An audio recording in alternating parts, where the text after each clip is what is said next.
Ye Xiao, the third prince of the Great Qian dynasty, possessed unparalleled talent in martial arts. At the tender age of 14, he ventured into the martial world and roamed for a decade.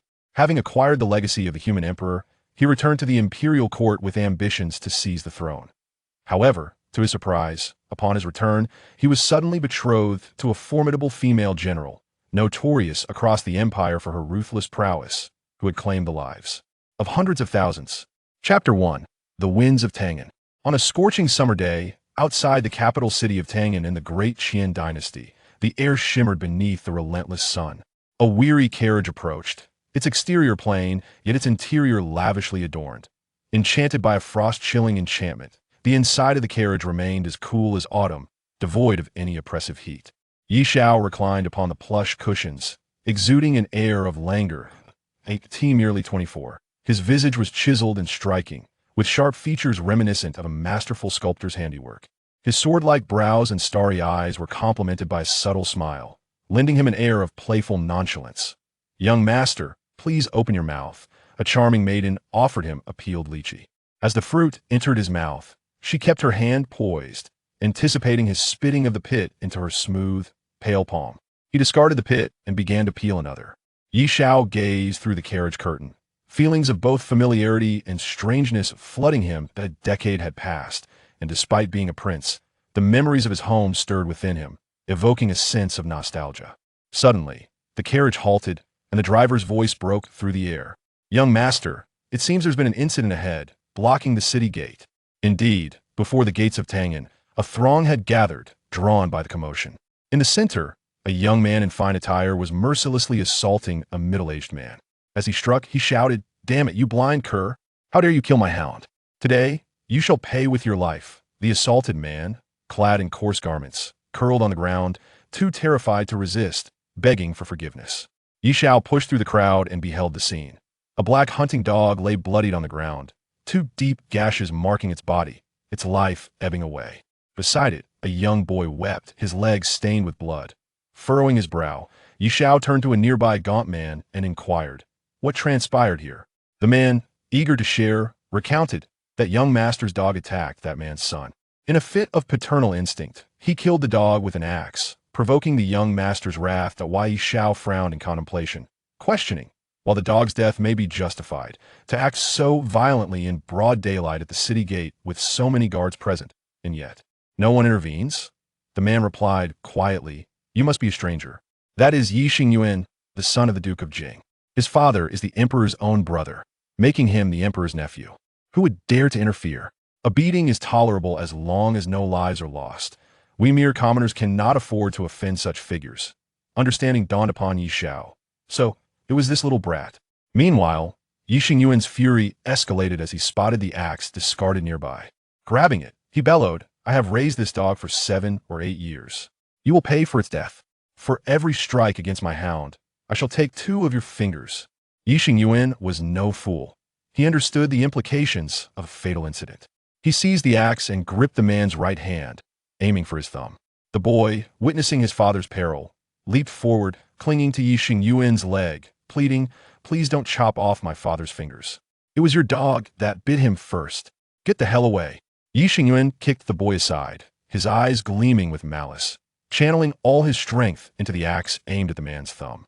Just as the axe was about to descend, a figure flew in, landing a punch squarely on Yi Xingyuan's face.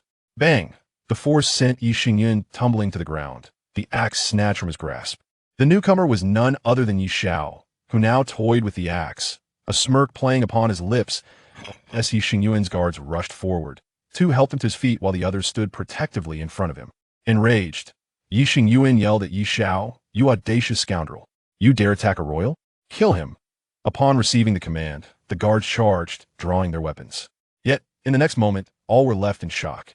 Ye Xiao, wielding the axe with remarkable skill, swiftly dispatched the guards, leaving them sprawled on the ground. Realizing the tide had turned, Yi Xingyuan attempted to flee, but Ye Xiao was quicker, seizing him by the collar. Unfazed, Yi Xingyuan retorted coldly, "You'd best let go of me. I am the son of the Duke of Jing. If you lay a finger on me, I assure you, you will not escape Tangin." In this realm, he was confident that no one would dare harm him. Smack! Ye Xiao delivered a resounding slap, causing Yi Xingyuan to stagger, his face visibly reddening. You. Yi Xingyuan began, but before he could finish, another slap landed. Smack! Smack! Smack! Smack! Yi Xiao unleashed a flurry of slaps, leaving Yi Xingyuan bloodied, his teeth shattered. I could see that moment.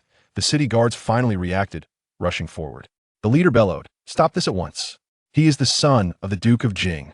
Holding the dazed Yi Xingyuan, Yi Xiao glanced at the captain of the guards with a cold smile. "And what if I don't? If you dare intervene, I will kill you." The captain's breath caught in his throat, sensing the extraordinary presence before him. As Yi Xiao turned his gaze back to Yi Xingyuan, he sneered, "Little Yuanzi, during my absence from Tangan, you've grown quite arrogant. Do you recall what I warned you? If I catch you bullying others again, I will knock out all your teeth and break both your legs. It's been merely a decade, and you've forgotten it all?" Yi Xingyuan's eyes widened in disbelief as memories flooded back. The handsome face before him merged with the visage of a youthful figure from his past. With a sudden jolt, he exclaimed, Third brother? Ye Xiao, the third prince of the Great Qian dynasty, had once been favored by the current emperor, regarded as the most suitable heir. Yet, 10 years prior, at merely 14, he had left a letter and vanished from Tangan. A decade had passed without a word, but in Yi Xingyuan's childhood memories, this figure was a source of terror. As he saw Yi Xiao's narrowed eyes, Yi Xingyuan trembled, the familiar fear resurfacing. "Third brother, I was wrong. I won't do it again. Please spare me this once," he pleaded urgently. The guards were taken aback. The man being called third brother was also of royal blood. However, Yi Xiao's next move left everyone in stunned silence. He forcefully pinned Yi Xingyuan to the ground and shouted to the surrounding crowd, "Yi Xingyuan, as a member of the royal family, you oppress the common folk, tarnishing the reputation of the imperial house. Today, I, Yi Xiao, the third prince of the Great Qian dynasty, shall break your legs to set an example." Chapter 2. Has the young master returned? Yi Xingyuan was taken aback by the words he heard. Time seemed to rewind to a decade ago, in the early spring season. Due to bullying Yi Xiao's younger sister, Yi Yuner, he had been thrown into the frigid waters of a lake by Yi Xiao, nearly drowning in the process. The chill of that water and the despair of drowning lingered in his heart. For a long time, he was filled with intense fear. He understood that Yi Xiao was capable of anything. "Third brother, I was wrong. Please spare me this once. I shall never repeat my mistakes," Yi Xingyuan pleaded desperately. He knew that threats were futile against Yi Xiao. In response to his entreaty, Yi Xiao bent down and whispered ominously in his ear, "If you had merely struck him, or perhaps even just severed a couple of his little fingers, I might have considered sparing one of your legs out of respect for royal lineage. But your intention to harm him was evident when you targeted his thumb. Such malice. To not kill you is already showing you mercy." Yi Xingyuan was horrified. He had not anticipated that his sinister intentions had been so clearly perceived by Yi Xiao. It is well known that among the 5 fingers, the thumb holds the utmost significance. If the thumb were to be severed, it would render the majority of the hand's function useless. His earlier intent to target that peasant's thumb was driven by this very thought. A peasant rendered incapacitated in both hands would be as good as dead, perhaps even living a fate worse than death. Such cruelty displayed over a mere hunting dog revealed the depths of his wickedness. Before he could conjure a defense, Yi Xiao lifted his leg and delivered a crushing kick to Yi Xingyuan's left knee. Crack! The sound echoed as Yi Xingyuan let out a piercing wail. His kneecap shattered. Following that, another kick struck his right knee with equal force, fracturing the bone as well. The excruciating pain caused Yi Xingyuan's eyes to roll back. Collapsing to the ground like a lifeless dog, convulsing, Yi Xiao surveyed the surroundings, his gaze ultimately resting upon the soldiers guarding the city. The soldiers instinctively lowered their heads. Seeing this, Yi Xiao said nothing further but gestured to a carriage not far away. The coachman brought the carriage closer. A beautiful maid opened the carriage door, playfully saying, "Young master, come quickly. I have peeled numerous lychees for you." Yi Xiao smiled faintly and entered the carriage, departing without a backward glance. The common folk exchanged glances, and after a moment, someone in the crowd shouted in approval, igniting a wave of cheers. Public sentiment has always been thus. Deep within the palace, a middle-aged eunuch hurried along, appearing exceedingly flustered. At last, he arrived at the quarters of Emperor Yi Sun of the Qian dynasty. Upon entering the grand hall, he caught a glimpse of Yi Sun engrossed in reading. The eunuch fell to his knees with a thud, his face alight with urgency. "Your Majesty, Your Majesty, something has happened." Yi Sun tossed aside his book, frowning as he inquired, "What has transpired? Why this flustered demeanor?" "I have told you time and again to remain composed in the face of events." The constabulary has just delivered a notice stating that the third prince has returned to Tang'an City. As soon as the eunuch finished speaking, Yi Sun's displeasure vanished, replaced by elation.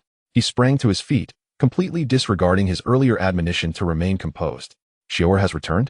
However, as the words left his lips, he suddenly realized something. His expression hardening. That rebellious son. He dares to return. Quickly fetch the dragon robe crafted by Master Feng for me.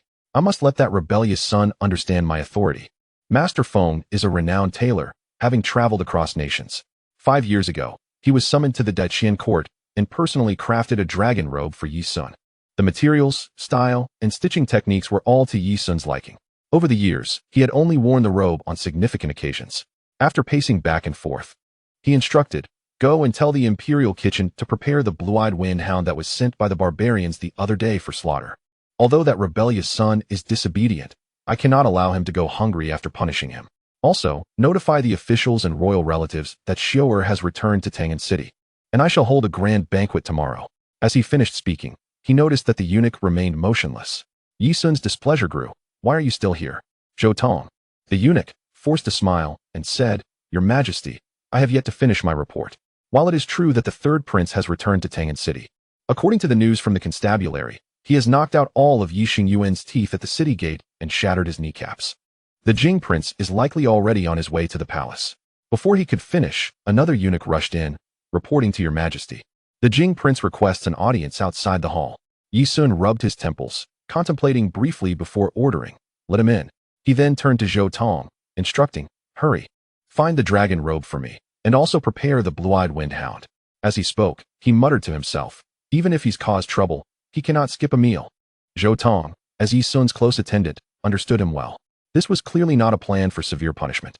Though aware that the emperor dotes on Yi Xiao, he did not expect that even after a decade away from Tang'an City, the affection remained unchanged. Even knowing that Yi Xiao had harmed the Jing Prince's son, he did not inquire further. Had it been any other prince, the consequences would be unimaginable.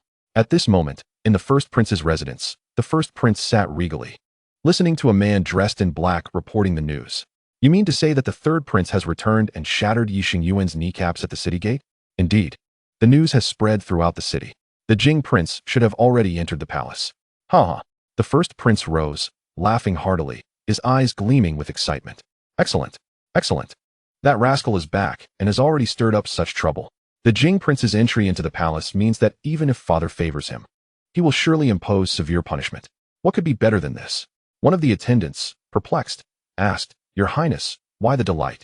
The third prince has been absent from the capital for many years. Logically, he should hold no grudge against you."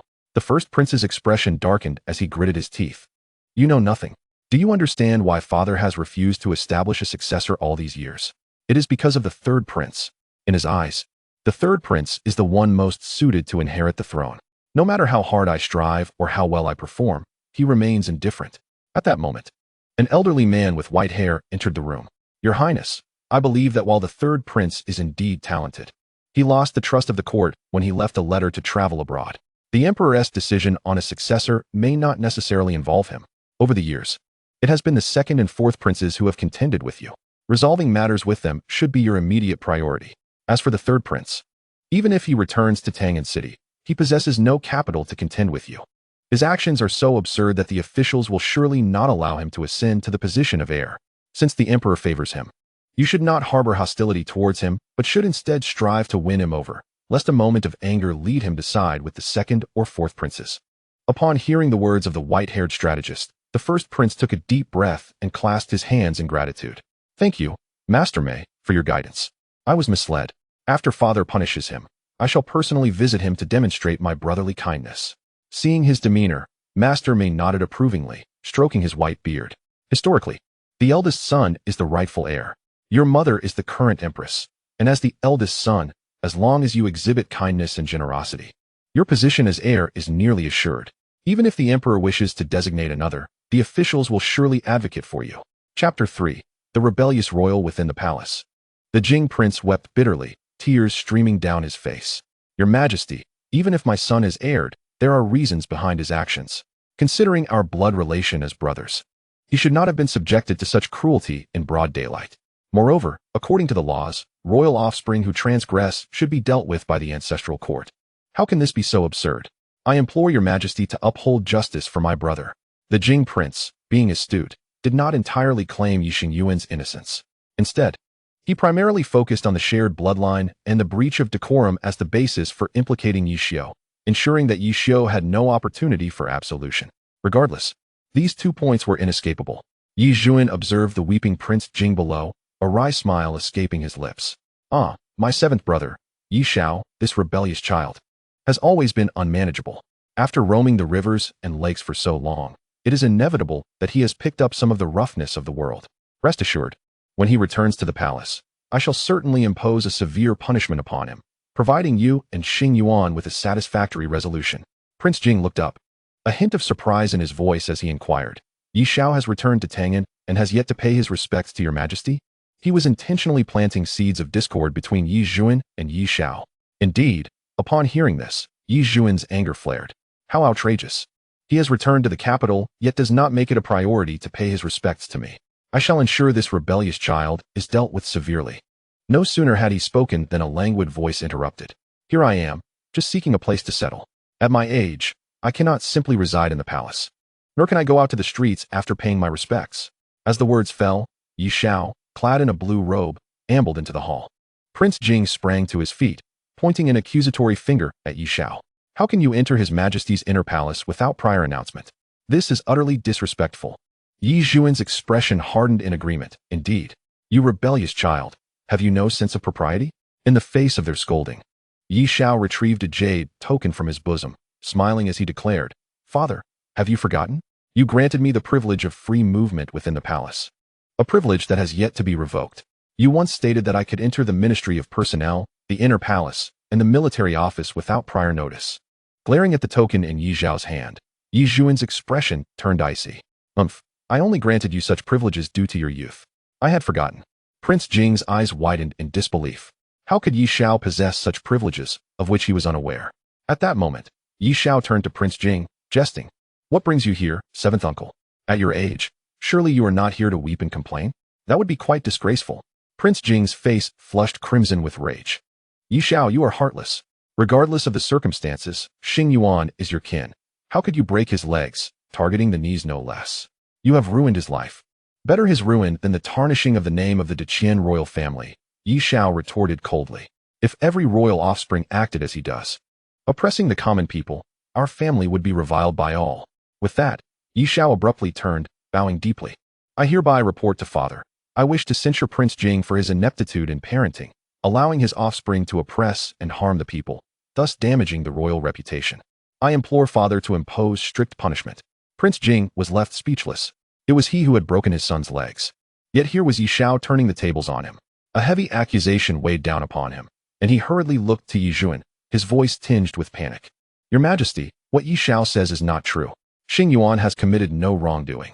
It was merely a tragic accident today when his beloved dog lost control and was killed by the farmer, prompting his enraged reaction. It was a matter of cause and effect. I hope your Majesty will discern the truth. Ye Xiao chuckled. What a coincidence. I, too, have committed no wrongdoing. If his actions were justified by cause and effect, then so are mine.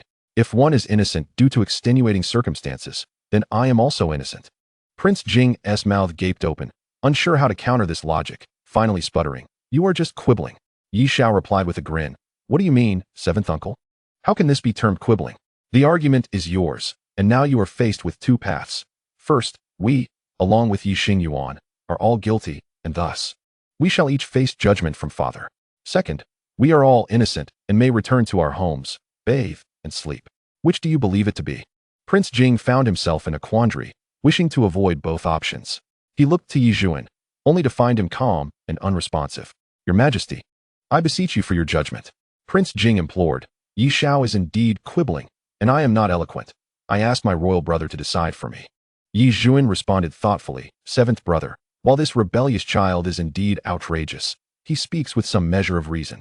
You are my brother, and he is my son. Both are dear to me. If punishment is to be meted out, it must be fair and cannot be directed solely at one. Prince Jing had not anticipated the situation to unfold in this manner. To spare Ye Xiao meant swallowing his pride while his own son lay in bed, suffering. Yet to punish Ye Xiao would mean a trade-off, and he felt he would be the one at a loss. Most crucially, He sensed a peculiar shift in Yi Zhuan's demeanor. Sometimes, what appeared to be justice was not so. Previously, if any prince caused trouble, Yi Zhuan would immediately reprimand them without hesitation. Yet today, while he seemed stern with Ye Xiao, his words held no blame.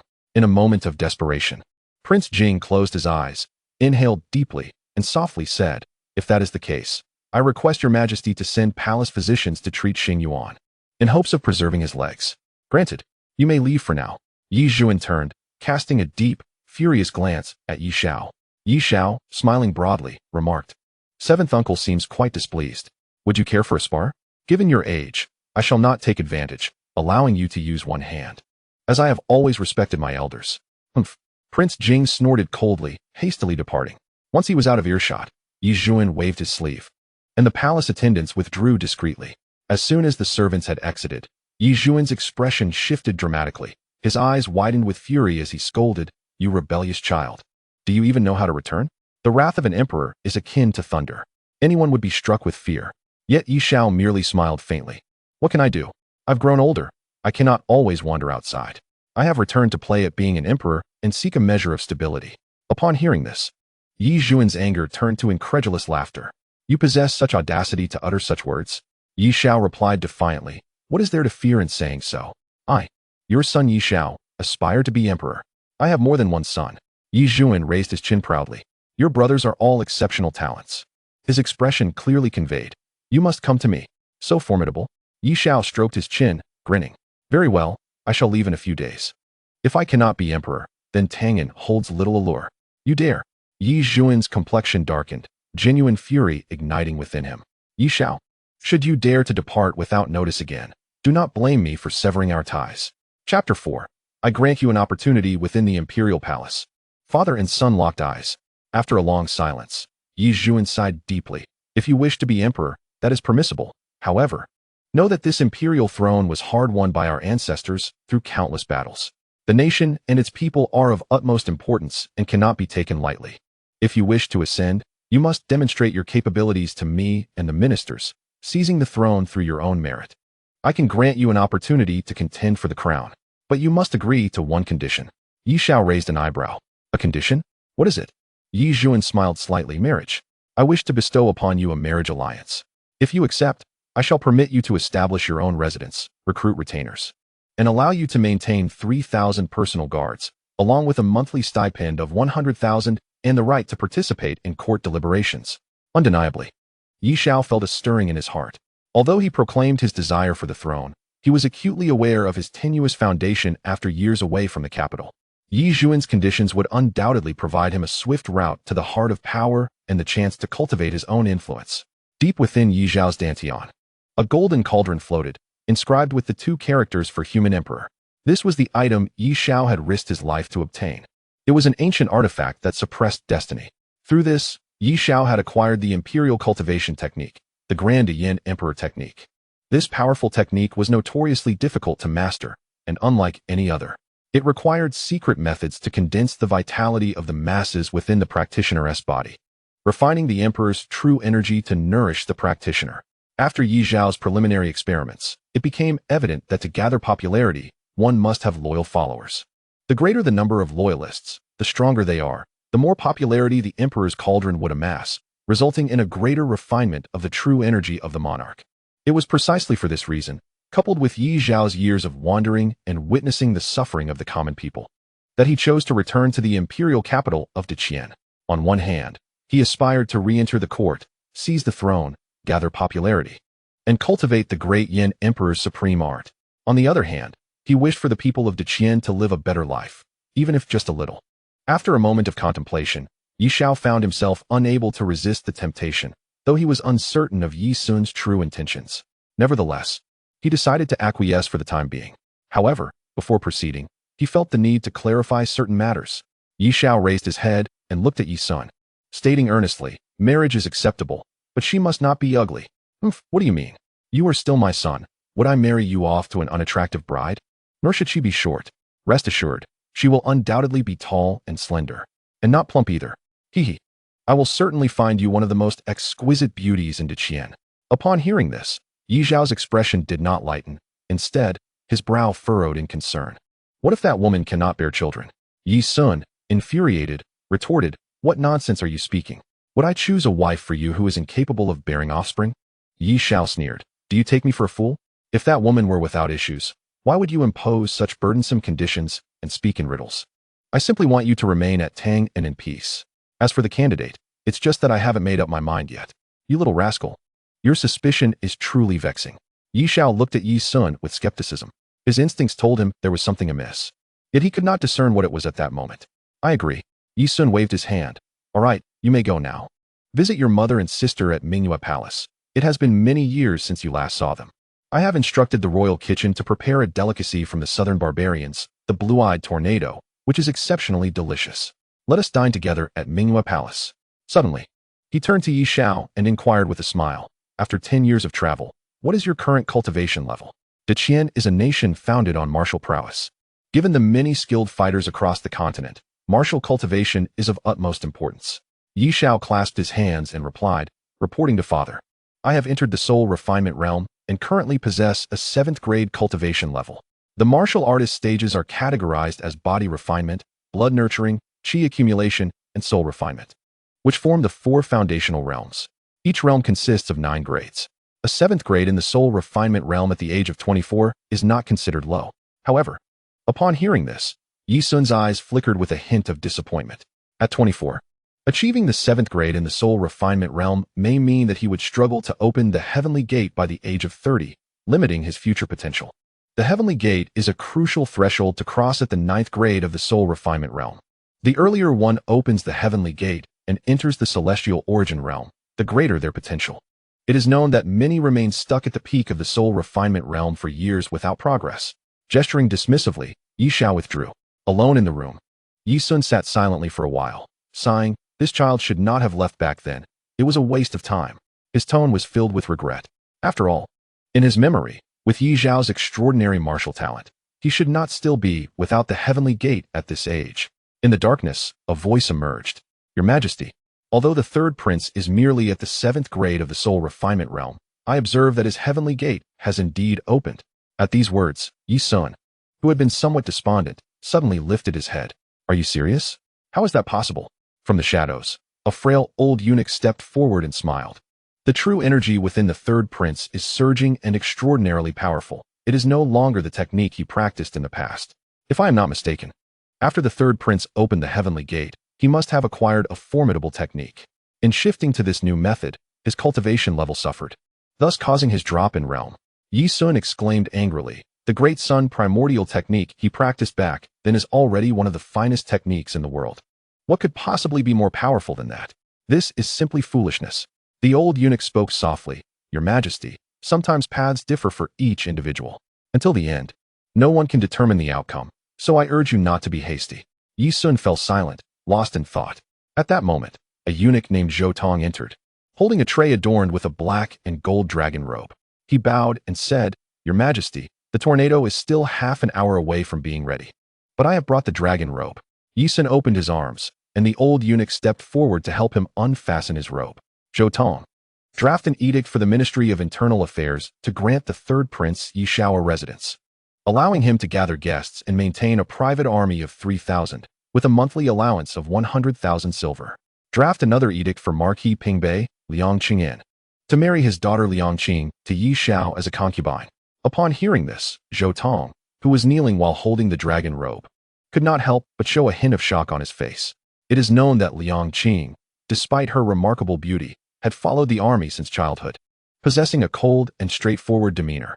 2 years prior, during a battle against an enemy nation, Liang Qing led 7,000 troops to launch a surprise attack, capturing 4 cities and wreaking havoc on the enemy's rear. Although this was a great achievement, each time before she departed, she ordered the burning of cities and the slaughter of all able-bodied men. In that battle, she had caused the deaths of hundreds of thousands. The brutality of that event need not be elaborated upon. It was after that battle that the name Liang Qing, the butcher, spread throughout the world, instilling fear in the hearts of all. Clearly, Yi Sun's first edict displayed immense favor towards Yi Xiao, yet why would the second edict bestow this woman as his bride? After all, no man would feel comfortable sleeping beside a woman who had mercilessly slain hundreds of thousands. Chapter 5. That is his biological son in Mingyue Palace. A beautiful woman gazed tearfully at Ye Xiao before her. Trembling, she reached out to touch his unfamiliar yet familiar face. Hua Mingyue, Ye Xiao's mother, had been honored as a noble concubine. My child, you finally know to return.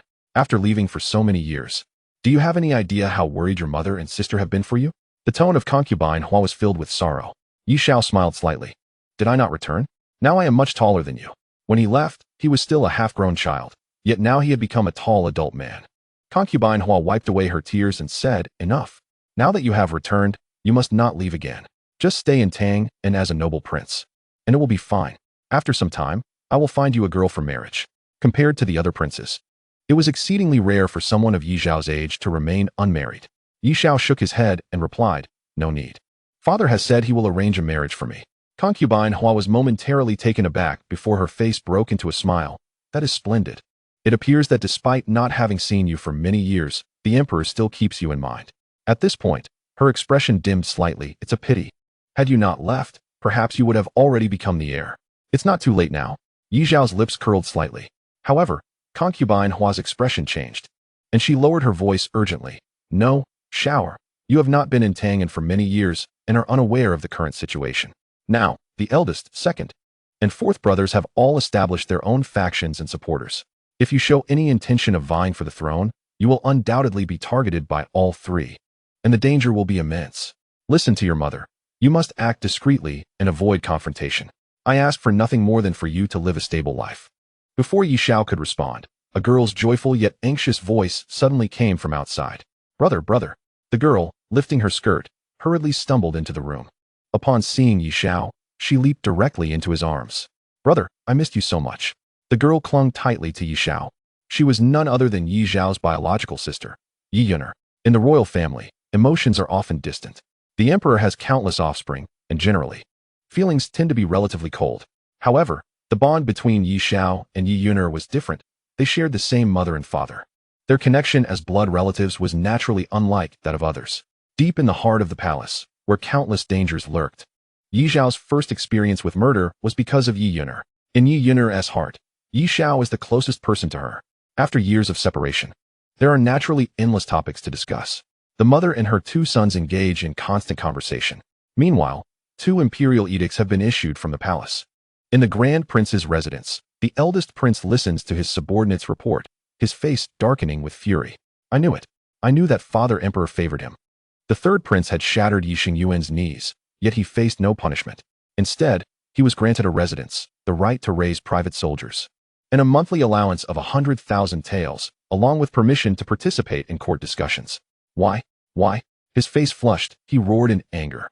The way Ye Zhuan handled Ye Xiao completely caught him off guard. Mr. Mei, with hair as white as snow, stood by with a long sigh. His Majesty dotes upon the third prince excessively. Indeed, even Mr. Mei, who previously thought Ye Xiao had no chance in the succession struggle, now found himself wavering. The eldest prince approached him, his eyes reddened, and said, When I established my residence, Father Emperor merely granted me 10,000 taels a month and 800 private soldiers. After being away for 10 years, he returns to such vast powers. What is Father Emperor thinking? Is he truly intent on forcibly supporting the third prince to ascend the throne? His questions left Mr. Mei speechless. Is it unfair? Undoubtedly. Compared to other princes who gained greater powers through persistent efforts, Ye Xiao's return had already positioned him to contend with the rest of the princes. The emperor's intentions remain a profound mystery, no one knows. A hint of ruthlessness flashed in Mr. Mei's eyes as he quietly remarked, It appears that the third prince may indeed be a significant threat. Your Highness, it is time to make a decision. Why not take decisive action while the third prince is still unsteady and has a conflict with the Prince of Jing? We could send assassins to eliminate him. Upon hearing this, the eldest prince was momentarily taken aback, a struggle evident on his face. Hesitantly, he asked, But Mr. Mei, didn't you previously advise me to win him over?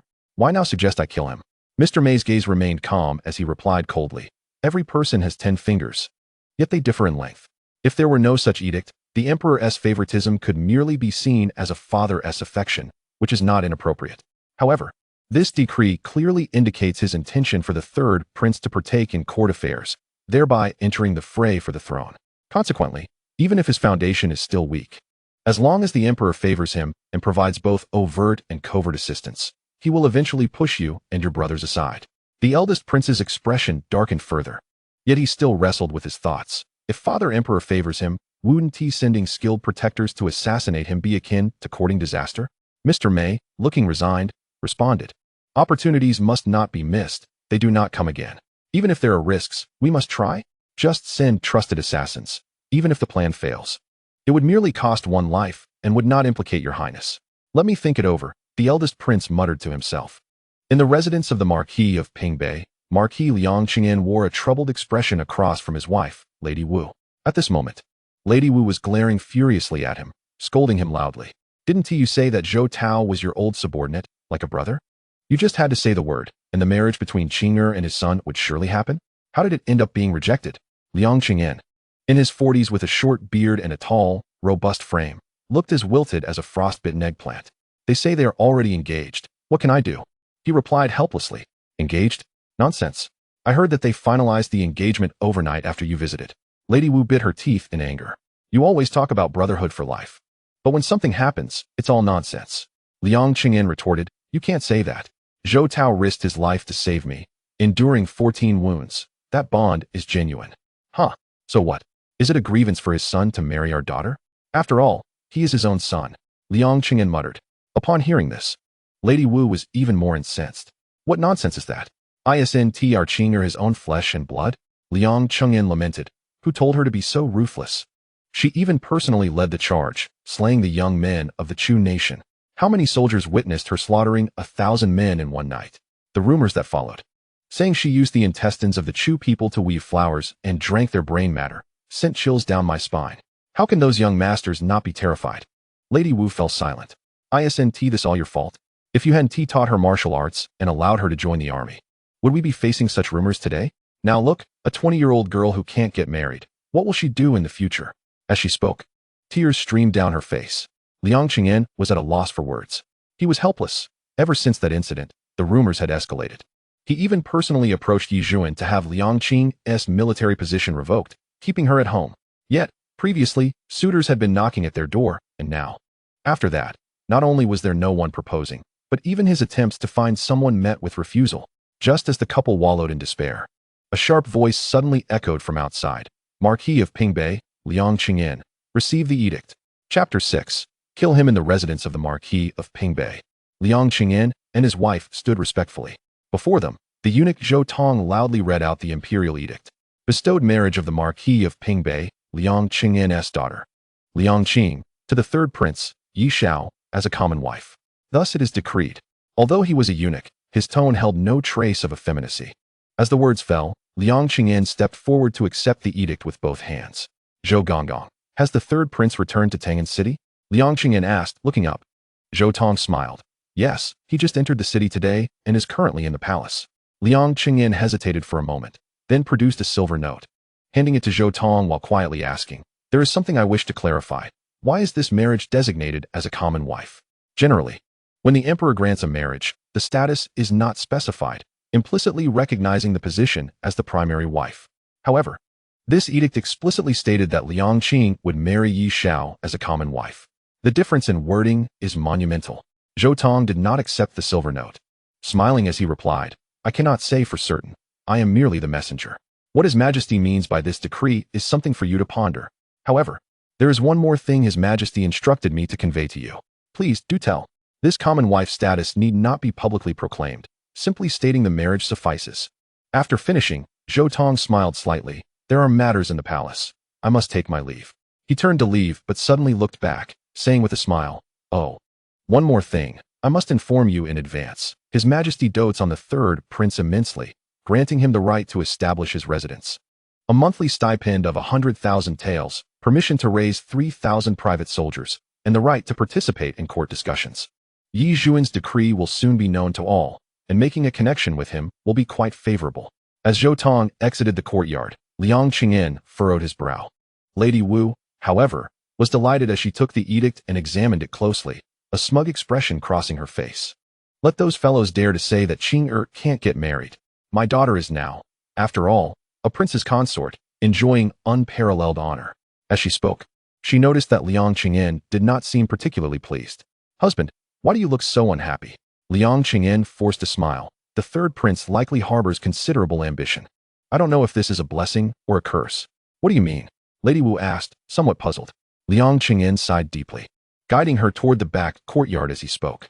His Majesty's generous gifts to the third prince clearly indicate an intention for him to get involved in the power struggles among the princes. Yet, the third prince's foundation in Tangan City is weak. This marriage decree binds our Liang family to the third prince. Whether it is a blessing or a curse remains uncertain. Lady Wu, undeterred, replied, I do not care. At least my daughter's marriage is resolved. Deep within the palace. In the Mingyue Palace, Ye Xiao and Ye Yuner had already taken their leave. Emperor Ye Zhuan lay on the couch, reeking of alcohol, while Hua Mingyue massaged his shoulders. Hua Mingyue, unable to contain her curiosity, inquired, I heard from Shower that your Majesty intends to arrange a marriage for him. May I ask which young lady has captured your interest? If there are no candidates, I happen to know several gentle and well-educated girls. No need for your concern. I have already made my choice. It is Liang Qing, the daughter of the Marquis of Pingbei. Hua Mingyue gasped in astonishment, covering her mouth. The room fell into silence. After a moment, she mustered her courage to say, Your Majesty, could we consider someone else? The decree has already been issued. Ye Zhuan replied coolly, his tone leaving no room for negotiation. Upon hearing this, a flicker of helplessness crossed Hua Mingyue's eyes as she forced a smile. Ye Zhuan closed his eyes, relishing her massage, and continued, This marriage has been carefully considered. Although Liang Qing's methods are somewhat ruthless, she has rendered service to the nation and should not be wronged. In the past 2 years, she has faced much criticism, and her marriage is now in question. Uniting her with Shower would provide her with a sense of belonging. Your Majesty is wise, Hua Mingyue remarked, though in her heart, she harbored doubts. To her, it mattered little whom Liang Qing married. Why must it be her son? After all, the royal family had more than one prince. Yet, Ye Zhuan's next words took her by surprise. Moreover, with Shower returning to the capital, he lacks a solid foundation. If he wishes to claim the throne, he will require reliable support. This union could establish Liang Qingyan as a strong ally for Shower. Additionally, Liang Qing possesses exceptional military leadership skills that could bolster Shower's position. This revelation stirred a tempest within Hua Mingyue. What did this mean? Did he wish for Ye Xiao to become emperor? No matter how she contemplated, Ye Zhuan continued. Lastly, Liang Qing's reputation, though infamous, holds a certain advantage. As long as the decree specifying her as a concubine remains undisclosed, it could serve to mislead others. After all, the future empress cannot be a ruthless killer. And it may help alleviate some of Shower's adversities. Your Majesty is brilliant. Hua Mingyue's voice trembled with barely contained excitement. Indeed, from Ye Zhuan's words, it seemed all of this was orchestrated for Ye Xiao's benefit. There was even an implicit suggestion that Ye Xiao was designated as the heir. Leaning against her lap, Ye Zhuan softly said, Shower is most in tune with my desires and resembles me in spirit. In my youth, I too yearned to explore the world like him. But alas, I lacked his courage and could not escape Tangan City. I hope he achieves greatness and does not disappoint me. Let these words remain between us. If Shower wishes to withdraw from the engagement, please persuade him on my behalf. Rest assured, Your Majesty, if he decides to back out, I will certainly counsel him. Ye Zhuan did not elaborate further. He seemed inclined to sleep, his expression remarkably tranquil. Yet, unbeknownst to anyone, he murmured to himself, Ye Xiao, you may return and aspire to be emperor, but if you have no cards to play, your demise is solely your own doing. At the palace gate, the night was deepening. Ye Xiao's carriage awaited him. He emerged through the palace gates and climbed into the carriage. Uncle He, let us depart. The coachman, He Quan, bore the appearance of a simple, honest peasant. He chuckled, Your Highness may call me by my name from now on. We are no longer in the Jianghu. And such titles may raise eyebrows. Ye Xiao smiled. It matters not. You are my uncle, and I have acknowledged you as such. Even if my father were here, I would address you the same. Let us go. It is getting late, and Luer will soon grow anxious. Following Ye Xiao's command, He Quan cracked the whip, and the carriage moved steadily forward. The hooves clattered against the stone-paved streets of Tangan, producing a crisp rhythm. The pace of the carriage was neither fast nor slow, but it was stable. Before long, Ye Xiao's breathing deepened, as if he were slipping into slumber. Meanwhile, a figure darted stealthily across a nearby rooftop, clad in black and masked, moving with the swiftness of the wind, making no sound as they advanced. A long blade gripped tightly in hand. They fixated on Ye Xiao's carriage. As the carriage turned a corner, a glint of cold light flashed, and an imposing blade lunged toward the coachman without mercy. On the serene street, the horse pulling the carriage let out a brief whinny before silence reclaimed the night. Young master, there is an assassin. Kill him. Shall we not inquire? Do not. Whether they could extract any useful information was debatable, and even if they did, who could ascertain its truth? It could merely invite more troubles, and in the end, it was just a handful of individuals. The carriage continued on. The black-clad figure fell to the ground. A gaping wound in the throat, blood oozing forth and staining the cobblestones. His eyes widened in disbelief and shock. No one knew what he had seen, nor what he had experienced in his final moments. Yet, there was no doubt. He had died, silently and without a trace. Chapter 7. Do not toy with me in the early morning. Within an inn, Ye Xiao sat atop his bed, circulating his inner energy. A vast amount of cosmic essence flowed through the acupoints of his body, merging with the golden energy within him. The Yin Huang Jigong, an ancient imperial cultivation technique. The true energy cultivated from this method was exceedingly powerful and domineering. Nonetheless, the difficulty of advancing in this technique was far greater than that of ordinary methods.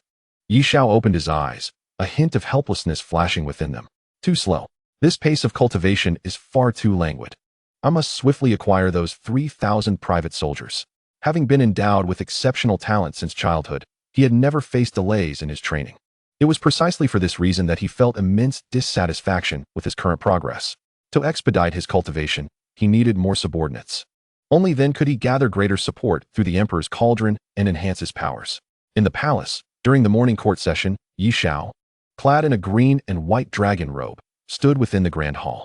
Practicing the imperial cultivation method, he exuded an invisible aura of royalty, even while merely standing there. Many ministers had already gathered, forming small clusters, yet none approached Ye Xiao to greet him. Is that the third prince? Quite the handsome figure, exuding an extraordinary presence. Huh, what of it? His actions are too brash and ruthless. He broke Yi Xingyuan's leg right at the city gate yesterday. I hear the censorate intends to reprimand him today. But I heard that yesterday, the Jing Prince personally entered the palace and did not request punishment from the emperor. What use is it for the censorate to reprimand him? Whether it is of any use, we will only know once it is done. As the crowd engaged in discussion, others began to arrive. The first prince, second prince, and fourth prince, all donning dragon robes, approached with their heads held high. The first prince stepped in front of Ye Xiao, pausing with a smile. Third brother. It has been 10 years. I have missed you dearly. Ye Xiao regarded his feigned smile, shaking his head. No need to miss me. I shall be here every day from now on. My father has granted me the right to participate in court discussions. Upon hearing this, the first prince's smile faltered. The second prince stepped forward, his skin as fair as jade and his stature tall, smiling. It has been many years. Third brother remains as straightforward as ever. I heard father has granted you a monthly allowance of 100,000 taels. If this is for your daily expenses, it seems ample. However, you must also support 3,000 private soldiers.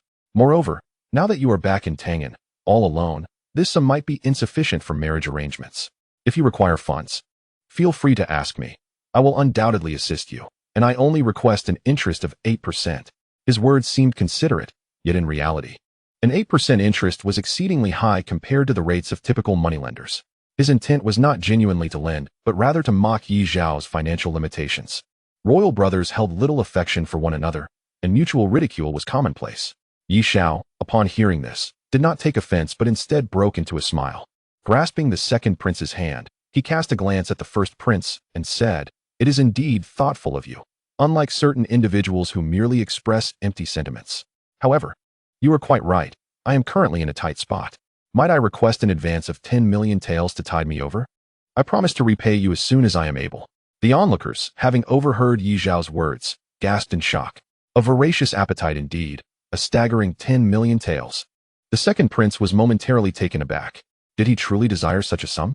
And to demand it outright, no less. Third brother, what an insatiable appetite you possess.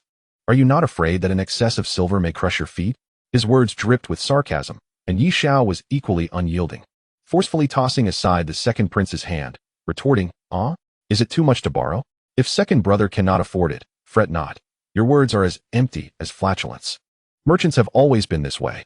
Ye Xiao's tone was laced with mockery.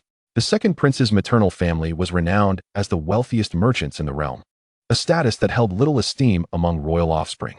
He had cared deeply about this since childhood. Indeed, upon hearing Ye Xiao's remarks, the second prince seethed. "Ye Xiao, do not overstep your bounds." Ye Xiao raised an eyebrow. "Oh, you were the one who offered to lend me money, and even suggested an arbitrary amount. Now that you cannot provide it, I am the one being unreasonable? Is this how the world operates? At that moment, the fourth prince stepped forward, bowing respectfully, and said with a smile, "Brothers, let us not quarrel. Third brother's return is a moment of great joy. We should not provoke Father Emperor's displeasure, lest we all face punishment." Ye Xiao regarded the fourth prince with a smile. "Fourth brother, your reputation in the literary circles of Qian has soared. Your poetry and prose celebrated far and wide.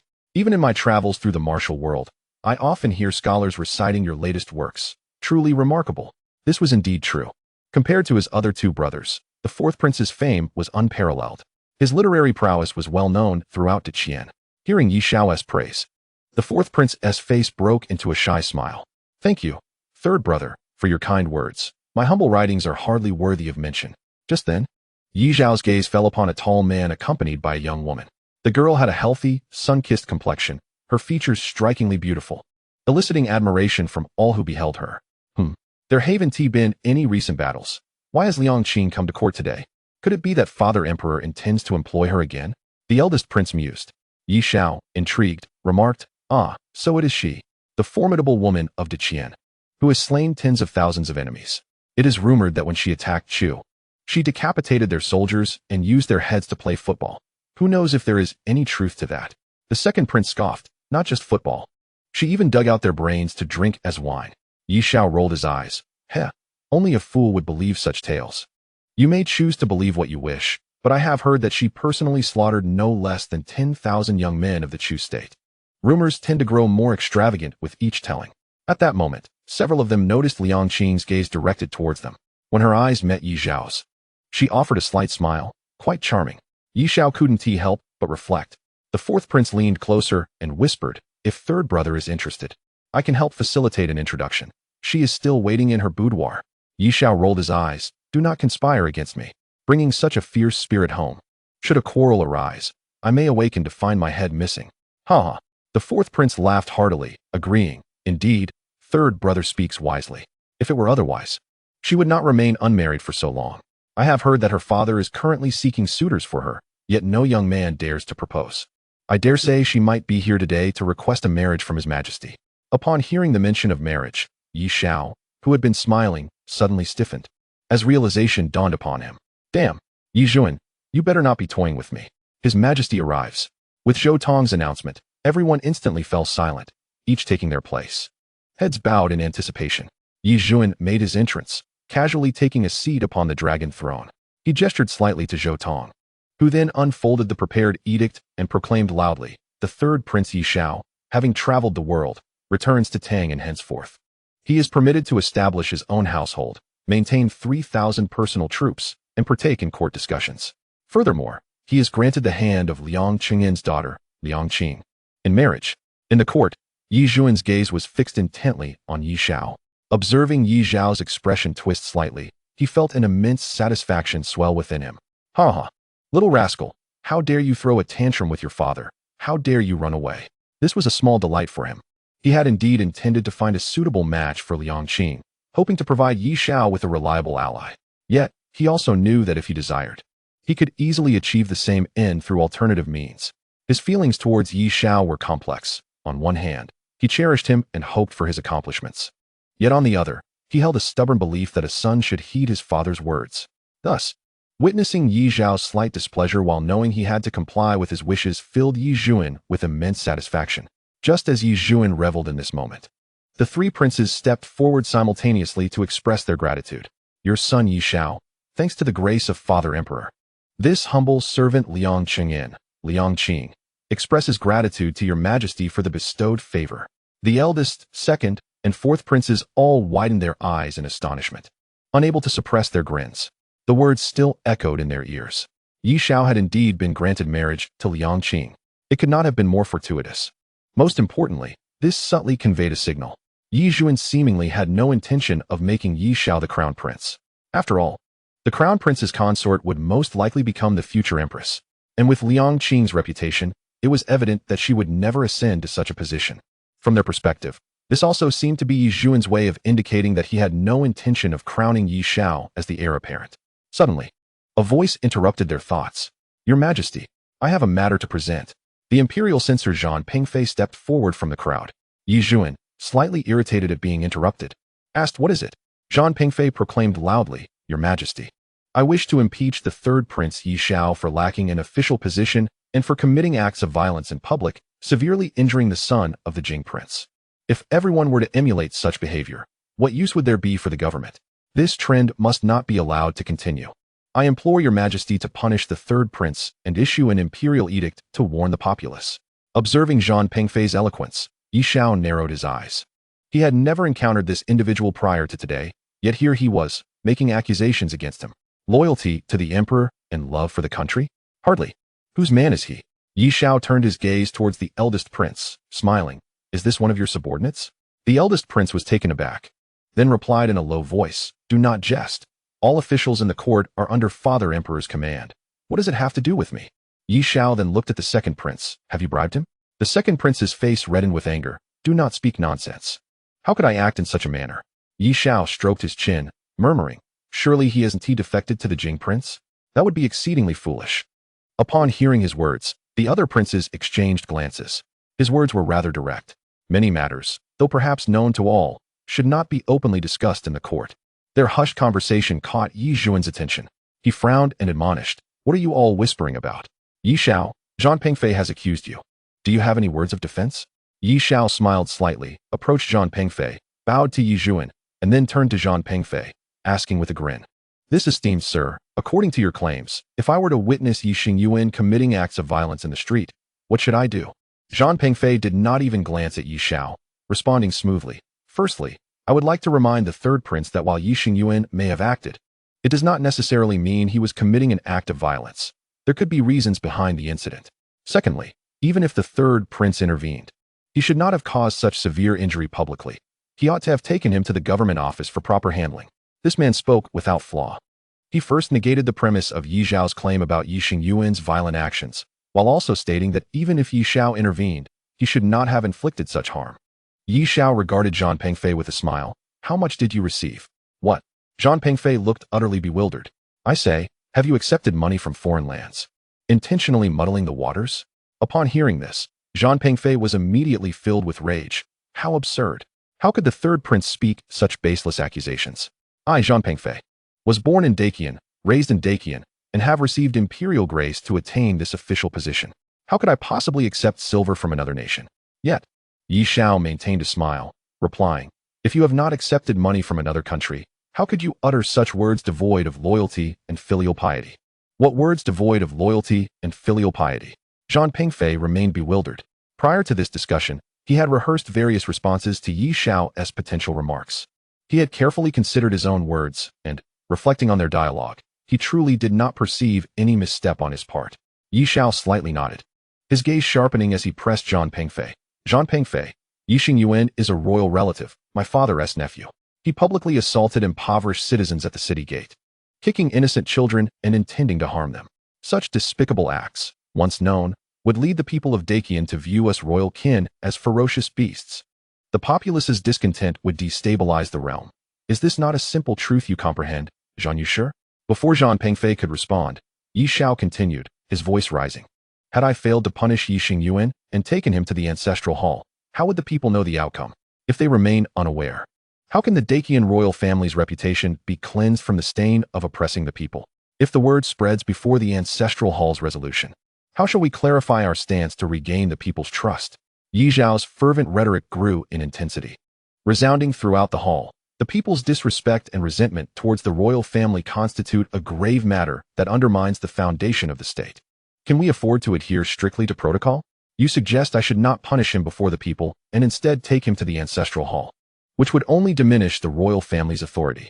You repeatedly claim to have received the nation's grace, yet fail to defend the royal family. How can that be anything but a lack of loyalty and filial piety? As Yi Xiao spoke with relentless fervor, a faint golden light emanated from his body. An invisible aura of royal might radiated from him, reaching its zenith. With a fierce glare at Zhang Pengfei, he thundered, "Zhang Pengfei, do you acknowledge your wrongdoing?" In a daze, Zhang Pengfei perceived not Yi Xiao, but rather Yi Sun clad in imperial robes. Terrified, he felt cold sweat drenching his back, his legs weakened, and he collapsed to the ground. At that moment, the gazes of all those present in the hall shifted towards Yi Xiao, their expressions transformed. Unlike other princes, Ye Xiao exuded an inexplicable aura of authority and dominance. Liang Qing among the ministers brightened at this sight.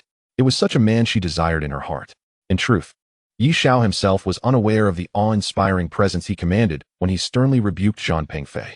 Upon witnessing Zhang Pengfei fall, he was momentarily taken aback, then turned to Yi Sun, respectfully stating, "Your Majesty, your son has finished his defense." With that, he stepped aside. Zhang Pengfei realized he had made a fool of himself before everyone.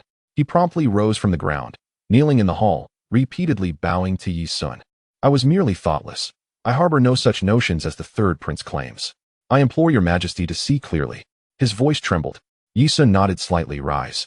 I know you harbor no such intentions. Just be mindful next time." Zhang Pengfei regained his composure and rejoined the ranks of the ministers. Yi Sun smiled.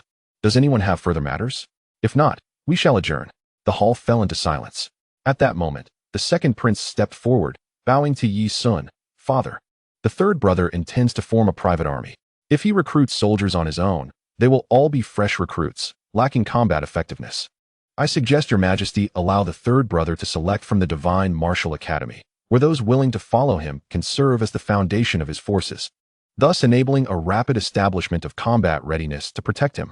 In Daqian's Tangan City, there are several institutions dedicated to nurturing talent. The One Yuan Pavilion welcomes all scholars, hosting esteemed scholars who lecture daily, allowing students to learn freely. The Ling Xiaozhai specializes in cultivating spiritual masters. The Divine Martial Academy is where military officers and generals are trained. Those within the Divine Martial Academy not only study martial arts, but also learn military formations, often becoming key figures in the army. Many renowned Daqian generals hail from the Divine Martial Academy. Upon hearing this, Yi Sun's eyes glimmered with amusement as he turned to Yi Xiao. "Shower, what are your thoughts?" Yi Xiao glanced at the second prince standing in the center of the hall and laughed heartily. "Second brother, your intentions are good. I cannot refuse. If father allows me to select personnel from the Divine Martial Academy, it would be splendid. Very well, I permit you to select 30 individuals from the Divine Martial Academy.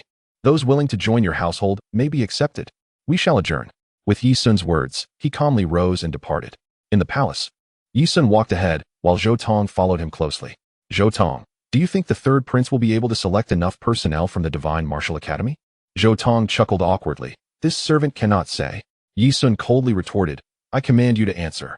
Realizing he could not evade, Zhou Tong reluctantly replied, "It is likely to be quite difficult. Who in the Divine Martial Academy does not yearn for achievements and titles? Joining a prince's household, while noble, would cut off their future paths. They may not have an opportunity to achieve merit for 10 or 8 years. Why would they willingly do so?" Yi Sun stroked his chin, chuckling. The second prince wishes for Yi Xiao to embarrass himself, and he is not shy about it, jumping into the pit he has dug. If it turns out he cannot bring anyone back, it would indeed be a laughingstock. What do you think he is thinking? This servant truly does not know. Only the third prince knows his own plans. We shall wait and see. Go, relay the message to the Divine Martial Academy. If Yi Xiao goes, do not provide any assistance. I want to see if he can bring back those proud individuals with his own abilities. Outside the palace, Yi Xiao emerged from the gates only to find Liang Qing waiting by his carriage. As Chun Xiao exited, she stepped forward. "Greetings, third prince. I am Liang Qing." Liang Qing, exuding confidence, introduced herself without a hint of girlish fragility, instead radiating a spirited air. "Let us converse in the carriage." Noticing the eyes of onlookers gathering, Yi Xiao gestured for her to enter. Liang Qing, unhesitant, leaped into Yi Xiao's carriage. Yi Xiao smiled faintly and followed her inside. The carriage was enveloped in a subtle fragrance emanating from Liang Qing. This was their first close encounter. As the coachman cracked the whip, the carriage began to move slowly. Liang Qing sighed and spoke. "Third prince, today the second prince intentionally set a trap for you.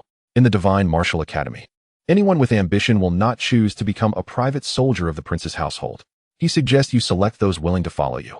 But I fear you will find none." "I am aware," Yi Xiao replied calmly. Liang Qing was momentarily taken aback, then chuckled. "So the third prince has devised a countermeasure?" "Of course." Yi Xiao beamed with confidence. "The second prince's proposal is merely a ploy to see me embarrassed. However, had he not brought this matter up, I would have had no chance to recruit talent from the Divine Martial Academy. He was right in saying that if all the recruits are fresh and lack training, it could take ages to develop combat effectiveness." With unwavering determination, Yi Xiao declared, "This is an opportunity for me, and I will certainly give it a try." Observing Ye Xiao's resolute expression, Liang Qing softly remarked, "It seems the third prince possesses great ambitions." Indeed, I returned to the capital with the aim of seizing the position of heir apparent. Ye Xiao did not shy away from his intentions. Upon the issuance of the imperial marriage edict, he had no intention of defying it. This woman before him, in any case, was destined to be his companion. Inside the carriage, a profound silence enveloped them, and Liang Qing was taken aback. She did not anticipate Ye Xiao's unreserved and forthright demeanor. She remained silent, seemingly processing the revelation. After a prolonged silence, she finally inquired, "May I ask how the third prince intends to contend for the position of crown prince?" Ye Xiao understood well that her question represented not only her own concerns, but also those of the Liang family behind her. Although the marriage edict had been issued, they had not yet wed. If mutual disdain existed, or if he truly lacked reliability, perhaps this betrothal could still be altered.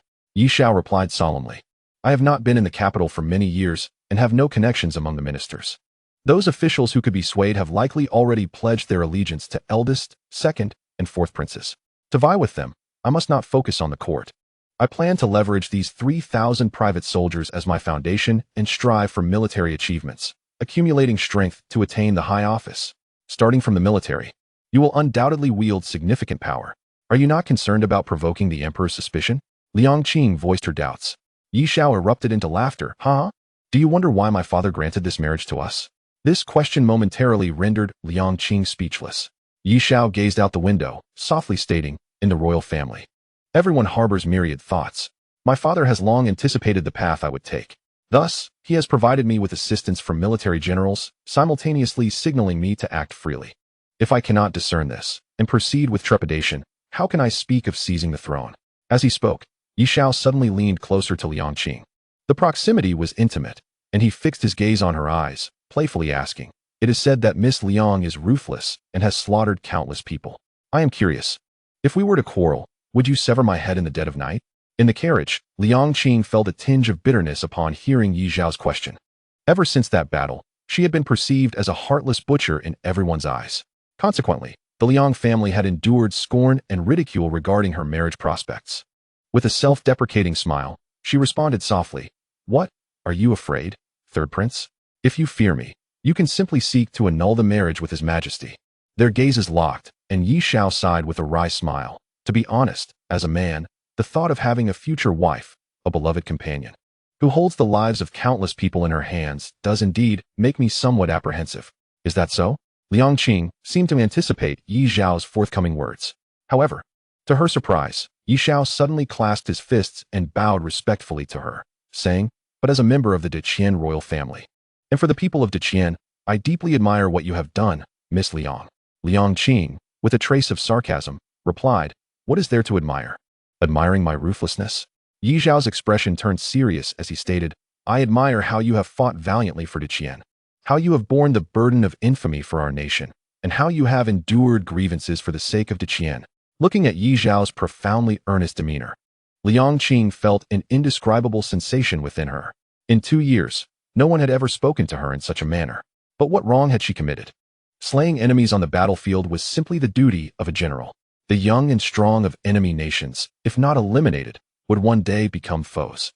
Yet, as a woman, she had made decisions that many men might hesitate to make, which had sparked endless controversy. Ye Xiao's words stirred a flicker of emotion within her. Their eyes met, and Ye Xiao gently declared, "The men of Tang'an City may fear to marry you, but I do not. From this day forth, I am honored to learn from you." In the Prime Minister's residence, Prime Minister Su Mingxian was presented with an array of exquisite dishes, a feast that would tantalize anyone's palate. Beside him stood his 3 sons, who remained silent, not daring to utter a word as their father indulged in the delicacies. Finally, Su Mingxian set down his chopsticks and cast a glance at his sons, ultimately resting his gaze on his second son, Su Yu. He spoke softly, "Su Yu, it appears you have grown rather close to the eldest prince. Starting tomorrow, I will transfer you from Tang'an for a few years." Upon hearing this, Su Yu was taken aback before asking in confusion, "Father, did you not say that it would be acceptable for me to be somewhat close to the eldest prince?" Su Mingxian shook his head. The eldest prince, being the legitimate son and the son of the empress, while his maternal relatives hold no power, may exhibit a degree of indecisiveness. However, based on my understanding of the emperor, he is likely inclined to establish him as crown prince. Therefore, I permitted you to maintain some closeness. Su Yu queried, what is different now? What is different? A flicker of movement crossed Su Mingxuan's eyes as he recalled the scene in the Grand Hall where Ye Xiao reprimanded Zhang Pengfei. He shook his head. The differences are significant. The third prince has returned. At this point, Su Yu still did not comprehend. What of the third prince's return? He has been away from Tang'an for many years. Even if he returns, he possesses no power in the court. Can he compete with the other princes? Su Mingxian sighed deeply. That boy is extraordinary. Although he has been away from the capital for many years and bears a certain wildness when he is enraged, he exudes imperial authority. Today, in the Grand Hall, when he reprimanded Zhang Pengfei, his might and influence surpassed that of the other princes. Most importantly, he returned to the city yesterday and was granted a marriage today, indicating the emperor's favoritism towards him. Even if his foundation is shallow, given time to demonstrate true capability, the position of crown prince is uncertain. As the prime minister of Qian, his sensitivity to political dynamics was unparalleled. He sighed again, looking at Su Yu. I understand that the eldest prince treats you quite generously, and you are reluctant to leave the capital. However, court struggles cannot be dictated by emotions. One must tread cautiously. If you remain in Tang'an, you may be utilized by the eldest prince against the third prince. Yet if you rashly sever ties with the eldest prince, you will offend him. The only prudent course is to transfer you from Tang'an. Su Yu felt helpless yet resentful. He did not wish to leave Tang'an. After a moment of contemplation, Su Yu stated, Father, is one third prince worth such caution? What if he is merely a showpiece? I have heard he intends to recruit from the Divine Martial Academy, and the chances of those from the academy choosing to follow him are slim. In that case, he would become a laughingstock in Tang'an. At this moment, Su Mingxuan's eldest son interjected, Father, my younger brother makes a valid point. Ye Xiao has just returned to Tang'an and already enjoys such imperial favor. He will undoubtedly become a thorn in the eyes of the other princes. Additionally, he has harmed the heir of the Jing Wang. His position is precarious, and his foundation is weak. Such enmity may lead to his downfall within a matter of days. Perhaps it would be wise to wait and see. Su Mingxuan's youngest son also quickly chimed in. Father, let us observe a little longer. Seeing his three sons respond this way, Su Mingxian remained unhurried, smiling slightly as he said, Then we shall wait and see. However, I assure you, my discerning eyes have witnessed countless individuals. That third prince displayed remarkable confidence in the hall today. I wager he will certainly recruit some talented individuals from the Divine Martial Academy. Clearly, Ye Xiao's return was akin to casting a stone into water, destined to stir ripples. In Tang'an City, rumors about Ye Xiao had spread like wildfire among the common folk. Have you heard? The third prince has returned and broke Yi Xingyuan's legs at the city gate yesterday. Do you know why? Yi Xingyuan oppressed the common people and was caught red-handed by the third prince. Haha, I was there. It was truly satisfying. The third prince first slapped him, leaving him searching for his teeth. Then he shattered both of his knees. I crept closer for a look. They were deformed. He is utterly ruined. At a tea house on the street, the townsfolk animatedly discussed the events. When had Tang'an ever witnessed such thrilling occurrences before Ye Xiao? To break the legs of the heir of the Jing Wang in public, any other prince would have dared not even to imagine such an act. In a private room of the tea house, two women sat together. One, with an alluring countenance, exuded a captivating charm with every gesture. The girl opposite her, though also beautiful and delicate, seemed like a firefly compared to the bright moon when placed beside this woman. The graceful girl remarked, Miss, the third prince is too reckless. After all, he is the heir of the king of Jing, a royal relative. Breaking someone's leg like this might lead to endless troubles. The enchanting woman smiled slightly. You worry too much, my dear. Hurry and finish your tea and return home. The family accounts are yet to be settled. The woman listened to the praises of Ye Xiao from the surrounding commoners, a flicker of delight flashing in her eyes. Your Highness, you have finally returned. Chapter 11. Entering the mansion Zhao Mengyan is the name of the beautiful woman. She could not suppress her smile as she heard the citizens' accolades for Ye Xiao. To her, Ye Xiao was the most important person. However, just as she was reveling in her happiness, a scholar-like figure suddenly stood up in the tea house and declared loudly, Ye Xiao disregards the law and harms others wantonly. What distinguishes him from Yi Xingyuan? They are birds of a feather. Moreover, to my knowledge, Ye Xiao is quite unpopular in court. With his return, the emperor has permitted him to form a private army and select talents from the Divine Martial Academy. I fear none of the academy's prodigies would wish to follow such a person. Zhao Mengyan furrowed her brow. Who is this person? Why spread unfavorable news about Ye Xiao deliberately? In the royal struggle, public opinion and reputation were crucial elements. The individual disseminating such information intended to amplify the rejection Ye Xiao would face at the Divine Martial Academy. Once the Academy's prodigies turned him down, it could be used as a means to disparage him further. Meanwhile, throughout the city, there were others expressing similar sentiments. At this moment, Ye Xiao remained unaware of these developments. His carriage had entered the prince's mansion. This grand residence had been arranged for him by the House of Clans, sprawling with opulence, featuring pavilions and lofty towers, adorned with intricate carvings and lavish decorations. A crowd of eunuchs and maidservants had already gathered to await their new master. As Ye Xiao disembarked from the carriage, his personal maid, Luer, followed closely behind. Luer had been by his side for the longest time. She began serving him when she was merely 8 years old, while he was 7. At 14, they left Tang'an City together, wandering the world for a decade. Everything that was meant to happen had occurred. Luer was undoubtedly the most trusted and closest person to Ye Xiao. Upon seeing Ye Xiao alight, a eunuch around 40 years of age approached with a fawning smile. "Your Highness, I am Qin Ji, the steward of this mansion. Please, command me for anything you need." Ye Xiao's gaze lingered on him for a moment before coldly replying, "You may leave. There is no place for you here." At these words, Qin Ji's expression changed drastically, and he immediately knelt, begging, "Old servant has committed no offense. Punish me as you will, but I implore you, Your Highness, do not send me away. I said you may leave." Ye Xiao's tone remained icy. He had no interest in Qin Ji's affiliations or connections. What mattered to him was that the steward of this mansion must be someone he completely trusted. This was beyond question. Moreover, as he knew, these eunuchs were compensated by the House of Clans. Even if dismissed, they would not be left without a place to go. A flicker of resentment crossed Qin Ji's eyes, but he had no choice but to rise and leave hastily. Ye Xiao scanned the crowd within the mansion and declared, "From today onward, all matters, big and small, will be overseen by Luer. Anyone who dares to defy her shall be dealt with by her." The eunuchs and maidservants fell silent, clearly intimidated by Ye Xiao's resolute demeanor.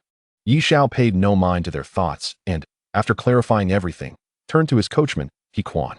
"Uncle He, please find a room in the outer courtyard to settle in. I will call for you if needed. Your command is my duty." He Quan bowed in response. Ye Xiao was disinterested in the trivial affairs of the mansion. He proceeded to his room, where he immediately sat upon the bed, cross-legged. He sensed that the human emperor cauldron within him had begun to exhibit peculiar changes. As Ye Xiao entered a meditative state, he found himself within his sea of consciousness. In a misty expanse, the human emperor cauldron floated, radiating a gentle golden light. The moment he appeared, countless golden specks drifted from the cauldron, gradually converging upon his body. Simultaneously, the true energy within Ye Xiao began to circulate rapidly. Under the influence of this golden light, his cultivation advanced swiftly. Slowly, Ye Xiao's consciousness seemed to be drawn into the human emperor cauldron. He could clearly perceive the respect and admiration the commoners had for him. This sensation was extraordinarily unique, one he had never experienced before. After acquiring the human emperor cauldron, he had struggled for a long time without understanding its workings. It was only when he gathered subordinates that he realized the cauldron could gather human energy and transform it into human emperor qi to assist his cultivation. Thus, he had always believed that the cauldron required a sufficient number of subordinates to function properly. Now, it appeared that earning the admiration of the populace could also consolidate human energy. Concurrently, a plethora of information flooded into Ye Xiao's mind. Finally, as all the human emperor qi merged into his body, he achieved a breakthrough in his cultivation, advancing directly from the 7th level of the soul refinement realm to the 8th level. Ye Xiao opened his eyes, filled with astonishment. Without the assistance of the human emperor cauldron, it would have taken him at least 3 months to reach this level through his own efforts. Yet now, in the span of a single night, his fame had propelled him to the 8th level. Excitement glimmered in Ye Xiao's eyes. Just moments ago, as the human emperor qi coalesced within him, he had received a wealth of information, methods for crafting special equipment, forging weapons, and strategic formations. In essence, it was a top-tier training method for elite troops, unyielding in battle and as solid as rock. This was the training method of the Golden Scale Guards, the ancient imperial guards of the human emperor. Those selected for the Golden Scale Guards possessed unique energy manipulation techniques. Once cultivated, they would form a profound connection with the human emperor cauldron. While providing the cauldron with human energy, they would also receive certain feedback in return. This feedback, combined with the unique techniques and training of the Golden Scale Guards, would inadvertently strengthen their physicality, will, and spirit. Coupled with various strategic formations and meticulously crafted equipment, they would become the finest guards in the world. It seems that enhancing his reputation among the common people would also yield human Emperor Qi. A slight smile graced Ye Xiao's lips. This realization opened yet another path for him to grow stronger. Furthermore, the genuine admiration he had just sensed from the populace left him feeling immensely satisfied. On the other side, in the second prince's mansion, Chun Ji knelt on the ground. His face filled with despair. His voice trembled as he lamented, "Your Highness, I truly did not provoke the third prince. Yet the moment he entered the mansion, he cast me out. I have no recourse." At this moment, the second prince lounged on a grand bed crafted from white jade, draped with the hide of a massive tiger. As he listened to Chun Ji's report, he picked through a large platter of golden pearls. The third is quite astute, isn't he? It adds a bit of intrigue. If he were truly a fool, how dull would that be? Chun Ji dared not respond. He understood that if the man before him was displeased, he could vanish at any moment, completely disappear. Suddenly, the second prince withdrew a pearl from his hand, turned to Chun Ji, and asked, "Do you think Ye Xiao can bring anyone out of the Divine Martial Academy?" Chun Ji trembled as he replied, "This old servant does not know." The second prince wore a mocking smile at the corners of his mouth. Since you are unaware, let us wager. If the third prince fails to bring anyone back from the Divine Martial Academy, I will spare your life. If he brings back fewer than 5, I shall claim one of your hands. Should he return with 10, I will have you dismembered. And if he exceeds 20, I will ensure your demise is 1,000-fold more torturous. A fierce glint flickered in the second prince's eyes as he spoke. Chapter 12. The challenge. The Divine Martial Academy was vast and bustling with activity. News had already spread far and wide. Have you heard? The third prince is assembling a private army, and His Majesty has permitted him to recruit from the Divine Martial Academy. Of course I've heard. But didn't the Academy head say that it requires our consent? Are you planning to join? Forget it. If it becomes the third prince's private army, what opportunities for glory will there be, confined in the capital? Indeed, and the third prince has little support in court, even if one were to serve as his soldier. Following him offers limited prospects. It would be wiser to align with the first or second prince. At this moment, Ye Xiao had returned to Tang'an City after a decade. To these people, he seemed like a prince without any foundation. Even if one were to serve as a soldier for a prince, they would choose someone destined to ascend the throne rather than Qin Xiao. Inside the Divine Martial Academy, within the Martial God Pavilion, the headmaster, Xiao Qiansu, sat with an air of authority, savoring his tea. Though he was 60, he appeared to be merely in his 40s. A chessboard lay before him, and he was engaged in a match with a young man. Noticing Xiao Qiansu's distracted demeanor, the young man chuckled. "Has that boy returned? Aren't you going to lend a hand?" "I will not. That little rascal rejected my offer to take him as a disciple back then. It infuriates me to think about it." Xiao Qiansu gritted his teeth in frustration. The young man, though referred to as young, was actually of similar age to Xiao Qiansu. He was Chun Quansheng, an elder of the Divine Martial Academy, appearing youthful due to his unique cultivation method. His reasoning is not without merit. Chun Quansheng remarked with a smile. The Divine Martial Academy is under royal authority. If he wishes to learn martial arts, a single word from His Majesty would compel you to teach him. So why seek a master? Moreover, what could you possibly teach him? With his innate talent, he does not require a mentor. Humph. Xiao Qiansu retorted coldly. His Majesty has issued an edict that he need not be coddled. I am eager to see how he intends to lead these ambitious young individuals away from the Divine Martial Academy. Indeed, it may prove quite challenging. After all, no one is willing to gamble with their own future. Chun Quansheng sighed. He may end up losing some face this time. Just as he finished speaking, a tremendous noise erupted. Bang! The two massive iron doors flew open. What happened? Quickly go check. Everyone in the Divine Martial Academy rushed towards the entrance. Upon arrival, they found Ye Xiao standing there with his hands behind his back. Apologies, Headmaster Xiao.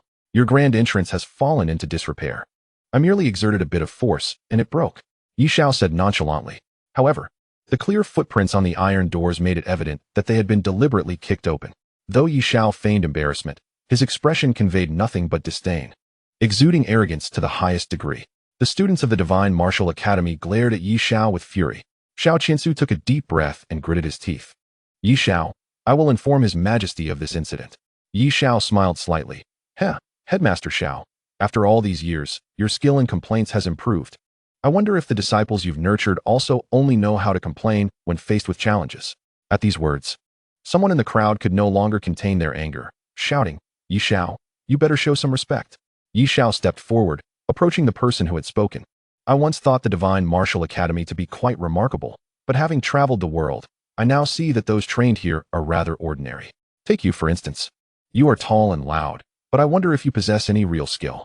The imposing figure turned red with rage, retorting, Ye Xiao, do you dare to fight? Of course. However, as you all know, I am establishing my own residence and require some assistance. If you lose, you shall serve as my servant. Upon hearing this, the challenger calmed down slightly. From the crowd, someone sarcastically remarked, Oh, I see. So this is your strategy, deliberately provoking us to fight so you can take us under your wing. What a clever plan. Win, and you can take your pick of talents. Lose, and you bear no consequences. Do you take us for fools? Ha ha. Ye Xiao laughed heartily. Not bad. You possess some wit and have not completely lost your senses. You should be of use. With a wave of his hand, several individuals behind him brought forth 10 large chests filled with silver. Ye Xiao surveyed the crowd. His voice cold. This is 100,000 taels of silver. I, Ye Xiao, challenge all individuals of the Divine Martial Academy today, restricting cultivation to the 9th level of the Qi condensation realm. For those below this level, I will suppress my cultivation to match yours. You may choose any martial technique you excel in to battle me, and I will counter with the same type of technique. Anyone who defeats me shall receive 10,000 taels of silver, and I will immediately leave the Divine Martial Academy. This proclamation left the assembly in shock. What audacity! Or perhaps what arrogance! Ye Xiao was not merely measuring cultivation, but rather the mastery of various martial techniques. As the training ground for martial officials of the Great Qian, the Divine Martial Academy had thousands of students, each practicing a diverse array of martial arts, from various styles of punches and kicks to countless weapon techniques. There was a plethora to choose from. Yet Ye Xiao intended to pit himself against all these individuals, utilizing their chosen specialties, a challenge of unimaginable difficulty. The young individuals within the Divine Martial Academy fell into a moment of silence before erupting into a flurry of discussions. Has he lost his mind? Does he believe he can suppress us in any martial technique? How arrogant! Is he underestimating us? My family's ancestral dual ring technique. Can he even master that? Huh. What a show. Such a challenge is beyond anyone's reach. In the eyes of the crowd, Ye Xiao's proposal was nothing short of self-destruction. Human energy is limited. No one can master every weapon.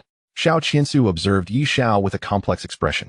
Only he understood how extraordinarily gifted this man was. He had been astounded by Ye Xiao's martial talent when he first witnessed it, a level of brilliance he had never encountered before and felt inadequate beside. It was precisely because of this that, despite Ye Xiao's royal status, he had risked everything to request to take him on as a disciple, only to be rejected. Ye Xiao's lips curled into a slight smile as he addressed the crowd. What? Is there truly no one willing to step forward? 100,000 taels of silver. The honor of the Divine Martial Academy. Are these of no concern to you? What is the point of practicing martial arts if you seek no glory? You might as well hide in a pond like a turtle. As his words fell, the burly man who had first challenged him stepped forward with determination. I am Wang Hu, skilled in the art of boxing. Do you dare to compete with me in a boxing match? Cheers erupted from the crowd at this declaration. However, Xiao Qiansu shook his head in dismay. Wang Hu's boxing skills were exceptional, ranking among the top 5 in the younger generation of the Divine Martial Academy. Unfortunately for him, he was facing Ye Xiao. Xiao Qiansu understood Ye Xiao's intentions, yet he did not expose them. Ultimately, Ye Xiao was a prince, and the emperor had granted him permission to recruit from the Divine Martial Academy, regardless of how he sought to win over these disciples. Xiao Qiansu knew he could not deliberately obstruct him. Moreover, he was eager to witness the astounding martial talent of Ye Xiao firsthand, to see how far it had progressed. Chapter 13. The Fierce Tiger Fist. As Wang Hu stepped forward to challenge, the entire Divine Martial Academy erupted in cheers. Many intentionally shouted out Wang Hu's achievements to exert psychological pressure on Ye Xiao. Brother Wang had once defeated a fierce tiger with a single punch, showcasing strength that was anything but ordinary. Even while suppressing his cultivation, the lieutenant of the Divine Fist camp battled Brother Wang for 200 rounds without a clear victor. He has already expressed his desire for Brother Wang to join. Haha, I still remember when Brother Wang taught me his boxing techniques. In just 3 moves, I was sent flying by his power. These people deliberately raised their voices, their words filled with praise for Wang Hu, listening to them glorifying their past glories. The robust Wang Hu couldn't help but smile slightly. It is important to note that he possesses innate divine strength, even without using his true energy. His physical power is formidable. This inherent advantage makes him naturally superior in martial arts. If others had a higher cultivation level, it might be acceptable. But among peers of the same rank, He is confident he could defeat anyone in the Divine Martial Academy without weapons. For this reason, he was the first to step forward. Ye Xiao, however, calmly gazed at Xiao Qiansu. With the dean present, he would act as a judge. It was unlikely that anyone would be seriously harmed, and they could give their all without fear of finding excuses if they lost. Xiao Qiansu nodded with a smile. Very well. After speaking, he turned to the disciples of the Divine Martial Academy and said solemnly, "Remember, since you have issued a challenge, you must go all out. As long as you do not exceed the limits of your cultivation, you may use any techniques to attack any part of your opponent. With me here, nothing will go wrong. Do not hold back." Xiao Qiansu's words undoubtedly dispelled the last shred of hesitation among the disciples of the Divine Martial Academy. After all, Ye Xiao was a prince. Who would dare to truly harm him? Yet, with Xiao Qiansu present, stating that nothing would happen, everyone felt reassured. As his voice fell, the crowd dispersed. Ye Xiao and Wang Hu stood facing each other. Wang Hu was exceptionally tall, nearly 2 meters in height. His eyes bulged with fury as his internal energy surged. Behind him, a faint yellow phantom of a fierce tiger began to materialize. The fiery tiger fist. Excitement rippled through the crowd. Brother Wang's tiger phantom appeared even more vivid than before. Indeed, after the last hunt of the fierce tiger, he must have gained new insights. I would say that Brother Wang's current boxing techniques should rank among the top 3 of our generation. The fiery tiger fist is an extraordinarily unique technique. To master this fist, one must observe the fierce tiger and comprehend its might. Only after reaching a certain level can one condense a phantom of a fierce tiger behind them. With each strike, the power erupts like a tiger's roar, exuding tremendous momentum. Many who practice this technique even engage in battles with real tigers to seek breakthroughs. Wang Hu's muscles bulged as the phantom of the tiger behind him let out a ferocious roar. In an instant, the crowd felt their eardrums throb. Meanwhile, Wang Hu dashed forward, charging at Ye Xiao. But as he surged forward, his eyes widened in shock. Not only him, but everyone present turned pale. For behind Ye Xiao, another phantom of a tiger emerged. This fierce white tiger, adorned with black stripes, was even larger than the phantom behind Wang Hu. Its eyes gleamed with a chilling murderous intent. If Wang Hu's phantom had already been imposing, the appearance of Ye Xiao's white tiger made the distinction between them palpable. The white tiger behind Ye Xiao was a battle-hardened beast, merciless and unflinching in the face of death. With a mighty roar, Ye Xiao's fist struck out. And as their energies collided, despite both having their cultivation levels suppressed to the same realm and Wang Hu being more robust in stature, a tremendous sound echoed as Wang Hu stumbled back, while Ye Xiao remained steadfast, unmoved. In that initial exchange, the victor was evident. Wang Hu's eyes widened. "You can also perform the fiery tiger fist?" Ye Xiao smirked slightly, replying softly, "The fiery tiger fist is a commendable technique. I practiced it for a few days when I was 10. Your fierce tiger phantom lacks killing intent. Your power disperses rather than consolidates, merely superficial. If you wish to improve, on the 8th shelf of the 7th floor of the Divine Martial Academy's library, there is a technique called the Lying Tiger 5 Styles. Although it merely reinforces one's bones, it should be remarkably effective for you." Wang Hu stood rooted, clenching his fists tightly. Yet he did not step forward again. If Ye Xiao had used a different technique, even after suffering a setback, he would still have the courage to fight. However, Ye Xiao employed the very same fiery tiger fist. In that fleeting clash, Wang Hu fully sensed the might of Ye Xiao's phantom and the finesse of his power utilization. The disparity was glaringly obvious. It even filled him with despair.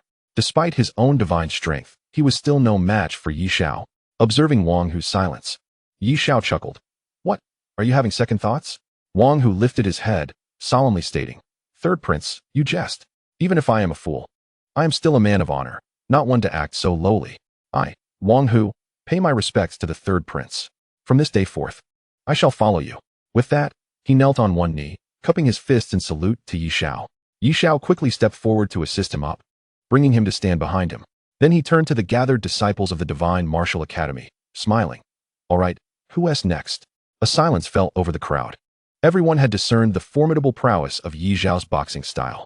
Once more, a figure stepped forward from the crowd. This person was tall and handsome, exuding the air of a distinguished scion. "I am Sun Qing from Ning'an Prefecture. Please guide me in your techniques, Third Prince."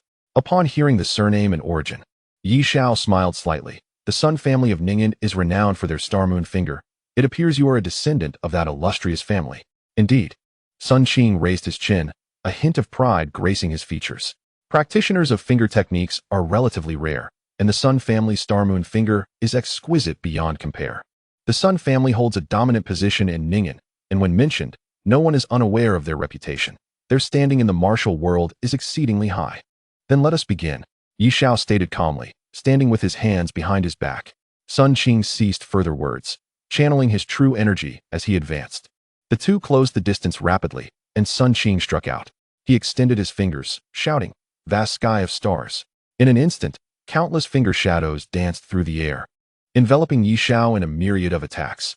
If Wang Hu's fiery tiger fist relied on brute force, then Sun Qing's star-moon finger dazzled opponents with its intricate techniques, securing victory through finesse. As he executed the technique, even Xiao Qiansu observing from the sidelines couldn't help but nod, murmuring, as expected of a family heirloom technique. Sun Qing's vast sky of stars is executed with remarkable depth. The flow of the movements is seamless, a testament to his diligent practice. Chen Quanqing shot him a glance, sneering, "What's the use? He still can't win." Only those seasoned individuals understood how terrifying the martial talent of the third prince, Ye Xiao, truly was. Meanwhile, the disciples of the Divine Martial Academy erupted with cheers. In the arena, Ye Xiao observed the onslaught of finger shadows with a smile gracing his lips. He too extended his fingers. A glimmer of white light erupted from his fingertips. In an instant, everything around him was cast into shadow. Sun Qing's myriad of finger shadows seemed to dissipate under the brilliance of Ye Xiao's white light. Simultaneously, Ye Xiao's finger precisely struck Sun Qing's attacking finger. In that moment, their energies clashed. Sun Qing's eyes widened as he exclaimed, "Cold moon hanging alone?" As his words fell, he was sent flying backward, accompanied by a distinct sound of bones breaking. Bang! Sun Qing landed on the ground, his right index finger twisted at an unnatural angle. Yet, disregarding the pain, he scrambled to his feet, staring at Ye Xiao in shock. "How could you possibly master the Star-Moon finger, and even reach the full moon stage?"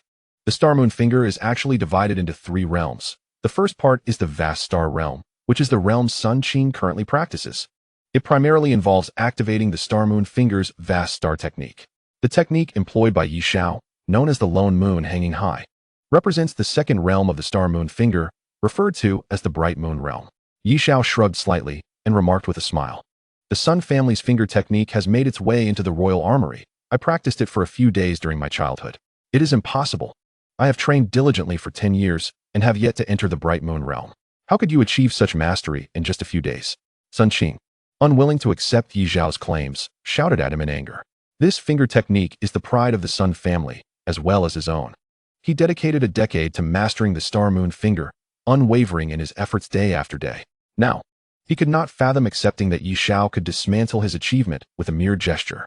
At this moment, the one who could most empathize with him was Wang Hu. Standing behind Ye Xiao, observing Ye Xiao's silhouette, his expression was complex. Just moments ago, when Ye Xiao had defeated him, Wang Hu had harbored similar thoughts. Watching Sun Qing's incredulous expression, Ye Xiao shook his head and stated, "Often, the world is unfair. Not all individuals are created equal. Perhaps you have exerted tremendous effort, but in the presence of some, your endeavors may seem futile." Sun Qing stared blankly at his index finger, now twisted and broken from the force of Ye Xiao's technique, and bowed in respect, saying, "I am Sun Qing, here to pay my respects to the third prince." As Ye Xiao continued to defeat 2 more opponents, the disciples of the Divine Martial Academy were ignited with a fervent desire to compete. "I refuse to believe that this third prince is truly proficient in every skill." From the crowd, a lean man stepped forward and shouted, "I, Li Si from the Divine Martial Academy, wish to challenge the third prince to a contest of leg techniques." The duel commenced once more, showcasing the same martial skills, yet with deeper understanding. Victory and defeat transpired in the blink of an eye. One after another, challengers emerged from the crowd. Lu Mingtian from the Divine Martial Academy sought to test his spear technique against the third prince, while Zhou Shan challenged him with his swordplay. One by one, the disciples stood forth only to be defeated. More and more gathered behind Ye Xiao, astonished by his performance. Ye Xiao's ability to wield fists, palms, claws, fingers, blades, spears, swords, and halberds, all with the same type of technique, exhibited a mastery and comprehension that utterly overwhelmed the disciples of the Divine Martial Academy. Over 20 challengers fell before him, all vanquished by the same technique. With the 25th opponent defeated, someone in the crowd finally voiced the burning question, "Third prince, how many martial techniques do you truly know?" Indeed, this was a question that lingered in the minds of all present. Surveying the crowd, seeing their perplexed expressions. Ye Xiao softly replied, "The royal armory contains 1,375 martial techniques. I comprehended all of them by the age of 12. The Divine Martial Academy possesses 582 techniques, which I mastered by 14. Since then, I have traveled the world. I have not counted how many martial techniques I know, but it is undoubtedly more than 3,000. Upon hearing this, the disciples of the Divine Martial Academy gasped in disbelief. Is he truly human? Xiao Qiansu, observing Ye Xiao eloquently speaking, felt as though time had transported him back 15 years. When Ye Xiao was 9 years old, he had witnessed him for the first time, effortlessly utilizing various martial techniques with innate grace. He had been utterly astounded. Many could not comprehend why some could immediately recognize a genius. It is because true talent distinguishes itself from the ordinary. As he watched Ye Xiao effortlessly transition between techniques, Xiao Qiansu was certain that all the geniuses he had encountered in his life, including himself, paled in comparison to this boy. Now, Ye Xiao remained as astonishing as he had been then. The disciples of the Divine Martial Academy fell into a profound silence, including the observing elders. Could the third prince be jesting? How could anyone achieve such feats? Although they had heard of the third prince's exceptional martial gifts, they had not been privy to such revelations. At last, a martial artist in his 40s spoke up, questioning Ye Xiao's claims as overly sensational. Xiao Qiansu interjected. This is no jest. I had the privilege of instructing the third prince for a time. He has never taken more than 2 days to learn any technique. However, the affairs of the third prince were deemed classified by His Majesty, and thus remained undisclosed to the outside world. Otherwise, they would have long since spread throughout the realm. As Ye Xiao's statements were corroborated by Xiao Qiansu, it became clear that talent can often sway others, for no one wishes to follow someone of mediocre capability. At that moment, Ye Xiao undeniably exhibited a remarkable and exceptional prowess. The crowd fell silent, gazing at Chun Xiao with complexity in their eyes. Should they continue to challenge him? Was there any point in facing such a formidable presence? Ye Xiao smiled and remarked, "What? Has no one the courage to challenge me? If truly no one dares, then let this be the conclusion. 25 challengers is quite sufficient." Suddenly, a figure emerged from the crowd. "Third prince, I am Lu Chongfeng, and I wish to follow you. I am Wu Cheng, and I also wish to follow you. I am Jiao Dehai, and I wish to follow you." In an instant, 7 or 8 individuals stepped forward, expressing their desire to ally with Ye Xiao. No one was foolish. With Ye Xiao's remarkable martial talent, he would undoubtedly be a formidable contender for the throne of the Great Qian Empire. The sooner one allied with such a person, the greater the chance of soaring to great heights. Observing the number of supporters, Ye Xiao smiled faintly and declared, "Those who wish to follow me, step forward." Upon hearing this, Xiao Qiansu immediately interjected, frowning, "Third prince, His Majesty has decreed that you may only select 30 individuals." "Ha ha." Ye Xiao laughed heartily. "Director Xiao? While my father has permitted me to choose 30, he did not prohibit others from joining me, if they wish to follow me. I cherish talent and shall not refuse them. Director Xiao may report this to His Majesty. If he disapproves, you may simply call them back." Chapter 15. Stirring Hearts Within the Divine Martial Academy. Ye Xiao replied to Xiao Qiansu, and then turned to address those who had pledged their allegiance to him. He smiled gently and proclaimed, "Ladies and gentlemen, as you have chosen to follow me, I wish to clarify a few points." For some reason, as Ye Xiao began to speak, everyone's demeanor shifted to one of solemnity. The reality is, some individuals possess the ability to capture attention and focus instantly, while others, the more they speak, the more they induce drowsiness. Ye Xiao was undeniably one of those who could command unwavering attention. Ye Xiao's gaze swept across the crowd. "I, Ye Xiao, am transparent in my intentions. I have returned with the aim of vying for the position of crown prince." Upon uttering these words, every eye widened in shock. It is well known that many princes harbor aspirations for the throne, yet few dare to voice such ambitions. However, Ye Xiao boldly declared his intentions before all. Simultaneously, those who pledged allegiance to Ye Xiao felt an undercurrent of excitement swell within them. Indeed, Ye Xiao continued, "I establish a private army not for mere protection or display. Once formed, it shall aim for merit and achievement. Numerous conflicts await us in the future, and on the battlefield, life and death are uncertain. If you fear for your life, you may leave now." Not a single person moved. Wang Hu proclaimed loudly, "Third prince, though the talents of the Divine Martial Academy vary, there is no cowardice among us." The crowd echoed in unison, "We are not afraid of death."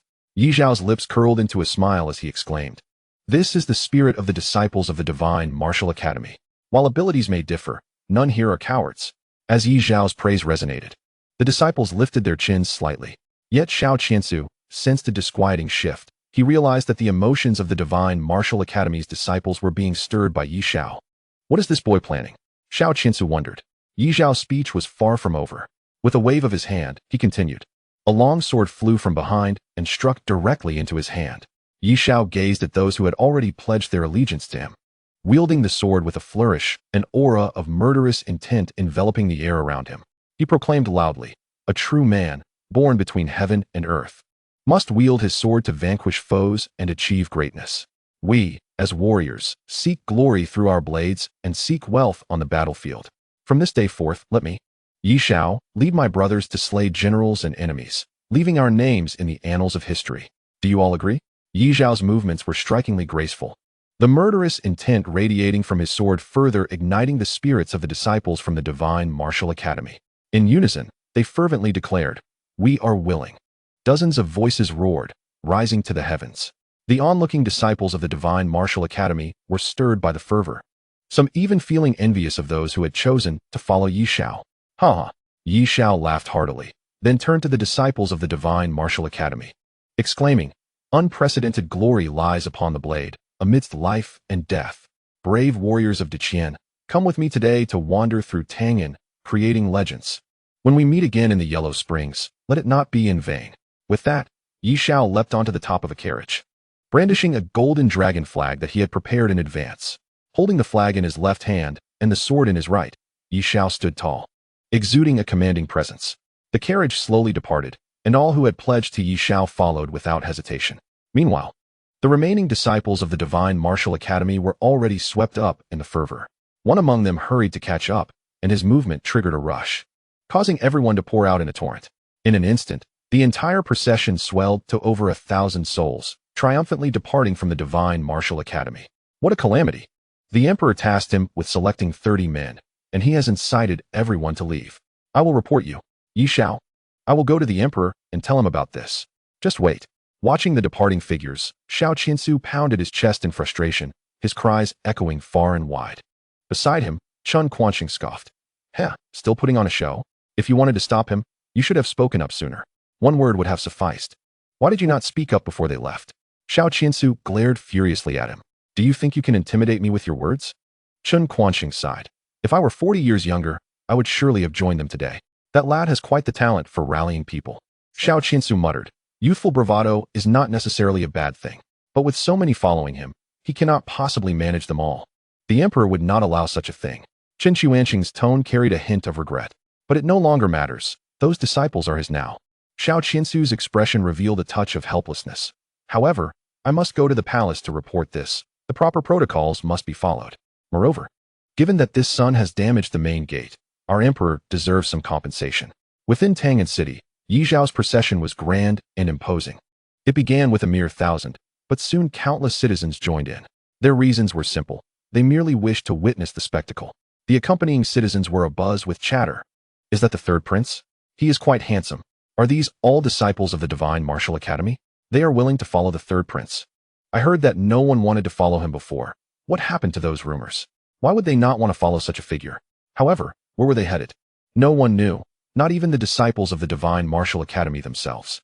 They were merely swept up in the excitement stirred by Ye Xiao.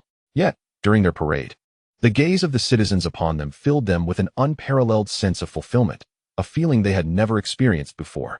To be noticed and embraced by the people. This commotion spread like wildfire. At the residence of the second prince, he wore a cold expression. Not far away, the eunuch Qinji had been silenced, enduring the torturous fate of being flayed. As the news reached him that Ye Xiao had led over 1,000 disciples of the Divine Martial Academy in a parade, the second prince was consumed by rage. Why? Why are there so many following him? The second prince could not comprehend. Damn it. I intended to use this opportunity to tarnish his reputation, yet he has instead seized the chance to elevate his own. The second prince slammed his fist on the table in fury. Beside him, a young scholar smiled slightly. Your Highness, do not be anxious. The outcome remains uncertain. The second prince turned to him, coldly inquiring, is there a possibility for a turnaround? Of course, the young scholar opened his folding fan and spoke softly. First, the emperor sent him to the Divine Martial Academy to recruit 30 men, yet now nearly all the disciples have chosen to follow him. This contradicts the emperor's will and will surely displease him. Although the third prince may gain fame from this, in the long run, it may not be advantageous. Upon hearing this, the second prince's anger began to dissipate. Continue. The third prince's brazen display will undoubtedly make him the primary target for both the first and fourth princes. He has merely returned to Tangyan, his foundation is unstable, and he has made enemies on all sides. Though he may bask in glory for the moment, the future is fraught with peril. The young scholar took a sip of water and continued. Thirdly, the third prince's leading of 1,000 people in a parade must have a purpose. If it ends as a mere display with no substance, it could backfire and become a subject of ridicule. Thus, your highness need not rush. It is wise to observe further. The second prince gently stroked the golden pearl in his hand, glancing at the eunuch Qin Ji being flayed at the doorway, a faint smile curling at the corners of his mouth. In the depths of the imperial palace, Ye Xiao cast aside the memorial he was holding, rubbing his temples. He stretched lazily and muttered to himself, "How tiresome! Why must I deal with so many affairs daily? None of my sons are capable, otherwise I wouldn't have to toil so hard. I could have long since retired to a life of leisure." Zhou Tong listened to the emperor's grievances, rendered speechless. That position was one that countless individuals coveted. Ye Xiao sighed again. The fate of the Qian dynasty cannot be entrusted to mere incompetence. Just then, a young eunuch entered the room. "Your Majesty, the head of the Divine Martial Academy, Xiao Qiansu, seeks an audience." Ye Xiao grinned widely. "Oh, old Xiao has arrived. It seems my son has already gone. I wonder what the result is. Quickly, let him in." Moments later, Xiao Qiansu strode in, his face flushed with anger. Upon seeing his expression, Ye Xiao sensed trouble brewing. Sure enough, when he spoke, his tone dripped with sarcasm. "Your Majesty, I am but a martial man, devoid of subtlety. If you wish to provide the third prince with aids, why not let him choose directly? Why must the disciples of the Divine Martial Academy be made to follow him of their own volition? Your esteemed son is quite the spectacle today." Upon hearing this, Ye Xiao surmised that Ye Xiao had stirred up trouble. He cautiously inquired, "Director Xiao, what has my wayward son done now?" "What has he done?" "He kicked down the main gate of the Divine Martial Academy." Xiao Qiansu retorted angrily, "Your precious son, in a blatant attempt to provoke the disciples, has literally kicked down the gate of the Divine Martial Academy. Is there no dignity left for the academy? What of my own face? Were it not for your esteemed standing, I would have dealt with him myself." Ye Xiao forced a smile, feeling a bit awkward. This is indeed a matter where Ye Xiao is at fault. Rest assured, I will chastise that wayward son. As for the main gate of the Divine Martial Academy, I will have the Ministry of Works commence repairs immediately. Repairs? Xiao Qiansu's voice rose significantly. Is this merely a matter of repairs? Your son has led away all the disciples of the Divine Martial Academy. They are currently parading through the streets of Tangyan. Ye Xiao raised an eyebrow. Surprised, you mean to say that all the disciples of the Divine Martial Academy are willing to follow Xiao heir? Xiao Qiansu gritted his teeth and said, "Your Majesty seems pleased. But what is Director Xiao thinking? How can I be happy?" Observing Ye Xiao's barely suppressed smile, Xiao Qiansu exclaimed in anger, "Your Majesty, you allowed him to select 30 individuals, and now all the disciples from the Divine Martial Academy have been swayed by him. How can we allocate personnel among the various divisions this year? The disciples of the Divine Martial Academy are the backbone of the Qian army, and each year, various divisions compete fiercely for them." Ye Xiao waved his hand dismissively, reassuring, "Director Xiao, do not worry. I will not grant him too many recruits. Shortly, I shall summon that rebellious child to the palace. Most of these disciples will still return to the Divine Martial Academy." Then, after a moment of contemplation, Ye Xiao continued, "However, considering the continuous warfare in recent years, the expansion of the Divine Martial Academy should be prioritized. Thus, I permit you to select 7 locations within Qian's territory to establish branches of the Divine Martial Academy, recruit talents, and train them for the Ministry of War's distribution." This was Ye Xiao's form of compensation. In truth, Xiao Qiansu had long desired to expand the Divine Martial Academy. Yet his pleas had always been rejected by Ye Xiao due to the complexities involved. The disciples of the Divine Martial Academy must remain directly under military command. Although this training model could effectively identify and utilize talent, it also posed certain challenges, such as fostering mutual support among disciples from the academy, which was unavoidable. Moreover, Ye Xiao could not oversee everything, leading to the emergence of a faction within the military loyal to the Divine Martial Academy, an outcome he wished to avoid as an emperor. Thus, despite countless petitions from Xiao Qiansu regarding the academy's expansion, they had all yielded no results. Yet now, Ye Xiao had unexpectedly agreed to a significant expansion. Xiao Qiansu's eyes sparkled with joy as he immediately bowed, saying, "Thank you, Your Majesty. I shall take my leave now. As for the matter of the gates, I can handle it with a couple of disciples from the Divine Martial Academy." He swiftly departed, fearing Yi Sun might rescind his decision. Watching him leave, Yi Sun shook his head slightly and pondered for a moment before instructing, "Zhou Tong, go summon Yi Xiao to the palace." Zhou Tong promptly left, and once he had gone, a shadowy figure emerged from the darkness, a venerable eunuch who stepped beside Yi Sun and poured him a cup of tea. "Your Majesty, why the sudden approval for the expansion of the Divine Martial Academy? Were you not always opposed to it?" Unlike ordinary eunuchs, this one seemed to harbor little fear of Yi Sun. Yi Sun chuckled lightly. "In the past, I was always preoccupied with how to limit the influence of the Divine Martial Academy. However, no matter how I restricted their numbers or divided them among the military divisions, the necessary support remained. The disciples of the Divine Martial Academy still hold many key positions within the army." As he spoke, he lifted the teacup, gazing at the few tea leaves swirling within, murmuring, "Military positions are akin to the water in this cup. There is a fixed quantity. Regardless, they cannot overflow. The disciples of the Divine Martial Academy are like the tea leaves. If fewer in number, they will greedily absorb the water, enriching themselves. However, if the cup is full of tea leaves, it becomes a different matter. Once the branches of the Divine Martial Academy are established, I will require the officers from various regions to rotate into the academy for training. This will enhance combat effectiveness and render the identity of the Divine Martial Academy commonplace. At that point, everyone will be a disciple of the academy, and I shall see how they band together." With that, Yi Sun laughed triumphantly. "Humph, that boy Yi Xiao is indeed my son. He has managed to rally the entire Divine Martial Academy's disciples. What a talent." Nevertheless, the ultimate destination of this journey is paramount. If the choice is poor, it will be a mere facade, disappointing me. The so-called demeanor of a ruler is, in essence, leadership. Some individuals are inherently endowed with a powerful charisma that compels others to follow. Yi Xiao undoubtedly possessed such traits, and his final destination had already been determined, the Great Qian Heroic Shrine, a place of solemn reverence.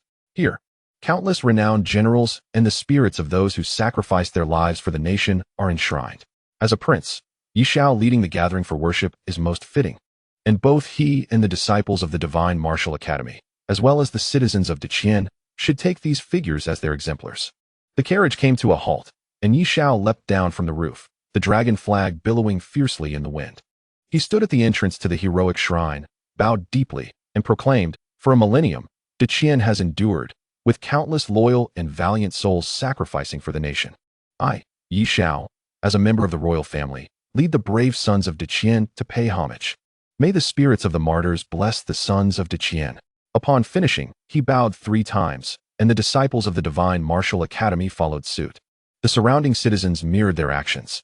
In this solemn atmosphere, Yi Xiao spoke again, brandishing the dragon flag as he declared loudly, "I, Yi Xiao, the 3rd Prince of Qian, vow here that I will protect the citizens of Qian and our homeland with my life, unrepentant even in death. If I betray this oath, may heaven and earth punish me." As he spoke, Yi Xiao swung his sword, slicing open his palm. Channeling his energy, blood surged forth, splattering onto the golden dragon flag, instantly staining it crimson. The sight ignited a fervor among the disciples of the Divine Martial Academy. Yi Xiao turned and shouted, "Those who wish to follow me, step forward." Just as his words left his lips, he felt the human sovereign cauldron within him spinning rapidly. A thread of golden light flowing into the dragon flag, and in that moment, a resounding dragon roar erupted. Chapter 17. Celestial Phenomenon Outside the Heroic Shrine. A throng of people gathered. Countless citizens had followed to witness the spectacle. Yi Xiao bowed in tribute, staining the dragon flag with his blood while making his vow. Initially, the excitement ignited within the disciples of the Divine Martial Academy and the citizens alike seemed sufficient. However, suddenly, the golden dragon flag, now tainted with blood, appeared to absorb the crimson liquid as if the golden dragon itself was drinking, transforming the entire flag into a deep scarlet. Accompanying this transformation was a thunderous dragon roar. The dragon, a legendary creature, elicited an immediate and involuntary awe among all present. In that instant, an uncontrollable reverence surged from within. Gazing at Yi Xiao, who held the dragon flag, someone began to kneel, and like a domino effect, one by one, the crowd fell to their knees, compelled by the resonating dragon's roar. "Look, something is emerging from the heroic shrine." A voice rang out amidst the crowd's astonishment. From within the shrine, a cascade of golden light began to drift outward, converging towards the bloodstained dragon flag held by Ye Xiao. This unforeseen event took both Ye Xiao and the onlookers by surprise. As he turned, he saw the sky filled with golden light, resembling a celestial shower. Ye Xiao gripped the dragon flag tightly, feeling an extraordinary energy being infused into it. To the eyes of all present, there was no doubt that this was the acknowledgement from the countless loyal souls of Qian within the heroic shrine. As the golden light subsided, all gazes fixated on the blood-colored dragon flag. Recalling Ye Xiao's earlier words, Wang Hu, a disciple of the Divine Martial Academy, was the first to rise. He stepped forward beneath the dragon flag and, slicing open his palm, smeared his blood upon the flag. I, Wang Hu, pledge to follow the third prince, staining the dragon flag with my blood to protect Qian, unrepentant even in death. If I betray this oath, may heaven and earth punish me. His bold action inspired others to rise and follow suit, mimicking his oath. Had this occurred earlier, such a vow might have been a fleeting moment of fervor, easily forgotten thereafter. However, after witnessing the dragon's roar and the spirits manifesting from the heroic shrine, none dared to disregard their promises. In truth, these individuals were not foolish. They understood that failing to join this vow would lead to ostracism and derision. Moreover, this extraordinary phenomenon seemed to suggest that Ye Xiao was indeed destined for greatness. If not now, when would they pledge their loyalty? As the multitude swore their oaths, Ye Xiao felt the human sovereign cauldron within him gathering a significant amount of vitality. At this moment, the crowd, including the onlookers, subtly regarded Ye Xiao as the future sovereign of the Great Qian dynasty. Unbeknownst to them, they had begun to submit to him. This also allowed the imperial cauldron to garner immense popularity. Just as the crowd was caught up in the excitement of the extraordinary phenomenon, Zhou Tong squeezed his way through the throng. Your Highness, the Emperor requests your presence in the palace. Ye Xiao smiled slightly. I shall go at once. With that, he turned to Wang Hu. Since their time together at the Divine Martial Academy, Wang Hu had consistently made the right remarks and taken the appropriate actions at opportune moments, demonstrating a remarkable attention to detail. Ye Xiao handed him the dragon flag. I must enter the palace now. Please retain the individuals I have selected today, and together, return the dragon flag to my residence. He then addressed the others, proclaiming, Brothers, as my father summons me, I shall take my leave. Today's oath is a fortunate event in my life. Regardless of where we may find ourselves, let us not forget the vow we made today, and together serve the Great Qian.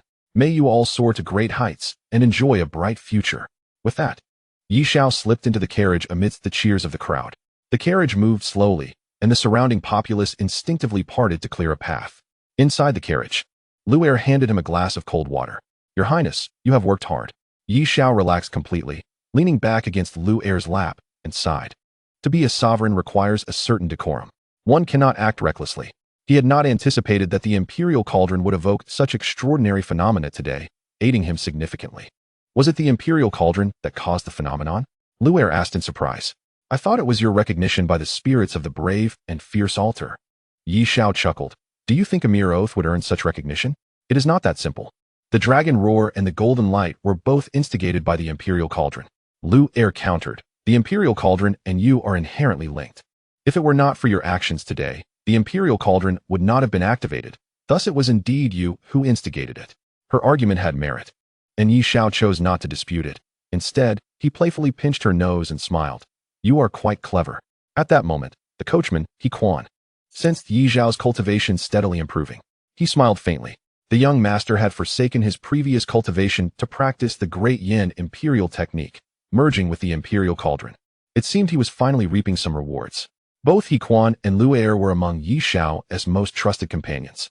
Had it not been for their presence, he would not have so readily abandoned his prior cultivation to undertake the Great Qian Imperial technique anew. Hearing He Quan's reflections, Ye Xiao smiled slightly. There must be some gains. Otherwise, I would have wasted my previous cultivation. He lamented the years he had spent refining his true essence, adding, if it were anyone else, they likely wouldn't possess the same resolve as I do. At this, He Quan expressed confusion. With your talent, even without practicing the Great Qian Imperial technique, you would undoubtedly become an extraordinary master. Why take such risks? Inside the carriage, Ye Xiao closed his eyes, resting against Lu Er's soft lap, and softly replied, I am someone who strives for greatness. If I am to do something, I must aim to be the strongest. The cultivation of humanity is constrained by the limitations of the body and meridians. Thus, Even the most elite experts often fall short against the barbarian and demon races. However, the true energy cultivated through the Great Yin imperial technique can surpass the Great Sun primordial yang technique, making it undoubtedly comparable to the most formidable techniques of those two races. This seemingly minor difference may very well become a chasm in the future. A decade or so of cultivation is not a loss. Outside the carriage, admiration flickered in He Quan's eyes. He mused that to speak lightly of a decade of cultivation is easy, but how many in life can claim such years? This decisive mindset filled him with immense respect. Furthermore, among countless human beings, being the foremost of humanity is a dream pursued by countless individuals throughout their lives. Ye Xiao, however, made it clear that he aspired to be the strongest among all living beings. His ambition was evident. Had it been someone else, He Quan might have scoffed at their naivety. However, the one uttering these words was Ye Xiao, a prodigy of martial arts unlike any he had ever encountered. Thus, such aspirations did not seem out of place. Uncle He, please inform Meng Yin to come see me tonight. Understood, young master. Lu Er pouted and muttered softly. That vixen must be dying to see His Highness. Ye Xiao opened his eyes and playfully pinched her nose again, chuckling. What can I say? I am quite handsome. After all, it's no wonder. Your Highness has such a thick skin. Did I say something wrong? Not at all. My lord is indeed a paragon of elegance. Let us try another description. Noble and majestic. Any more? Please, do continue. Cultured, graceful, strikingly handsome, and captivatingly beautiful. Stop. Chapter 18. The future is mine within the palace. Zhou led Ye Xiao onward. A gentle breeze swept through as Ye Xiao's voice floated back to him.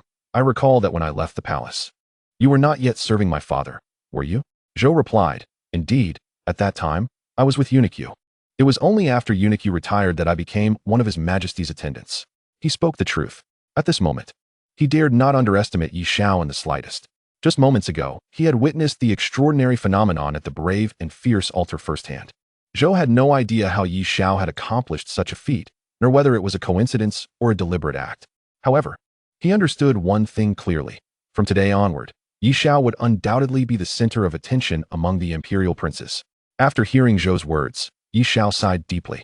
Unique was indeed a good man, but with his cultivation, even at his age, he should not have retired. As for that, I cannot say. Ye Xiao smiled faintly, but did not pursue the matter further. The palace courtyard was shrouded in secrecy, accompanied by countless skirmishes. The transition between old and new was unavoidable. As they traversed the lengthy corridors, many palace maids and eunuchs cast glances at Ye Xiao. He greeted each of them with a smile and a nod. Zhou couldn't help but feel a sense of admiration. This third prince seemed to possess a certain ease that set him apart from the others. Indeed, he appeared remarkably relaxed and at ease, his demeanor devoid of any tension or awkwardness. The palace maids and eunuchs, upon witnessing Ye Xiao's demeanor, either knelt in respectful greeting or quickly lowered their heads. The rules of the palace are indeed too strict. It becomes rather tedious.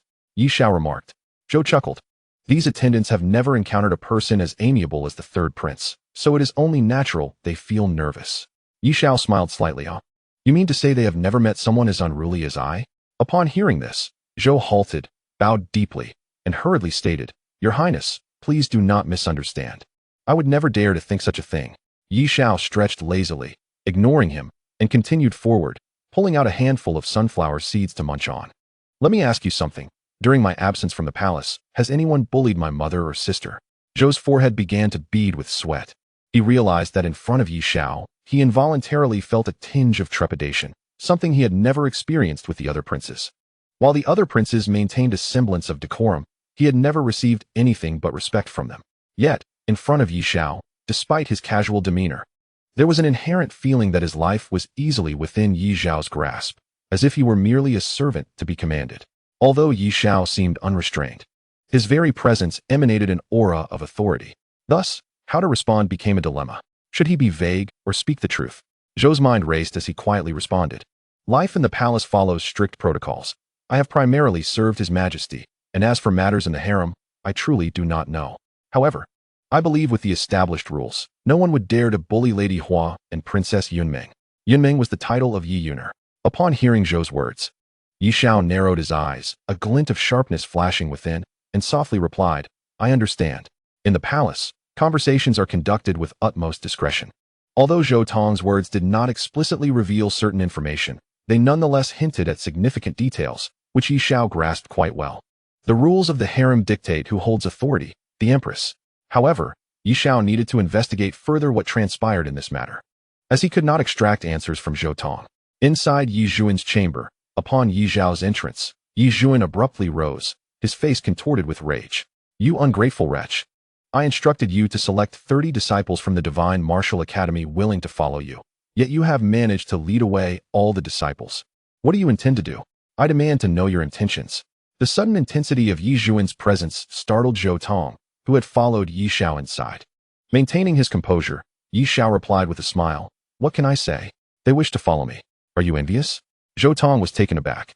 When had any prince dared to speak to Yi Zhuan in such a manner? Surprisingly, Yi Zhuan merely scoffed. "Envious? I am the sovereign of Qian, and all its subjects are my vassals. Why should I be envious of you?" Ye Xiao chuckled. "You are now the emperor, indeed, but in your youth. Could you have attracted so many disciples from the Divine Martial Academy? Of course not." Ye Xiao teased further. "So, does it not make you feel proud of your son?" "Humph." Yi Zhuan snorted dismissively. "What you have done today may indeed bring you fame, but such ostentation will surely attract more adversaries." In response to his father's remarks, Ye Xiao surveyed the room and spotted a round stool in the corner. He turned to Zhou Tong and commanded, "Fetch that stool for me. Standing while talking is quite exhausting." Zhou Tong, who had initially wished to blend into the shadows, found himself momentarily stunned. What should he do? Should he bring it or not? Fortunately, Yi Zhuan intervened, saying, "Bring it over." Zhou Tong was perplexed.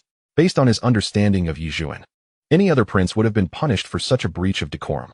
Yet, Ye Xiao not only faced no repercussions, but also conversed casually with the emperor.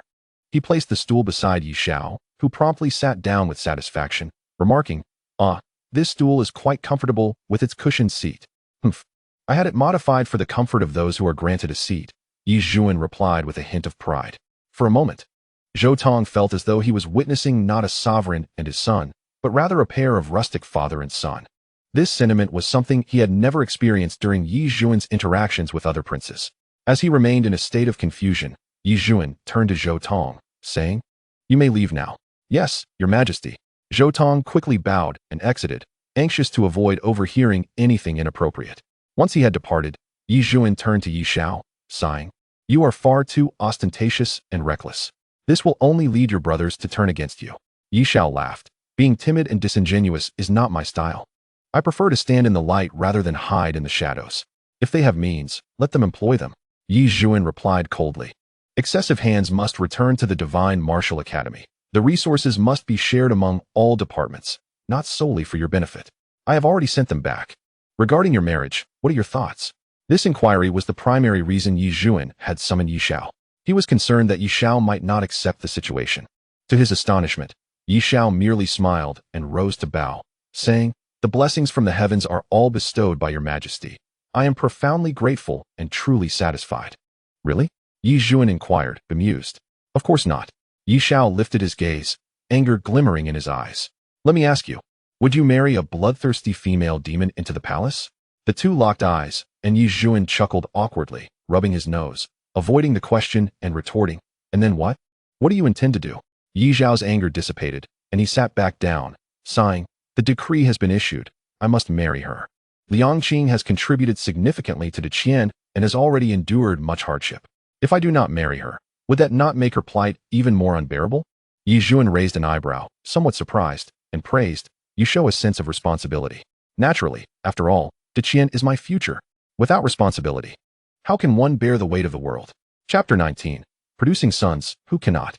As evening approached in the palace, rain began to fall outside. Ye Xiao had already taken his leave. Yi Zhuan reclined on the bed in his chamber, half closing his eyes, playing with a string of sandalwood beads. Before him stood a tall, slender figure clad in black, reporting the events of the day. Once the figure finished, Yi Zhuan furrowed his brow and asked, "How did he manage the celestial phenomena?" The black-clad figure bowed. "It remains unclear. The spiritual masters from the star-picking pavilion and the spies from the town and suppression office have investigated but found no clues. It truly appears to be a celestial phenomenon." "Impossible." Yi Zhuan scoffed. "That young man went to the Divine Martial Academy today with a clear agenda, to provoke and incite those disciples, then showcase his extraordinary martial talents to impress them. Ultimately, he stoked their fighting spirit, parading through Tangan and pledging his name before the heroic spirit shrine with blood-soaked banners. Every step was meticulously calculated. How could the resultant phenomenon be mere coincidence? The black-clad figure paused, then asked, "Should we send someone to monitor the third prince?" Yi Zhuan cast a glance at him. "No need." The figure responded, "Your Majesty, if the child is growing and has his own secrets, that is natural. However, if something occurs and you are unable to uncover it, it is disappointing." Yi Zhuan sighed. "You speak of reason? You cannot follow or monitor. Yet you blame us for the lack of findings?" Though he internally grumbled, he did not dare show it on his face. He could only bow and say, "It is my inadequacy." Yi Zhuan waved his hand. "You may leave. This matter ends here." "Understood." The black-clad figure gradually exited the hall. Yi Zhuan chuckled lightly. "Shower, I find you increasingly pleasing. You possess dignity and capability, able to rally people's spirits, embodying the essence of a ruler. The only pity is your somewhat hasty actions. I had planned to bestow Liangqing upon you to confuse your elder brother, the second, and the fourth, alleviating some of your pressure. Yet today, you openly declared your intentions to claim the throne and provoke the celestial phenomenon at the heroic spirit shrine. It seems your reputation will soon spread throughout Tangan." He spoke with sufficient volume, clearly not intending to keep his thoughts private. The elderly eunuch lurking in the shadows quietly interjected, "If your Majesty holds the third prince in such high regard, why not directly make him the crown prince?" Yi Zhuan shook his head, sighing, "As the sovereign of Qian, I bear the weight of the world.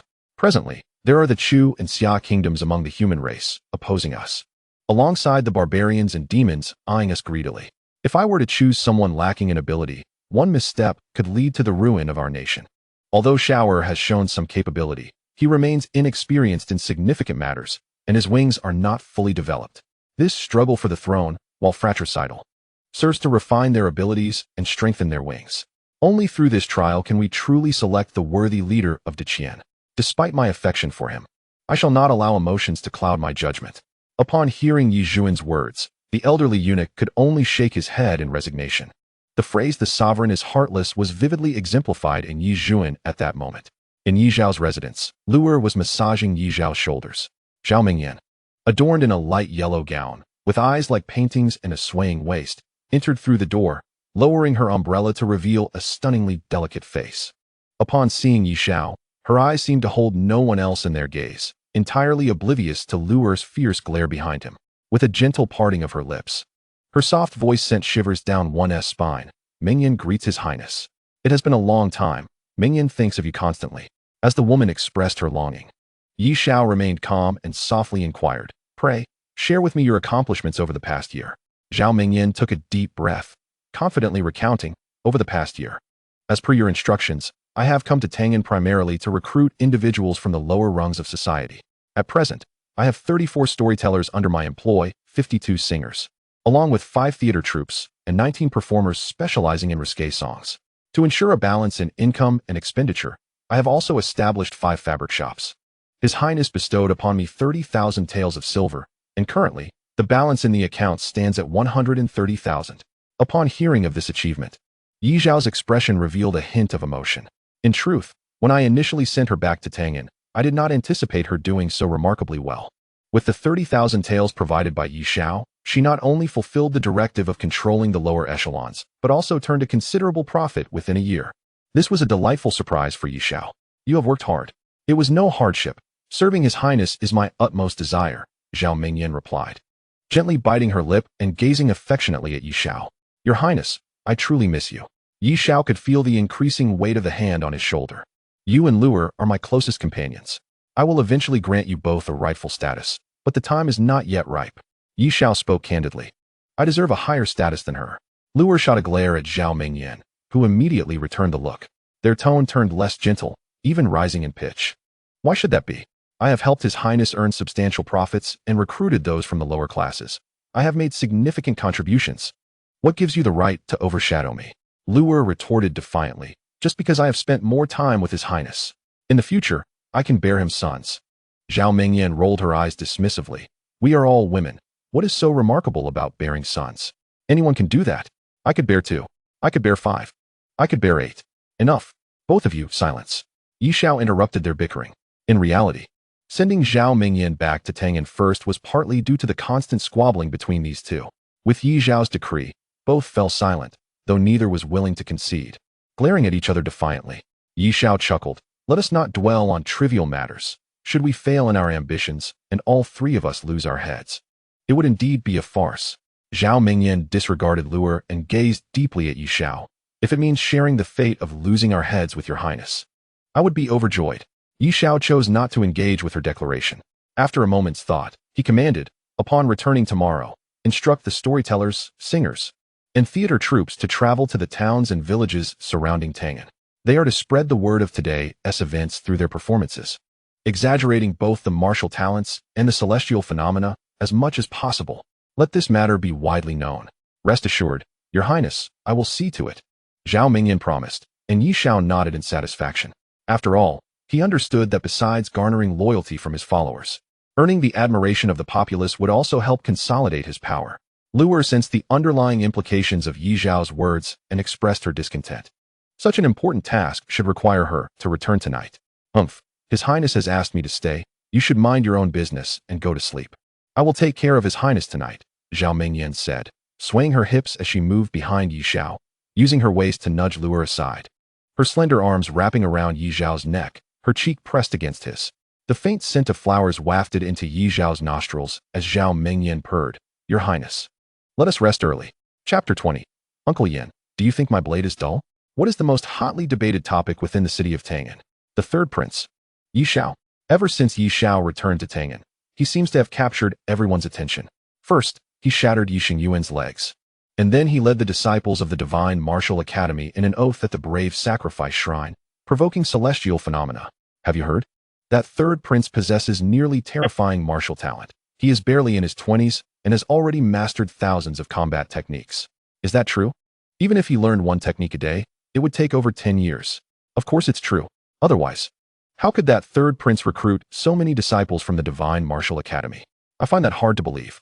Where in the world exists such a prodigy? It must be exaggerated. Haha, I doubt that. The celestial phenomena and the blessings of our great ancestors at the Brave Sacrifice Shrine cannot be mere embellishments. I say this third prince will surely achieve greatness. Who knows? He may very well become the future heir of our great empire. He has publicly declared his intention to vie for the throne. In every alley and street, whenever the common folk found a moment of leisure, their discussions invariably turned to Ye Xiao. At this moment, within Ye Xiao's carriage, he sat facing Liang Qing, their conversation meandering along. Ye Xiao stifled a yawn repeatedly. Noticing his lethargic demeanor, Liang Qing frowned. Did you not sleep last night? Why do you appear so dispirited? Ye Xiao sighed. Last night, I had an epiphany regarding staff techniques, so I practiced diligently until dawn. Liang Qing's face reflected admiration. No wonder your highness has mastered thousands of martial techniques. It seems that in addition to your extraordinary talent, you have also put in considerable effort. Naturally, Ye Xiao smiled faintly. But tell me, does that Yanzhe truly wish to join my household? I am uncertain. Liang Qing shook her head. Yanzhe originally hails from Dingzhou and has some connections with my father. However, after a scandal involving corruption in military rations, he took matters into his own hands and killed the corrupt official in a fit of rage. He later turned himself in, and the emperor stripped him of his official title, sentencing him to 5 years of exile. Eventually, my father brought him to Tangan, where he now makes a living running a martial arts school. The Huofeng camp in Dingzhou is his creation. This man is exceptional, both in leading troops and in battlefield command. My father believes that his passion remains undiminished. If you can recruit him, it would be advantageous for you to train an elite force, and for him, it would allow him to pursue his ambitions. It is beneficial for both of you. In truth, Ye Xiao's greatest dilemma lay in selecting the commander for these 3,000 soldiers. Though his martial talent was extraordinary, he was not adept at battlefield command or training troops. Furthermore, he could not personally oversee such matters. The disciples of the Divine Martial Academy, while having received systematic training, were ultimately inexperienced youths. Ye Xiao could not possibly place them in key leadership positions. As the saying goes, it is easy to find 1,000 soldiers, but difficult to find a single general. The choice of a military commander is of utmost importance. An excellent leader can bring about monumental changes within an army. The absence of a suitable commander was precisely why Ye Xiao had not aggressively recruited soldiers. That day, he had inquired about this matter with Liang Qing, and to his surprise, Liang Qi arrived early today at the prince's residence, bearing a letter from Liang Qingyin, requesting to meet with Yanzhe. In truth, Ye Xiao had a vague recollection of Yanzhe's past. At the time, he had merely regarded it as a curious tale, soon forgotten. Finally, as the carriage rolled to a halt, Ye Xiao arrived at his destination, The Ding'an Martial Arts School. Ye Xiao and Liang Qing alighted from the carriage to find the school's gates wide open. Inside, over a dozen youths were training vigorously under the scorching sun. Their torsos bare as they honed their martial skills and strengthened their bodies. Beside the youths stood a middle-aged man in his 40s. His gaze sharp as he scrutinized the group. Chenwu, slacking off again. You think I can't tell you're not putting in the effort? Lu Dali. Add 30 to the stone lock. Wang Xiaoxi, don't think I can't see you. You must exert yourself fully when chopping. You've been slacking on 3 consecutive strikes. Add 300 more. People are inherently prone to laziness. Those who can maintain discipline are few and far between, especially among youths whose characters are still unrefined. In moments of interest, they may be extremely earnest. Yet, martial training requires years of monotonous practice, inevitably leading to complacency. Uncle Yin, I have come to see you. I brought you many delicacies. Liang Qing called out as she entered the courtyard with a basket of prepared food. Upon hearing Liang Qing's voice, Yin Zhe's face broke into a joyful smile as he stepped forward. You come just to visit. Why bring me food? It has been some time since you last came. Have you found a suitable match yet? Last time your father visited, he lamented to me that you might never find a husband.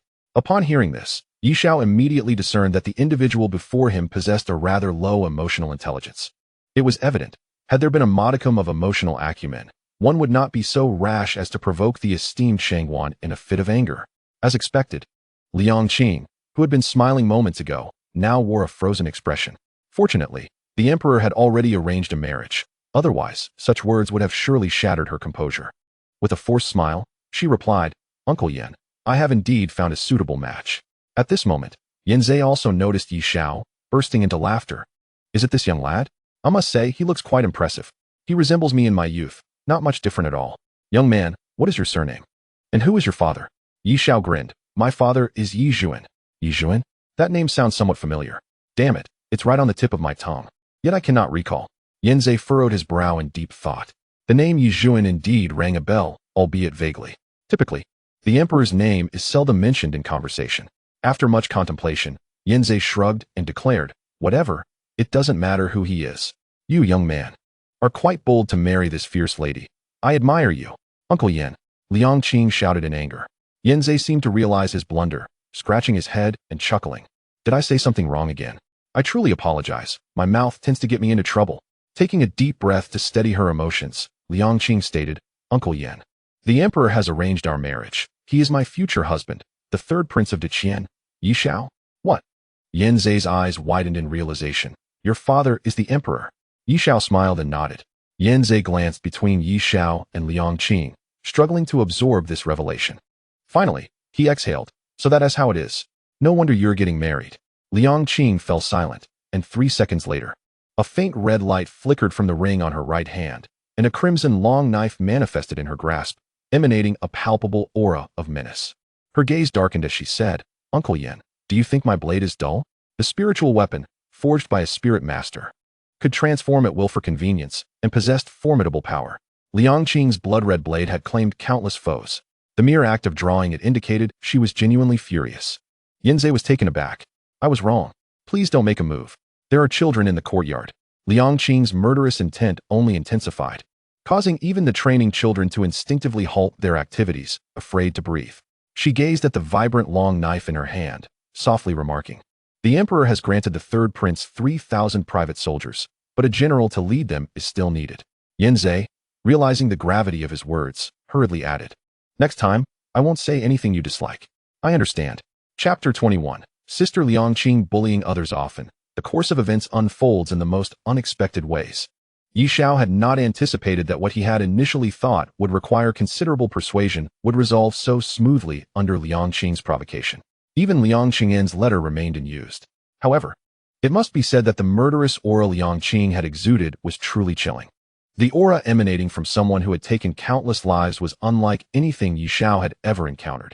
Even he felt a chill run down his spine, causing the hairs on his body to stand on end. At that moment, he almost resorted to channeling his true energy out of instinct. Watching Liang Qing sheath her long knife, Ye Xiao swallowed hard. Liang Qing turned to him and beamed. 3rd prince, that's wonderful. Uncle Yin has agreed. It seems my father was right. Uncle Yan's spirit is still fervent. Her smile brought forth 2 lovely dimples, and her eyes sparkled like stars, creating a stark contrast to her earlier fierce demeanor. If he hadn't agreed, He might have truly been in trouble, Ye Xiao thought to himself. Though he maintained a smile as he addressed Yin Zhe. General Yin, since we have come to an agreement, let us head to the residence tomorrow. I have some matters to discuss. Very well. Yin Zhe wiped the sweat from his brow and secretly gave Ye Xiao a thumbs up. Let us go. As Ye Xiao and Liang Qing exited the martial arts academy, the children behind them exclaimed in awe. Master, that woman was terrifying. Master, I thought you were going to die. Master, will you still be able to teach us tomorrow? Yin Zhe's hearty voice boomed from behind. What are you worried about? I'm going to be a general, and you lot will join me in the army. I won't let your tuition go to waste. But let me make this clear. If you want to forge a future, you must be prepared to stake your lives. Ye Xiao and Liang Qing climbed into the carriage.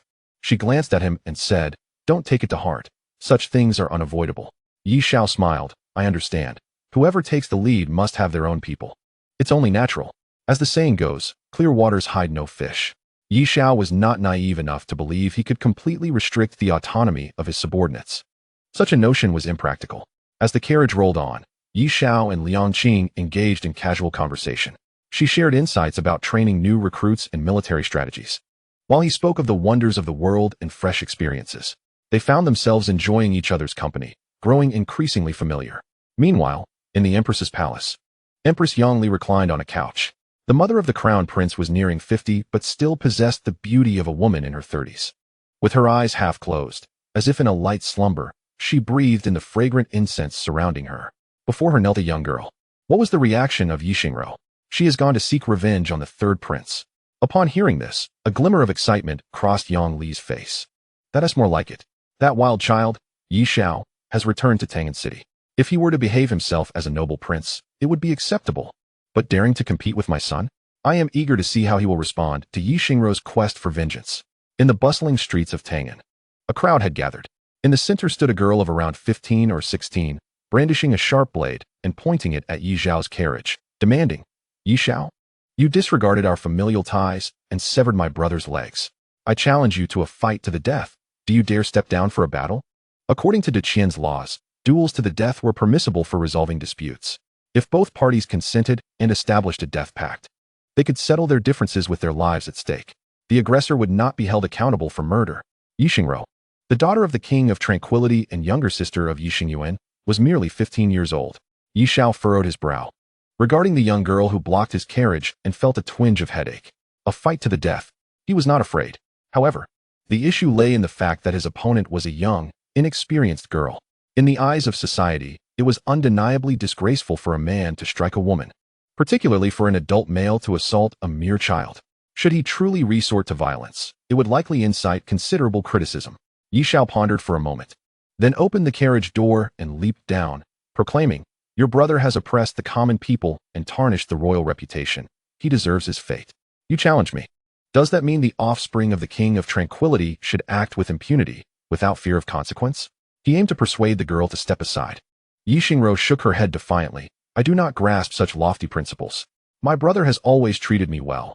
You have crippled him, and now he suffers at home, enduring daily torment, even refusing to see me as he seeks vengeance against you.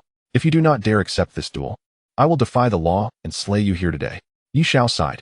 He truly did not wish to engage with Yixingro. Defeating such a young girl would feel unjust. Yet, given the circumstances, he was left with no choice. Just as he prepared to accept the duel, Liang Qing leaped out of the carriage. Yixingro, how dare you?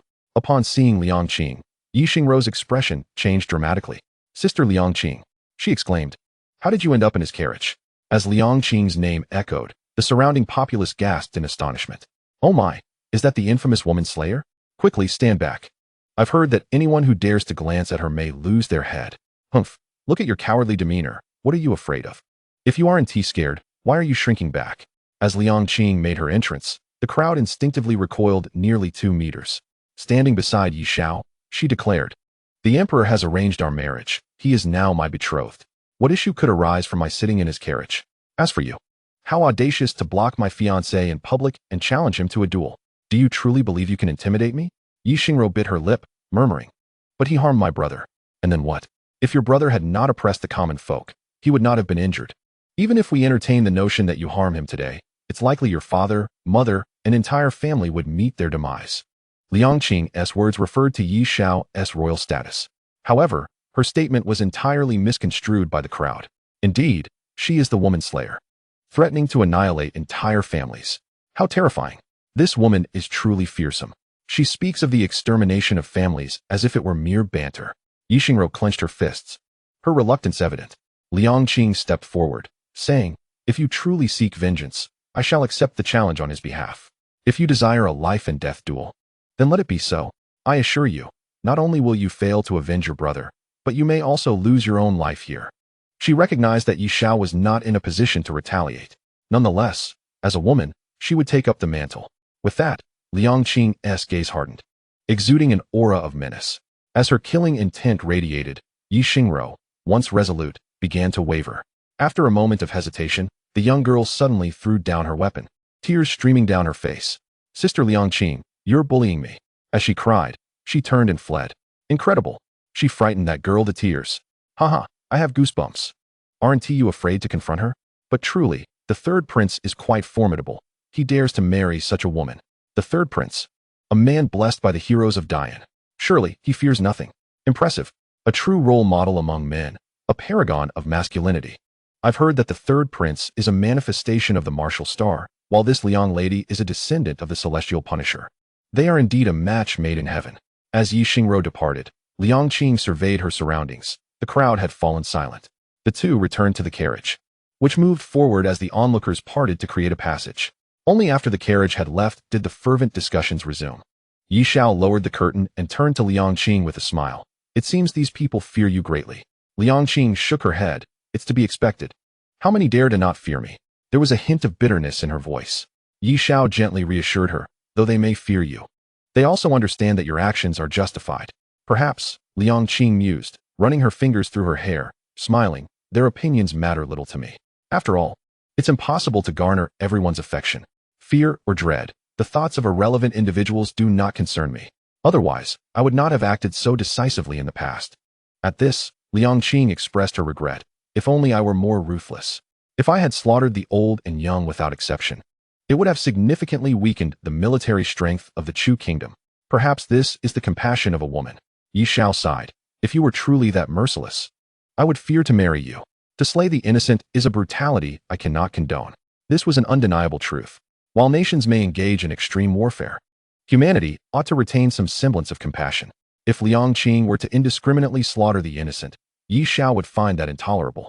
As the morning sun bathed the surroundings, within Ye Xiao's residence, disciples from the Divine Martial Institute, led by Wang Hu, had already gathered.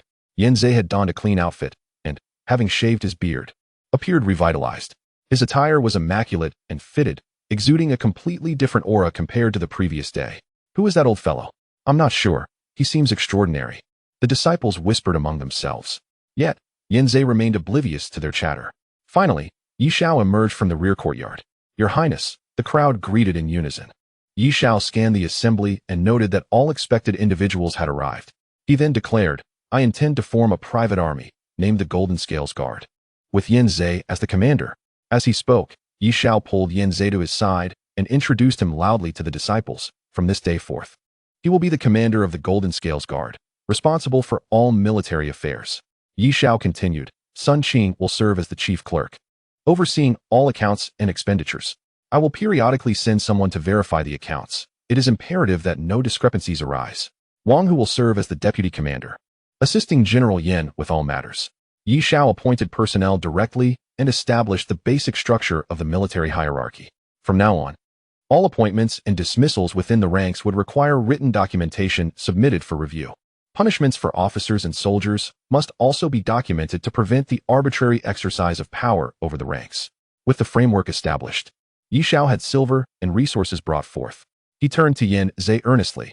"You will be responsible for recruiting soldiers, including the registration with the military department and land acquisition. Is that agreeable?" "Absolutely," Yan Zhe responded with composure. Ye Xiao nodded in satisfaction, then dismissed the disciples, producing 2 tomes. This book contains the methods for equipping the Golden Scales Guard and the other details, training, and formations.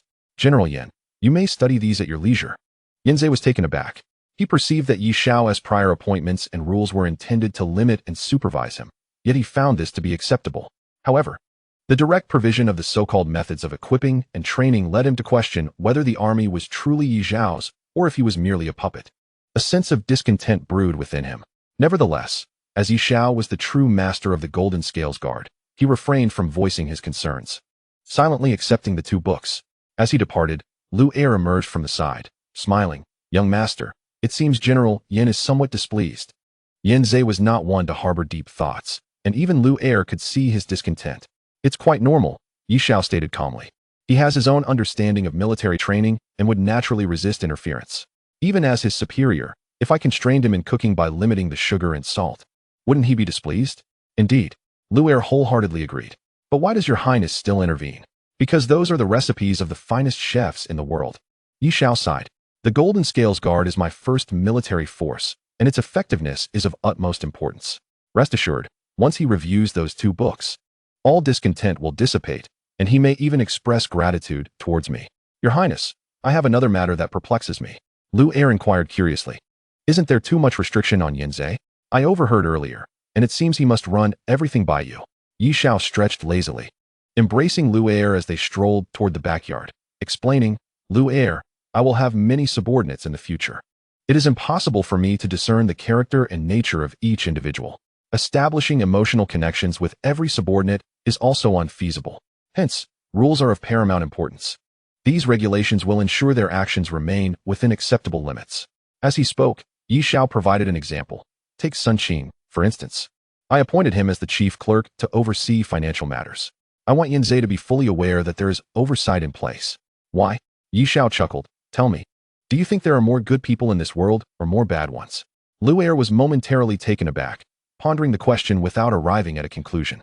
Ye Xiao continued, "Now let me ask you, do you believe there are more corrupt officials or honest ones?" Without hesitation, Lu Er replied, "There are more corrupt officials." "And why is that?" Ye Xiao prompted. Lu Er shook her head, unsure. Ye Xiao sighed. "It is likely because they believe their greed will go unnoticed, especially in remote areas, where the distance from authority emboldens their audacity." Honestly reflecting, if I were in their position, could I guarantee I would not be tempted? Perhaps I could not. Thus, discussions about character and morality are mere trivialities. Only supervision and a robust system of checks can mitigate such issues. I do not believe Yin Zhe is corrupt now. But if there are no constraints and a substantial flow of money is at his fingertips, can he maintain that mindset after a year, 2 years, or 5? That is not trust. It is temptation. None of us are saints, and I do not expect others to be. Therefore, it is best to conduct certain matters openly. Listening to Ye Xiao's explanation, Lu Er began to comprehend. Chapter 23. Atonement under a thorny branch that night at Yin Zhe's residence. He looked helplessly at 2 books before him. Haha, I have never endured such indignity in my life. I command troops, wield financial power, and have the authority to appoint and punish. Yet now I am being instructed on military training by this brat who has yet to shed his baby hair. Criticizing superiors is something many have done, including emperors. At this moment, Yin Zhe regretted agreeing to this task. After much hesitation, he finally opened the 2 books. Upon his first glance, he was astounded. He had uncovered the armor of the Golden Scale Guard, a design he had never encountered before. The materials were not iron but crafted from resilient animal hides. The manufacturing process involved a meticulous layering technique, secured with sinew to ensure remarkable defensive capabilities. Most importantly, this leather armor allowed for enhanced mobility among the soldiers. In Yin Zhe's understanding, the defensive armor was often proportional to its weight, yet heavy armor invariably hampered agility, endurance, and the distance one could cover in battle. The method of crafting this leather armor was unprecedented, yet his experience allowed him to recognize its feasibility, though he remained uncertain of its effectiveness. The mere sight of the first piece of armor left Yin Zhe utterly astounded. He eagerly flipped through the pages and discovered that each piece of equipment brimmed with ingenuity. After reviewing the entire equipment list, he was nearly convinced that with well-trained soldiers clad in this gear, they would undoubtedly form a formidable army. Without hesitation, he opened the training manual. What he encountered next broadened his horizons. As dawn broke and roosters crowed, Yin Zhe rubbed his bleary eyes and murmured, "There are always greater talents beyond our own, and realms beyond this one.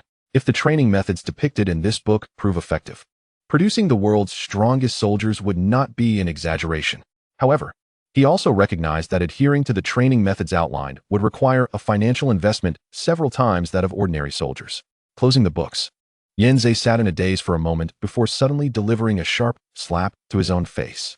The force was so great that blood oozed from the corner of his mouth, and his cheeks swelled. Damn it, Yanzei, you foolish brain. The third prince has generously shared this invaluable military training method with you, and you still dare to criticize him in private. Truly, I have underestimated his intentions. At that moment, Ye Xiao's standing in his heart began to soar. In this era, the methods of military training were foundational to a general's standing and were never to be divulged. Certain elite military training techniques were even national secrets. Yet Ye Xiao had unreservedly entrusted him with the equipment and methods of this elite force. This level of trust, in Yanzei's eyes, far surpassed any paltry power. It could be said that these 2 volumes of knowledge were more than sufficient to serve as the foundation for the enduring prosperity of the Yan family for generations to come. Meanwhile, within Ye Xiao's estate, his inner cultivation continued to flourish. As his renown grew, the gathering of popularity transformed into formidable royal energy. Its intensity was nothing short of terrifying, and this royal energy, while immensely powerful, bore no burden on his body. Instead, it nourished the practitioner during its circulation. The so-called soul refinement realm involves enhancing a martial artist's spiritual essence. From this realm onward, martial artists could begin introspection and even perceive the heavens and earth. Ye Xiao opened his eyes, a slight smile gracing his lips. Life is a blend of fortune and misfortune, unpredictable in its course. Although my self-imposed cultivation loss rendered years of effort futile, the process of rebuilding has undeniably fortified my foundation. The foundation establishment stages involve solidifying a martial artist's base, tempering the body, nourishing the blood, cultivating energy, and refining the soul. Each stage serves to strengthen the foundation. Although Ye Xiao's self-destructive act resulted in years of toil being rendered void, his physique remained intact, his vitality undiminished, and his spirit unbroken. In fact, during the process of rebuilding, he laid a more solid foundation than the average individual. After all, few would willingly relinquish the hard-earned fruits of their labor. He resolved to swiftly break through to the heavenly origin realm, drawing upon the energies of heaven and earth to merge with the royal energy and cultivate the formidable qi. Only at this stage could the true might of the royal energy be unleashed. Just then, a voice from outside interrupted his thoughts. "Young master, come quickly. General Yanzei is at the door, bearing a thorny branch in remorse." Ye Xiao was taken aback. Bearing a thorny branch. What has this fellow done? Filled with uncertainty, he hurriedly got out of bed. At the entrance of the princess residence, Yanzei knelt, bare-chested, with a thorny branch across his back. He Kun sat on a stool, casually munching on seeds, advising, "There's no need for such theatrics. His Highness is a good man. Even if you've erred, it's unlikely he will take your head. No, I must await His Highness's arrival to offer my apologies. Apologizing doesn't require such a display. Quite frankly, it's rather embarrassing. You know nothing. This is my sincerity. Very well, then continue." He Kun resumed his leisurely snack in the sun. As they spoke, Ye Xiao emerged from the hall. He Kun ceased his snacking and stood up. Yanzei sneered, "You old fool. You know how to curry favor." He Kun shot him a glare, ignoring him. Ye Xiao, witnessing Yanzei's posture, asked urgently, "General Yan, what has transpired?" Yanzei bowed deeply, declaring loudly, "Your Highness, I, Yanzei, was blinded by my own resentment yesterday when I returned home, cursing your Highness for intervening in the training of soldiers. Upon seeing the training methods gifted by your Highness to the Golden Scale Guard, I realized my narrow-mindedness, and I have come to bear this thorny branch in atonement." Ye Xiao thought to himself. He thought this was a grave matter, but it turns out he merely cursed a bit in private. Lu Er was also taken aback, leaning close to Ye Xiao's ear and whispering, "Your Highness, this man cannot possibly be of sound mind. Can he truly command an army?" Ye Xiao replied softly, "There should be no issue. I have investigated. This fellow has seldom faced defeat in battle and has repeatedly achieved military accolades." Observing Yanzei prostrated on the ground, Ye Xiao felt a sense of helplessness and approached to assist him in rising. However, the man remained unmoved, instead producing a thorny branch and declaring loudly, "I implore your Highness to punish me with this branch. Otherwise, my heart shall not find peace." Ye Xiao chuckled, "General Yan, please rise and speak. This minor transgression is of little consequence. I forgive you. No, I beseech your Highness to impose punishment." Ye Xiao was indeed at a loss for words. Envisioning himself repeatedly striking a burly man with a vine, the scene was simply too absurd. Yanzei was shameless, still demanding more. At that moment, Lu Er could not help but interject, "If you truly believe you have erred, then diligently train the troops for His Highness." Yanzei was momentarily taken aback, then turned to Ye Xiao. Who is this? Ye Xiao smiled. This is my concubine, heir, who now oversees all matters in the household. Although heir held no formal status within the residence, and they had not truly wed, Ye Xiao chose to bestow her an identity in front of others. Yanzei was astonished. The prince dared to take a concubine? Chapter 24. Formation of the army and breakthrough in cultivation. Ye Xiao looked at Yanzei and said enigmatically, "Why should I not take a concubine?" Yanzei stroked his chin and suddenly realized, "Your Highness is indeed astute. By taking a concubine before marriage, once Liang Qing enters the household, it will already be unassailable." Clever. Ye Xiao thought to himself, did this fellow truly think he would fear Liang Qing? Absurd. Yet Yanzei seemed to have been enlightened by heir's words. After pondering for a moment, he rose and bowed to Ye Xiao, assuring, "Your Highness, rest assured. I will train the Golden Scale Guard to become the strongest army in Qian." With that, he turned and left. In the capital, an imperial edict was posted. The third prince was recruiting private troops. This stirred up another wave of excitement. At this time, Ye Xiao's reputation among the citizens of the capital was immense. On that day at the Brave Spirit Temple, Ye Xiao swore an oath that stirred the heavens, becoming known to all and attracting countless passionate youths to enlist. In a street corner, two neighbors began discussing the matter. "Have you heard? That third prince has started recruiting private troops, and the military pay is significantly higher than that of regular soldiers." "I've heard. My son is determined to go, and I can't stop him. Can't we common folk be content with peace? He insists on going to that perilous place. Alas, who can say otherwise? My child insists on going too, claiming he wants to gain a reputation. I shouldn't have taken him to see the third princess sacrificed that day. On the bright side, there are many who have signed up. What if your son isn't selected? Your son won't be selected. Didn't you just say you didn't want him to go? Why are you angry? Your son won't be selected anyway. Old fool. I'm not afraid of you." Countless citizens eagerly signed up. Some sought to forge a future, while others simply desired a meal. Life was not easy for the common folk. Even in Tang'an City, the lower class struggled. Over 10,000 individuals signed up. Ye Xiao did not involve himself in the selection process, entrusting it entirely to Yanzei, Wang Hu, and others. 7 days later, the army was officially formed. They purchased a plot of wasteland in the capital, erected barracks, and commenced training. Yanzei also recruited craftsmen to forge equipment for the Golden Scale Guard. Though he appeared carefree, he placed great importance on confidentiality regarding these matters. The required components for the equipment were meticulously divided, produced in batches, and crafted by different individuals. The assembly was left to the Golden Scale Guard themselves. Compared to regular soldiers, the training regimen for the Golden Scale Guard was particularly grueling. Likewise, their provisions were notably superior. They received 4 meals daily, with at least 2 of those featuring meat. For these soldiers, such rations were already considered lavish. It is worth noting that at home, they typically had only 1 or 2 meals. Even regular soldiers rarely had more than 2 meals a day. The 4 meals provided to the Golden Scale Guard were beyond their wildest dreams.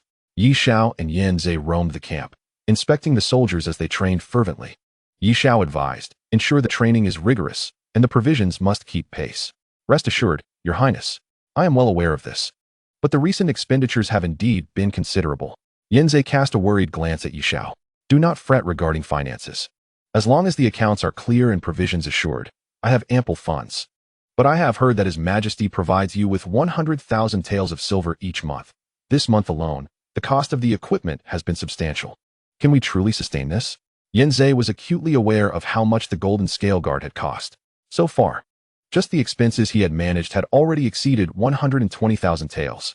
"Worry not, it's manageable. A mere meal's worth of money cannot deter me." At this moment, Ye Xiao was indeed confident. Zhao Mingyan's clothing business had yielded considerable profits, and he had instructed her to send 10,000 taels of silver to the residents. Thus, the funds he currently possessed were more than sufficient to cover the soldiers' expenses. Upon hearing this, Yanzei felt reassured. His eyes sparkled with excitement. "The technique you provided is simply extraordinary, paired with adequate nourishment. These lads will develop combat effectiveness within half a year." Yanzei was now thoroughly convinced. The Golden Scale Guard's technique yielded explosive results for these youths, accelerating their cultivation speed remarkably. Ye Xiao smiled slightly. The ancient human emperor's method of cultivating troops undoubtedly possessed its unique merits. Their loyalty to Ye Xiao would in turn generate vitality for the human emperor cauldron, which would also provide certain feedback. Compared to ordinary individuals, their cultivation speed was exceptionally rapid. Coupled with the training methods, there were indeed intricacies involved. For instance, during the early hours, they practiced their techniques to gather the essence of the sun and moon. Subsequently, they trained in battle formations to allow their bodies to fully absorb the essence of heaven and earth, and in the afternoon, when their vital energy was at its peak, they focused on refining their bodies. These meticulous details combined led to a rapid enhancement of the soldier's strength. Ye Xiao's gaze drifted towards the dragon banner at the center of the camp. Its utility remained unclear to him at present. But one thing he was certain of was that it undoubtedly held some extraordinary significance. Let them train diligently. There shall be no room for laziness. Ye Xiao admonished before turning back to the residence. Watching Ye Xiao depart, Yan Zai's smile faded, replaced by an expression of utmost seriousness. Gather everyone. Each of you shall first lift a 500-pound stone block. Little brats, if the meat is finished and you do not exert your strength, I shall flay you alive. Half a month later, within Ye Xiao's residence, he sat cross-legged. A vast amount of spiritual energy from heaven and earth converged, with the enlistment of 3,000 soldiers. They provided Ye Xiao with abundant vitality daily, which was then transformed into the royal true qi. In just over 10 days, Ye Xiao's cultivation had already reached the pinnacle of the soul refinement realm. He was but a step away from the heavenly origin realm. At this moment, Ye Xiao closed his eyes in concentration, preparing to make a concerted effort to break through the heavenly gate atop his head. Within him, golden energy surged, rapidly circulating throughout his body. Outside the room, all servants had been expelled from the courtyard. Lu Heir, wielding a long sword, sat cross-legged at the entrance. He Quan lay on the roof with a wine jug, drinking idly, but with his attention sharply focused. Opening the heavenly gate requires the power of the soul to invoke the resonance of heaven and earth. This was crucial. Any slight miscalculation could result in failure to open the heavenly gate. However, for Ye Xiao, opening the heavenly gate was not a daunting task. They remained cautious. For Ye Xiao currently had many enemies, and should anyone take this opportunity to harm him, it would indeed be troublesome. While drinking, He Quan remained acutely aware of his surroundings. As Ye Xiao's true energy broke through the heavenly gate, a torrent of boundless heavenly essence began to converge above his head. Your Highness possesses an extraordinary talent, truly remarkable. The opening of the heavenly gate has summoned such an immense amount of elemental energy from the heavens and the earth, resulting in an exceptionally formidable aura. He Quan couldn't help but marvel at the sight. When a martial artist opens the heavenly gate, the intensity and richness of the elemental energy often signify the caliber of their cultivation technique. The sheer density of elemental energy emanating from Ye Xiao was something He Quan had never encountered in his lifetime. However, as time passed, he sensed something amiss. The gathering speed of the elemental energy was increasing rapidly, and its intensity was gradually spiraling out of control. Dark clouds began to gather in the sky. He Quan's expression changed drastically as he muttered, "Just opening the heavenly gate. Could it really lead to this?" It is known that any practitioner, upon reaching a certain level of cultivation, may provoke extraordinary phenomena or even a thunder tribulation during their breakthrough. This is indicative of an individual's strength reaching a significant threshold. Yet, Ye Xiao had merely opened the heavenly gate. How could he possibly provoke a thunder tribulation? This was beyond He Quan's comprehension. Nevertheless, he understood that this was something he could not interfere with. Ye Xiao would have to rely on himself. At that moment, Ye Xiao had already fully opened the heavenly gate with the overwhelming true energy within him. Having previously opened the heavenly gate once, he was well acquainted with the process. Coupled with the unparalleled Huangji true qi, he charged forward and forcefully breached the heavenly gate, drawing forth the elemental energy of the heavens and the earth to elevate his Huangji true qi. Simultaneously, Ye Xiao became aware of the dark clouds converging above him. An inexplicable pressure descended upon him. What was happening? Ye Xiao was taken aback. He recalled that during his first opening of the heavenly gate, such a phenomenon had not occurred. But in the next instant, a tremendous thunderclap resounded. A bolt of purple lightning, as thick as a barrel, struck directly into the room. Chapter 25. The Return of the Sun. The Tianyuan realm, as the name suggests, signifies the fusion of one's internal elemental energy with that of the heavens and the earth, evolving into a new form of energy, commonly referred to as the aura. From this moment forth, the martial artist would undergo a transformative change. The true energy of one who has opened the heavenly gate is in no way comparable to that of a soul refinement realm warrior. Moreover, depending on the cultivation technique, the aura produced varies accordingly. For instance, Ye Xiao, having previously cultivated the Great Sun Yuan Yang technique, transformed his true energy into the great sun blaze aura after merging with the elemental energy of the heavens and the earth. When unleashed at a certain intensity, it could incinerate all in its path, a truly terrifying display. As for the Dian Huangji technique, Ye Xiao was well aware that, according to its description, it should culminate in the Huangji Xiao aura, a fusion of the imperial aura and the Xiao thunder. Such unparalleled power. However, Ye Xiao never anticipated that this Xiao power would directly summon the Xiao thunder. When the thick bolt of lightning descended, Ye Xiao could hardly react. The speed exceeded the limits of human reflexes. The might of the heavens was indeed fearsome. Suddenly, the human emperor cauldron shot forth from above Ye Xiao's head. The purple lightning struck the cauldron instantly. The cauldron flickered with lightning before settling into stillness. Ye Xiao breathed a sigh of relief, only for more bolts of lightning to descend in rapid succession. Yet, regardless of how terrifying the lightning was, all of it was absorbed by the human emperor cauldron. Simultaneously, the cauldron gradually transferred the power of the purple lightning into Ye Xiao's body. As this lightning power coursed through Ye Xiao's true energy, it began to meld into it. However, unexpectedly, Ye Xiao noticed a familiar force emerging within him as the elemental energy entered his body. The Great Sun Aura. Yes, the Great Sun Aura that Ye Xiao had once dispersed was now re-emerging, reinvigorated by the elemental energy of the heavens and the earth. A single spark can ignite a prairie fire. Ye Xiao had spent over a decade cultivating the Great Sun Yuan Yang technique, nurturing his body, blood, spirit, and soul through its essence. Eventually, he broke into the Tianyuan realm, becoming the Great Sun Blaze Aura, which had already become ingrained in his very being. Though he had indeed dispersed his power, his blood, body, and soul remained intact. The elemental force hidden within him once again coalesced into the Great Sun Blaze Aura. Thanks to the influx of elemental energy, this development was bound to be entertaining. Inside Ye Xiao, the Great Sun Aura began to condense throughout his being. As the Huangji Xiao aura circulated within his meridians, it constantly clashed and repelled against it. The Great Sun Blaze Aura, though not as powerful as the Huangji Xiao aura, was still one of the most elite techniques, its strength certainly not to be underestimated. The two energies collided relentlessly within Ye Xiao's meridians. This predicament was indeed arduous for Ye Xiao. Excruciating pain surged through him. Yet, the Great Sun Blaze true energy seemed to proliferate like mushrooms after rain, continuously being shattered. And even within Ye Xiao's veins, scorching crimson began to seep forth. Uffed. Ye Xiao coughed up a mouthful of blood. Damn it, this cannot continue. He made a judgment. At this moment, Ye Xiao's meridians had begun to develop cracks due to the collision of the two true energies. He understood he must halt this situation. With a flicker of resolve, Ye Xiao steeled his mind and began to attempt to regain control over the Great Sun Blaze Aura.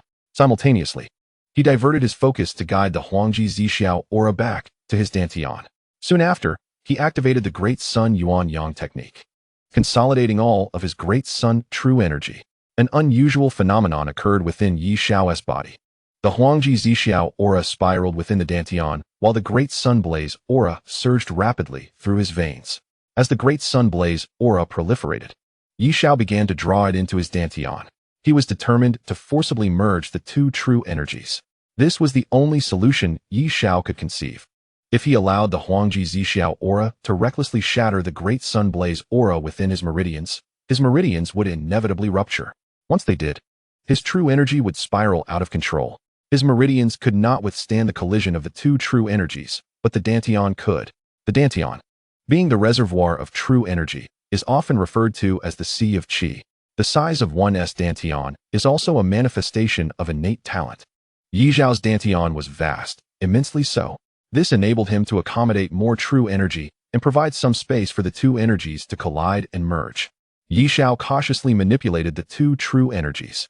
First, he maintained a significant amount of Huangji Xiao true energy in a curved formation at the edge of his Dantian, serving as a protective barrier.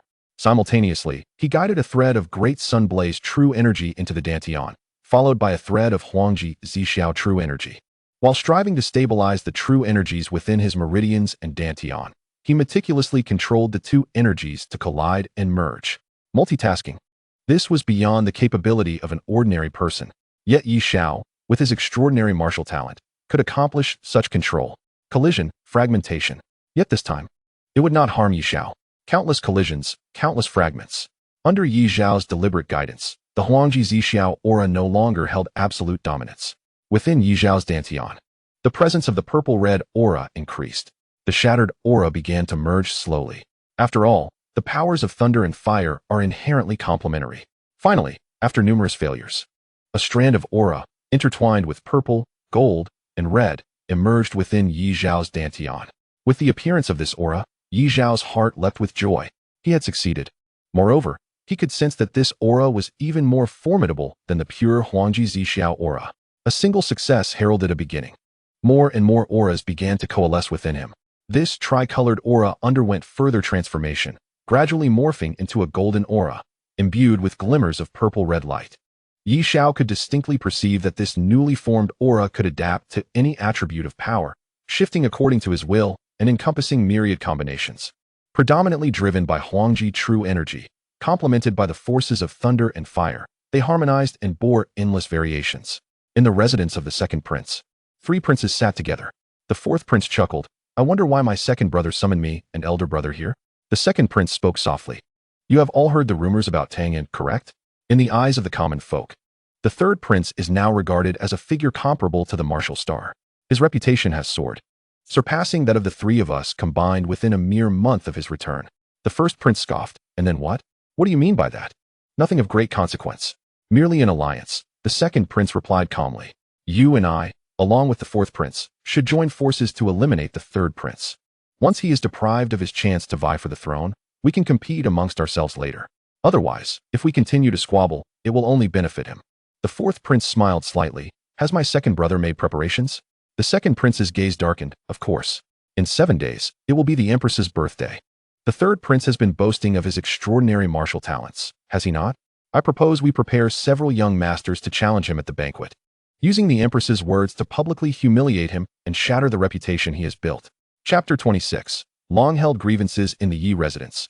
Ye Xiao's sister, Ye Yun'er, curiously surveyed her surroundings.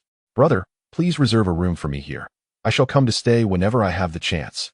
Of course, Ye Xiao readily agreed, as he had always doted on this younger sister.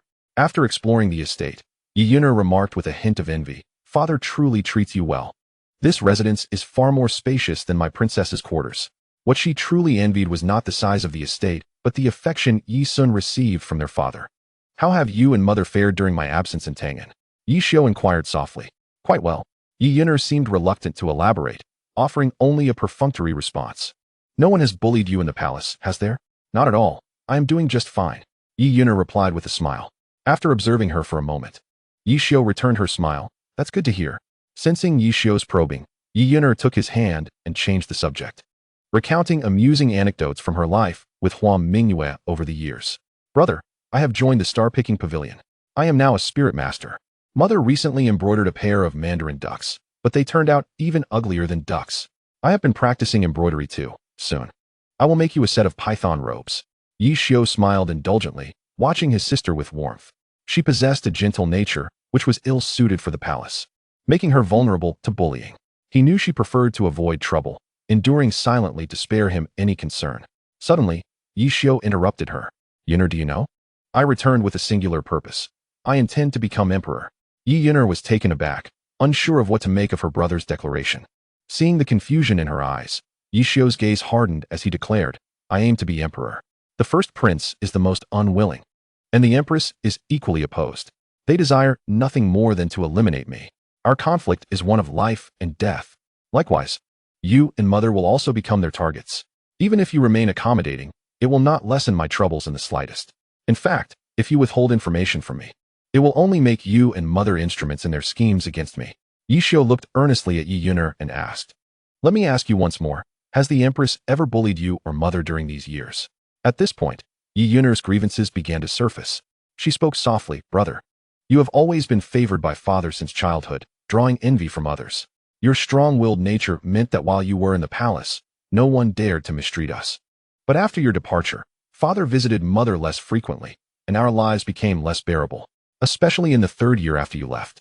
When it became clear you would not return for a long time, the empress visited mother's palace under the pretense of showing her bracelet. However, the bracelet was broken and merely glued together. When mother took it, the empress deliberately pushed her, causing the bracelet to break. And then she used that as an excuse to strike mother and cut off her supplies. From that moment on, Mother was constantly targeted until I recently displayed my talents as a spirit master, which has improved our situation somewhat. Ye Xiao's gaze grew increasingly cold. The humiliation of his mother was intolerable to any man. Youngly, Ye Xiao clenched his fists. I understand now. His expression turned grave, his voice as frigid as ice. Sensing the suppressed fury within him, Yi Yun'er stepped forward and grasped his hand, urgently advising, "Brother, please do not act impulsively. No matter what. The Empress is the matriarch of the harem, the mother of the nation. You are no longer a child. There are countless eyes watching your every move. Fear not. I am fully aware." Ye Xiao forced a smile, patting her shoulder and ruffling her hair. Yet, a glint of coldness flickered in his eyes. He was never one to suffer in silence. Inside the brightly lit palace, officials from both civil and military ranks were gathered, all invited to the grand celebration. Today marked the birthday of the Empress Yang Li of the Great Qian dynasty. In truth, as the mother of the nation, Yang Li held a significant position. Although Yi Sun had long ceased visiting her palace and they had not been close for many years, he still hosted grand banquets annually to celebrate her birthday, inviting officials to gather, drink, and offer their congratulations. This honor was unmatched by any other consort. In the Empress's palace, maidservants were helping her with her makeup. As a woman of high status, the Empress of Deqian was particularly attentive to her appearance. Incense was constantly burning nearby, a well-known preference of hers. Beside her stood the first prince. "Are the preparations in order?" Yang Li inquired softly. "All set. I have persuaded Zhao Sun, the son of the commander of the Dragon Cavalry Guards, to challenge if the second prince's man falters." Yang Li frowned, saying, "At today's banquet, we must ensure that Ye Xiao loses face. I do not want to see him stealing the spotlight at my birthday celebration. Rest assured, Mother, Zhao Sun's strength is not comparable to those in the Divine Martial Academy. He possesses exceptional talent and has trained under the Qing Yuan sect. Although he is only in his early 20s, he has already reached the 6th tier of the Heavenly Origin realm. I have confirmed with those in the Divine Martial Academy that when Ye Xiao challenged them, he had yet to break through to the Heavenly Gate. The disparity in their strengths is vast. As long as we do not impose any restrictions on cultivation levels, Ye Xiao stands no chance of victory." At this, the first prince disdainfully remarked, "The third prince is merely exaggerating, spreading rumors to promote his martial prowess. Yet at 24, he is yet to enter the Heavenly Origin realm. Zhao Sun is even younger. Today, after defeating him, all the reputation he has meticulously built will vanish." Yang Li shot him a glance, displeased. "You criticize the third prince for exaggerating, but you are too naive. If you possessed his talent for deception, the second and fourth princes would have long been beneath your feet. In truth, Ye Xiao's strength could not be concealed. Within the Divine Martial Academy, there were many skilled practitioners who had discerned his true capabilities. In the eyes of the first prince and others, Ye Xiao's so-called talent was nothing but a joke. What about the second prince? Who has he prepared? And the fourth? Did you not discuss this together?" The first prince replied, "I am not privy to that. The fourth prince merely mentioned he has no skilled fighters." Yang Li scolded him. "The fourth prince's devious mind is just like his mother's. It is truly disgusting. Clearly, the three of you conspired on this matter, yet he contributes nothing." The first prince chuckled. "He has always been this way. Were it not for his modest reputation in the literary world, would father have allowed him to attend court? Forget it, since you have all agreed upon a plan. I shall look forward to the show today. That wretched Ye Xiao has always irritated me since childhood." The Empress ground her teeth in fury. She still recalls vividly the day when, at the tender age of 8, Ye Xiao stormed into the chamber of the Flower Empress, wreaking havoc by smashing and tearing at everything in sight, even pulling her hair and urinating on her bed. It was undoubtedly the most humiliating and disgraceful day of her life. Yet, in the end, Yi Zhuan merely confined Ye Xiao for half a month while imposing a penalty of 6 months on her allowances. Chapter 27. A feudal struggle against me within the palace. Neatly arranged low tables hosted the royal offspring and the progeny of powerful families, divided into 4 rows. At the forefront of each line were the 4 members of the royal family, with Ye Xiao seated at the 3rd position, flanked by the 2nd and 4th princes. As Ye Xiao settled into her place, the 2nd prince had already taken his seat. Holding a wine cup, Ye Xiao regarded the 2nd prince with a playful smile, remarking, "I remember when you were a child, solely interested in revelry. Who would have thought that upon your return, you've changed?" The 2nd prince replied indifferently, "People change. Do they not? You were once only focused on martial arts, yet after years of practice, your skills still leave much to be desired, merely deceiving the foolish populace." His words dripped with derision. Ye Xiao offered no rebuttal, only a slight smile. "If I can fool the commoners, I can also deceive the disciples of the Divine Martial Academy. Thanks to my second brother's assistance, otherwise, it would seem rather presumptuous for me to announce my intention to recruit subordinates from the academy. Those fellows truly possess some talent. They are quite capable. At the mention of this, the second prince, while maintaining a calm facade, was inwardly seething with fury. I fail to comprehend why you do not direct your ire at the eldest and instead focus on me. Your mother suffers in the harem, yet you choose to provoke me. The second prince retorted angrily, do not attempt to sow discord. I have never targeted you, so cease your baseless assumptions. Ye Xiao laughed. How about we make a wager? On what? Let us wager that someone will challenge me this evening. At this declaration, the second prince felt a jolt of alarm. He scoffed. You overestimate yourself. At the Empress's birthday banquet, who would challenge you without cause? Ye Xiao swirled the wine in his cup, speaking softly. My reputation in martial arts is gradually rising, and recently, when I acted, my cultivation was merely at the soul refinement stage. Among the talents of the capital, I scarcely rank high, hardly attracting attention. When one's strength does not align with their reputation, it becomes all too easy for others to exploit their weaknesses. In such a grand affair, should someone younger than I effortlessly defeat me, I would truly be reduced to a mere braggart, a fool who deceives others. With this, Ye Xiao leaned closer to the second prince, grinning. If I were you, I would find a way to ally with the eldest and set a trap for me. I am curious to see who you have chosen. As Ye Xiao turned to survey the royal and aristocratic youths behind him, he mused. Who could it be? Never mind. I cannot discern. Ye Xiao then turned back, smiling. No need to guess who. Will you take my wager on whether someone will challenge me? Humph. Who would bet on such a trivial matter with you? The second prince finally felt a wave of relief wash over him. If Ye Xiao had truly guessed who it was, that would have been terrifying. Nevertheless, he was still profoundly shocked. Ye Xiao regarded the second prince and said, Second brother. I still call you that. Allow me to offer you some advice. I am unlike you all. I am a genius, while you are not. Struggling against me is a futile endeavor. Give up early, and I assure you a life of wealth and glory. The second prince was utterly speechless. It was the first time he had encountered someone so audacious. Indeed, in his eyes, Ye Xiao was nothing short of brazen. By what right did he assume such an arrogant stance? A genius? How absurd, deceiving even himself. With a sigh, he remarked, Third brother, I have heard of a Dr. Qian in the capital who excels in treating madness. Perhaps you should pay him a visit? I shall cover the consultation fee. To his surprise, Ye Xiao actually extended his hand, gazing at him expectantly, as if demanding money. The second prince realized that if he did not comply, Ye Xiao's next words would surely be unkind. He reluctantly produced 2 silver notes, slapping them into Ye Xiao's hand with gritted teeth. 3,000 taels. That should suffice. As Ye Xiao tucked the notes into his pocket, he chuckled. Ah, indeed, this is more than enough to treat my private soldiers to several sumptuous meals. Thank you. Second brother. Fuming, the second prince retorted, I was offering to send you to the doctor. I never said you could keep the money. Return it to me. Do you wish to be beaten? The second prince fell silent, knowing full well that Ye Xiao truly had the audacity to strike him. Among the royal offspring of similar age, anyone who had clashed with Ye Xiao in their youth had undoubtedly received a beating. The second prince turned his head away, unwilling to engage further with Ye Xiao.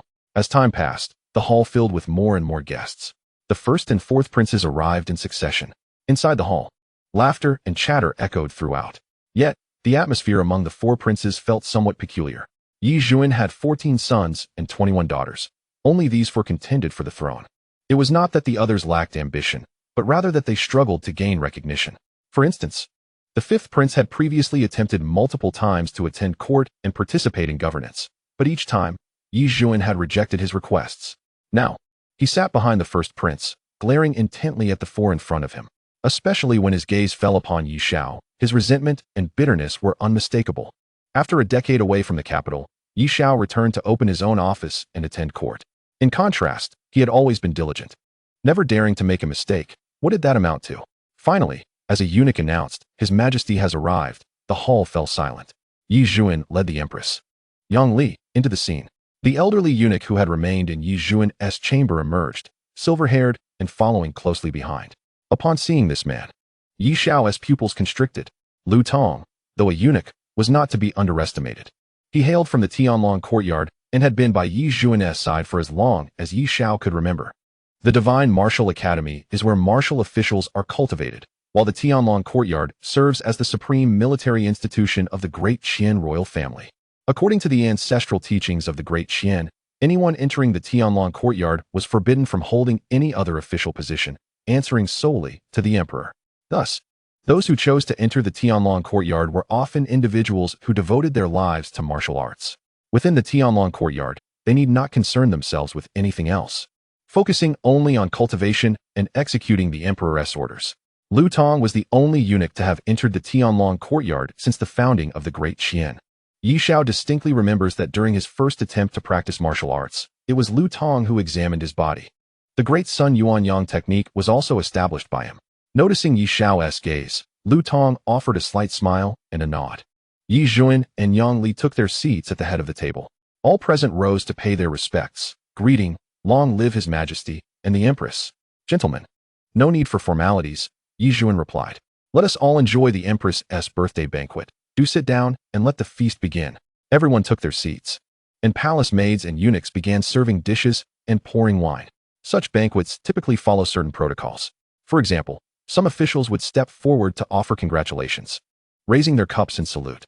Additionally, those with literary talents would often compose poetry on the spot to celebrate. The fourth prince crafted a poem, congratulating the empress on her birthday. As the poetry segment concluded, the first prince was the first to stand, holding an exquisite box, and declared loudly, "I have prepared a birthday gift for Mother. I hope you will graciously accept it." Chapter 28. A grand gift. Essence of grain. Presenting a birthday gift demonstrates filial piety. Princes, nobles, and officials alike participate in this tradition. Generally, it is customary for the first prince to take the lead. After all, she is his mother, and he is Yi Sun's legitimate eldest son. The son presents a millennium-old wild ginseng as a gift for his mother, wishing her blessings as vast as the East Sea and longevity as enduring as the South Mountain. The crown prince opened the ginseng box and displayed it to everyone, soon after which a palace maid stepped forward to receive it. Immediately, those who prepared significant gifts came forward to present them. Queen Yangli looked at these offerings with a smile on her face. Once everyone had finished presenting their gifts, Yangli turned her gaze towards Ye Xiao and gently remarked, "Shower, you have been away for 10 years. I wonder what gift you have prepared for this humble one. Though I am not your birth mother, I have always regarded you as my own, and I cherish you the most. Before coming here, I reviewed the list of gifts, and your name was absent. If you have not prepared anything for me, I would truly be heartbroken." Upon hearing these words, Yi Sun subtly furrowed his brow. The act of gift-giving is entirely voluntary. Generally, for the sake of appearances, people would exchange gifts. However, some might refrain from doing so for various reasons. Yet, it is typically not a matter of great concern. With the queen highlighting this, if Ye Xiao lacked remedial measures, it would cast him in a light of unfiliality. Indeed, it would be seen as a lack of filial piety. As the matriarch of the harem, she could be considered Ye Xiao's mother in name. And should he fail to present a gift, it would inevitably be viewed as his fault from any perspective. Ye Xiao, who had been dining, slowly raised his head and replied with a smile, "Your Majesty, you jest. How could I be unaware of your kindness? In truth, I have prepared a gift. However, upon seeing the grandeur of the other offerings, I felt my humble gift might be deemed unworthy, and thus I hesitated to present it." Yang Li inwardly scoffed, thinking, "You, of all people, would prepare a gift for me? I cannot believe it." Indeed, she held no faith in Ye Xiao's words. Ever since Ye Xiao was 8 years old, they had never seen eye to eye. Until he left at the age of 14, he had never gifted her anything during the annual birthday celebrations. Back then, he was just a child, but now he was no longer a mere boy. In the past, her grievances with him might have seemed petty, but now, as an adult, should Ye Xiao fail to give a gift, it would signify his ignorance of propriety. Though she doubted him, Yang Li maintained a smiling facade, saying, "What are you saying? Xiao, the value of a gift lies in the sentiment behind it. Your mother would never criticize you for it. As long as you think of me, I am already content." She was convinced Ye Xiao had not prepared a gift at all. With a sigh, Ye Xiao replied, "To not deceive the queen. During my travels over the years, I have witnessed the suffering of the common people. Many are poorly clothed and inadequately fed, and as a result, I have developed various dishes that many might disdain. The gift I prepared for you, Your Majesty, is a culinary delight from the common folk. Although this dish may not grace the banquet table, it is truly a delicacy of the world. However, having just tasted the exquisite dishes within the palace, I feared you might look down upon it. To avoid wasting food, I refrained from presenting it, as every grain represents the sweat and toil of the people. If you do not partake, it would render their efforts in vain. So I believe it best not to present this gift. Wouldn't you agree?" Yang Li was taken aback by Ye Xiao's words. After all, If the dish were indeed something the impoverished consumed, she would have no interest in it. Yet, scanning Ye Xiao's presence, she found not a single item. She was certain he had not prepared a gift and promptly responded, "What are you saying, Xiao? As long as it comes from you, I shall savor it with a smile. Moreover, what delicious food could the common folk eat that I cannot? Having indulged in exquisite delicacies, it would be a rarity to taste what ordinary people enjoy. If you truly prepared such a gift for me, it would align perfectly with my desires. I shall consume it all and waste nothing." As her words fell, Ye Xiao extended his hands, channeling his strength, and from within his sleeve emerged a beautifully wrapped gift box. Bowing forward, he announced, "The gift I have prepared for the queen is a delicacy known as stinky tofu.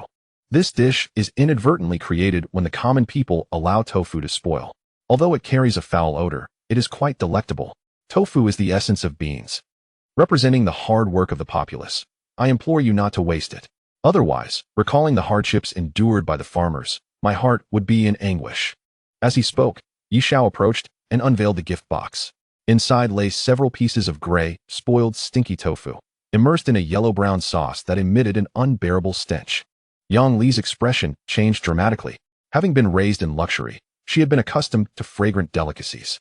The thought of consuming such a repugnant item was utterly revolting. Yet, having just heard Ye Xiao's words reverberating with the sweat of the people, as the mother of the nation, she had proclaimed she would accept anything he presented and waste nothing. To refuse now would be akin to striking her own face. However, she was no fool. The prospect of consuming this was unthinkable. Setting aside the overwhelming stench, who knew what Ye Xiao had added to it? Yi Yuner, among the royal offspring, observed the distortions on the queen's face and couldn't help but smile. "Brother, now that you are back, no one can bully us." At that moment, Yang Li was in a panic, feeling trapped and unsure of what to do. This was a situation she had never encountered in her life. She clearly did not wish to eat, yet she had already spoken irrevocably. "Your Majesty." Yang Li turned to Yi Sun beside her, her tone tinged with desperation. It was evident she hoped he would intervene on her behalf. Yi Sun, however, was also furrowing his brow. He was not displeased with Ye Xiao. Rather, the stench of the stinky tofu was simply overwhelming. It was so foul that he couldn't help but feel disdain. In response to Yang Li's plea, he replied coolly, "Consume it. Every grain is the sweat of the people. It must not be wasted." The bond between him and Yang Li had long since evaporated. Upon hearing these words, Yang Li fell into despair. To her, eating the stinky tofu was no different from consuming excrement. Most importantly, she believed Ye Xiao had deliberately set her up, adding something to it. The yellow-brown sauce looked suspicious. Yang Li, resolute, closed her eyes, took a deep breath, and picked up a piece of stinky tofu. Placing it in her mouth, she immediately reached for the wine nearby. After several attempts, she managed to swallow the tainted tofu. Turning to Ye Xiao once more, she forced a smile and said, "Shower's gift, I find it most delightful. Ugh." Ultimately unable to suppress herself, she gagged. Quickly, she washed it down with wine. Her face had turned crimson. As she felt the lingering foulness in her mouth and stomach, thoughts of revenge against Ye Xiao surged within her. After a brief moment of composure, Yang Li forced a smile, her eyes glaring at Ye Xiao as if she could pierce him with daggers. "Shower. Having been away from the capital for so long, many of the younger generation in the capital wish to spar and discuss with you. Why not take this opportunity during the banquet's intermission to engage with them? I too wish to see your prowess. What say you?" Chapter 29. The Golden Spike of the Great Sun. Acceptance of this challenge was optional. However, it has been said since ancient times, in literature, there is no first. In martial arts, there is no second. Any martial artist seeking great renown must inevitably face countless challenges. For Ye Xiao, the same applied. If he did not publicize his martial prowess, the outcome of any contest would be of little consequence. Whether to accept challenges or not was irrelevant. However, should he flaunt his martial talents while refusing to accept others' challenges, he would be perceived as a coward, deceiving the world, particularly in such a grand setting, where Yang Li had pointedly noted that those challenging Ye Xiao were all younger than him. If he were to refuse such challenges, it would be akin to admitting defeat. Ye Xiao looked at Yi Sun and smiled, saying, "Father, isn't it somewhat inappropriate to resort to violence during the birthday banquet?" Yi Sun smiled faintly, "As you wish." He had no intention of assisting Yang Li, nor did he plan to support Ye Xiao. Upon witnessing the unfolding scene, Yang Li breathed a sigh of relief. If Yi Sun had indeed declared that no duels were permitted, all her meticulous plans would have been in vain. "What? Does Xiao heir not wish to fight? If not, I shall not impose." Yang Li spoke softly. She understood well that for Ye Xiao, there was no retreat in such circumstances. As the saying goes, to wear the crown, one must bear its weight. The rumors of Ye Xiao's extraordinary martial talent had spread throughout Tang'an City. Should he decline the challenge today, by the next dawn, whispers of his fraudulent reputation would echo through the streets. Ye Xiao suddenly turned to face the second prince, smiling. What do you think? Did I not say there would be a challenge today? The second prince was momentarily at a loss for words. At such a time, you still have the leisure to jest? Ye Xiao stepped forward, announcing loudly, if there is someone who wishes to challenge me, let them come forth. A profound silence enveloped the arena. Moments later, a young man from the capital stepped forward. He was slender, appearing to be around 21 or 22 years of age. I am Yao Yuntian. I humbly seek guidance from the third prince. Ye Xiao turned to the second prince, smiling. Is this one of your men? The second prince, infuriated, retorted, do not speak recklessly. Ye Xiao chuckled lightly, choosing not to elaborate. At this moment, Yao Yuntian had already approached the center of the arena. With a calm demeanor, he bowed and stated, I have heard that His Highness excels in both fist and leg techniques. It would be improper to use weapons before your highness. So I seek to learn the art of your fist and leg skills. Please, grant me your instruction. Very well, Ye Xiao nodded in agreement. At that moment, the elder eunuch Lu Tong was summoned to Yi Sun's side. What is Yao Yuntian's current cultivation level? He is at the 4th tier of the Tianyuan realm. Does Ye Xiao stand a chance? He should have an opportunity. The third prince has recently broken through to the Tianyuan realm, but he is likely only at the 1st tier. Yang Li, overhearing their conversation, felt her heart tighten. Meanwhile, Yao Yuntian began to channel his energy. The air around him began to distort. Ye Xiao raised an eyebrow. The Great Sun Primordial Yang Technique? Indeed, at the age of 7. After my father perished in battle for the nation, His Majesty granted me the Great Sun Primordial Yang Technique, recognizing my pure Yang constitution. I have heard that the third prince also practices this technique. I humbly ask for your guidance. It must be noted that the second prince had indeed put in considerable effort. He was aware of Ye Xiao's training in the Great Sun Primordial Yang Technique and had deliberately sought out someone who practiced the same technique. Should a younger individual defeat Ye Xiao using the same methods, Ye Xiao's reputation as a martial genius would become a laughingstock. Ah, the Great Sun Primordial Yang Technique. How nostalgic. Ye Xiao mused slightly, as the scorching energy surged forth from within him. The temperature of his energy caused the space around him to warp. Now, Ye Xiao could freely switch between the attributes he possessed. Even when switching to the Great Sun Raging Yang energy, it exceeded the strength of what he had normally cultivated. How is this possible? Lu Tong exclaimed in astonishment. He had previously sensed that Ye Xiao's true energy was no longer pure Yang energy. Why was he able to summon the energy of the Great Sun Primordial Yang Technique today? Yi Sun furrowed his brow, but did not inquire further. Lu Tong's astonishment spoke volumes. The fact that even he was shocked indicated just how extraordinary Ye Xiao was at this moment. Yang Li cautiously asked, Lu Gonggong, what troubles you so? Lu Tong shook his head. It is nothing. I am simply an old fool who has seen too little. Please forgive me, Your Majesty. Noticing his reluctance to elaborate, Yang Li refrained from pressing further, instead directing her gaze back to the arena. The two surges of scorching energy were palpable even from several meters away. Observing Ye Xiao's displayed prowess, Yao Yuntian shook his head. The third prince is merely at the 1st tier of the Tianyuan realm. Such cultivation is somewhat disappointing. Ye Xiao smiled slightly, disappointment or not. One must engage in combat to ascertain. Then let us commence. Upon finishing his words, Yao Yuntian leaped forward, charging straight at Ye Xiao. With energy coiling around his arms, he struck fiercely at Ye Xiao. Great Sun Raging Yang Fist. One of the accompanying techniques of the Great Sun Primordial Yang Technique, and one of Ye Xiao's most familiar martial arts. Yet, this punch fell short. His fist grazed past Ye Xiao's nose, their energies even creating friction in the air, yet he had missed entirely. As the battle commenced, Yao Yuntian unleashed punch after punch, without holding back. However, regardless of his relentless assaults, Ye Xiao seemed as a solitary boat amidst a tempestuous sea, swaying with the waves yet enduring without suffering a single tangible blow. 20 exchanges passed in the blink of an eye. Yao Yuntian halted, breathing heavily, and disdainfully remarked, Is the third prince merely adept at evasion? If this is a contest of agility, I concede. Ye Xiao smiled gently. Let us examine your fist techniques. This technique.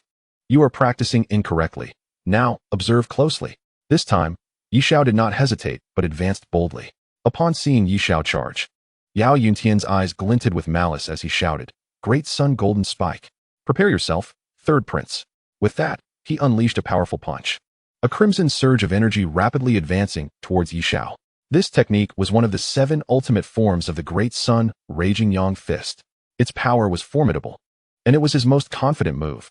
Ye Xiao, however, did not evade.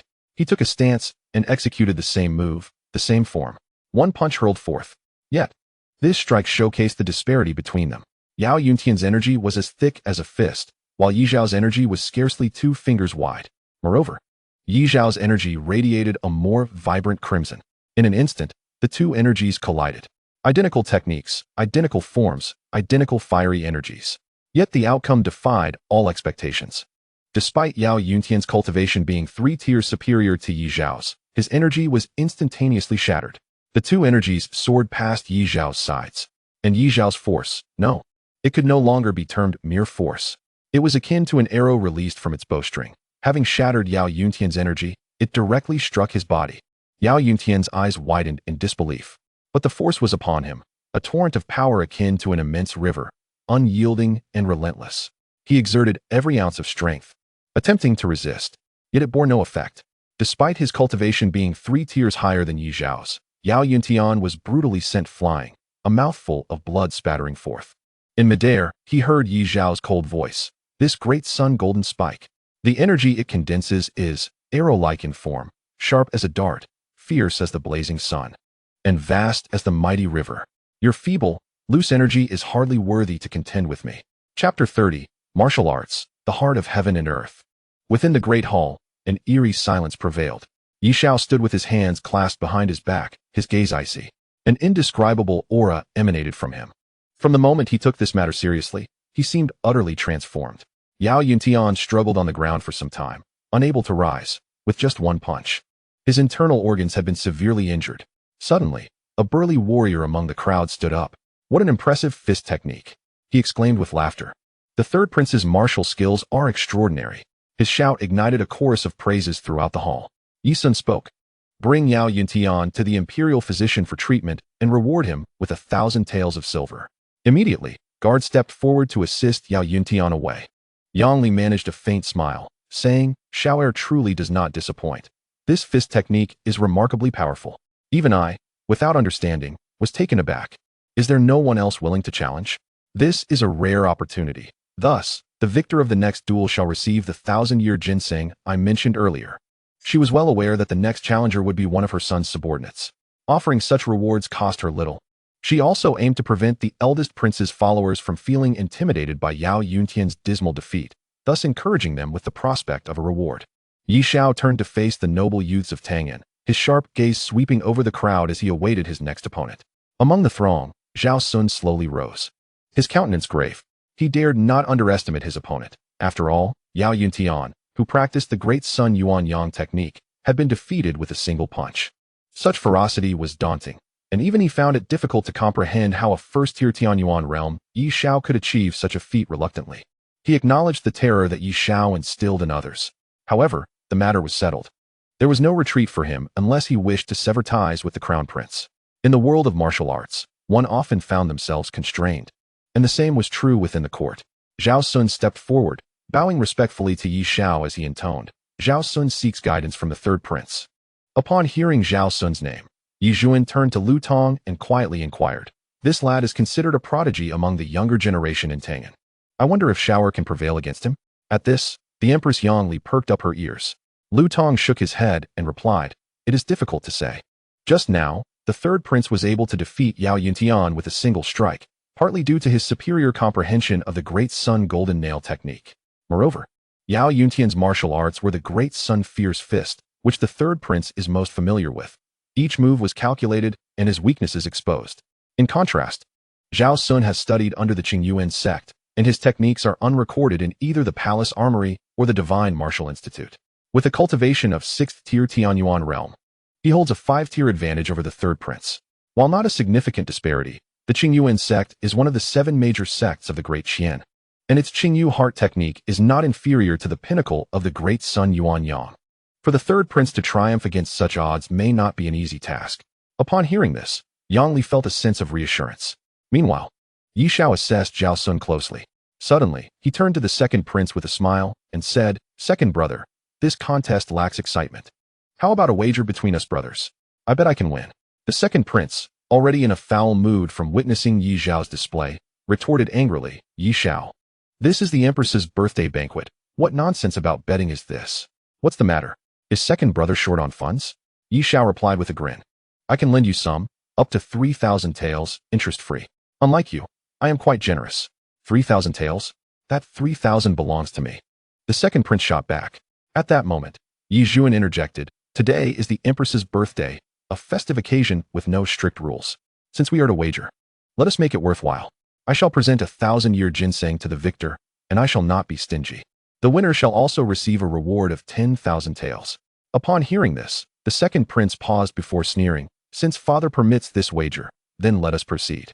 However, I do not require your funds. We shall each contribute 8,000 taels, and the winner shall take it all." It was settled. Ye Xiao readily agreed. 8,000 taels may not seem excessive, yet it was a significant sum.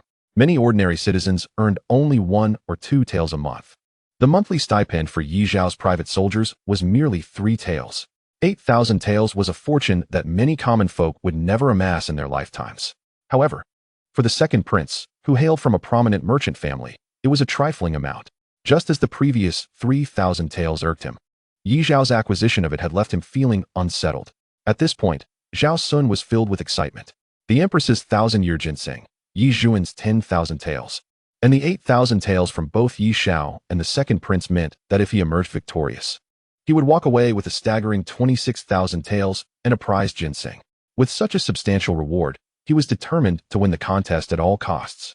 "Third prince, please bestow your teachings," Zhao Sun declared, eschewing weapons as it was inappropriate to brandish arms before the emperor, especially given Ye Xiao's royal status. Thus, he too engaged in hand-to-hand combat. Ye Xiao remained confident. "Come forth." Zhao Sun immediately sprang into action, his movements swift, leaving afterimages in the air. The azure sky bewildering steps. Lu Tong whispered, "This is the signature technique of the Qingyuan sect, and when paired with his azure sky great hand seal, it possesses considerable might.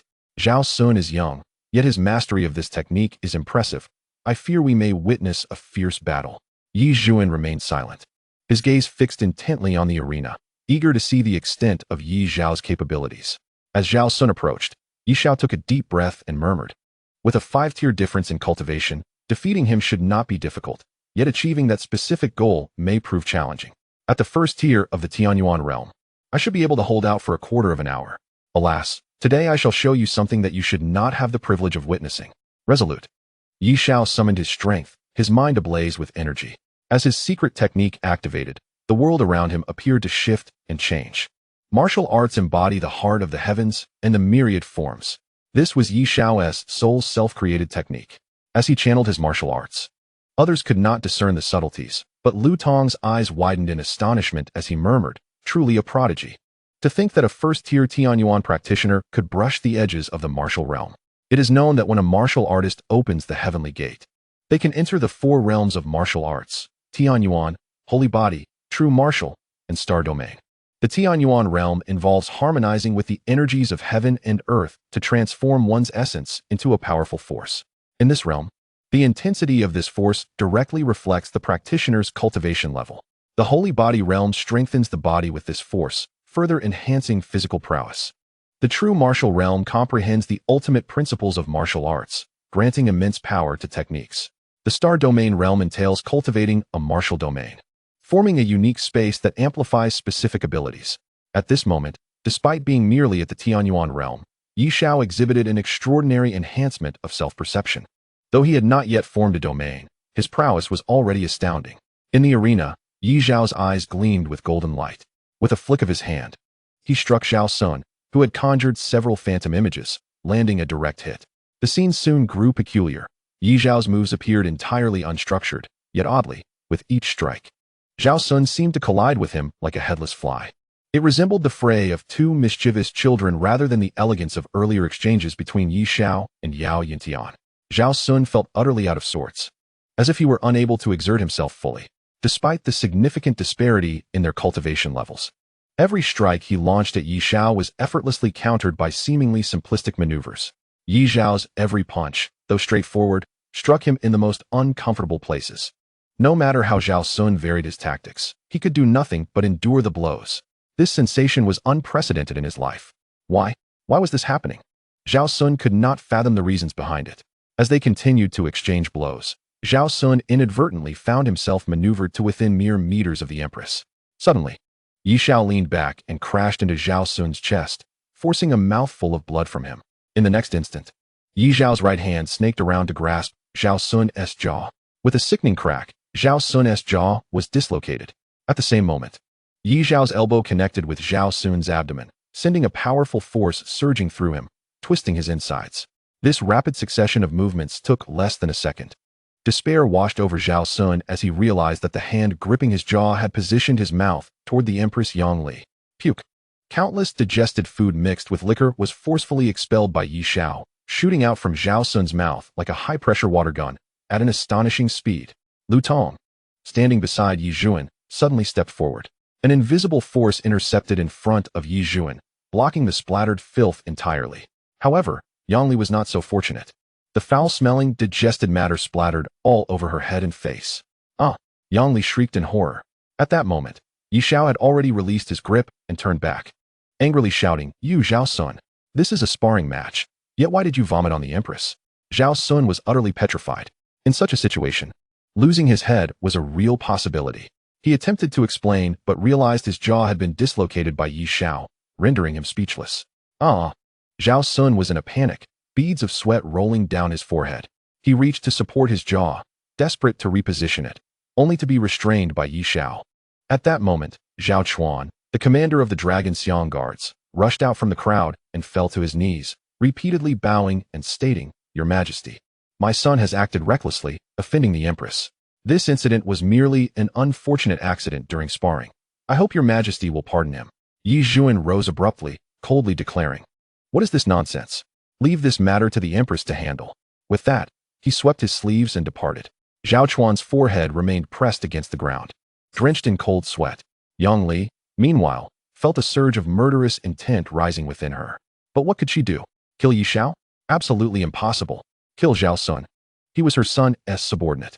"Quickly help me back to the palace to clean up," she cried sharply, leaving amidst the support of numerous palace maids. Ashamed, she had no desire to linger. Seeing that the gifts had not been taken away, Ye Xiao was unceremonious and stepped forward to claim the 1,000-year-old ginseng. He then turned to the second prince, saying, "Brother, don't forget the 8,000 taels of silver. If you don't pay today, interest will start accruing tomorrow." The second prince, with a cold expression, retrieved the 8,000 taels from his pocket. Meanwhile, the first prince glared at Ye Xiao with icy eyes.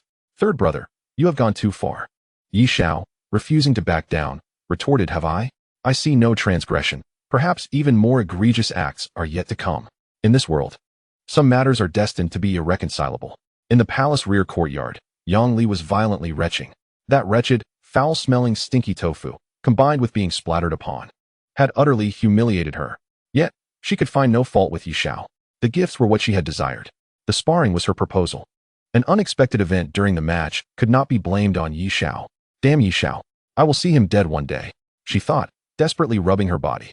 As the mother of a nation, her noble form was now reeking with foulness. That stench, even after it had dissipated, lingered in her mind, making her feel nauseous. It seemed as if that odor was omnipresent. Tonight, she planned to light 10 incense burners, burning throughout the night. She had always enjoyed fragrances. Today's events made her feel utterly sullied. In Ye Zhuan's palace, he lay on his couch, having dismissed all the palace maids and eunuchs, leaving only the old eunuch Lu Tong. "I ask you, did you not say that the third prince no longer possesses the Great Sun's yang energy? Why then did he summon the Great Sun's fierce yang vitality today and even wield the Great Sun's golden spike?" Lu Tong shook his head, replying, "This old servant does not know. When the third prince returned to the palace that day, I distinctly sensed his internal energy was overwhelmingly powerful, surpassing that of the same cultivation level's Great Sun's yang energy, yet it was certainly not pure yang in nature. Today, however, he summoned the Great Sun's fierce yang vitality, which astonished me." The hall fell silent. After a while, Ye Zhuan coldly chuckled, "Why did you not protect the Empress?" Lu Tong spoke softly. "The incident occurred so suddenly that this old servant failed to react in time. I beg your Majesty to punish me." Ye Zhuan remained noncommittal, stating, "I see you wished for the third prince to succeed, did you not?" The old eunuch, having been seen through, showed no fear and simply lowered his head respectfully, saying, "The third prince has grown under my watch. As someone who practices martial arts, It is natural to admire such innate talent. I hope your majesty will pardon me. Moreover, if your majesty wishes to assist the empress, you would not have allowed her to ingest such filth. I dared to hesitate. Huh. Even you hold him in such high regard? My son must indeed be remarkable, Ye Xiao suddenly inquired, on the path of martial arts. How far do you think he can go? In this world, it is fundamentally about strength, both of a nation and of an individual. Ye Xiao's question plunged the old eunuch into deep contemplation. After a while, he sighed softly. I am but a frog at the bottom of a well.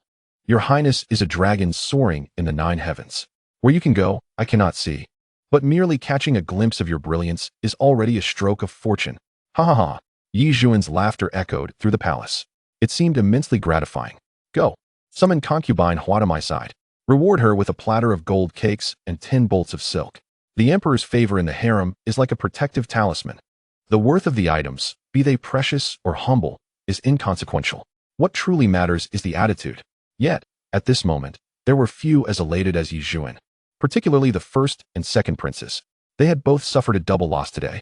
Their 2 subordinates had been completely defeated, with the second prince losing over 11,000 taels of silver and the first prince's birthday gift to Yang Li being won by Ye Xiao. The 2 were now, for once, sharing a carriage. Chapter 32. What use is cultivation? Inside the carriage, the first and second princes sat facing each other. The second prince smiled and said, Elder brother, after tonight, our third brother's reputation as a martial arts genius will surely be cemented. With a slight adjustment, his spirits had improved considerably. Although he had lost some silver, reflecting on the empress's ordeal made it seem trivial. The first prince replied coldly, You did not summon me just to discuss this matter. Did you? Of course not. The second prince chuckled. What I mean is, since the situation cannot be changed, why not help him promote it well? Upon hearing this, the first prince narrowed his eyes. He immediately understood the second prince's intent, sowing the seeds of destruction. Warriors often share a common trait, youthful exuberance. They harbor a rebellious spirit. Many times, for the sake of reputation, they can fight to the death. While this behavior may seem foolish to many, it is undeniably a common flaw among martial artists. To put it bluntly, both the first and second princes, despite having some influence in the court and possessing capable subordinates, fundamentally lack truly top-tier talents. Many genuine prodigies in the capital would not choose to align with them. The reason is simple. Ye Xiao is in his prime. As for a potential change in dynasty, it remains uncertain. Those exceptionally capable individuals can easily earn their own fame and fortune without needing their assistance. Conversely, those who align with them are often those who are discontented or unsuccessful, and their capabilities are generally subpar. What a brilliant idea. After tomorrow, our third brother will be the greatest martial arts genius in Qian. I am eager to see if those proud geniuses can maintain their composure when challenged. If true experts from the star list dare to issue a challenge, I wonder if he can withstand it. The first prince nodded in agreement. The pinnacle of any field comes with countless challenges. Especially for warriors, the title of the greatest in Qian is not easily earned. The second prince sighed. Our third brother seems to have firmly established his footing. The first prince replied softly, No need to rush. Time is on our side, is it not? Indeed. The most challenging aspect of the struggle for succession is its prolonged duration. Many times, it is not merely seizing upon a flaw or a weakness in another that leads to their downfall. One must remain ever vigilant, adept at navigating myriad underhanded tactics. The very next morning, news of the 2 challengers being defeated within the Ye Xiao palace spread like wildfire. Such palace secrets typically circulated only among the upper echelons of Qian. However, under the joint influence of the first and second princes, the tidings had already permeated throughout Tang'an City. Have you heard? The third prince, during the queen's birthday banquet last night, vanquished 2 formidable opponents, one of whom was a disciple from Qingyuan's sect, exclaimed a citizen. Truly remarkable. Qingyuan's sect is one of the 7 great sects, and their disciples fell effortlessly before the third prince's prowess. The third prince, he is the very embodiment of the martial spirit, the unparalleled genius of Qian. Is that not a tad excessive? Another retorted. While the third prince is indeed formidable, to claim he is the best in Qian is a stretch. His name does not even grace the star rankings of the Tianji Pavilion. What do you know? The third prince has simply been modest in the past. Otherwise, the star rankings are mere trifles. With a resounding thud, a striking young woman clad in azure attire and armed with a long sword slammed her palm upon the table, her eyes ablaze with indignation. The Tianji Pavilion's list encompasses all notable martial artists across the realm, and everyone listed is a top contender of their age. Even if the third prince is a genius, he would not dismiss the star rankings so lightly. As her fury escalated, the crowd fell silent. Recognizing her as a figure from the martial world, no one wished to court trouble over such matters. Observing the lack of response, the young woman felt disheartened. Casting a final glare around, she turned to depart. Yet, just a few steps away, she heard faint voices from behind. Heh, believe me, before the third prince. The star rankings are utterly insignificant. The young woman retrieved a scroll from her garment, revealing the Dai Qian star rankings. This list, published quarterly by the Tianji Pavilion, cataloged the martial geniuses under 30 in Qian. 1 Muhan 2. By Lingsu 3. Xiao Fei. Her gaze fell to the very bottom, ranked 187 with Xiao Yuer, her own name. And the third-ranked Xiao Fei was her elder brother. In an inn, Xiao Yuer stormed into her brother's room, hurling a wine pouch onto the bed. I've brought the wine here. Drink, drink, drink. All you do is drink. If you would only drink less and train more, perhaps you would have regained your place atop the star rankings by now. Xiao Fei, in his early 20s, possessed decent features but bore an unkempt appearance. Disheveled hair and a scruffy beard gave him a rather slovenly look. Unfazed by his sister's admonishment, he snatched the wine pouch, tipping it back and drinking heartily. Ah, what bliss! This wine is worth more than 100 emperors. Xiao Yuer, frustrated, exclaimed, Brother, you possess such talent, yet you refuse to train diligently. Are you truly content to be overshadowed by Lingsu and Muhan? Leaning against the bed, Xiao Fei continued to drink, seemingly oblivious to her words. In her exasperation, Xiao Yuer stomped her foot and left the room. Within, Xiao Fei remained engrossed in his drinking, the effects of the alcohol increasingly clouding his senses. Heh, by Lingsu, she is nothing. But what does training matter? No amount of effort will help me defeat Muhan. It is futile. Better to indulge in wine. In the corner of the room lay a rusted long sword. With his wine pouch emptied, Xiao Fei succumbed to a deep slumber, lost in a drunken stupor. Such is the nature of an existence steeped in intoxicated dreams. Through the door crack, as Xiao Fei's snores filled the air, Xiao Yuer's eyes shimmered with sorrow. The Xiao Fei of you was not like this. Once a prodigy of the Xiao family in the Jinyu Mountain Manor, he had ascended the star rankings at 15, claiming the top spot by 17. Dominating the rankings for 3 years and suppressing the talents of the 7 great sections. Until that fateful day when he faced Muhan. The details of their battle remained shrouded in mystery, but thereafter, Xiao Fei shattered his sword and left the Jinyu Mountain Manor, spiraling into a life of debauchery. The title of the top rank was thus passed on, and for 5 years, no changes transpired. Despite the passage of time, the inebriated Xiao Fei still held the 3rd position on the star rankings, a testament to his standing in the eyes of the Tianji Pavilion. In the bustling fabric shop, Zhao Mingyan sat before her vanity, gently brushing her hair. Recently, her fabric shop had become the darling of the ladies of the capital, thriving on her innovative designs and exquisite dyeing techniques. Yet, her thoughts were not solely occupied with business. She had heard whispers of Ye Xiao's recent exploits within the palace, and a sweet smile graced her lips as she imagined his grand display of prowess. Suddenly, a maid rushed in, breathless. Miss, trouble has arisen. Zhao Mingyan remained calm, inquiring with composure, what has happened? Before Ye Xiao, she exuded warmth and charm, yet in the presence of others, she often adopted a more aloof demeanor. A group of ruffians deliberately overturned a dung bucket at the shop's entrance and unleashed 2 vicious dogs, scaring everyone away. Upon hearing this, Zhao Mingyan's brow furrowed. Such scoundrels had existed since ancient times. Their despicable tactics often left one feeling powerless. Where are Rongxi's men? Are they not nearby? They are. At the restaurant across the street. But when I went to call them, they ignored me. They likely wished to extort protection fees. The maid replied, exasperated. Zhao Mingyan's eyes narrowed at the mention of protection fees. I fear it might not be that simple. Since establishing myself in Tangan, I have had to cultivate relationships with various factions, the local garrison, the authorities, the scoundrels, and the neighbors. Conducting business is not as straightforward as one might imagine, especially for a woman like me.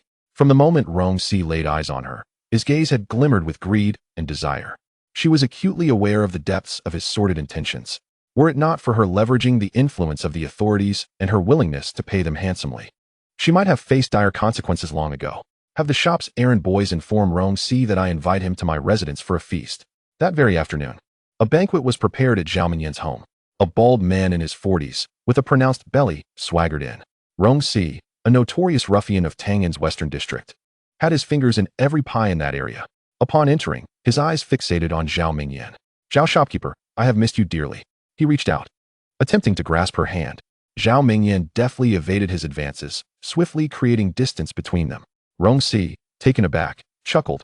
Who would have thought, Zhao shopkeeper, that you are skilled in the martial arts?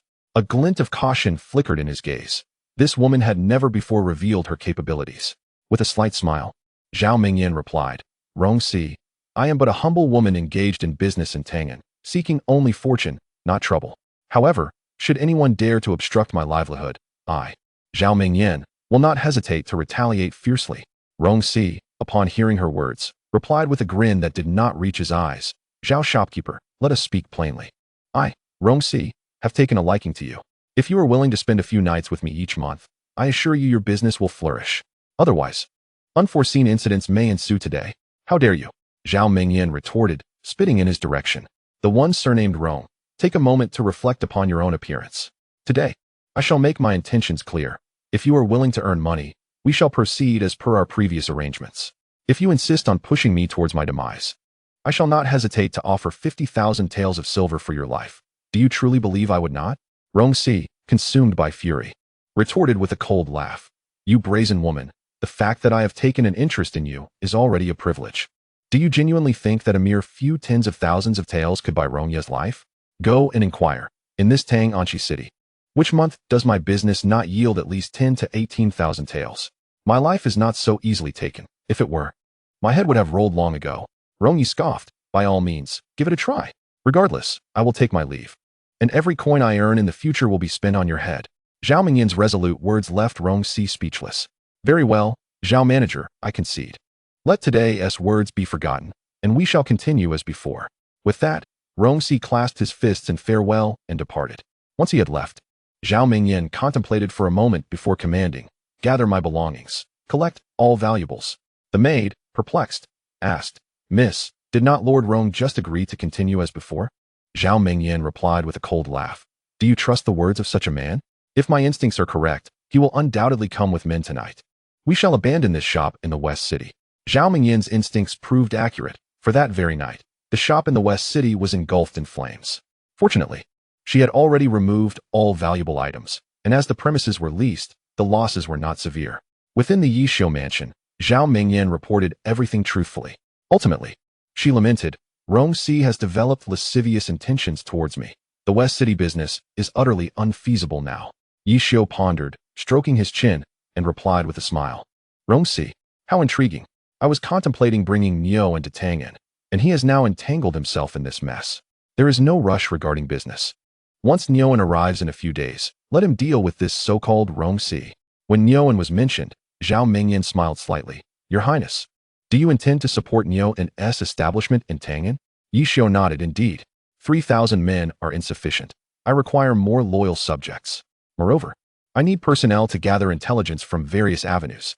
These ruffians, though not reliable, are sufficiently well informed, and the benefits outweigh the drawbacks. Zhao Mingyan cautioned, Your Highness, Niu is quite the reckless character. If he comes to Tangan, he might cause you trouble. Fear not. While Niu may seem unruly, he is quite astute. If he were incapable of handling such matters, I would not have saved his life. Niu, strictly speaking, was not a virtuous man. However, he was not wholly depraved either. He hailed from a background of petty criminals, controlling the ruffians of an entire county in Qian. Yet, he orchestrated some unexpected changes. First, he bribed the county magistrate and became the local constable, subsequently transforming all his trusted subordinates into constables as well. He then unified the underbelly of the city, opening numerous taverns, gambling houses, brothels, and opium dens, while prohibiting forced prostitution and human trafficking, instead enticing people from neighboring counties with high pay. Gradually, he turned the entire county into a renowned den of vice, attracting countless merchants and tourists, becoming the de facto underground emperor of the region. Alas, just as he sought to expand his grand ambitions, he attracted the attention of the local aristocracy. Betrayed by his subordinates, his enterprises were seized, and he found himself pursued. On the brink of death, he was saved by Ye Xiao, narrowly escaping with his life. Outside Tangan City, Niu led a dozen young men, carrying their belongings as they trudged along. Niu was just over 30 years of age, remarkably tall and robust, standing over 2 meters. On his shoulder was tattooed a dragon, and his arms were as thick as the thighs of an average man, his countenance fierce. Listen up. Once we reach Tangan City, We shall be like dragons crossing the river. We must make a name for ourselves. Once we prosper and accumulate wealth, I shall speak to our master about securing official titles for you all to honor our ancestors." A curious youth asked, "Brother, who is our master?" Neo glared fiercely, slapping the boy with a swift motion while scolding, "Who is our master? Do you even understand the rules? This is not something you should inquire about. Just remember, our master's words carry more weight than mine. That is all that matters.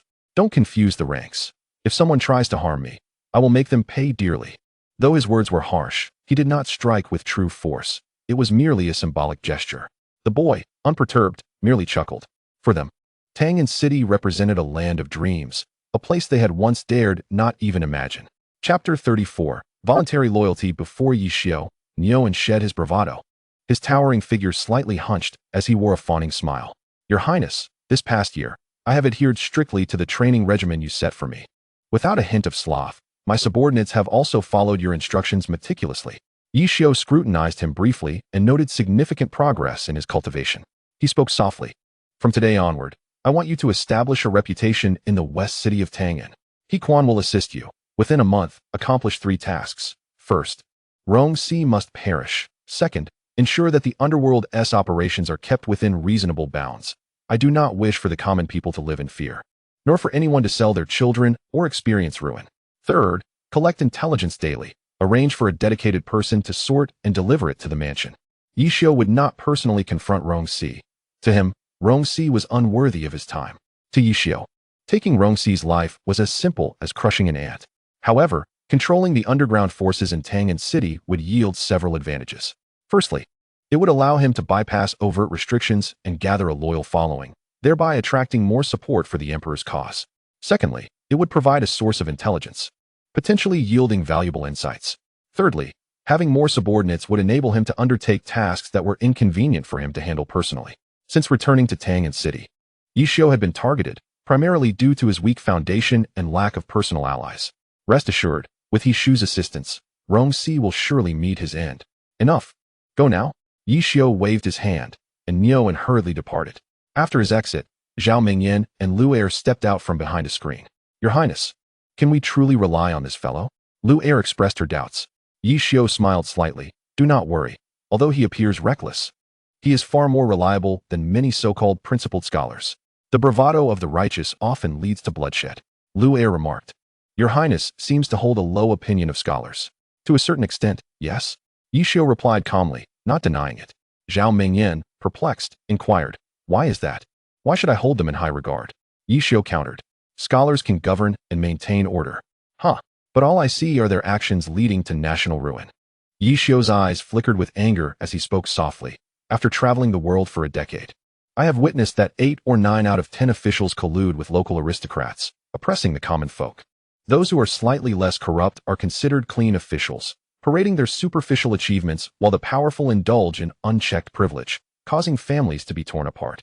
Why should I regard such scholars with any respect? Some truths cannot be discerned without direct experience. Before my travels, I believed Qian to be a realm of peace and prosperity. After my journey, I realized that such tranquility was but a facade, concealing profound suffering beneath." Ye Xiao's anger grew as he spoke. Throughout history, in the grand dynasty of Qian, what major turmoil has not been instigated by those damned scholars? In the year 132 of the Qian era, rampant corruption in the court led to widespread chaos. Fortunately, the emperor of Qian acted decisively, establishing the Zhenfu department to oversee the realm, executing tens of thousands of corrupt officials, thus saving the crumbling empire of Xia. In the year 342, the governor of Yunzhou in the northern frontier, blinded by greed, embezzled military funds, leaving defenses vulnerable, which allowed the state of Chu to breach Yunzhou, resulting in the death and injury of over 1 million citizens, while he fled with his family to betray the Xia. Even to this day, Yunzhou remains under the control of Chu. In the year 465, as the army of Chu besieged the city, the treasury lay bare, and the reigning emperor called upon officials to donate funds. Yet less than 100,000 taels of silver were contributed by the entire court. Officials even took to the streets to sell their broken pots and tiles, provoking the royal family's wrath. The Zhenfu department launched a search, and in a single night, they uncovered 800 million taels of silver from the homes of officials in the capital. In 745, officials of Jingzhou colluded with the aristocracy to seize land. During a time of natural disaster, they refused to distribute grain to the impoverished populace, concealing the truth, causing countless citizens to flee, leaving a path of famine. With millions perishing far from home, Ye Xiao, increasingly furious, exclaimed, "Why should I hold these literati in high regard?" Luer gently massaged Ye Xiao's shoulders and smiled. Yet, among these individuals, have there not also been many endowed with both talent and virtue, achieving notable accomplishments? For instance, our current Prime Minister Su Mingxian, who is universally acknowledged as a wise minister. He has advocated for peace and trade with the barbarian tribes, resulting in a decade of tranquility along the southern border, increased revenue for the court, and the establishment of schools across various regions. He has also repeatedly advised His Majesty to strengthen the scrutiny and assessment of local officials. Such officials are indeed commendable. Ye Xiao sighed, yes. Even if I harbor dissatisfaction and resentment towards these scholars, I must acknowledge that governing a nation requires their presence. No emperor can rule without relying on officials. Just as he finished speaking, a servant entered. Your Highness, there is someone at the door presenting a name card seeking an audience. Ye Xiao took the card and saw it boldly inscribed, Han Qi, a scholar from the Hanlin Academy. However, he could not recall this person's identity. After a moment of contemplation, he commanded, let him enter. A moment later, a man in his 40s, gaunt and clad in a coarse long robe, walked in. Kangzhou's Han Qi pays his respects to the third prince. The man bowed respectfully. Ye Xiao inquired, what brings you to me? I wish to serve the third prince and dedicate myself to your cause. Ye Xiao narrowed his eyes slightly. A newcomer seeking to serve? This was a first for him. He chuckled coldly. I lack the capability to arrange titles for you. If you expect me to secure a favorable position for you, you are mistaken. This was indeed true. The reason no one sought to align with Ye Xiao was largely due to his limited influence in the court. Reputation is one thing, but actual power is another. Some individuals can sway officials to be appointed to desirable postings, naturally attracting those scholars from the Hanlin Academy wishing for favorable positions to gravitate towards them. Ye Xiao, at this moment, simply did not possess such capability. To his surprise, Han Qi shook his head. I do not require the third prince to arrange titles for me. I am willing to resign from my official position and serve as a retainer in your household. This statement piqued Ye Xiao's interest. The Hanlin Academy is prestigious, accessible only to those who have passed the highest imperial examinations. After a period of training, those admitted have the opportunity for external appointments, at the very least to the position of county magistrate. Previously, Ye Xiao had looked down upon magistrates, yet through his travels, he had come to understand the extent of their power. In many regions, a magistrate's word carries more weight than decrees issued from Tangan. They are, in essence, local emperors. And no matter how impoverished the county, they can still extract wealth, far more advantageous than merely being a retainer. Chapter 35. Initial results. Ye Xiao regarded the now middle-aged Han Qi. His clothing was tattered, indicating a humble background. He stood straight, his gaze calm as still waters, seemingly awaiting Ye Xiao's response. Ye Xiao softly inquired, after 10 years of diligent study culminating in success, why would you choose to resign from your official duties? Because I have no backing. Han Qi's words caught Ye Xiao off guard. This man was refreshingly candid. And then, with no support, he could only be dispatched to remote regions, unlikely to be promoted, possibly spending a lifetime in obscurity. He could seize opportunities for wealth and luxury. But that was not Han Qi's aspiration. Ye Xiao found it intriguing to encounter a scholar so straightforward. He asked with interest, then what do you desire? To assist a wise ruler, to govern the nation, to vanquish Xia and destroy Chu, to achieve great undertakings and leave a mark in history. Han Qi's words were imbued with unwavering determination. Ye Xiao, however, merely smiled, not entirely convinced. Beautiful words can be spoken by anyone. Yet, the resolve of this man, willing to forsake his position at the Hanlin Academy to align with him, painted a glimpse of his conviction, to keep him or not. Suddenly, Ye Xiao recalled his previous question and asked, allow me to inquire, given the rampant corruption among officials in the Qian dynasty, do you have a solution? Han Qi bowed and spoke articulately. The core issue of official corruption lies not in the selection of officials, but in the appointment system of the Qian dynasty. Currently, once officials are appointed, their promotion is determined by the high-ranking officials in the court. Consequently, local officials engage in rampant embezzlement, sending wealth to Tangan in hopes of advancement. Those in high positions often have served for years, building networks and protecting one another, exacerbating corruption. To rectify this, firstly, the terms for the appointment and promotion of officials should be fixed, perhaps 3, 5, or 8 years, depending on the rank. Upon assuming office, officials should be subject to temporary reviews by the court, with only those passing the evaluation being promoted, while those failing should be dismissed on the spot, preventing idleness. Secondly, there must be stringent supervision of officials' finances, prohibiting officials and their families from engaging in commerce. All assets must be declared, including those of relatives and friends, with regular inspections, and any unexplained wealth should be deemed corrupt. Thirdly, the supervisory system should be strengthened. Although there are currently the Jinfu Department and the Yushirtai, the authority of the Jinfu Department completely overshadows that of the Yushirtai. If the Jinfu Department is corrupt, how can it be held accountable? Thus, an additional supervisory body should be established, allowing for mutual oversight among the three, with regular personnel changes and strict examinations for those replaced. Only in this way can we hope to reduce corruption. At this point, Han Shi spoke earnestly. To combat corruption, only strict laws and oversight can suffice. One cannot rely solely on human nature and virtue. This must be pursued persistently. Only then can we achieve transparent governance. It must be said that Han Shi's words resonated with Ye Xiao's own thoughts, regardless of their merits or flaws, at the very least. He had proposed solutions and offered feasible suggestions. Moreover, his considerations appeared quite thorough. Why me? If you seek a wise ruler, there are other princes in this court. Han Shi replied softly. Because, when you rescued that farmer, I was also among the crowd. His gaze was filled with anticipation as he looked at Ye Xiao. I had intended to live a muddled life. Yet that day, seeing you was like the bright moon emerging from behind the clouds. You prioritized the people and did not hesitate to punish the royal offender, Yi Xingyuan. If such deeds do not define a wise ruler, then what does? I implore you, accept me. In the annals of Qian's history, no one had ever harmed a member of the royal family for the sake of the commoners. The Yi family was supreme in Qian. Yet it was precisely because Ye Xiao acted in this manner that it shocked the populace.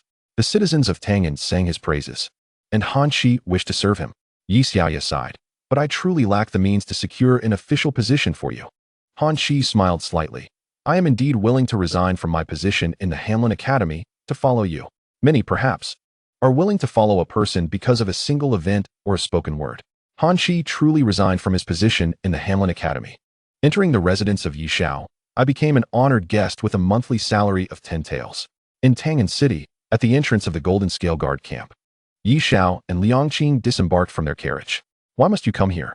Ye Xiao, somewhat weary, was roused early by Liangqing, who insisted on visiting the Golden Scale Guard.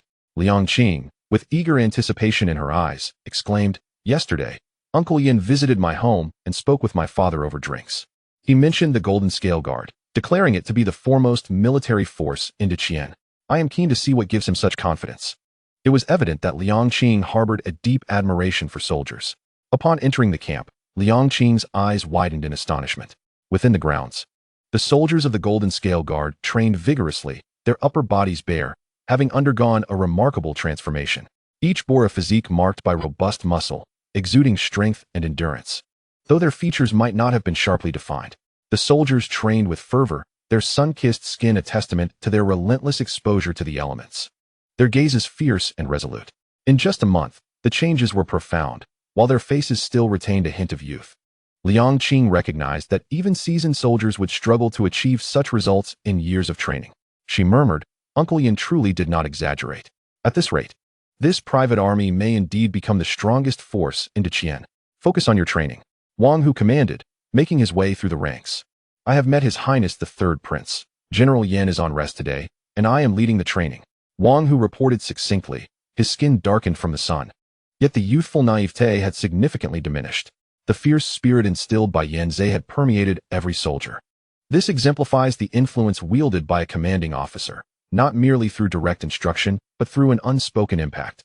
Ye Xiao clapped Wang Hu on the shoulder, smiling. Have you practiced the 5 styles of the Crouching Tiger? At this mention, excitement flickered in Wang Hu's eyes as he replied loudly, Yes. The results are excellent. My fist's power has increased by at least 30%. Thank you for your guidance, Your Highness. Initially skeptical, Wang Hu had been persuaded by the remarkable efficacy of Ye Xiao's teachings, particularly after witnessing the might of the fierce tiger fist. He sought out the 5 styles of the Crouching Tiger, and the benefits were undeniable. Within mere days, he found his understanding of the fierce tiger fist deepening, allowing for greater control over his strength. Curiously, Liangqing inquired, what are the 5 styles of the Crouching Tiger? Chapter 36. A growing subordinate Liang Qing was aware of Ye Xiao's visit to the Divine Martial Academy and the conflicts he encountered with the disciples. However, she was not privy to the specifics of the battles. When faced with her question, Ye Xiao offered a slight smile. While Wang Hu eagerly recounted the events of that day. In retrospect, Wang Hu's admiration for Ye Xiao was palpable. After hearing the tale, Liang Qing fixed her enchanting gaze upon Ye Xiao, teasingly asking, "Your Highness, how much more do you conceal from us? With your extraordinary martial talent and your ability to impart such training methods to Uncle Yin, what else do you possess? What else? My prowess with the staff is unmatched." Ye Xiao declared playfully. "Then I shall seek your instruction another day." Liang Qing's attention shifted back to the soldiers in training, her focus unwavering. "Let us go? It is about time," Ye Xiao suggested. I have never witnessed such methods of cultivating vigor. For Liang Qing, leading and training soldiers was her greatest passion. Alas, 2 years ago, her authority was stripped away at the behest of Liang Qing'in, leaving her with few opportunities to return to military affairs. Thus, witnessing the soldiers train once more brought her immense joy. Reluctantly, Ye Xiao accompanied her in the Golden Scale Guard for an entire morning, even partaking in a communal meal with the soldiers before they departed with a sense of longing. As they emerged from the camp, Liang Qing, seated in the carriage, gazed at Ye Xiao with envy, saying, "If only I could command 3,000 private soldiers." Ye Xiao replied with a smile, "When I become emperor, how about I grant you 3,000 female soldiers? A female army? That would be splendid. But 3,000 is too few. I desire 30,000. Liang Qing's eyes sparkled with excitement. "Ha! When I ascend to the throne, I shall appoint you as a general, and you will clear the path for me." Liang Qing envisioned herself commanding thousands, her spirit ignited with fervor. In the realm of love, couples often dream of sweet futures, marriage and children, living in bliss.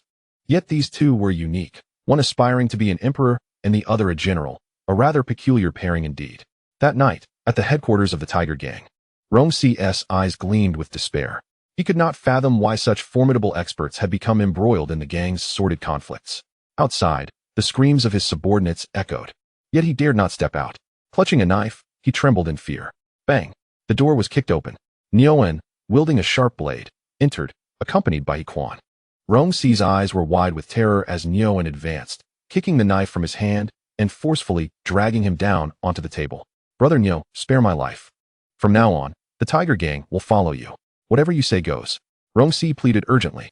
During this time, Niuan had arrived in West Hangan City, wreaking havoc on Rongxi's establishments. Since then, Rongxi's nightmares had begun. Whenever a member of the Tiger Gang sought trouble, they were invariably met with Niuan's brutal retaliation. Captured members were sent to the authorities, and Niuan would then proceed to destroy their venues. Rongxi, unwilling to sit idly by, organized his men to confront Niuan. However, with He Quan present, who possessed an astonishing level of martial prowess, they stood no chance against such a formidable opponent. After several confrontations, the once mighty Tiger Gang had seen its morale shattered, with many defecting to Niuan's side. Niuan pressed Rongxi's head down with a cold smile. "You should never have crossed paths with Madame Yan, our leader's woman. Did you think you could plot against her?" At that moment, Rongxi recalled Zhao Mingyan. He had feigned compliance with her, intending to ambush her at night and abduct her. To his dismay, she had managed to escape. Now, he understood the root of his troubles. He had underestimated the alliances she possessed. "Grandfather Niu, I was wrong. I will never dare again." "Wrong? It's too late. You scoundrel. Running a gambling den and lending at usurious rates. Forcing women into brothels. Kidnapping children. You're a vile creature. If I don't end your life, I would be unsatisfied." With that, Niuan plunged a knife into Rongxi's abdomen, blood flowing freely as he stared wide-eyed, attempting to scream, only to be silenced by Niuan's grip on his mouth. Niuan leaned close, whispering in his ear, "Do not worry. I am not like you. I will not harm your family. They shall live. However, the dirty money you amassed is another matter." As he spoke, Niuan delivered several more blows. The once feared Rongxi, who had ruled the western part of Tangan City, met his demise, leaving behind a legacy of terror. Niuan cast the knife aside and glanced at He Quan with a smile, saying, "Uncle He, the matter is settled, and you may return. Rest assured, I will establish the rules tomorrow. There will be no more usury, forced prostitution, or human trafficking in the western part of the city. I have also assured His Highness that we will not take a single coin from legitimate merchants." With that, he prepared to leave, reminding He Quan not to forget the task assigned to him. Within the entire gang, only Niuan was privy to Ye Xiao's true identity. These lowly individuals were merely tools for Ye Xiao. He could control them, but their knowledge of him must remain concealed. Otherwise, there would surely be those who would exploit his name for trouble. After sending He Quan off, a subordinate approached. Boss, if we follow what you just said, shall we collect some money from those venues? I fear we won't be able to support so many brothers. With a slap, Niuan turned around and struck him. Fool, are you still thinking of running a venue for others? From now on, all gambling houses and smoke dens in the western city will belong to us. As for the brothel earnings, I have no interest. We will only collect a regular fee for protection. Remember, anyone who dares to break the rules will face my wrath. Niuan glared with wide eyes, while the surrounding subordinates burst into laughter. Countless conflicts were bound to arise from this arrangement. However, in the journey of life, who can avoid competition and strife if they wish to ascend and reap benefits? In the room, Ye Xiao sensed the number of loyal followers within the human sovereign cauldron. 782 individuals.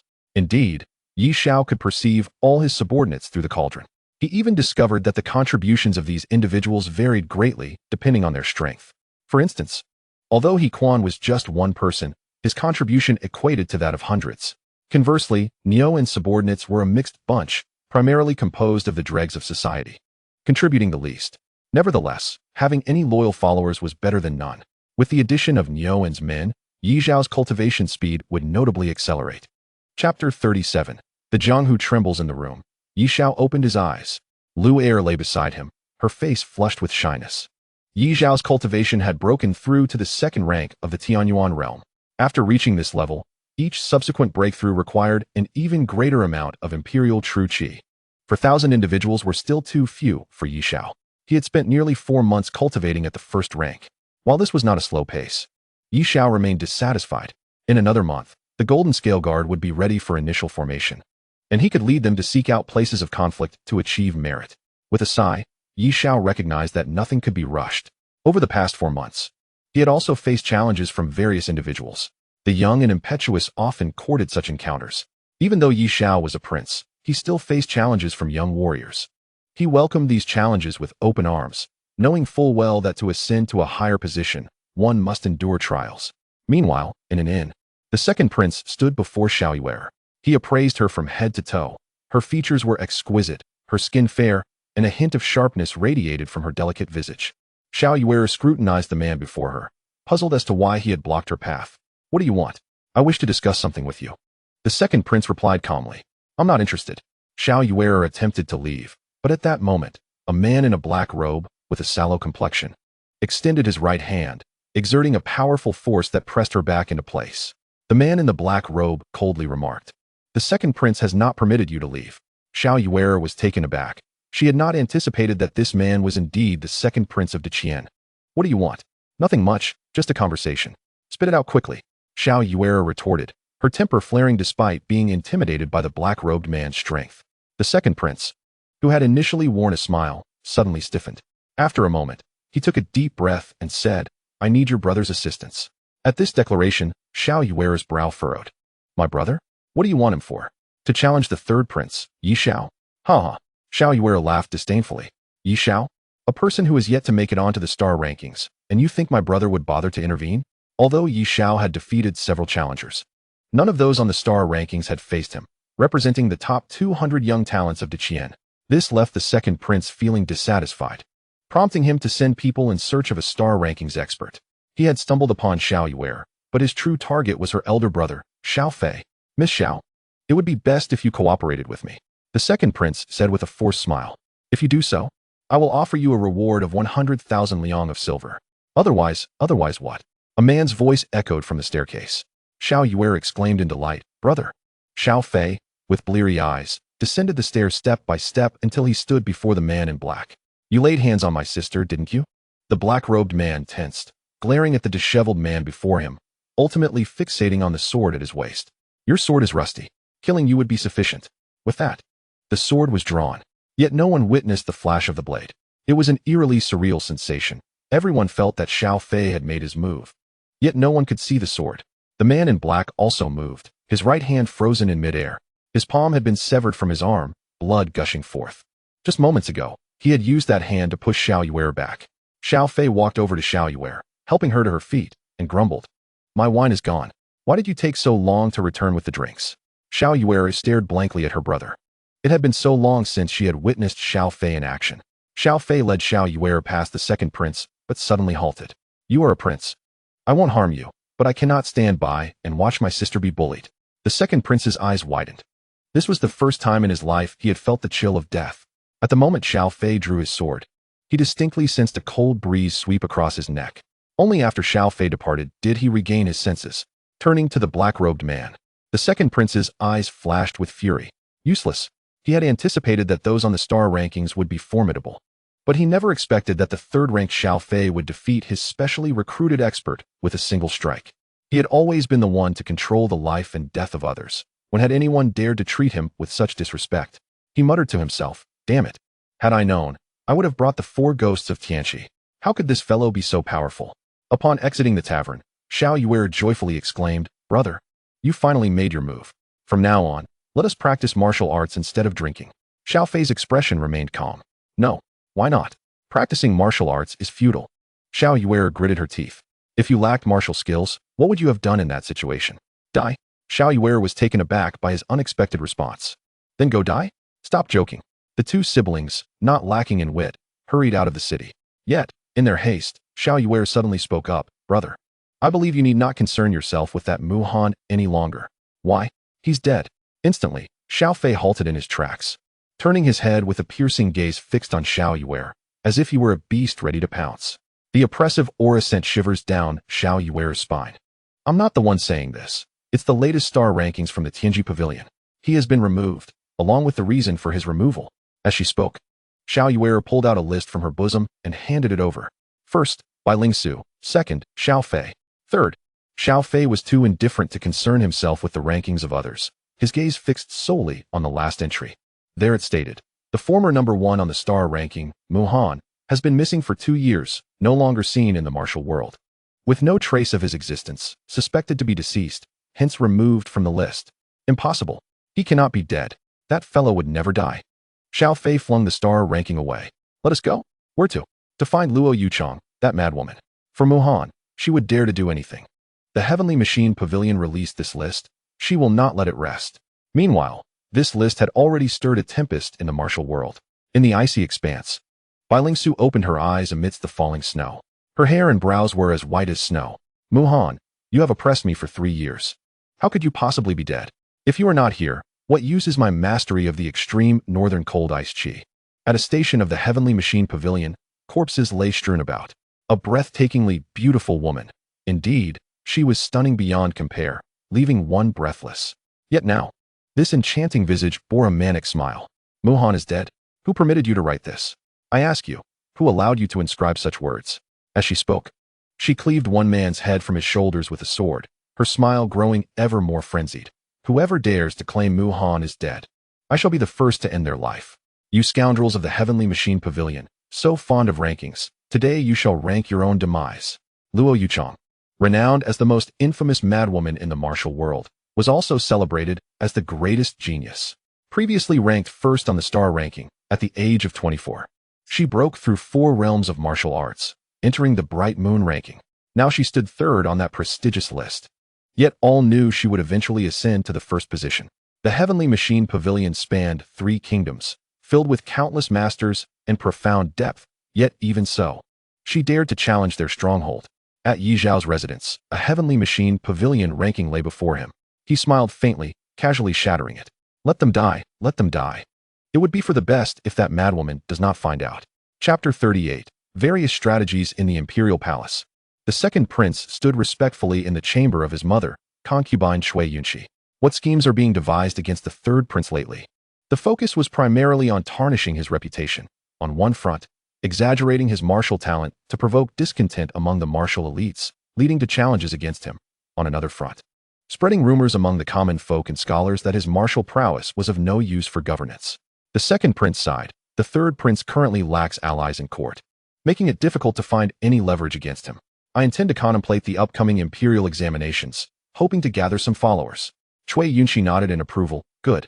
This approach is appropriate. Previously, you took him too seriously. She continued solemnly. Your real threats are still the eldest and the fourth. I have heard the fourth prince is already plotting to oversee the imperial examinations. At this, the second prince was taken aback. The fourth prince had already gained significant acclaim in literary circles. If he were to supervise the examinations, he would undoubtedly attract many talents. Why was I not informed? You would not know. The fourth prince places immense importance on these examinations, enlisting several esteemed scholars to advocate for him. Although he has yet to attend court, this matter is virtually settled. The second prince furrowed his brow. Damn it, I have been careless. Focusing my attention on the third prince allowed him to slip through the cracks. Cui Yunqi scoffed. Do not be overly concerned. I have prepared a significant merit for you. Once this achievement is secured, your reputation will soon surpass theirs. The second prince rejoiced. What merit? Disaster relief. He paused, confused. But I have not heard of any disasters. A fierce glint flashed in Cui Yunqi's eyes. Your ignorance does not mean it will not occur. In the grand hall of the palace, just moments ago, several officials from the Ministry of Rites requested an edict, hoping the fourth prince would oversee the examinations. Although some officials opposed this, they were insignificant voices, and it was ultimately decided that the fourth prince would supervise the imperial examinations. Shortly thereafter, another piece of news arrived. Your Majesty, the dike at Jiyuan has breached, causing a flood that has destroyed countless fields and homes, leaving 1 million people displaced. We humbly request your judgment. Glaring at the messenger who knelt in the mud, Yi Sun was engulfed in fury. Nonsense. Just the other day, Jiyuan reported that this year the weather has been favorable. A bountiful year was assured. How could there suddenly be a dike breach? The messenger, voice trembling, replied, recent heavy rains have caused the river to overflow. It is truly a natural disaster. Yi Sun took a deep breath, coldly stating, how much silver is needed for disaster relief? At the very least, 1 million taels. Upon hearing this, Yi Sun's expression darkened. An 80,000 tael shortfall. First, allocate 20,000 taels. Furthermore, your 4 princes shall each reduce their monthly allowance by 5,000 taels. And the Ministry of Rites shall allocate another 20,000 taels, totaling 60,000 taels for disaster relief. Who is willing to head to Jiyuan for this? Silence blanketed the court. Such a disaster, with insufficient funds, could easily incite civil unrest. If not handled properly, it would be a grave mistake. No one spoke up. Just then, the second prince stepped forward, declaring, Your Majesty, I am willing to go for disaster relief. Ye Xiao observed the confident second prince, his brow instinctively furrowing. Yet he understood that he could not take on this task. It was not merely a matter of financial shortfall. It required an ample workforce for coordination, organization, and subsequent reconstruction efforts. The second prince's maternal family was among the wealthiest merchants in the realm. In terms of procuring materials or organizing craftsmen, they would be far more suited than himself. Yi Xiao wished to showcase his abilities, yet he would not jeopardize himself in such matters, for it concerned the lives of 1 million people. As the second prince stepped forward, Yi Sun scanned the room, and no one opposed. I approve. After court, Yi Xiao prepared to leave, but the second prince approached him, provocatively stating, Why did you not speak up about disaster relief earlier? In terms of disaster relief, I am not as capable as you. Yi Xiao replied calmly. The second prince was stunned for a moment, then burst into laughter. Ha ha, third brother, you possess some self-awareness. Now you understand? The path of governance, martial talent, of no use. No matter how great your reputation, what can it accomplish? Surely you cannot use your fists to build houses for the victims. How many would you need to build? With that, he turned and departed. Watching the second prince's retreating figure, Yi Xiao could only shake his head helplessly before leaving. Just as he was about to exit the palace, a voice called out, Third prince, please hold. Yi Xiao halted, turning around to find it was Zhou Tong. The emperor requests your presence. Yi Xiao was taken aback, but soon smiled. All right, I shall go. Shortly, he arrived at the imperial study. All maids and eunuchs had been dismissed by Yi Sun, leaving only him and Lu Tong inside. As Yi Xiao entered, he noticed Yi Sun's expression was exceedingly grim. Upon seeing Yi Xiao, he coldly inquired, What is your perspective on the disaster? I observe with my eyes. Yi Xiao replied. Yi Sun, exasperated, retorted, At this moment, you still speak such words? Do you believe I shall have your head for this? Then how does father believe I should perceive it? Should I merely lie down and watch? Noticing his silence, Yi Sun gritted his teeth and said, This disaster is abnormal. I have personally inspected the Jiyuan dike. It is extraordinarily solid. Since its construction 7 years ago, it has never faced a flood. This year the weather has been favorable. Why has a disaster occurred? In the imperial study, Yi Sun voiced his doubts. Yi Xiao found himself at a loss for words. At times, he could be utterly reckless. Yet certain matters demand substantiation. In response to these inquiries, Ye Xiao retorted, "Why has the emperor summoned me?" He understood that Yi Zhuan must have pressing concerns. The situation in Jiuyuan required thorough investigation. "I shall dispatch personnel from the Jinfu division to conduct an inquiry." As he spoke, Yi Zhuan fixed his gaze on Ye Xiao and added, "However, I hope you will lead your golden scale guards to Jiuyuan." "Why?" Yi Zhuan's voice was grave. "In the aftermath of calamity, the hearts of men are restless, and it is inevitable that some will seize the opportunity to commit robbery, arson, and slaughter. If you lead troops there and encounter such banditry, you must not hesitate to execute them all.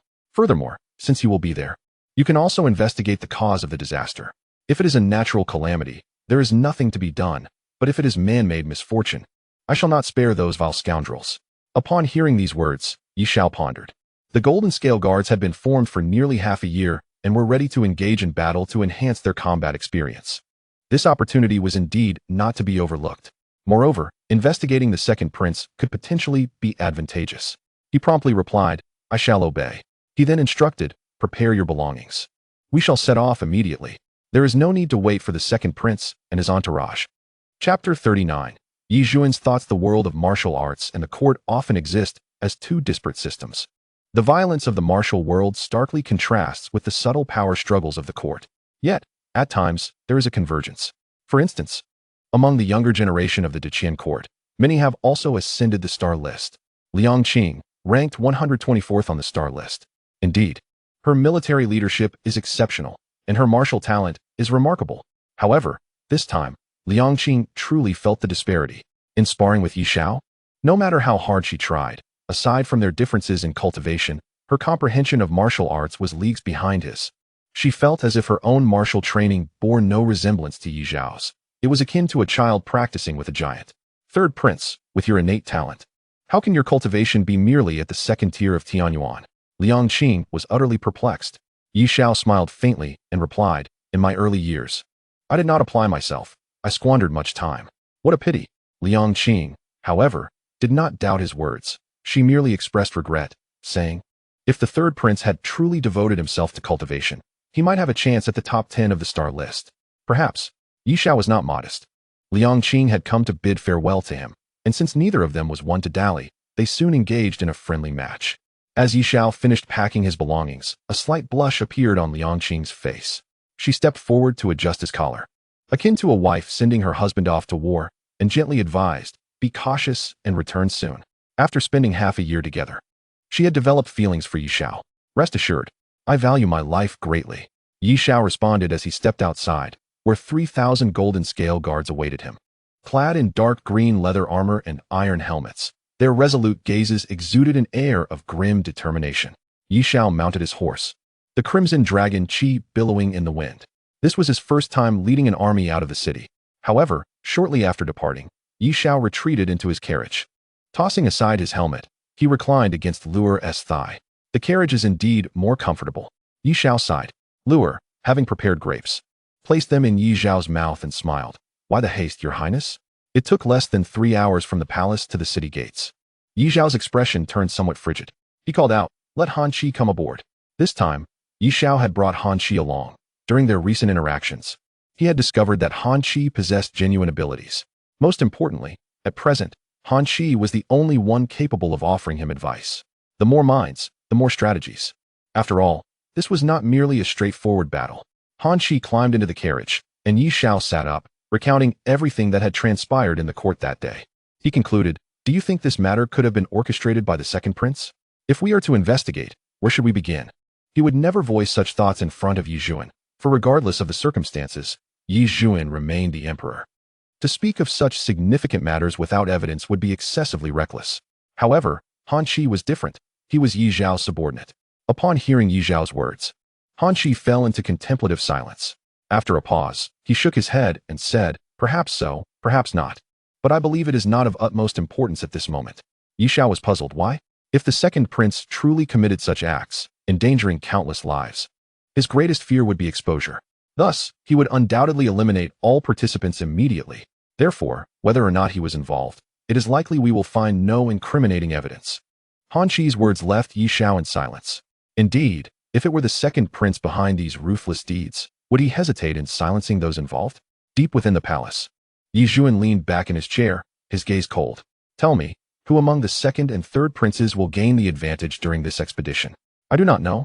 Lu Tong shook his head, indicating his uncertainty. Yi Zhuan did not press further, merely murmuring, the cause of the disaster will likely be difficult to ascertain. I have resolved to execute the governor of Jiuyuan. Regardless, he cannot escape blame for allowing such a major incident to occur. As for the third prince, Yi Zhuan intended for him to engage deliberately. After half a year of military training, with 3,000 troops, he sought to observe whether his two sons could contend fiercely in the chaos of Jiuyuan, far from Tang Un and his watchful eye. A hint of ruthlessness appeared on his face. I want to see if the second prince dares to act. I have already afforded him this opportunity. If he lacks the courage to seize it, I shall be deeply disappointed. Likewise, should the third prince survive, I will grant him a significant reward to further expand his strength. Lu Tong fell silent. For Yi Zhuan, many of his darker thoughts remained concealed from others. Yet, harboring such sentiments was burdensome. Lu Tong was the only one to whom he could reveal his thoughts. However, the darkness within the heart of an emperor can be unsettling, revealing the depths of his ruthlessness and pitting his sons against one another. Inside the carriage, Han Qi regarded Ye Xiao solemnly and said, Your Highness, I believe this journey is fraught with peril. Your foremost priority must be to remain vigilant and prioritize your safety. What do you mean? Han Qi replied earnestly, Your Highness, the current turmoil in Jiuyuan has left the populace in disarray, and banditry is bound to arise. The second prince's maternal family is allied with the wealthiest merchants of the realm. There are certainly connections within Jiuyuan. Should someone deliberately disguise themselves as a commoner to assail you, the 3,000 men accompanying you may not be able to guarantee your safety. Therefore, on this expedition, suppressing bandits and investigating are of secondary importance. Ensuring your safety is paramount. Yi Zhao's eyes narrowed. To be honest, he had not considered this aspect. In Yi Zhao's view, Yi Zhuan's insistence on sending him to quell banditry was a sign of suspicion towards the second prince, intending for him to arrive in Jiuyuan ahead of the second prince to gather evidence against him. Thus, Yi Xiao believed he held the initiative. However, upon hearing Han Qi's words, Yi Xiao suddenly realized that he might indeed be the one in a more passive position. After a moment of contemplation, Yi Xiao shook his head and declared, whether to investigate or not can be set aside for now, given the current chaos in Jiuyuan. Since I have received the emperor's command, I must proceed there post-haste to safeguard the local populace. This was a valid statement. Jiuyuan was not too far from Tang'an, yet neither was it particularly close. With 3,000 troops and supplies, they would require a full 10 days to reach Jiuyuan. As Yi Xiao and his men ventured deeper into Jiuyuan, the environment became increasingly dire. The roads were muddy and pockmarked, and the air was thick with the stench of decaying corpses. The skeletal remains and swarming insects that littered the roadside elicited profound discomfort. Jiuyuan, a region under the jurisdiction of the Great Qian, comprises 7 counties and 81 villages. As Yi Xiao continued his journey, he discovered that many of the village houses had been completely swept away by the deluge, leaving the towns deserted. He pressed on until he finally arrived at Yong'an County, governed by Jiuyuan. Upon sighting the city gates, Yi Xiao was taken aback. Outside Yong'an County, throngs of citizens had gathered. Men, women, and children mingled, clad in tattered rags, gaunt and hollow-eyed, their expressions vacant. Someone among the crowd suddenly cried out upon seeing Yi Xiao and his companions. The court has come to provide disaster relief. In an instant, a spark of hope ignited in the eyes of the gathered multitude. The disaster victims surged forward towards Yi Xiao's group, resembling a horde of the desperate. Military officer, please give me something to eat. I haven't eaten in 3 days. Officer, I have a child. Please, give my child a morsel. My father is 80. Please, grant him a bite. The cries of the victims echoed as they rushed towards Yi Zhao's team, their eyes fixated on the supplies carried by the golden scale guards. Seeing the overwhelming crowd, Yan Zhe did not hesitate. He bellowed, form ranks, draw your blades. Instantly, the golden scale guards assembled, their long blades drawn with a resounding clash. The fierce display of power stilled the frantic populace. Yan Zhe shouted, any who dare approach shall be slain. Yi Xiao furrowed his brow, clenching his fists as he surveyed the pitiful victims before him. The sight of such suffering was a testament to human calamity, a reflection of unspeakable cruelty. Yet, he understood that this was not a moment for compassion. Any hesitation could lead to the plundering of the golden scale guards' provisions. In that eventuality, not only would these victims suffer, but the guards themselves would also be left wanting for sustenance. As the golden scale guards readied their weapons, the crowd froze. A frail woman suddenly collapsed to her knees, cradling a nearly unconscious child in her arms, pleading, "Officer, please, grant us a morsel. My child is truly starving." Her desperate wail seemed to awaken the numbed emotions of the others, and in an instant, they all fell to their knees, crying out in anguish. Their pitiful state was beyond words. Atop the city walls, several middle-aged men lounged on the gate tower, feasting on an array of exquisite dishes, both meat and vegetable. While observing the scene outside, "Is this the third prince? Do you think he will show compassion?" One jested. "Surely not. If he were to show weakness, it would be rather dull. After all, he is a royal. How could he lack a heart of stone? I wager he will enter the city in 3 hours. I bet 1 hour. Ha ha, then I predict 2 hours. The sorrows of one do not resonate with another. Those who have eaten are indifferent to the thoughts of the hungry." The wails from outside unsettled Ye Xiao, yet the men atop the gate remained unmoved. Unexpectedly, just as their words fell, Ye Xiao's eyes widened with a fierce glint, and he shouted, "Now, clear the path. Allow me entry into the city, or face the steel of my blade." Turning to his men, he commanded, "Advance. Anyone who obstructs us shall be slain." At that moment, Ye Xiao felt as though 1,000 needles were piercing his heart. He gazed at the woman holding her fading child, aware that he could save her. But what of the countless others behind her? If he distributed food, the Golden Scale Guards would be left without rations, and the situation within the city was unclear. Should the guards run out of provisions, they would be no different from those outside. In such a scenario, even Ye Xiao's extraordinary abilities might prove futile. Thus, it became imperative to enter the city swiftly to assess the situation, perhaps uncovering a glimmer of hope. As the Golden Scale Guards advanced, their steel blades carving a path, the populace ultimately yielded, parting ways. The expressions of the men atop the walls shifted. The black-clad county magistrate remarked, "This third prince is remarkably decisive. Fetch the items. We must go down to welcome his highness." Upon reaching the city gates, Ye Xiao found someone awaiting him, who approaches from outside.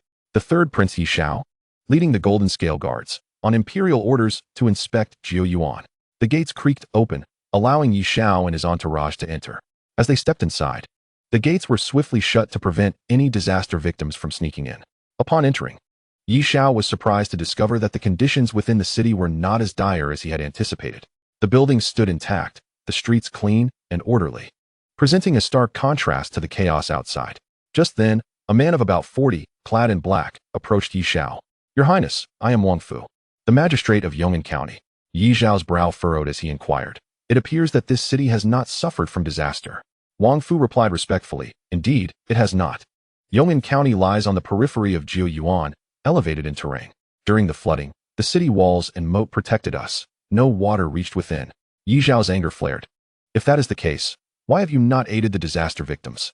Wang Fu had anticipated this question. "Your Highness, one must not speak so lightly. I am but a man, not a deity. Yong'an County lacks granaries. How can I provide food for the victims?" Ye Xiao retorted with a cold smile. "If no disaster has befallen the city, the citizens must surely have stored provisions. Merchants must also have reserves, and the wealthy families must possess supplies. Gather some to prepare for emergencies and assist the citizens outside. When the disaster relief supplies arrive, they can be returned in full. Can we not allow the living to perish from starvation?" Wang Fu shook his head. "Your Highness speaks as if it were simple. You are a royal. Your word carries weight, but I am merely a county magistrate. If the relief supplies arrive amidst a grain shortage, who will lend them to me? I would be left with my life to repay the borrowed grain, yet I could not do so. Furthermore," he added, "given that the lands outside have been ravaged, most of our citizens' lands are also outside the city. This year, they will undoubtedly reap nothing. The grain they possess must last until next autumn's harvest. If I borrow grain, how will they survive?" Wang Fu's arguments were sound, yet his reasoning was infuriating. What of the noble families? Their stores must be rotting. "I cannot say," Wang Fu replied coldly. "I have always conducted myself by the rules. How could I know how much grain they possess?" He then turned to Ye Xiao and abruptly asked, "The emperor has sent you with troops, but I assume you are not here to oversee disaster relief? It would be better to wait for the second prince's arrival to report this matter to him." Ye Xiao felt the sting of defeat. Suddenly, a smile spread across his face, and he raised his hand to deliver a resounding slap. The force of Ye Xiao's blow left Wang Fu momentarily stunned. He had believed his responses flawless, leaving no opportunity for Ye Xiao to unleash his fury. How then had he received such a blow? With both shock and anger, Wang Fu exclaimed, "Third prince, why do you strike me?" "Because I find you intolerable," Ye Xiao retorted, delivering another swift slap. "You talk as if you were so clever. Yet I am a warrior, and you expect me to reason with you. My palm is the only reason you need. Ye Xiao swung his arm, delivering blow after blow until Wang Fu was left reeling, bloodied. Ye Xiao had never been one to adhere to rules. Had he followed them, he would not have fled Tang'an at the age of 14. He would not have broken Yixing Yuan's legs. If someone told him to follow the rules now and watch the disaster victims starve, Ye Xiao could only scoff at such notions. Why strive for the throne? Because the emperor's word is law. Because the emperor can disregard so-called rules. In this world, there will always be those who, under the guise of rules, oppress the vulnerable. Wang Fu was one such individual. However, it was the first time he encountered the unruly Ye Xiao. A resounding slap left Wang Fu's eyes filled with stars. He knelt down, pleading for mercy. Third Prince, please stop. I was wrong. I was wrong. Ye Xiao looked at the prostrate Wang Fu, and with a cold smirk, said, to preserve one's own safety is not inherently a wrongdoing. Under ordinary circumstances, I would not hold it against you. But now, with tens of thousands of disaster victims outside the city waiting for sustenance, and countless lives hanging by a thread, you show not the slightest sense of responsibility. What use are you to me? What use are you to Qian? What use are you to the common people? At that moment, the imposing tone of Ye Xiao made Wang Fu feel as if he was in the presence of the emperor of Qian. Although he knew Ye Xiao was merely a prince, not even the crown prince, the feeling was undeniably intense. Ye Xiao, disinterested in him, kicked him down and turned to Wang Hu, commanding, keep him under guard, and do not allow him to contact anyone. Yes. Wang Hu bowed and accepted the order without a word. Go find some constables and soldiers, and have them bring the stewards of the noble families in the city to me immediately. Those who do not comply will face annihilation. Tell them this is the decree of the third Prince Ye Xiao, and there is no falsehood. Ye Xiao paid no heed to any convoluted arguments. What he needed was to secure food immediately. If there was a food shortage in the city, he might have to consider other methods. But since the city had not suffered a disaster, there must be surplus grain. Half an hour later, within the government office, Ye Xiao sat at the head, while in front of him stood a dozen heads of noble families from Yong'an County. Each of them bore a look of indignation. After all, the firmness of Ye Xiao was unprecedented. Yet, no one dared to defy him. The news of Ye Xiao breaking Yixing Yuan's legs had already spread to Jiu Yuan. Would anyone dare to challenge a man who could break the legs of the son of the King of Tranquility and not annihilate these so-called noble families? Ye Xiao's gaze swept across the crowd, and he spoke coldly. Write a letter instructing your families to send grain. One person could not restrain himself and asked, Your Highness, is there not a protocol for sending grain? For what purpose? How much? Is it a donation, a loan, or will it be returned? Ye Xiao replied without hesitation. Each family shall send 1,000 jin. The grain must be sent now. We will discuss the other matters later. With a dozen noble families, 1,000 jin each amounted to over 10,000 jin of grain. For the tens of thousands of common folk outside, while 10,000 jin was not much, it would be sufficient to sustain a life temporarily. The golden scale guards immediately produced writing materials and began taking notes. Faced with armed guards, the noble families had no choice but to write their acknowledgments. The golden scale guards swiftly delivered the messages. Another half-hour later, Han Chi arrived at the city gate, having set up a porridge kitchen to distribute grain for disaster relief. The disaster victims, who had been in despair, were stunned to see the porridge kitchen suddenly open. What is happening? Why is there suddenly porridge being distributed? I don't know. Hurry, let's grab some. Everyone, slow down. Form a line. Anyone who dares to break the rules will be dealt with severely. This last admonition came from Yen Zhe, who was maintaining order. Otherwise, the elderly and children would surely be trampled to death. Listen up. This is the grain provided by the noble families of the city at the behest of the third Prince Ye Xiao. Remember to be grateful to the third prince. This was a message Ye Xiao wanted to convey. Lives were saved, and it was only natural to promote his reputation. When Ye Xiao first entered the city, his hardline approach had led to many common folk cursing him behind his back. Now, as he distributed porridge, all grievances were forgotten, and gratitude flowed abundantly. A bowl of hot porridge at the brink of death surpassed all else. Inside the city, Ye Xiao closed his eyes, concentrating as he felt the gathering vitality within him rapidly coalescing. Without uttering a word, he silently cultivated his strength. The heads of the noble families sat in silence. And finally, one could not contain himself and spoke. Your Highness, what is the meaning of this? Can you not provide us with some clarity?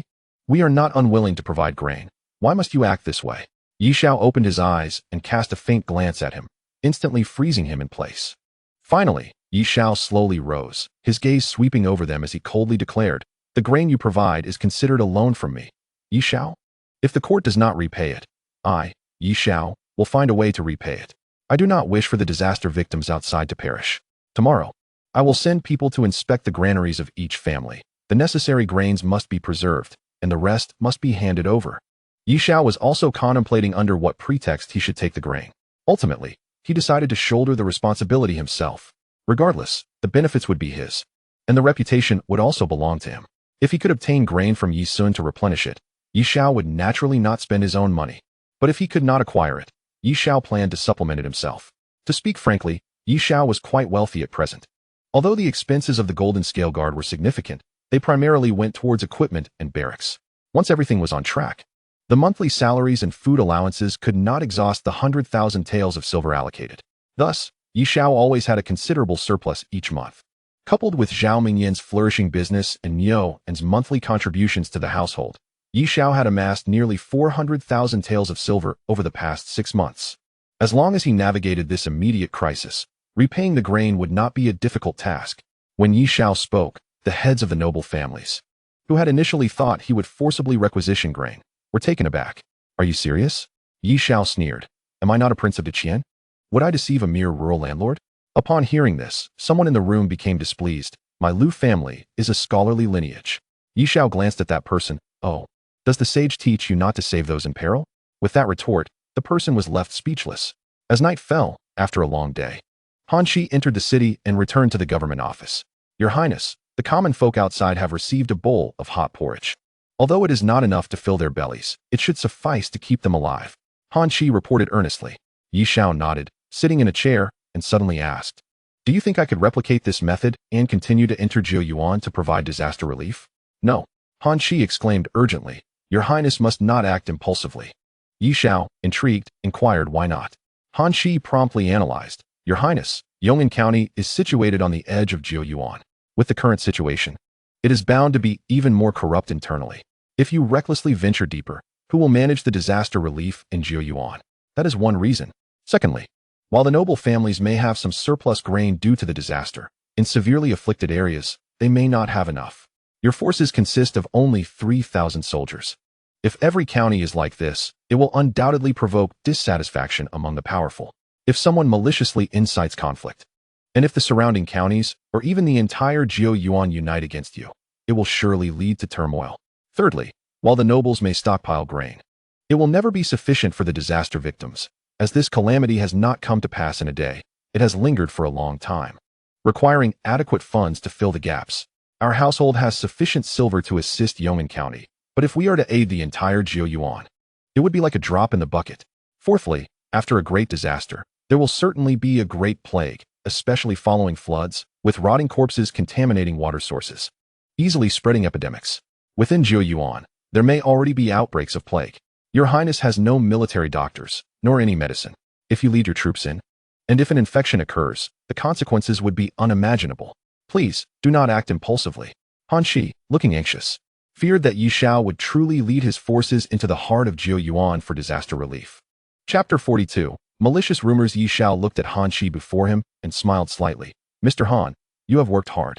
Rest early. I will carefully consider your words. Seeing that Ye Xiao seemed to be reconsidering, Han Shi exhaled in relief and took his leave.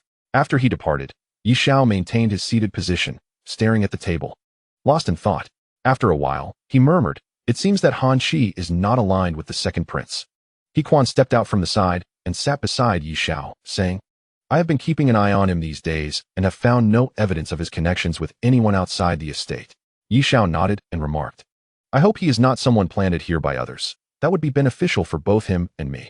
He Quan shook his head, saying, the world of martial arts is much better. Although it is rife with conflict, at least there are fewer schemes and deceptions, and one does not have to tread so cautiously. Ye Xiao laughed heartily, exclaiming, ah, the path of the martial world is long, and we may not meet again. 10 years in this realm, filled with joys and enmities, is already sufficient. Men inevitably grow. A hint of nostalgia and a trace of resolve glimmered in his eyes. With a sigh, Ye Xiao stated, if I trust too easily, I fear I might truly be courting death. Did Ye Xiao trust Han Shi? No, trust had never existed. To Ye Xiao, trust was a precious commodity, especially concerning a suddenly arrived scholar from the Hanlin Academy, whose background was unknown. He had neither reason nor obligation to trust him outright.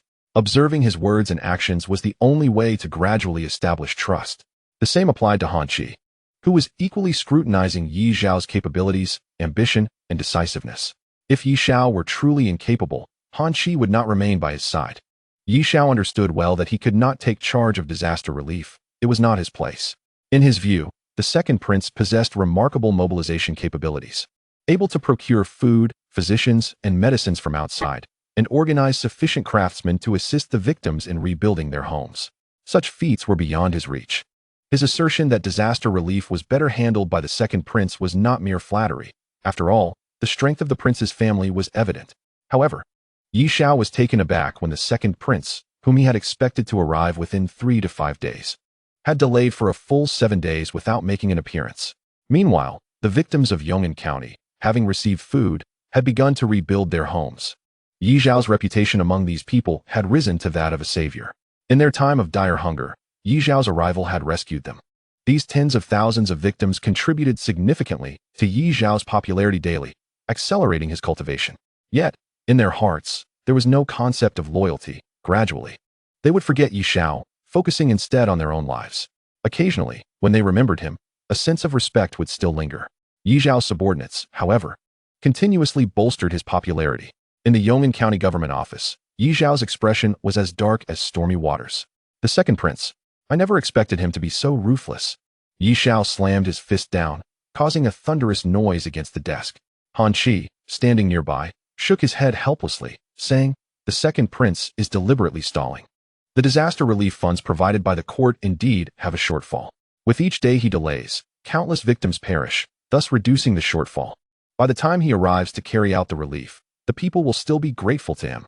I have already sent someone to investigate. The situation in Jiyuan is extremely dire, with many places experiencing outbreaks of disease. The people are falling ill in the fields, and without sufficient food. The situation is exceedingly grim. Ye Xiao clenched his fists, gritting his teeth. Had I known he would act this way, I would have seized the disaster relief myself. Han Qi sighed. For now, we can only wait. Wait. I shall not wait any longer. Go. Send people to spread the word that the second prince is in charge of disaster relief, but is embezzling funds and indulging in debauchery, only knowing pleasure day in and day out. He set out on the same day as the third prince, who is already in Yong'an County for relief, while the second prince has yet to arrive. Han Qi's mouth dropped open. Such a vicious statement. However, upon considering the second prince's current actions, he suddenly broke into a smile. I like it. My subordinates will obey. On the official road, the second prince's convoy moved slowly. Nearby, a farmer driving an ox cart passed by, and a child exclaimed, Wow, Grandpa, what a beautiful carriage.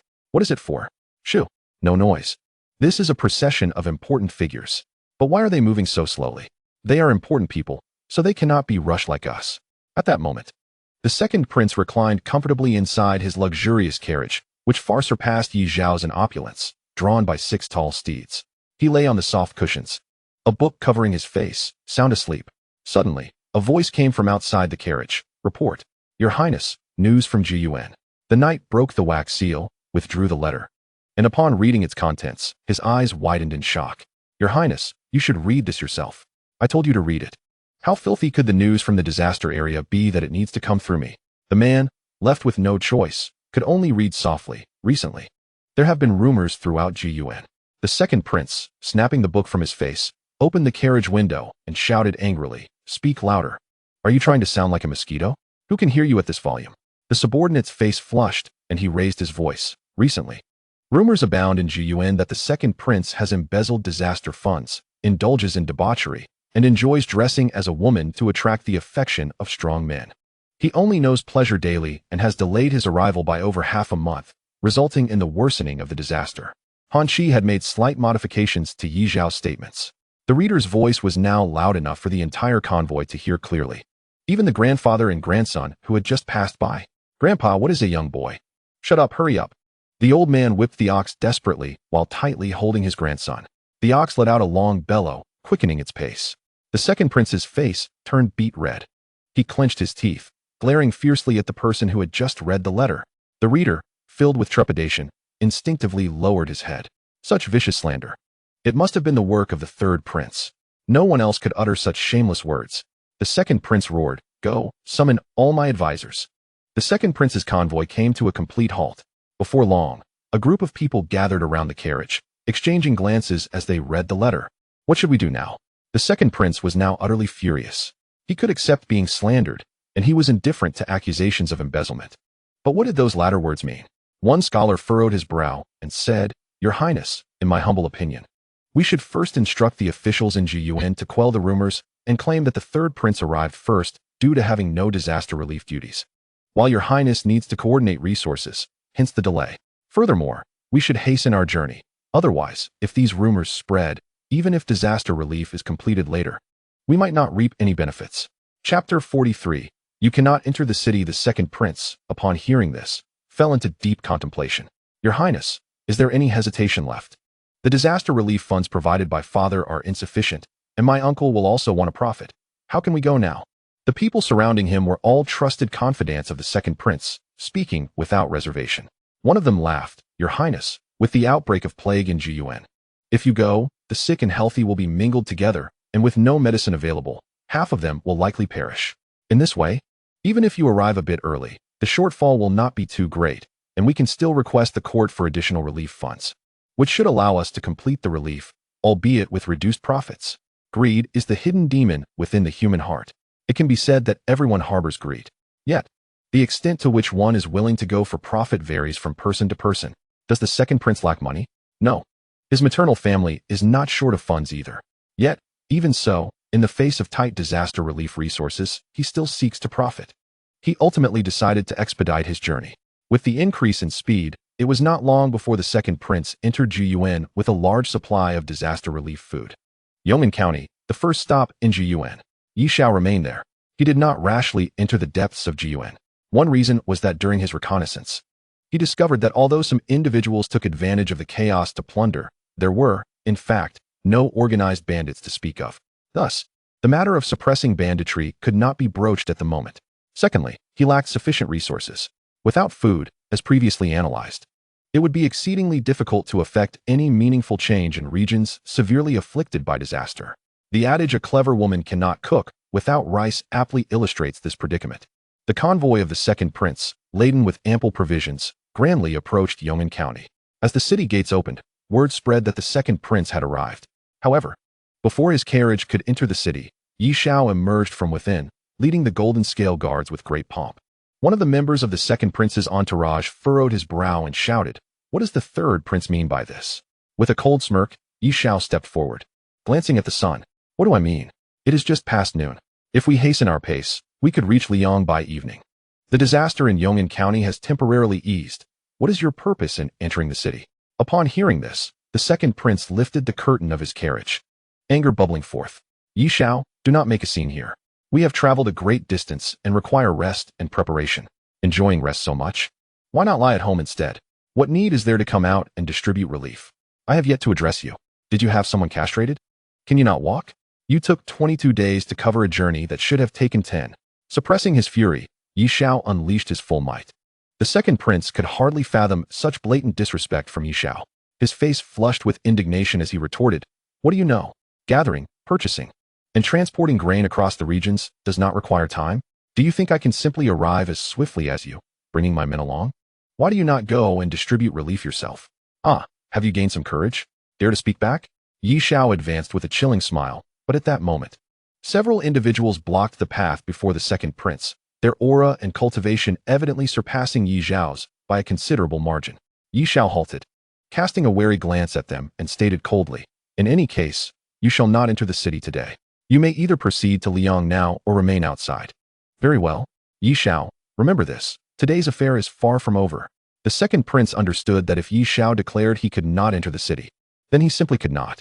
He promptly turned his men around, heading straight for Liang, with Ye Xiao and the Golden Scale Guards closely following. The relief efforts in Yong'an County had largely been completed, as the area had suffered relatively minor damage. The grains lent by various families, once distributed, were sufficient to sustain the victims until the autumn harvest of the following year.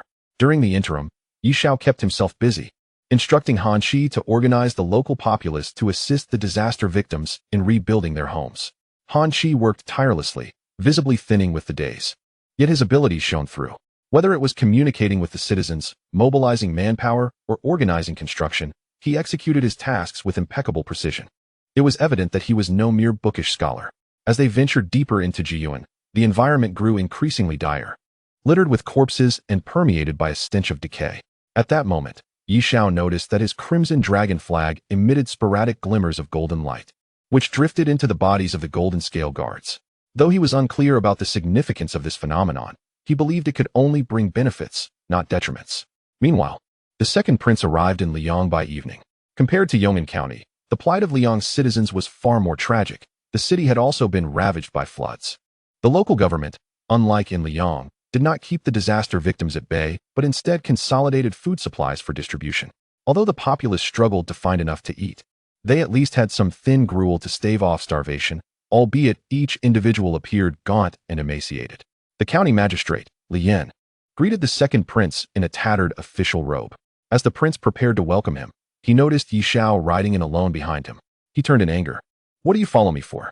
To observe the spectacle? Is that not permissible?" Ye Xiao replied defiantly, leaving the prince with little recourse. The presence of watchful eyes around him was rather uncomfortable. At that moment, Li Yan, looking as frail as a skeleton, glanced between the two and reported to the second prince, "Your Highness, the food supplies in the city have been exhausted. Had you not arrived in time, the victims would have fared no better." "Huh, no need to thank him. If I didn't promote him, he would probably still be on the road gathering stones." Ye Xiao mocked openly. The second prince turned to Ye Xiao, bellowing, "It is indeed you. Who else could it be? Who besides me, your brother, knows of your hidden matters?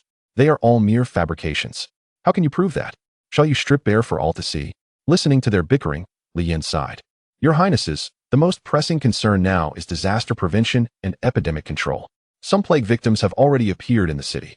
I have implemented some emergency measures, but we are lacking in medical personnel and supplies, and further coordination is required. I understand. I will expedite arrangements to bring in physicians and procure medicines from external prefectures. In the meantime, Magistrate Li, please lead the effort to distribute gruel to the populace. My men will conduct a survey within the county to separate the sick from the healthy." The second prince commanded. Ye Xiao remained silent. After all, the responsibility for disaster relief lay with the second prince. As he entered the city, the Golden Scale Guard set up camp outside. Upon returning to the camp, Ye Xiao was approached by Han Qi, who held a broken bowl in his hands, whispering, "Your Highness, look, this is the relief grain prepared by the second prince." Ye Xiao looked down to see a bowl filled with a dark, unappetizing mixture. Han Qi continued in a hushed tone, "I managed to sneak a handful of the disaster relief rice earlier. It is all spoiled grain, and to make matters worse, it is mixed with sand and dirt. The victims are already weak. Consuming this could easily lead to fatal consequences for those with sensitive stomachs." Ye Xiao took a deep breath. The disaster victims, starved to the brink of desperation, would eat anything. Yet how many of them could withstand such unspeakable filth, with their already fragile health compounded by a dire sanitary environment? Even those who survived would likely succumb in the end. "Uncle He, come with me," Ye Xiao declared, taking the bowl of rice and heading straight into the city. The second prince had already taken residence in a grand manor, where a lavish banquet was laid out before him. Having been accustomed to such indulgence since childhood, he had even brought along a dedicated chef when he traveled. Each meal consisted of 8 dishes and a soup, never skimping on portions. At this moment, several maids attended to him, serving dishes and replenishing his soup with meticulous care. However, he was quite cautious before dining. He had someone test the food with a silver needle for poison, and he insisted that the maids sample each dish first. Only once he was assured of their safety did he begin to feast heartily. Just as he was enjoying his meal, a commotion erupted outside. "Third prince, wait. The second prince is dining. We must inform him before you enter." Several servants symbolically attempted to block Ye Xiao, but none dared to lay a finger on him, for his explosive temperament was well known. By the time the second prince looked up, Ye Xiao had already barged in. His guards immediately advanced, but the second prince waved dismissively. Since he is already here, there is no need to stop him. Ye Xiao took a seat opposite the second prince, surveying the banquet laid out before them. With a slight smile, he remarked, "Your appetite appears to be quite hearty, second brother. I do not oppose indulgence. As members of the imperial family, it is only right that we enjoy finer meals and comforts." As he spoke, Ye Xiao tossed the bowl of rice onto the table. "However, as members of the Great Qian imperial family, should we not possess some compassion for our own people? Second brother, this bowl of rice could lead to death." The second prince gazed at the bowl, unfazed, and replied, Would you prefer the truth or a fabrication? Let us hear the fabrication first. The second prince chuckled. The treasury's funds are quite limited, and with the autumn harvest approaching yet not realized, grain prices are at their peak and in short supply. Various regions are dispatching for purchases, leading to a severe shortage of silver. To ensure sufficient provisions, we are left with no choice but to procure inferior rice, mixed with husks, to provide for the disaster-stricken. Once the harvest is in, the court will allocate funds and resources for improvements. As for mixing in some sand, it serves to deter individuals who might infiltrate among the victims to exploit the relief grain for their own gain, thus reducing costs. After finishing, the second prince added with a smile, "What do you think? Even my father would find no fault with this line of reasoning." Ye Xiao maintained a calm expression and inquired, "And what of the truth?" "The truth is quite simple," the second prince replied softly. "On that day in the court, you spoke of disaster relief, and I know I am better positioned than you. It's not a matter of skill, but rather the immense support I have from wealthy merchants behind me. If you were to spearhead the relief efforts, I might even covertly undermine you, causing you numerous issues in procuring and transporting grain." At this point, a flash of anger crossed the second prince's eyes. "But do you think I can command those merchants to obey me? They support me, yet I cannot make them comply. The largest merchant among them is my uncle. I rely on them for grain collection and transport, but they still seek to profit from it. The grain may be subpar, but if I don't allow them to profit, then there is none to be had. Am I to present a handful of empty silver to the victims? Tell me, what should I do?" Ye Xiao slammed his hand on the table, exclaiming, "But the profit margins are outrageous. If you think you can manage it, then do it. I can provide you with silver right now. You go buy it. And if you manage to get grain into Jiuyuan, I shall admit your prowess." The second prince retorted without backing down, "You have no idea how powerful they are. I can tell you that grain prices in all the surrounding counties of Jiuyuan have already surged more than threefold before the autumn harvest. You won't find any cheap grain. Even if you compel the officials, do you think they will truly put in the effort? And if they do you believe someone won't have their head displayed at the government office the very next day?" Ye Xiao was not swayed by his words and pointed out the crux of the matter. Yet there should not be so much sand mixed in. The second prince replied nonchalantly, "There is no choice. If I had sufficient funds, I would not wish to mix in sand, but the gap exists. And we must devise a solution. Survival of the fittest, this is the way of the world." He leaned in closer, staring at Ye Xiao like a venomous snake. "Dark and fierce, the same goes for us brothers. Is it not? You and I, the eldest and the fourth, can only allow one to survive." Observing the fierce countenance of the second prince, Ye Xiao suddenly smiled. "Yin, I once told you that if you did not provoke me, I would spare your life. Now I tell you, if I gain power, I will certainly kill you, along with your entire maternal family." The second prince, Yin, remained unperturbed, chuckling lightly. "I feel the same way." At that moment, a servant entered to announce, "Your Highness, Li Yin is outside seeking an audience." "Let him in." Li Yin hurried in, disregarding formalities, and asked the second prince anxiously, "Your Highness, I wish to inquire why there is so much sand in the disaster relief porridge."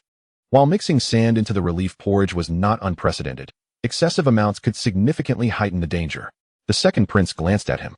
"That is how the disaster relief grain is. If you do not wish to eat it, then do not." He offered a brief explanation to Ye Xiao, but had no desire to elaborate further to Li Yin. Li Yin was left speechless by a single retort, then hurriedly stated, "Your Highness, I noticed your soldiers have drawn quarantine lines in the city, yet there are far too many disaster victims rushing in. The plague is like a ravenous tiger. Anyone who could possibly be infected must be kept out. Do not be careless," he added with the same cold demeanor. Li Yin, in a panic, exclaimed, "But that's not right. With so many people mixed together, many uninfected individuals will inevitably contract the plague. How can this be allowed?" "Li Yin," the second prince reprimanded coldly. "You, a mere county magistrate, how dare you criticize me here? Leave." Li Yan's eyes filled with despair as he found himself at a loss. He had initially thought the relief team would be a savior for the victims, but now it appeared to be a death knell for many. Ye Xiao rose and walked outside, followed closely by He Quan. As they passed Li Yin, Ye Xiao softly said, "Come along, you cannot reason with him." His tone was calm, devoid of any emotional upheaval. Anger, at times, is a futile emotion that brings about no change. Li Yin hesitated for a moment before following closely behind Ye Xiao as they departed. Watching their retreating figures, the second prince's gaze grew cold. He ordered someone to inquire with his uncle how much longer it would take to prepare. The third prince must perish in Jiuyuan this time. In Chapter 45, The Open Scheme, within Ye Xiao's tent, Li Yin devoured the meal voraciously. For him, Such delectable food had been absent for too long. Do not consume the disaster relief rice mixed with sand. If you fall ill, Liang County will descend into chaos, Ye Xiao gently advised. He could see that Li Yan, unlike the previous Wang Fu, was an earnest and diligent official. It was largely due to Li Yan's efforts that Liang had maintained a degree of order thus far. Li Yan nodded. Thank you for your guidance, Third Prince. I understand. At this moment, he had grasped the entirety of the situation and, his face filled with anger, declared, after this, I will certainly report to the court and file a complaint against the second prince. Ye Xiao did not affirm nor deny. The other party had prepared their responses well in advance. It would be difficult to catch them off guard or hold them accountable. Thinking of the victims. A flash of sorrow crossed Li Yan's eyes as he sighed. The second prince is intentionally diminishing the number of disaster victims. This relief effort is excessively ruthless, especially towards those in quarantine. I fear that in just a few days, they will all fall ill. I observed that the second prince's convoy lacked any medicine for treating the plague, nor were there any doctors. These people are doomed. Having strived hard to sustain the victims thus far, the thought of a large number of citizens dying as a result weighed heavily on his heart. Suddenly, Han Qi, who had been silent for a while, looked at Ye Xiao and suggested, Your Highness, I have a plan. I wonder if it is feasible. Speak. Han Qi took a deep breath. The second prince's actions are indeed treacherous. I believe we could replicate his approach by finding a corpse that died from the plague, tying it with stones, placing it in a sack, and throwing it into the well of the second prince's residence. That would surely make him ill. He Quan chimed in. That would be futile. Although that brat possesses low cultivation, he practices top-tier techniques. While the plague is fierce, it cannot claim his life. In no time, with a little treatment, he will recover. Han Qi shook his head. I know it cannot harm his life, but people are most concerned about their own lives. If he shows any symptoms of illness, plus with his subordinates falling ill en masse, he will undoubtedly summon doctors and medicines. By then, even if he is only putting on a facade, he will ensure those doctors attend to the patients, providing more medicine for them, thus saving more lives. After Han Qi finished, he noticed the strange looks from the others in the room, including Li Yan, who had stopped eating. What is it? Did I say something wrong? He looked bewildered. Is there a problem? From a strategic standpoint, his plan indeed had no flaws. However, from a moral perspective, feeding others with plague-tainted water seemed somewhat amiss. Ye Xiao stood and stretched. I am a bit fatigued. You all can decide. With that, he exited the tent. Inside, the three exchanged glances, their eyes landing on He Quan. He Quan, infuriated, exclaimed, Why are you two looking at me? We are both scholars, powerless to act. It naturally falls to you. Senior He Quan gritted his teeth. You two scholars have hearts as dark as night. The second prince will fall ill. Even though he meticulously inspected his food for poison, he still fell ill. Some afflictions are far more insidious than mere toxins. His body burned with fever, and pain coursed through him. Yi Yin lay in bed, eyes tightly shut, impatiently inquiring, when will the doctor arrive? A nearby guard softly reassured him, Your Highness, do not fret. Though you have contracted an epidemic, your cultivation ensures your safety. Even we have felt some discomfort these past few days. I do not care. When will they arrive? This afternoon. That is good. As he spoke, he succumbed to sleep, while several guards sighed in resignation. For warriors, this plague is not as terrifying as one might imagine. With robust physiques, a few days of rest suffices for recovery. However, the pampered second prince, upon falling ill, frantically ordered letters to be dispatched for the procurement of medicine and doctors. Even Ye Xiao was taken aback. The second prince amassed 10 carts full of medicinal supplies. His ambition was clear. Not a single patient should remain in Liang County. Indeed, after falling ill, his sole thought was that Liang County must not harbor any sick individuals. He wished to avoid illness at all costs. Observing the lengthy procession of supply carts and a multitude of doctors gradually entering Liang County, Ye Xiao's gaze grew increasingly frigid. What could not be fully controlled, what lacked sufficient funds, when his life was at stake, none of these concerns seemed to matter. In just 3 days, 10 carts of medicine and hundreds of doctors had been mobilized, showcasing his remarkable ability to gather resources. Ye Xiao was certain that if he so desired, this disaster relief effort could save countless lives. Yet in his eyes, those lives were merely secondary to the profits at hand.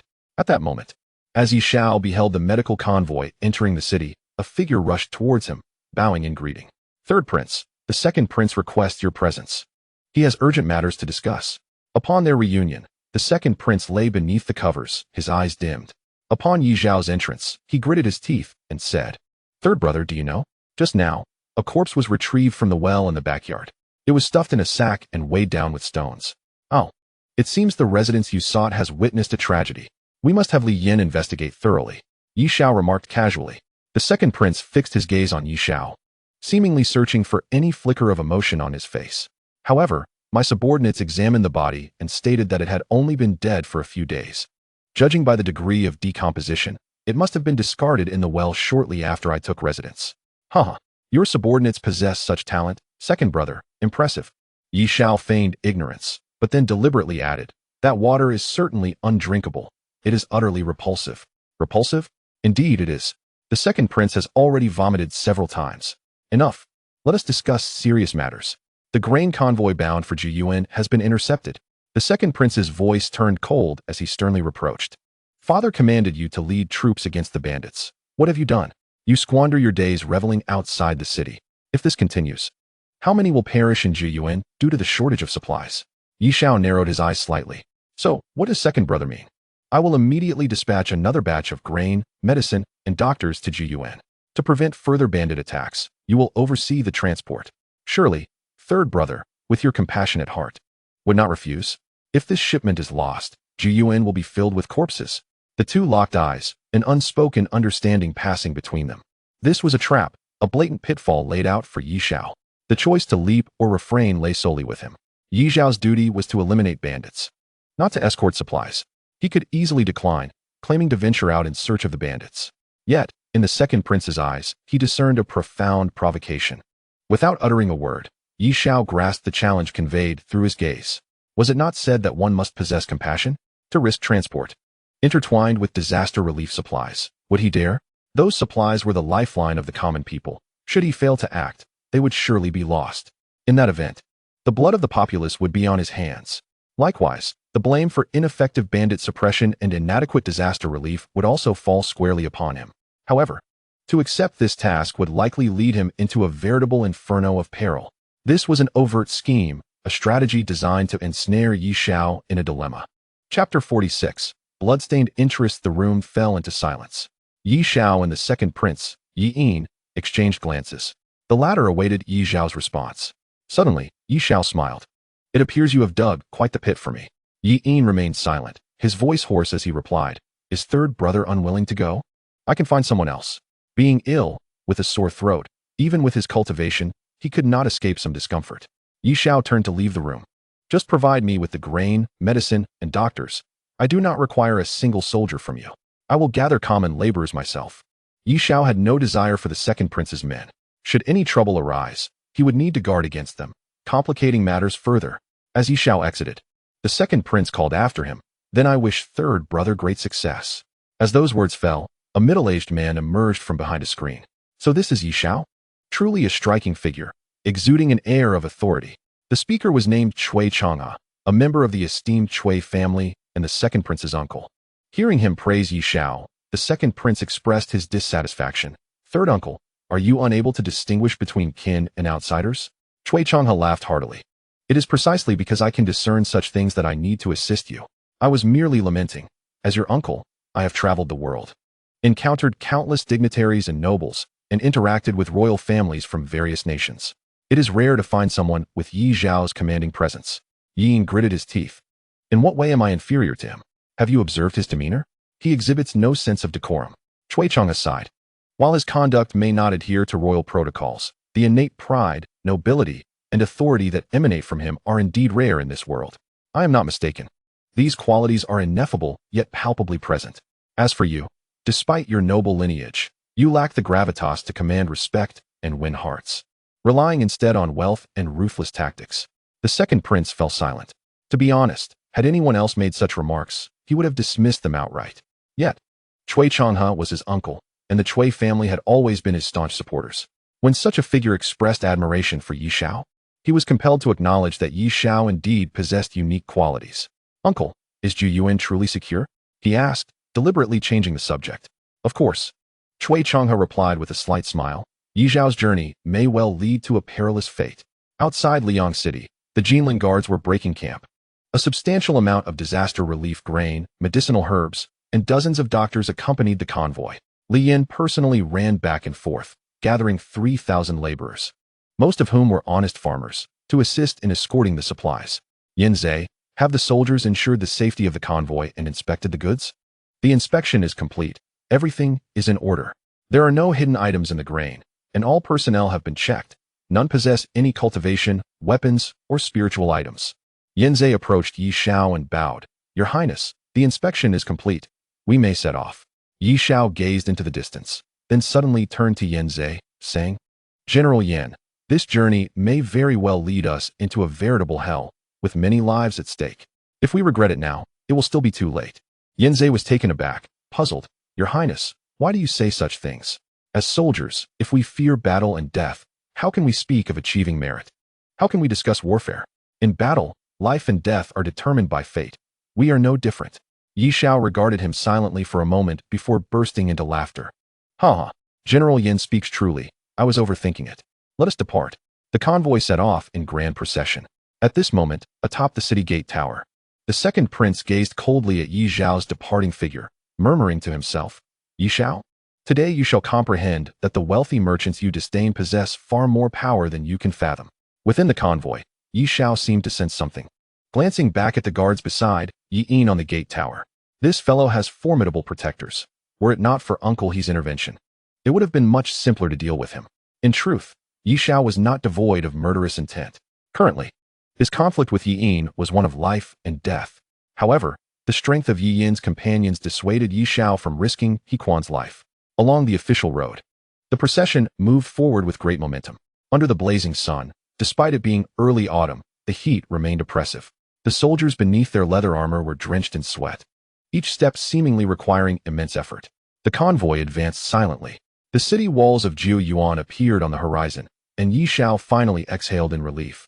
Throughout the journey, they had maintained a state of heightened vigilance. Numerous scouts had been dispatched to patrol the surroundings, preventing any ambush from the enemy.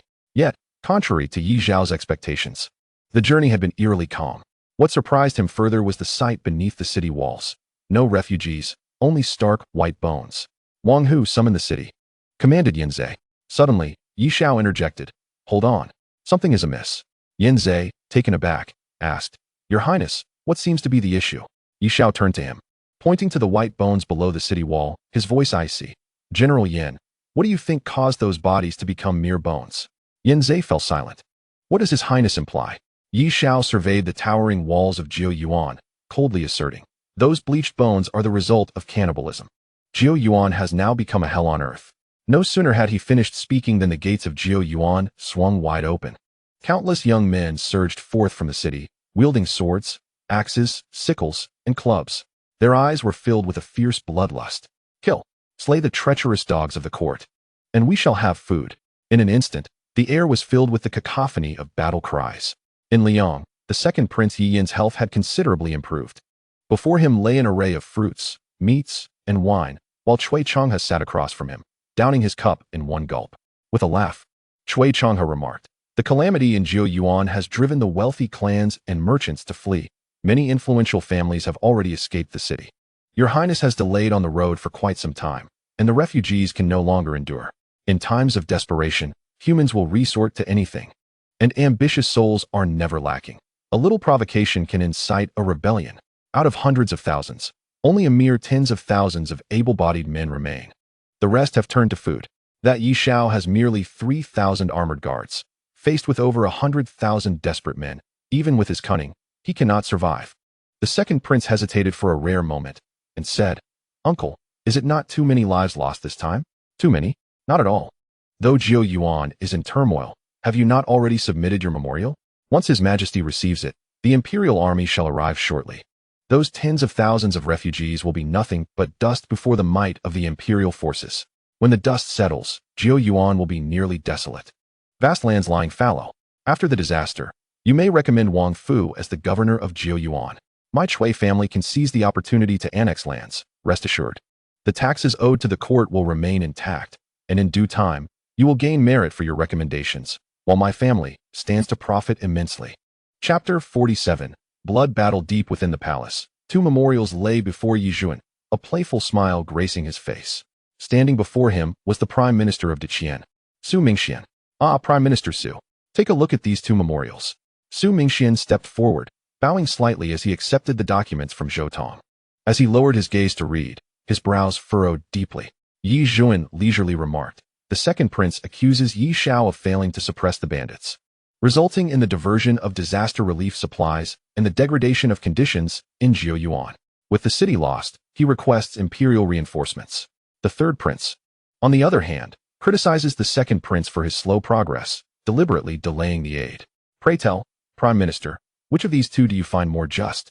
Su Mingxian clasped his hands and replied, "Both princes are concerned for the state and the people. Their reports carry their own considerations. If your majesty seeks to discern right from wrong, it would be prudent to await their return to Tangan and summon them both before the court to confront each other directly. Only then can the truth be revealed." Yi Zhuan waved his hand. "Depart now, follow your counsel. Order the troops from Yizhou to proceed to Jiuyuan for disaster relief." After watching Su Mingxian leave, Yi Zhuan turned his attention back to the two memorials. Suddenly, a smile broke upon his lips.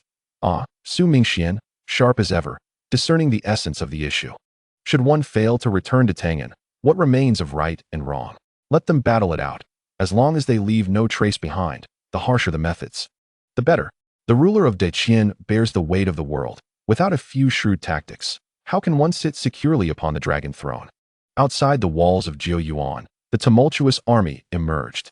They lacked discipline and command, yet they possessed one advantage: sheer numbers.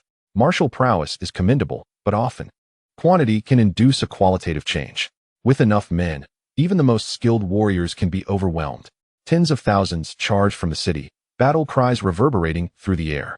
The transporters of grain were thrown into complete disarray. It was unclear who led the charge, but suddenly, they turned tail and fled. At that moment, the Jinlin guards dispatched scouts from all directions. "Your Highness, enemies approach from all sides. It is difficult to ascertain a route for breakout." Yi Zhao's expression turned grave as he coldly stated, "It seems our movements have been compromised. They have deliberately expanded the encirclement to evade the scouts' detection. Prepare for a breakout. That is unwise."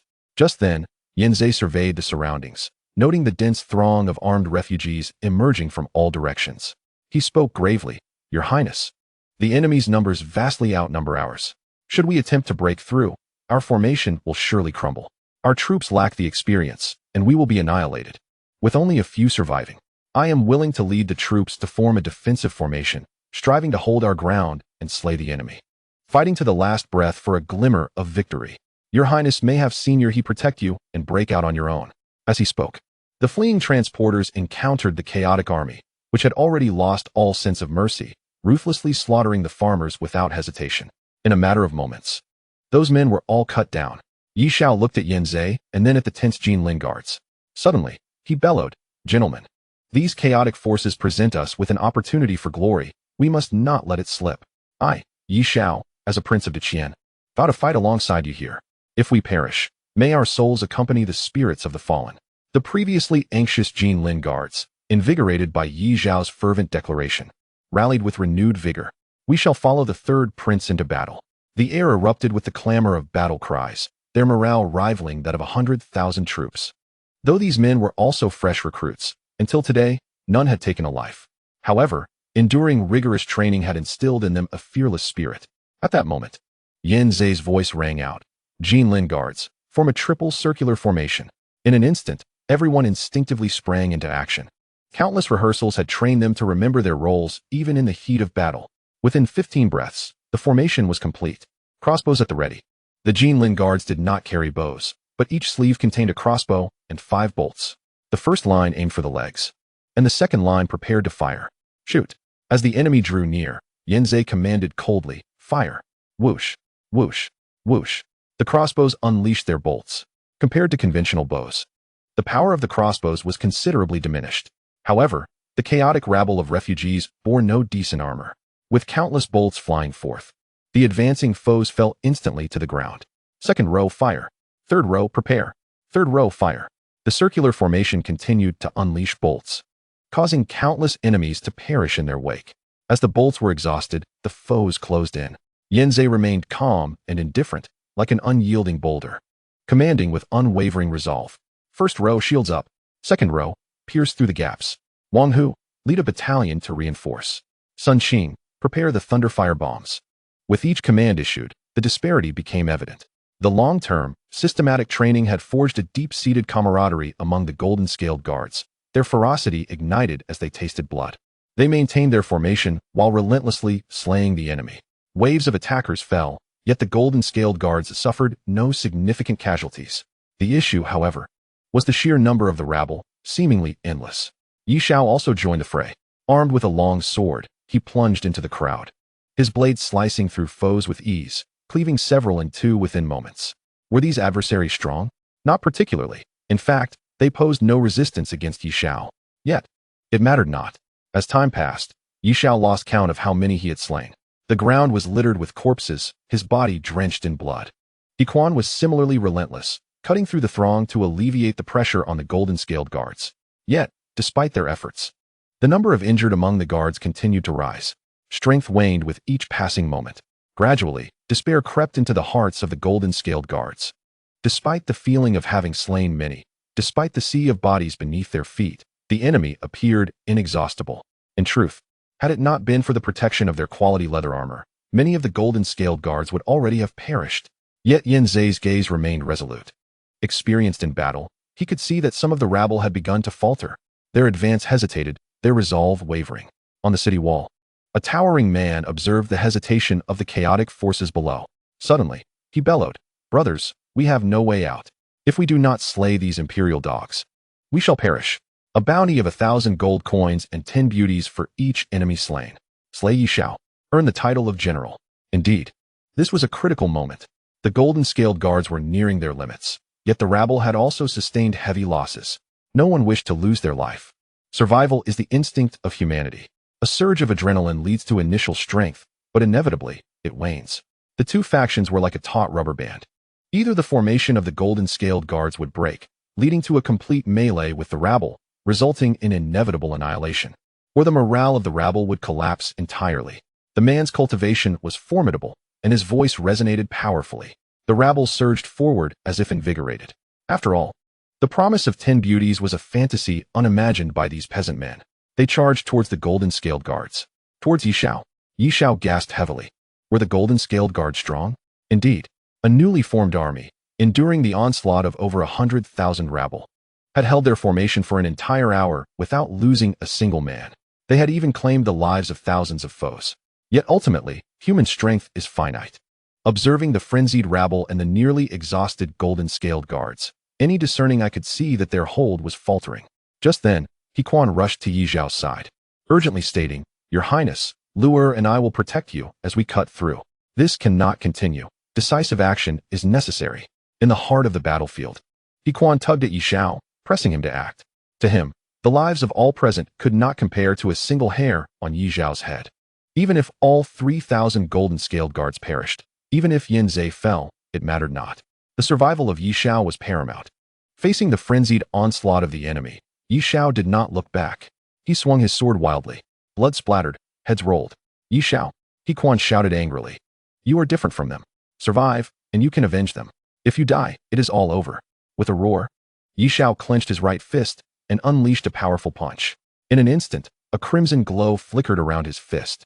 The violent energy of the blazing sun surged forth, creating a fierce gust that rushed into the crowd. The air around the point of impact seemed to ignite instantly. A massive red light shot skyward, golden flames spreading outward.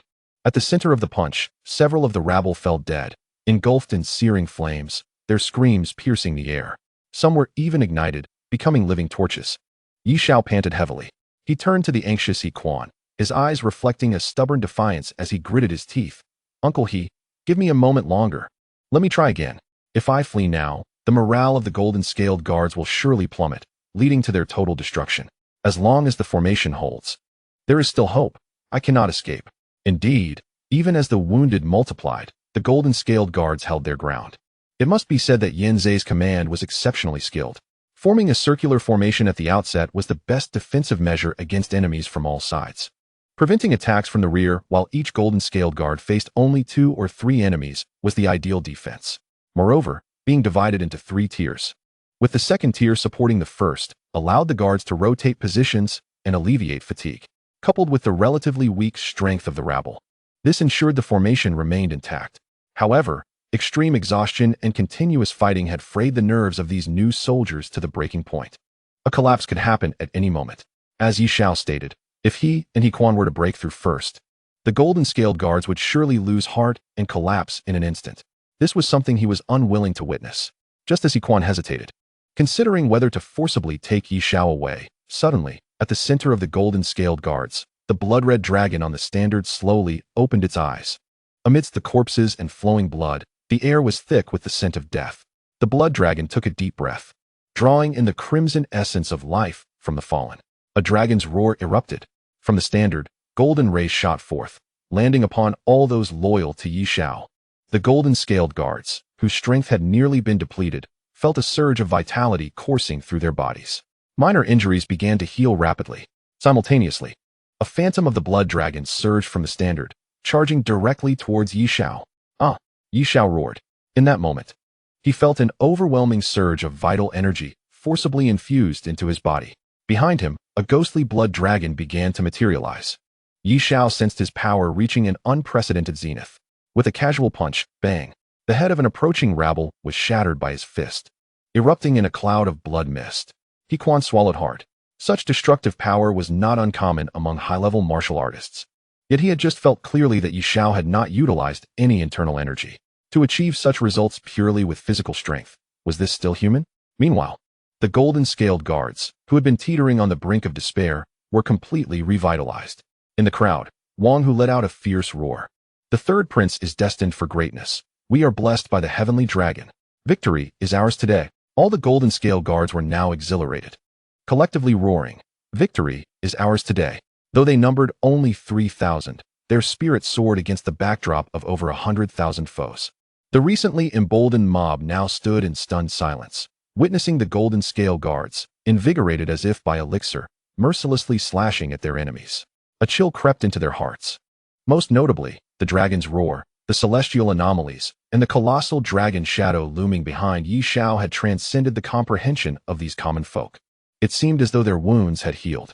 Among the crowd, some had already discerned the miraculous phenomena surrounding the golden-scale guards. They had previously inflicted countless casualties upon them, yet now, the evident wounds on the golden-scale guards were visibly mending before their eyes.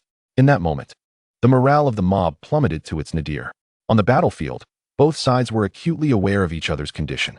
The golden-scale guards were fatigued and their morale waning, approaching their limits. Yet the mob could sense this.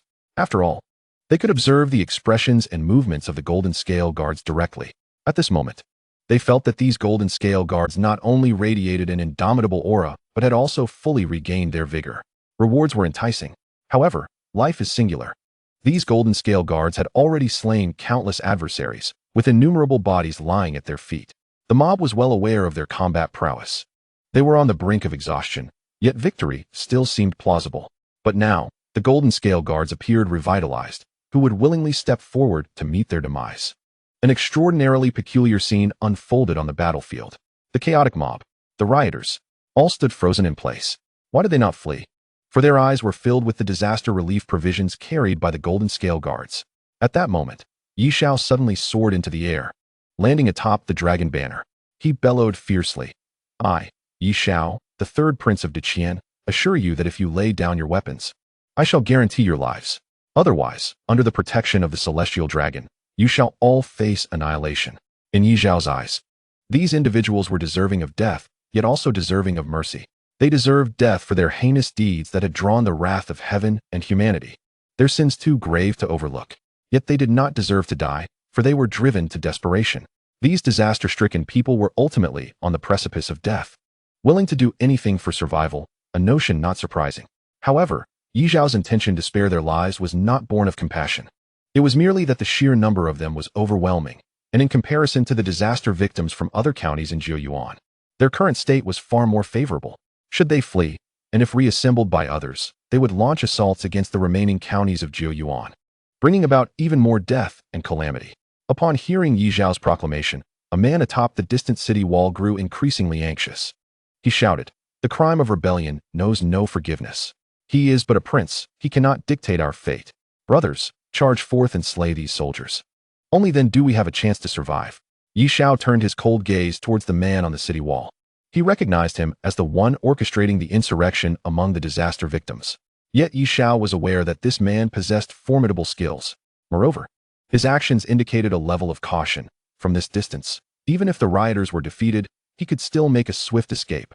Ignoring them, Ye Xiao addressed the multitude of rioters below with a cold voice. For a millennium, the Qian imperial family has never permitted the rabble to usurp power. You are bereft of provisions and arms. I have 3,000 soldiers, yet you, over 100,000, cannot overcome us. Surrender now, or when the imperial army arrives, you shall all be exterminated. With a final thunderous command, Ye Xiao's voice resonated, causing the blood dragon shadow behind him to tremble. The dragon's roar echoed once more, amplifying Ye Xiao's imposing presence to its zenith. Among the crowd, some felt their resolve waver and dropped their weapons. Chapter 49.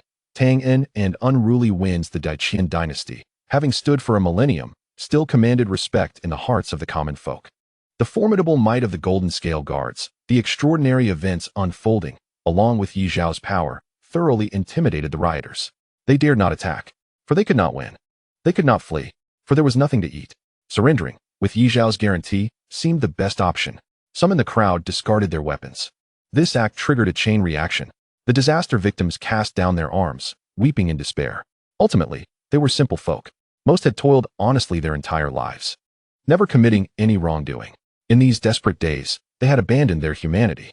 Now, as they relinquished their weapons and reflected, many realized that their loved ones had perished in the chaos. How could they not grieve? How could they not feel pain? One person's cries spurred the sorrow of many, and soon the wilderness echoed with wails of lament. What had begun as an assault by over 100,000 against a mere few thousand had culminated in utter despondency. Devoid of any fighting spirit, Ye Xiao turned to observe the city wall, only to find that the man who had been inciting the rioters had vanished. Everyone had lined up, prepared to receive rations. Ye Xiao's expression darkened.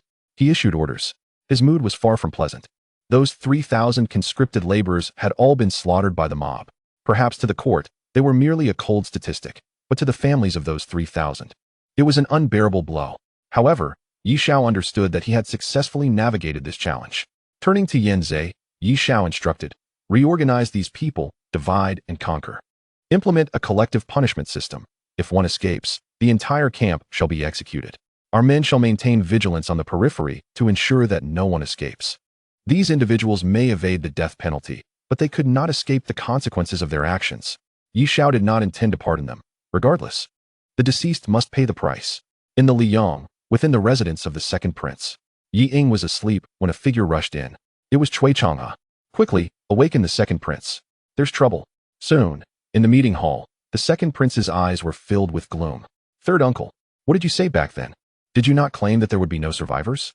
How could over 100,000 rioters fail to annihilate a mere 3,000 troops? Faced with the inquiry, Cui Changhe could only smile wryly. I did not foresee this. Those 3,000 soldiers excel in defense and possess astonishing combat prowess, slaughtering tens of thousands of rioters while maintaining their formation. Moreover, that fellow possesses a spiritual artifact that can summon the dragon shadow and assist his soldiers in recovering their stamina and injuries. The rabble has been frightened into a state of panic, surrendering, and confusion. Spiritual treasures are crafted by spirit masters from rare materials and often possess wondrous capabilities. Ye Xiao's dragon banner, while not made of any special material, had been forged with the essence of imperial aura from the emperor's cauldron and fueled by Ye Xiao's own vitality, amalgamating the loyal souls of Qian into a formidable weapon of war. Of course, Cui Changhe was unaware of these details. He merely perceived it as a spiritual treasure created by a spirit master. The second prince, dissatisfied, retorted, "What shall we do now? The second has quelled the rebellion of over 100,000 and is also providing disaster relief in Yong'an. His renown has overshadowed mine entirely. Even if he returns to court, his merits will far exceed my own." Cui Changhe sighed. At this point, I fear there are no viable options left. I never anticipated that Ye Xiao's subordinates, having formed their army for merely 6 months, would possess such terrifying combat capabilities. The second prince seethed. Unbelievable. Unbelievable. Is this an excuse? I do not wish to know why we failed. I only want to know what I must do next to overshadow the third. Or rather, what you all must do to eliminate him. Despite being the second prince's uncle, Cui Changhe had no choice but to tread lightly when the second prince was enraged. Currently, the situation seems quite dire. His Majesty has dispatched troops from Ezhou to quell the rebellion. and they are expected to arrive within 3 days. Meanwhile, the calamity in the other cities of Jiyuan Prefecture has somewhat eased.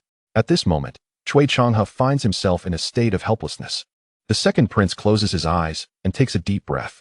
Suddenly, he declares, right now, immediately send someone to sift through the disaster relief grain and sand for me. So many lives have been lost in Jiyuan Prefecture. It is utterly unnecessary to utilize such provisions. Dispatch doctors and medicines to various locations to expedite the relief efforts and stabilize the situation.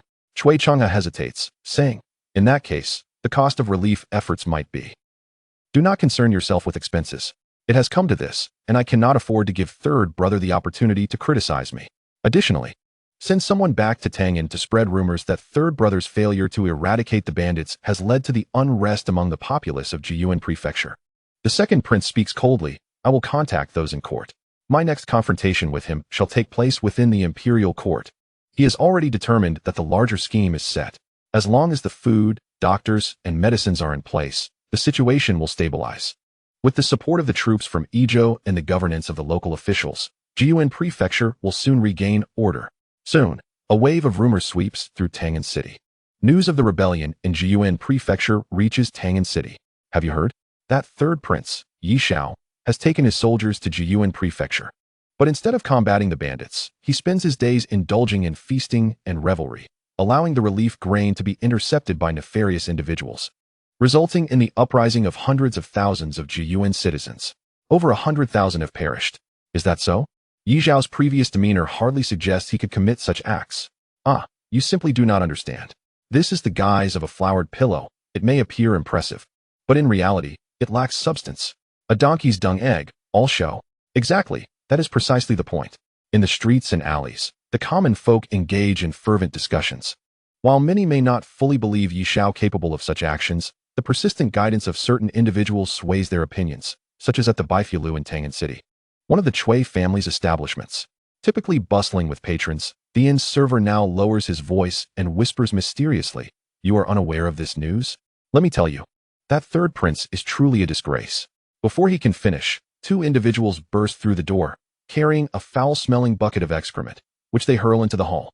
In an instant, the room is besmirched. After their act, they leave behind a letter and flee. As the diners within catch a whiff of the stench, the two have already vanished. Instantly, the patrons erupt in curses, while the innkeeper and servers are thrown into a state of panic. In truth, such incidents are not uncommon. Those spreading rumors in Tang'an City have begun to face retaliation. Many of them hail from merchant families and have been targeted with excrement thrown at them. Some even beaten or set ablaze. Following these assaults, they receive extortion letters demanding payment for protection. The recipients of these demands are from various gangs within the city. At night, in the lair of the Tiger Gang, Niuan sits confidently while his subordinates surround him. One of them asks in confusion, "Boss Niu, what exactly is our purpose today? Did we not agree to avoid targeting ordinary merchants? Why are we now focusing on those who have spoken unfavorably about the third prince? And why leave letters demanding protection fees? This only serves to benefit other gangs. We toil without any advantage." The others share his bewilderment, looking to Niu and for clarity. To these gang members, Niuan's plans seem utterly incomprehensible. After a moment of silence, one brave soul cautiously inquires, "Boss, what does it mean?" Niuan smirks. "It implies that these merchants are aligned with the second prince." Oh, the gang members finally grasp the implication, but confusion soon returns. But what does that have to do with us? Niuan's fury erupts as he slams the table, chastising his subordinates. "I told you to read more when you have the chance. All you do is fight, collect protection fees, and chase women. We will disrupt the second prince's businesses under the guise of other gangs in Tang'an City. What do you think will happen to the second prince?" Finally, one astute member, guided by Niuan, realizes, "I understand. We will surely wipe them out. So that is the plan. No wonder we must conceal our identities. It is to prevent them from recognizing us. Ha! Once the second prince eliminates these wretches, our Tiger Gang can seize control of their territory." "Boss, you are brilliant." Niuan rises, laughing heartily. "Brothers, follow me, Niuan, and you will enjoy a life of luxury. Those who participate in today's operation will each receive 50 taels of silver, but let me be clear, if anyone leaks a single word, I will have their entire family killed." As the news spreads, the Tiger Gang revels in excitement. With newfound wealth, their pursuits of indulgence and vice know no bounds. Listening to the raucous cheers of his men departing outside, Nioan wears a faint smile. These people, such limited vision. Whether the second prince is successful in eliminating other gangs is of little concern to Nioan. He simply wishes to curtail the reckless spread of negative rumors about Ye Xiao. As for the extortion letters, they merely serve as a smokescreen and a rationale for his subordinates. People are inherently motivated by profit. Without incentive, who would risk engaging in such enterprises? They must be given something to look forward to.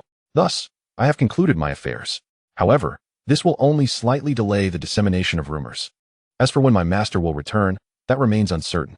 Nioan strokes his chin, murmuring, if the master does not return, the rumors will inevitably spread. I must consult with Miss Yan about discrediting the second prince. My subordinates must not be implicated in this. Soon, another wave of rumors sweeps through Tangan City. The second prince's ineffectiveness in disaster relief incites civil unrest, while also intentionally tarnishing the third prince's reputation. In no time, the entirety of Tangan City is awash with gossip about the two princes. Within the palace, Yizun closes his eyes in contemplation, listening to the reports from the cloaked informants below. Currently, the rumors circulating in Tangan City predominantly revolve around these two narratives, yet tracing their origins proves challenging. Humph. The source? It is merely my sons. Yizun scoffs, opening his eyes and stating, do not concern yourself. Let the common folk spread whatever tales they wish. Such matters cannot be curtailed. You may leave. As you command. The informants retreat. Yizun stretches lazily, picking up another confidential report from the table. A faint smile gracing his lips. Ah, my dear Xiao, you still possess some ability. Within half a year of forming an army, 3,000 soldiers have withstood the onslaught of over 100,000 rioters. Such prowess is indeed commendable, even among the elite of the Qian army. Given time, this force will undoubtedly become a top-tier fighting unit. As he speaks, he shakes his head in disapproval. It is a pity that he still exhibits a hint of leniency, falling into the trap set by the second prince, placing him in a precarious position. Furthermore, I am dissatisfied with the second prince. When hunting a hare, one must exert full force. If a confrontation is initiated, can he not muster a few capable experts? He wishes to kill, yet fears failure and exposure, hesitating too much. Otherwise, he could have gathered skilled fighters to eliminate third brother amidst the chaos. Regardless of third brother's fate, those 3,000 soldiers would have certainly perished. Instead, third brother seizes this opportunity to quell the rebellion and earn great merit. As he spoke, flames surged in his hand, and the secret dispatch was instantly reduced to ashes. Zhou Tong, Yi Sun shouted, and Zhou Tong swiftly entered the hall. Go and convey my command. The situation in Jiyuan Prefecture is stable. Ye Xiao and Yi Yin may return to Tangan, and subsequent matters will be handled by local officials. At your command. Zhou Tong exited briskly. He knew he had to personally make a trip to Jiyuan Prefecture. In Jiyuan Prefecture, Ye Xiao sat cross-legged on his bed. On that day, the blood dragon banner absorbed the blood energy, transforming into a blood dragon that entered Ye Xiao's body, granting him divine power. However, after the blood dragon dissipated, that terrifying strength vanished as well. Nonetheless, Ye Xiao had still reaped immense benefits. During this period, a formidable flow of blood energy continuously surged within him. While an ordinary person might be at a loss as to how to handle such power, Ye Xiao, proficient in myriad martial arts, would not squander this blood energy. Through the secret method of refining blood and enhancing his physique, Ye Xiao's physical prowess significantly increased in merely half a month. Although he could not yet achieve the terrifying feat of shattering a head into a mist of blood with a single punch, his physical strength had already improved by over 1,000 jin. Your Highness, General Lu requests an audience. A voice from outside the door announced. Lu Ping, the Deputy General of Yizhou, commanding 70,000 troops, he had come to suppress the rebellion. Upon his arrival, he was utterly astonished. Over 100,000 rioting civilians had been contained by Ye Xiao outside the city, under strict supervision. Or was there any chaos left? And Ye Xiao had only 3,000 soldiers. When he learned that Ye Xiao had withstood the assault of over 100,000 rioters with merely 3,000 troops, his regard for Ye Xiao grew immensely. I shall step out now. Ye Xiao opened his eyes and rose from the bed. With a casual movement, the blood energy surged within him, and his bones crackled. Ye Xiao's gaze flickered. Indeed, the blood barbarian's body tempering technique is formidable. It is said to have the power to capture dragons with the physical body, and it is no idle boast. Alas, it requires a massive amount of blood energy, and the blood of humanity is not sustainable for prolonged training. Indeed, the method that Ye Xiao practiced was the unique technique of the blood barbarians. The blood-burning divine refinement. The blood barbarians, endowed with extraordinary talent, had a relentless flow of blood energy within them. The purer the bloodline, the more pronounced this phenomenon. The blood-burning divine refinement was the highest technique of the blood barbarians, burning the blood energy within to forge and enhance the physique. It was said to be able to cultivate a body rivaling that of deities, capable of capturing dragons with sheer physical strength. However, the blood barbarians had been exterminated 300 years ago. Whether this was true or not remained uncertain, but this technique was indeed recorded in the Great Qian martial library. Unfortunately, for humanity, this technique was as good as worthless, utterly untrainable. When the blood energy within Ye Xiao reached its peak, he instinctively thought of this technique. For him, there was no equal to a body-tempering method fueled by blood energy. Thus, without hesitation, Ye Xiao chose to cultivate this technique. He believed that since the blood dragon banner could collect blood energy and infuse it into his body, he would undoubtedly be able to master this technique. Chapter 51. The resolute Ye Xiao in the conference hall. Ye Xiao sat across from Lu Ping. Lu Ping appeared to be around 50 years of age, with rough, dark skin and bright, piercing eyes.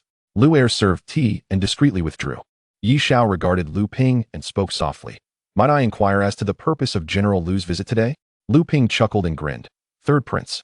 It's like this. My brothers have been staying outside the city these days, and with no one residing in Jiyuan City, it would be better for them to move in. Otherwise, enduring the wind and rain is truly a hardship. Ye Xiao cast a discerning glance at Lu Ping.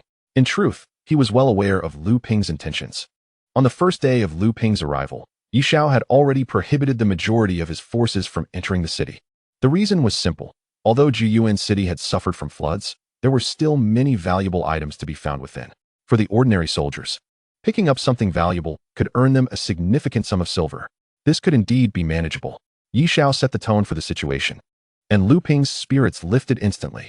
Generals typically shield their subordinates, who wouldn't want their men to gain some benefits as long as it didn't affect others. Then I shall allow them to enter the city today? Not now. Ye Xiao shook his head in refusal. Lu Ping furrowed his brow. Why not? Because my men need to search the city. Ye Xiao smiled. Tomorrow, after my men have completed their search, it will not be too late for General Lu's forces to enter the city. Lu Ping's expression gradually softened. He had no objections to this.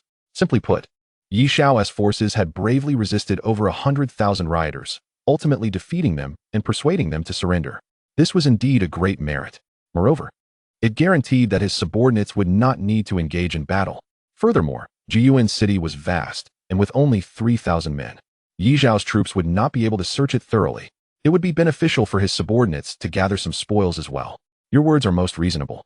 Third Prince, we shall proceed as you say. Lu Ping concluded and prepared to leave.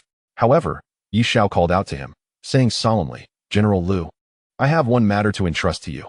Keep a close watch on those over 100,000 rioters. I have other plans for them. It is not acceptable to simply let them go because you find it troublesome. After all, they are rebels, and we cannot permit their release. Ye Xiao's gaze was exceedingly stern. Lu Ping was taken aback. Such a resolute order. It must be noted that Ye Xiao held no authority over him. Lu Ping's compliance stemmed solely from respect for his royal status. Yet, this command carried an implicit meaning of non-compliance. In Ye Xiao's view, while Lu Ping's men entering the city was inconsequential, if they relaxed their oversight of the rioters, allowing them to escape, it was not something Ye Xiao wished to witness. Once these individuals scattered throughout Jiyuan, it was highly likely that the court would not pursue the matter. At that point, they could commit misdeeds without facing punishment, which was precisely what Ye Xiao wished to prevent. After pondering for a moment, Lu Ping bowed to Ye Xiao. I understand. I shall take my leave. He acquiesced. Once he departed, Lu Heir and He Quan emerged from the side. Your Highness, were you a bit too forceful with General Lu just now? Lu Heir inquired with curiosity. Ye Xiao shook his head. Some individuals will not take you seriously unless you adopt a firmer stance. I am a prince, and those rioters are captured by my men. How could I allow others to decide their fate? Lu Ping, as the deputy general of Yizhou, even if I were to be gentle with him, he would not pledge allegiance to me. I merely require him to execute my orders. Whether he is pleased or displeased is of no concern to me. As he spoke, Ye Xiao glanced at He Quan. Uncle He, go notify the golden scale guards outside the city to assemble and enter at once. Within Jiyuan Prefecture, 3,000 golden scale guards stood silently. After a fierce battle, these individuals had encountered bloodshed and faced dire circumstances, now emanating an aura of lethal intent. They had undergone a profound transformation. Looking at the gathered soldiers, Ye Xiao declared loudly. Jiyuan Prefecture has suffered calamities. The majority of the populace has perished, leaving it as a deserted city. The rioters outside the city have drawn the wrath of heaven and the resentment of the people. Though I may spare their lives, they are destined to be conscripted into labor for the rest of their lives. The items within the city are all unclaimed possessions. Those of you who fight valiantly against the rebellion and contribute to the nation shall be rewarded. Today, you may enter the city freely, and all that you find shall belong to you. We shall not take anything, and after our departure tomorrow, the spoil shall be left for the Yizhou forces to claim freely, so there is no need for you to hold back. As Ye Xiao's words fell, all eyes brightened with excitement. Go. With a single command from Ye Xiao, the crowd erupted in exhilarating roars and surged into the deserted Jiyuan Prefecture. Surely, this was a reward beyond the ordinary. Who could resist such an opportunity? At this moment, Yanzhe remained relatively inactive. Ye Xiao inquired with a smile. Why doesn't General Yan go? Yanzhe gently urged his horse forward and shook his head, stating, a general must possess authority. If one forsakes dignity for trivial gains, how can they instill fear in the soldiers? He then smiled broadly, adding, moreover, I trust that your highness would never treat your subordinates unfairly. Ye Xiao softly replied, of course not. This time, those who are entitled to benefits will receive them all, and those who are not entitled will not gain anything. The matter of Jiyuan has been settled. Ye Xiao returned to Tangan after more than 2 months since his departure for disaster relief. During this time, he made significant progress. Not only did his physical prowess increase, but his cultivation also ascended by 2 ranks, reaching the 3rd tier of the Tianyuan realm. At the city gate of Tangan, 2 groups marched side by side. One was led by Ye Xiao, while the other was the 2nd prince, Ye Yin. Ye Yin had received the imperial decree first, with Ye Xiao following closely behind. However, due to the swiftness of Ye Xiao's troops, they encountered each other precisely at the city gate. Both parties walked side by side, showing no intention to hasten or retreat. Finally, they halted at the city gate. From Ye Xiao's carriage, his discontented voice rang out. Yanzhe, who told you to stop? Enter the city. Your Highness, there are people ahead to greet you. It seems to be members of the royal family. Indeed, they halted because someone was waiting to welcome them, and that person was the eldest prince. The eldest prince called out loudly, brothers, you have worked hard in the disaster relief of Jiyuan. Our father has commanded me to welcome you here. Please, both of you, disembark and let us proceed to the palace. It was evident he sensed the tension between the 2 parties. For him, any conflict arising from their entrance into the city was something he would utterly wish to avoid. As the eldest prince finished speaking, Ye Yin emerged from his carriage, laughing heartily, eldest brother. The hardships were minor, all for the sake of the people. How could I allow you to exert yourself to welcome us? He approached the eldest prince with a cheerful demeanor, embracing him warmly. However, Ye Xiao remained absent from the scene. Ye Yin sneered, why doesn't he the 3rd brother disembark?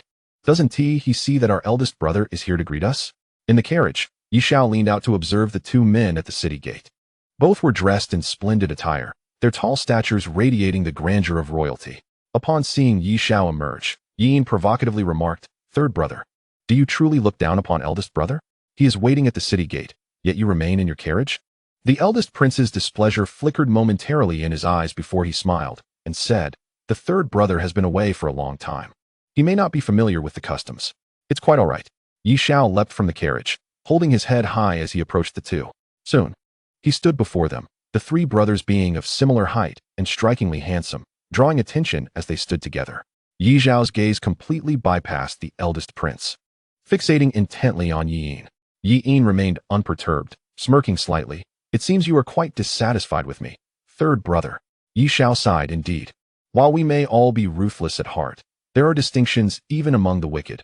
Being ruthless towards the strong and the enemy is understandable, but being cruel to the common people is utterly inhumane. Oh, I have heard that when you dealt with the rioting populace, you showed no mercy either. Ye Yin laughed. Now, in various counties of Jiyuan, many citizens wish to erect longevity tablets in my honor. Look, over there are the golden umbrellas sent by Weian, Longjing, and Ziyuan counties. As he spoke, he gestured towards the 3 golden umbrellas beside his carriage. These were indeed genuine. The other afflicted counties had seen him act swiftly, dispatching doctors and medicines, thus effectively managing the disaster. With the assistance of local gentry, the umbrellas represented the gratitude of the people, a testament to his achievements. One disaster relief effort yielded 3 golden umbrellas. To outsiders, his relief efforts appeared remarkably successful. In contrast, The blame for the unrest caused by banditry and resource plunder fell squarely on Ye Xiao. Ye Xiao shook his head.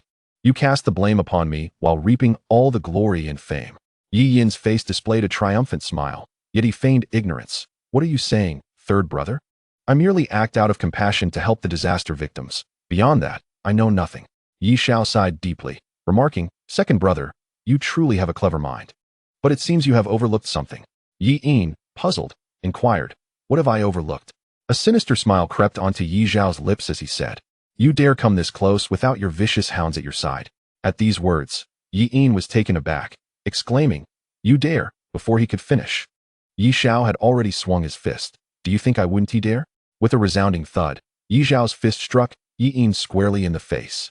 Yi Yin, though he had trained in martial arts, lacked the innate talent of Ye Xiao, who was nearly invincible in combat. As a result, one punch sent Yi Yin sprawling backward. The royal guards behind the eldest prince were stunned, witnessing the prince fighting in public. Just as they prepared to intervene, the eldest prince urgently shouted, stop. As princes, do you not understand the decorum? To engage in a brawl in such a public manner is a grave offense. The guards hesitated, and at the same time, several figures dashed out from beside Yi Yin's carriage.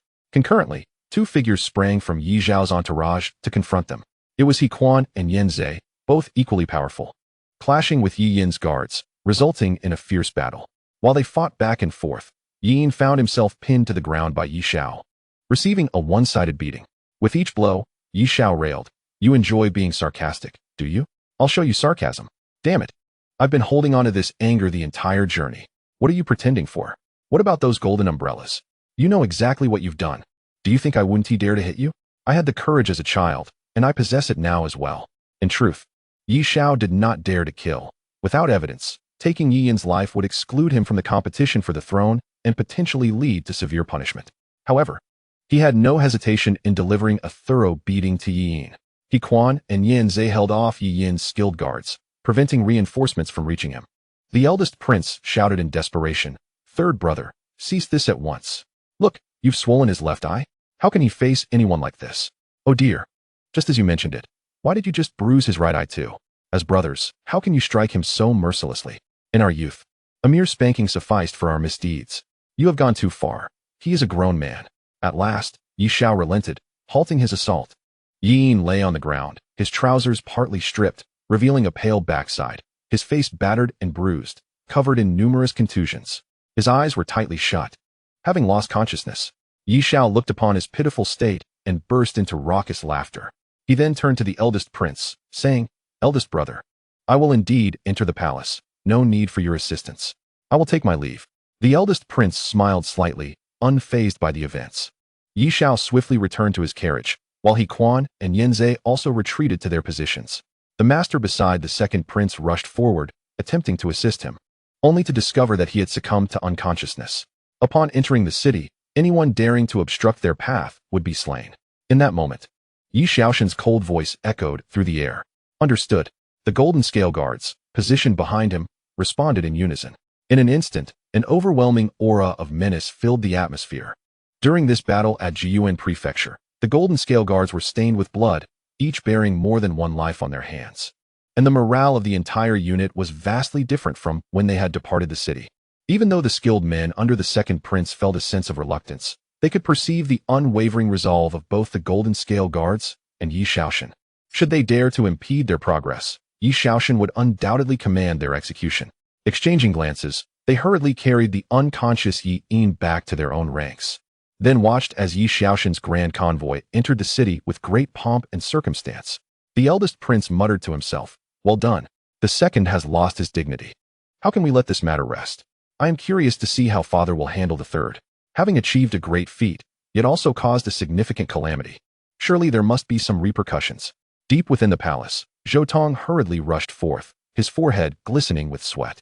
Your Majesty, a crisis has arisen. Zhou Tong tumbled to his knees before Yi Sun. With a sigh, Yi Sun, who was engrossed in reviewing memorials, raised his head in displeasure. Why? Why can you not exhibit a modicum of composure? What could possibly cause such panic? How many times have I advised you to remain calm in the face of adversity? Steady as a mountain? The second prince, Yi Yin, has been attacked at the city gate. Upon hearing this, Yi Sun's eyes widened in fury as he sprang to his feet, his voice laced with murderous intent. Who dares to harm my son? I shall annihilate their entire clan. Chapter 53. Come, join me for a drink in Tangan City. The common folk cast sidelong glances as the golden scale guards trailed behind Ye Xiaoxian's carriage, parading through the streets. Though the city boasted numerous troops, this particular force emanated an extraordinary presence that even the ordinary citizens could sense. This was the golden scale guards of the third prince. Why not the iron-armored guards? The reason remained unknown, but their intimidating demeanor was palpable. Hush, keep your distance. As the golden scale guards passed, the populace instinctively stepped aside. Leaning against Luer's lap, Ye Xiaoxian suddenly sat upright and bellowed, "Stop the carriage." In an instant, the procession came to a halt. Ye Xiaoxian leapt down from the carriage. "Luer, come, join me for a drink." Luer gasped in surprise. "Your Highness, are you not going to the palace? What's the rush? My old man won't die anytime soon." With that, Ye Xiaoxian turned and strode away. Luer swiftly followed suit, leaping down to pursue him. Yanzhe fell silent for a moment before glancing at He Quan. "What should I do now? Return to the camp with the men. What else? Are we to stand here in the street waiting for him? Huh, you old rascal, I don't trust you. Wang Hu, gather the brothers and head back to camp. I will escort Brother He home." As he spoke, Yanzhe soared onto He Quan's carriage. He Quan rolled his eyes. "You really are tedious. Better than being led astray by you, old rascal. People come in all ranks, and so do taverns. Some taverns are lavishly decorated, offering exquisite dishes. Yet many, despite having money, instinctively shy away from such establishments. For instance, Ye Xiaoxian. At this moment, he crashed into a dilapidated roadside tavern.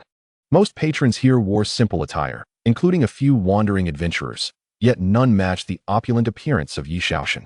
Even the middle-aged man singing in the tavern ceased his performance, all eyes converging upon Ye Xiaoxian. Oblivious to their stares, he bellowed, "Owner, 3 jin of strong liquor and 4 jin of cooked meat." After placing his order, he chose a table in the corner. The surface was slick with grease, and the walls were blackened with soot, yet Ye Xiaoxian showed no concern. He plopped down, leaning against the wall, his gaze reflecting a hint of weariness. After a decade in the martial world, he had visited places far worse than this. Yet, at this moment, he felt utterly out of place. Soon, the food and drink arrived. Luer poured liquor for Ye Xiaoxian, who downed 3 large bowls in succession. As the fiery liquid coursed down his throat, a glimmer of moisture appeared in his eyes, and his face flushed. The effects of intoxication began to envelop him, while patrons came and went, and the singer performed tune after tune. The standard was low, and the voice lacked brilliance, yet it carried a certain poignancy.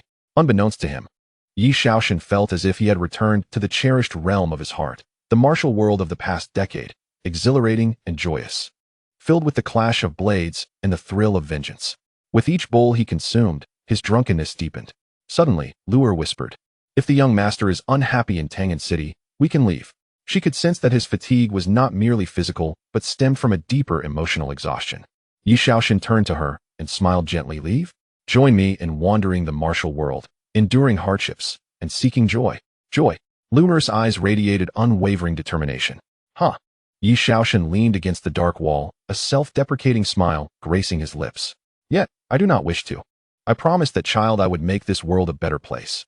Yet, in the martial realm, despite possessing great power, how much can one truly change?" Luer fell silent, fully aware of the trials Ye Xiaoxian had faced and the countless experiences he had encountered along the way. Certain matters and individuals remained imprinted in their hearts, unforgotten. Within the palace, Yi Sun's eyes blazed with fury. The assault on his son was a blatant provocation against the dignity of the Qian imperial family, an affront he could never tolerate. "Your Majesty." The assailant was the third prince. Zhou Tong quickly clarified. The eldest prince went to welcome both princes back to the city. But it seems there was a verbal conflict between the second and third princes, leading to the latter's assault. Bang! Yi Sun kicked Zhou Tong with fury. "Why did you not state this outright? Should you speak only half of the truth again, I shall annihilate your entire clan." Yi Sun was genuinely enraged. What manner of person was he? The emperor. His words held weight. Just as he declared the annihilation of the assailant's clan, he discovered that one son had attacked another. Was this not a slap in the face? Zhou Tong was rendered speechless. He had not intended to speak in fragments, yet he was interrupted. "Where is the second prince?" "He has been taken to Yun Fei's quarters, where the imperial physician is attending to him." "And the third?" "Unknown, after entering the city." The third prince vanished without a trace. Yi Sun's fury escalated. "What of the eldest? Where has he disappeared to? Was he not tasked with escorting them?" The eldest prince should be on his way after delivering the second prince to Yunfei. Yi Sun frowned, waving his hand. Go, quickly find the third prince for me.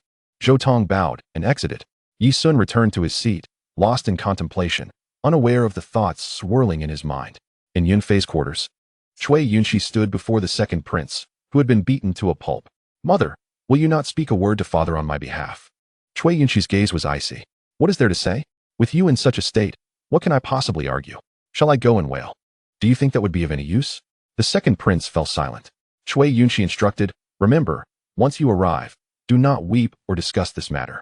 If your father inquires, simply downplay it, showcasing your magnanimity. Why? He struck me in public. Are we to let this matter slide? The second prince's eyes widened in indignation. Yet his swollen eyelids resembled those of a panda, leaving him with barely a slit to see through. No matter how hard he tried, he could not open them fully. Of course not. Yunfei's voice was cold. Let it be known, regardless of the outcome, this is a matter of the inner palace. Today, your father will punish Ye Xiao, and this incident shall be considered resolved. Whether lightly or heavily, our words carry little weight with him. Rather than that, it's wiser to display some magnanimity. Tomorrow, during court, when officials report on Ye Xiao, that will be the true test. You must understand. The only influences capable of affecting your father are not familial ties. In the tavern, Ye Xiao was now thoroughly intoxicated. He rose unsteadily, and Luer hurriedly stepped forward to assist him. Upon reaching the door, they discovered a fine rain beginning to fall from the sky. Young master, where are we headed? To the palace, to meet my father. The two ventured into the rain. Meanwhile, in a corner of the tavern, a man slowly raised his head. A long scar marred his cheek. Upon seeing Ye Xiao and Luer leave, he picked up a hat from the table, placed it on his head, and quickly followed them out. The rain intensified. Amidst the downpour, Ye Xiao and Luer were drenched, with Ye Xiao allowing Luer to support him. Indifferent to the cold autumn rain battering against him, the sound of the rain masked everything, including the hurried footsteps pursuing Ye Xiao. Suddenly, a flash of steel appeared, viciously aimed at the back of Ye Xiao's head. Chapter 54. Old Yi, I have arrived in the torrential rain. The blade gleamed menacingly, striking toward the back of Ye Xiao's head. With his vision clouded by intoxication, it seemed as though Ye Xiao had eyes at the back of his head, and he instinctively leaned back. At that moment, a glimmer of gold appeared at his fingertips, precisely striking the man's arm at a vital point. The man's blade halted, just inches from Ye Xiao's nape. A flicker of unwillingness flashed in his eyes, but his arm succumbed to a numbness he could not control. His grip on the sword slackened, and with a clatter, the long knife fell to the ground. Ye Xiao turned his head and sighed. I spared your life back then. Why must you act thus? The man raised his head. Do you remember me? Of course, among the 181 members of Huangfeng village, I killed 180. Yet you, though pierced through the chest by my sword, were spared from fatal injury. If fate favors you, you may live. Ye Xiao's words left the man incredulous. He had always believed he survived due to the heavens' favor, thinking himself fortunate. He never imagined it was the mercy of the man before him. Impossible. Absolutely impossible. He shouted at Ye Xiao, why did you spare my life? Because you are not entirely devoid of goodness. Occasionally, you would counsel your elder brother to commit fewer atrocities and even secretly assist the nearby villagers. Ye Xiao replied softly. You possess malice, yet also harbor benevolence. In this world, many things are beyond one's control, hence I offered you a sliver of hope. Today, if you remain silent, I will not expose you, and we can part ways. But why must you strike? The man roared, you killed my brother and destroyed Huangfeng village. This enmity is irreconcilable. Then you shall die? Ye Xiao turned away. The man knelt in the rain, as Ye Xiao's voice echoed hauntingly. Once, there was a sliver of kindness, a chance at life. Yet you remain obstinate. Your soul shall perish this day. A line of blood appeared on the man's neck. Ye Xiao's voice reached his ears, and his consciousness blurred. All he could see were the silhouettes of Ye Xiao and Luer, reminiscent of that time when the young man wielded a sword against Huangfeng village, with the girl ever by his side. Back then and now, nothing had changed. The only distinction was that this time, he truly faced death. Would he regret it? Perhaps somewhat, but the absence of vengeance would bring even greater remorse. Deep within the palace, the furious reprimands of Yi Sun echoed. The one receiving the scolding was none other than the crown prince. As the elder brother, how can you allow your two younger brothers to fight before you? Is Ye Xiao too powerful for you to handle? Will you not let the imperial guards intervene? Afraid of provoking retaliation from Ye Xiao's faction, resulting in casualties? What are you so fearful of? Why not just stay at home? From tomorrow on, you are under house arrest for 10 days. In dealing with the second prince, Yi Sun opted for a more conciliatory approach. He was taken aback by Yi Yin's remarkably magnanimous demeanor. After all, my third brother has roamed the martial world for many years. His temper can be a bit volatile, and it's not uncommon for him to resort to violence. Rest assured, father, I bear no resentment toward my third brother. As the elder brother, it is only right to give way to the younger. I can attend court tomorrow. There are still matters concerning Jiyuan Prefecture that require my attention. I hope father will grant me permission. Observing the second prince, who was beaten to a pulp, even the usually hard-hearted Yi Sun felt a twinge of compassion. Go on, rest assured. Your contributions to disaster relief will not go unrecognized. The second prince and the crown prince departed. Yi Sun's expression grew increasingly somber. Come, summon the third prince. Why has he yet to enter the palace? In an age without telephones, locating someone who had suddenly vanished was exceedingly difficult. By the time Ye Xiao arrived at the palace, darkness had fallen, and the rain had ceased. He reeked of alcohol and was soaked through, appearing rather disheveled. He stumbled into the palace, while Luer remained outside, waiting. In Yi Sun's chamber, the door was kicked open with a resounding crash. The palace maids and eunuchs were left dumbfounded. They had never witnessed anyone daring to act so brazenly. Ye Xiao strode into the chamber. Hey, where's old Yi? Wasn't he eager to see me? Here I am. The boisterousness of his drunkenness caused Yi Sun to furrow his brow, yet he remained silent. When Ye Xiao approached, he finally spoke. What is the meaning of this? Are you pretending to be inebriated to evade punishment? Huh, what crime have I committed? Ye Xiao plopped down onto the floor, defiantly asking. Is it a crime to strike Yi Yin in public? When a younger brother strikes an elder brother, is it not the natural order? Yi Sun's fury erupted. How absurd. A younger brother is like a son to an elder brother. You cannot claim that as justification for hitting your second brother. An elder brother is like a father, and a second brother is naturally like a son. After all, one cannot have two fathers, can one? Therefore, since he is a son, it is only right that I strike him. Yi Sun was nearly driven to laughter by his anger. You insufferable fool. After cursing him, Yi Sun demanded. Why did you strike Yi Yin? Because I was displeased with him. Is that all? Indeed.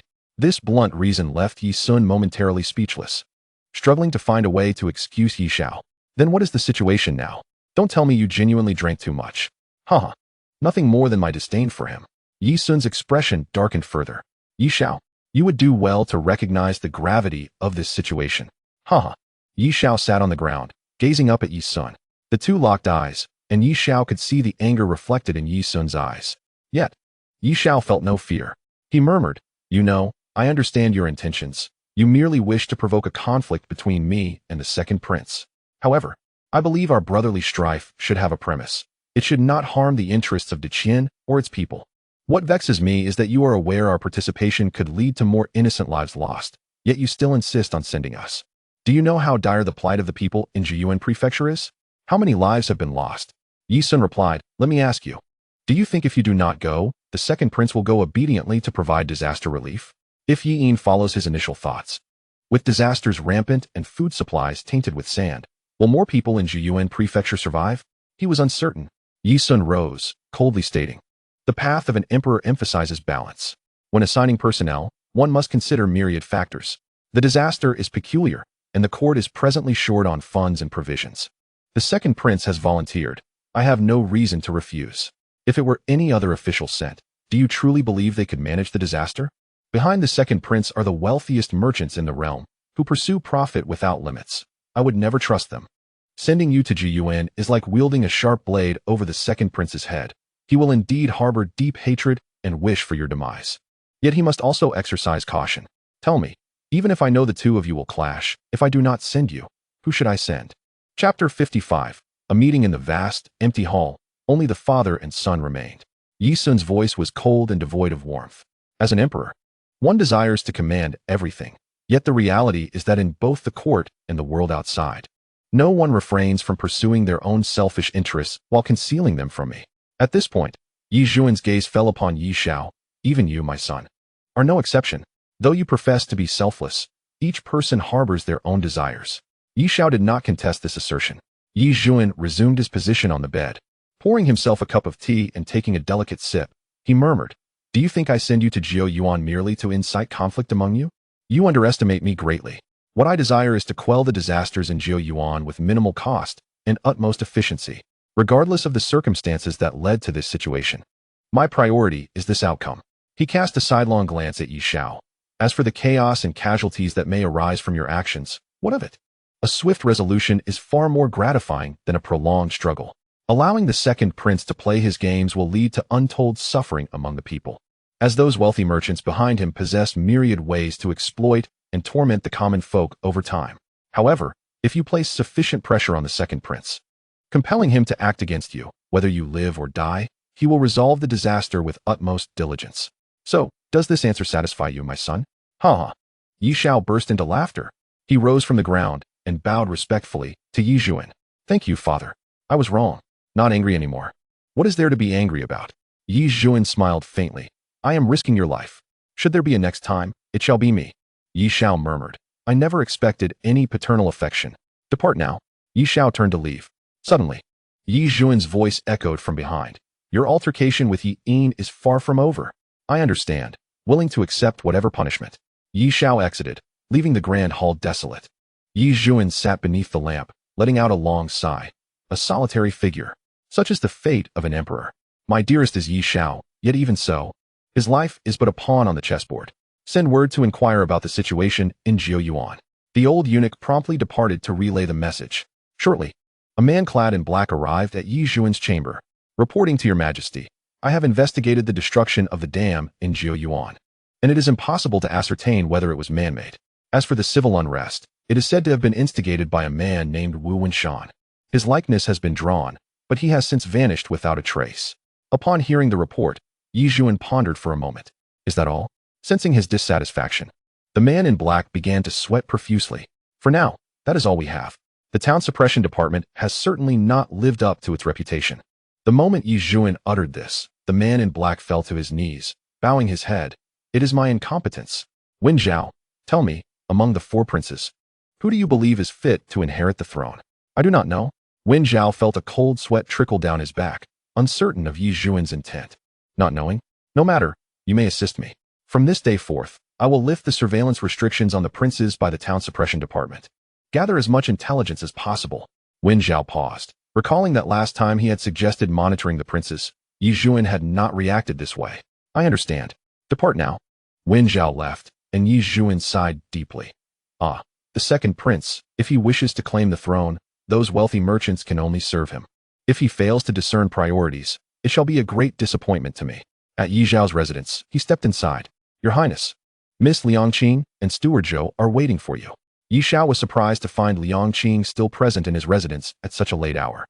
As he entered, he saw Steward Zhou rushing towards him in a flurry. Oh, my young lord, where have you been? His Majesty is still waiting for you in the palace. Steward Zhou was nearly in tears. Ye Zhuan had sent him to find Ye Xiao, but upon arriving at Ye Zhao's residence, he was informed that Ye Xiao had gone off to drink. Seeing how late it had become, Ye Xiao had just returned. Fearing Ye Zhuan's potential wrath, he was at a loss for how to respond. Noticing Zhou's anxious demeanor, Ye Xiao chuckled. I have already been to the palace. Upon hearing this, Zhou breathed a sigh of relief. Then I shall not disturb you further. He prepared to leave, but suddenly halted. Glancing around before whispering to Ye Xiao, Third Prince, may I have a word?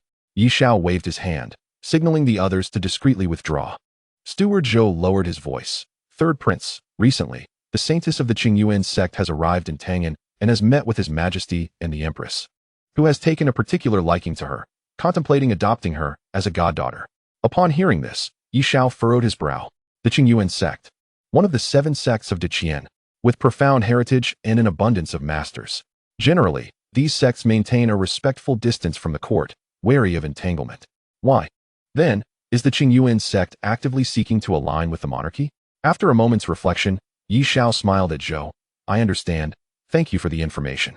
Zhou departed. Ye Xiao stroked his chin, murmuring to himself. The saintess of the Qingyuan sect is named in Linglong, if I recall correctly. Never mind, I can hardly be bothered. I hope she does not come to trouble me. Having roamed the martial world for a decade, Ye Xiao has encountered countless prodigies. And Linglong, the saintess of the Qingyuan sect, ranks only 17th on the star ranking. Though she may seem unattainable to many, Ye Xiao harbors no desire to even spar with her. They have never crossed paths. At this moment, Ye Xiao noticed Liangqing standing not far away, quietly observing him. He waved and smiled. You have returned? Ye Xiao nodded. Yes, I have. A simple exchange, yet it dissolved the lingering distance between them. Why are you still out so late? I wanted to see you. Liang Qing was not one to shy away from her feelings. For her, wanting was simply wanting. Ye Xiao laughed. And what now? It is time to go. You should rest early. All right. Liang Qing approached Ye Xiao, gazing deeply into his eyes as if to imprint his visage upon her memory before turning to leave. After waiting for so long, just for a glimpse. Love, often, is this simple. Far away in the Qingyuan sect, the higher echelons convened in a heated debate.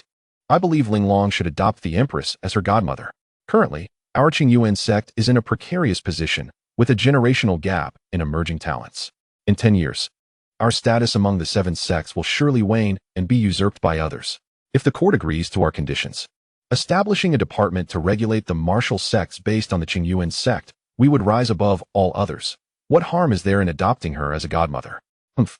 If this matter becomes public, we will be the laughingstock of the martial world. We would be the sinners of the Qingyuan sect. What of it? There must be some order in the martial world.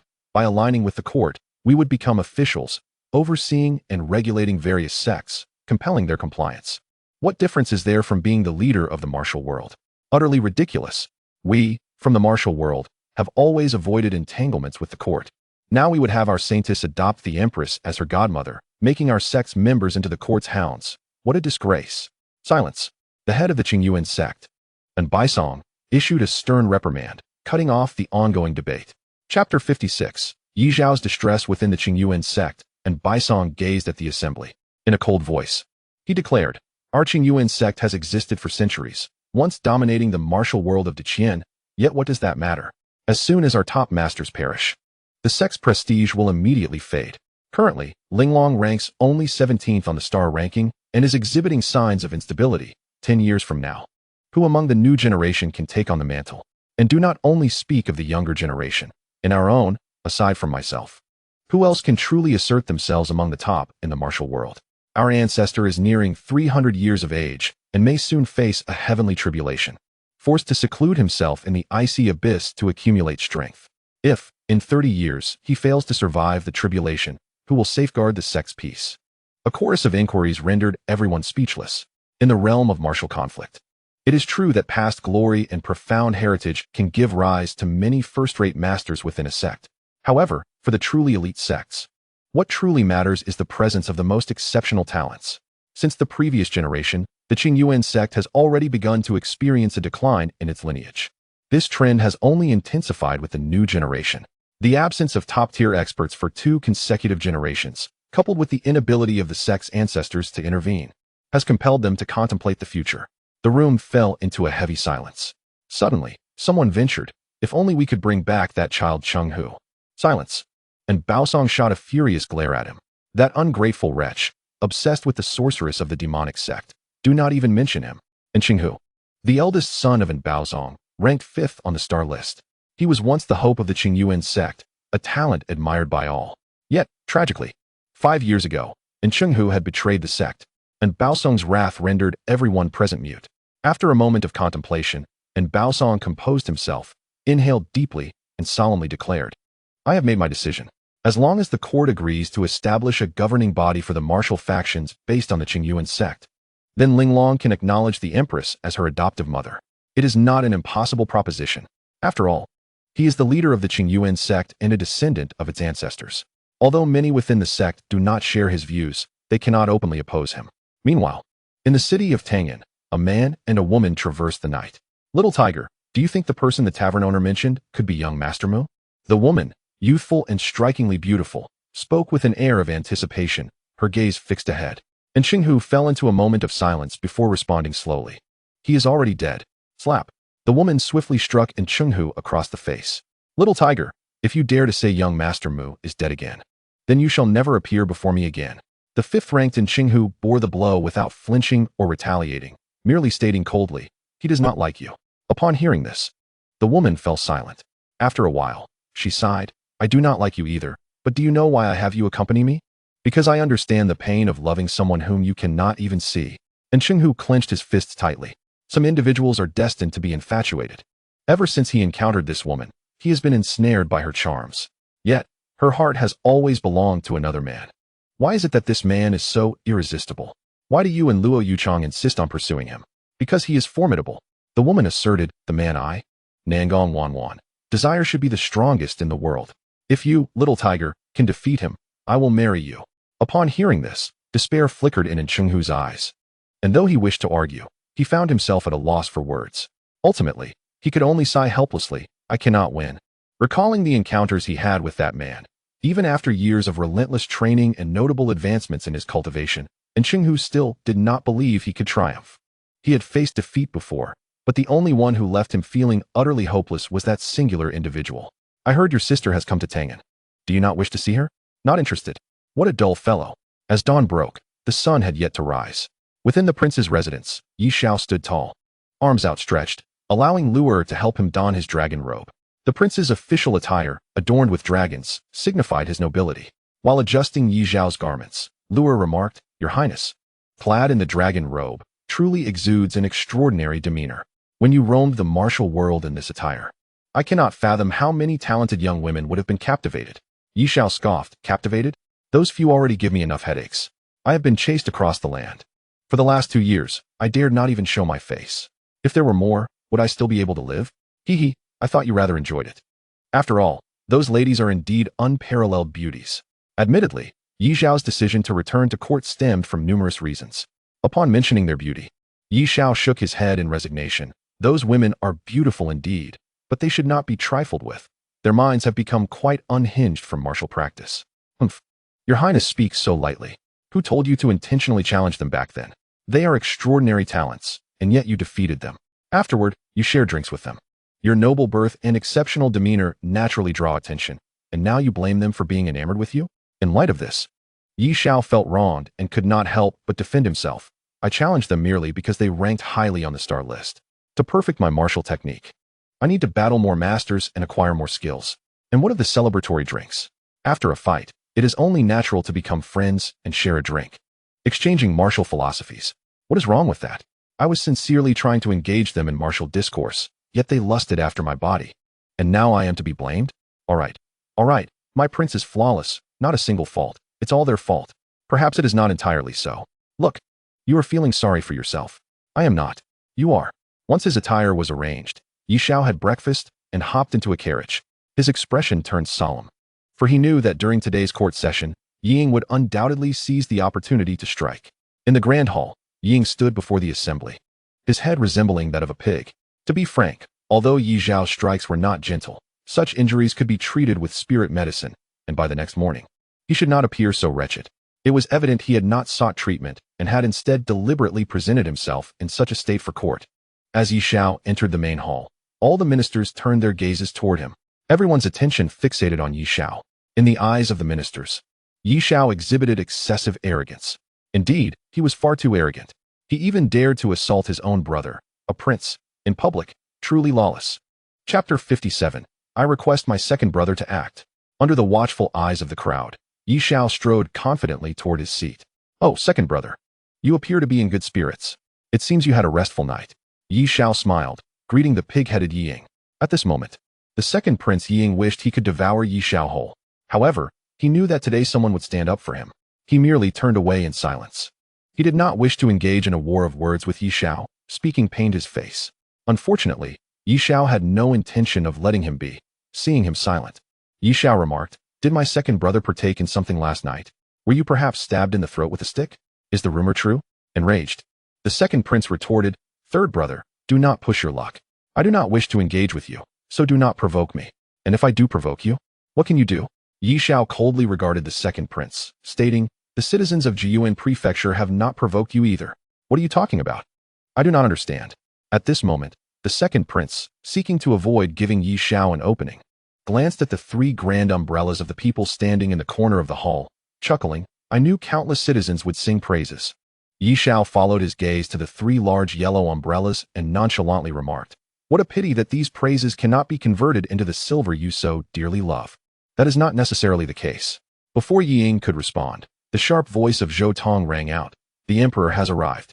Instantly, the court fell silent, and the ministers parted. Yi Zhuan strode in like a dragon, taking his seat upon the imperial throne. His gaze swept over the gathered officials, and in a cold voice, he declared, If there is business to discuss, speak. If not, adjourn.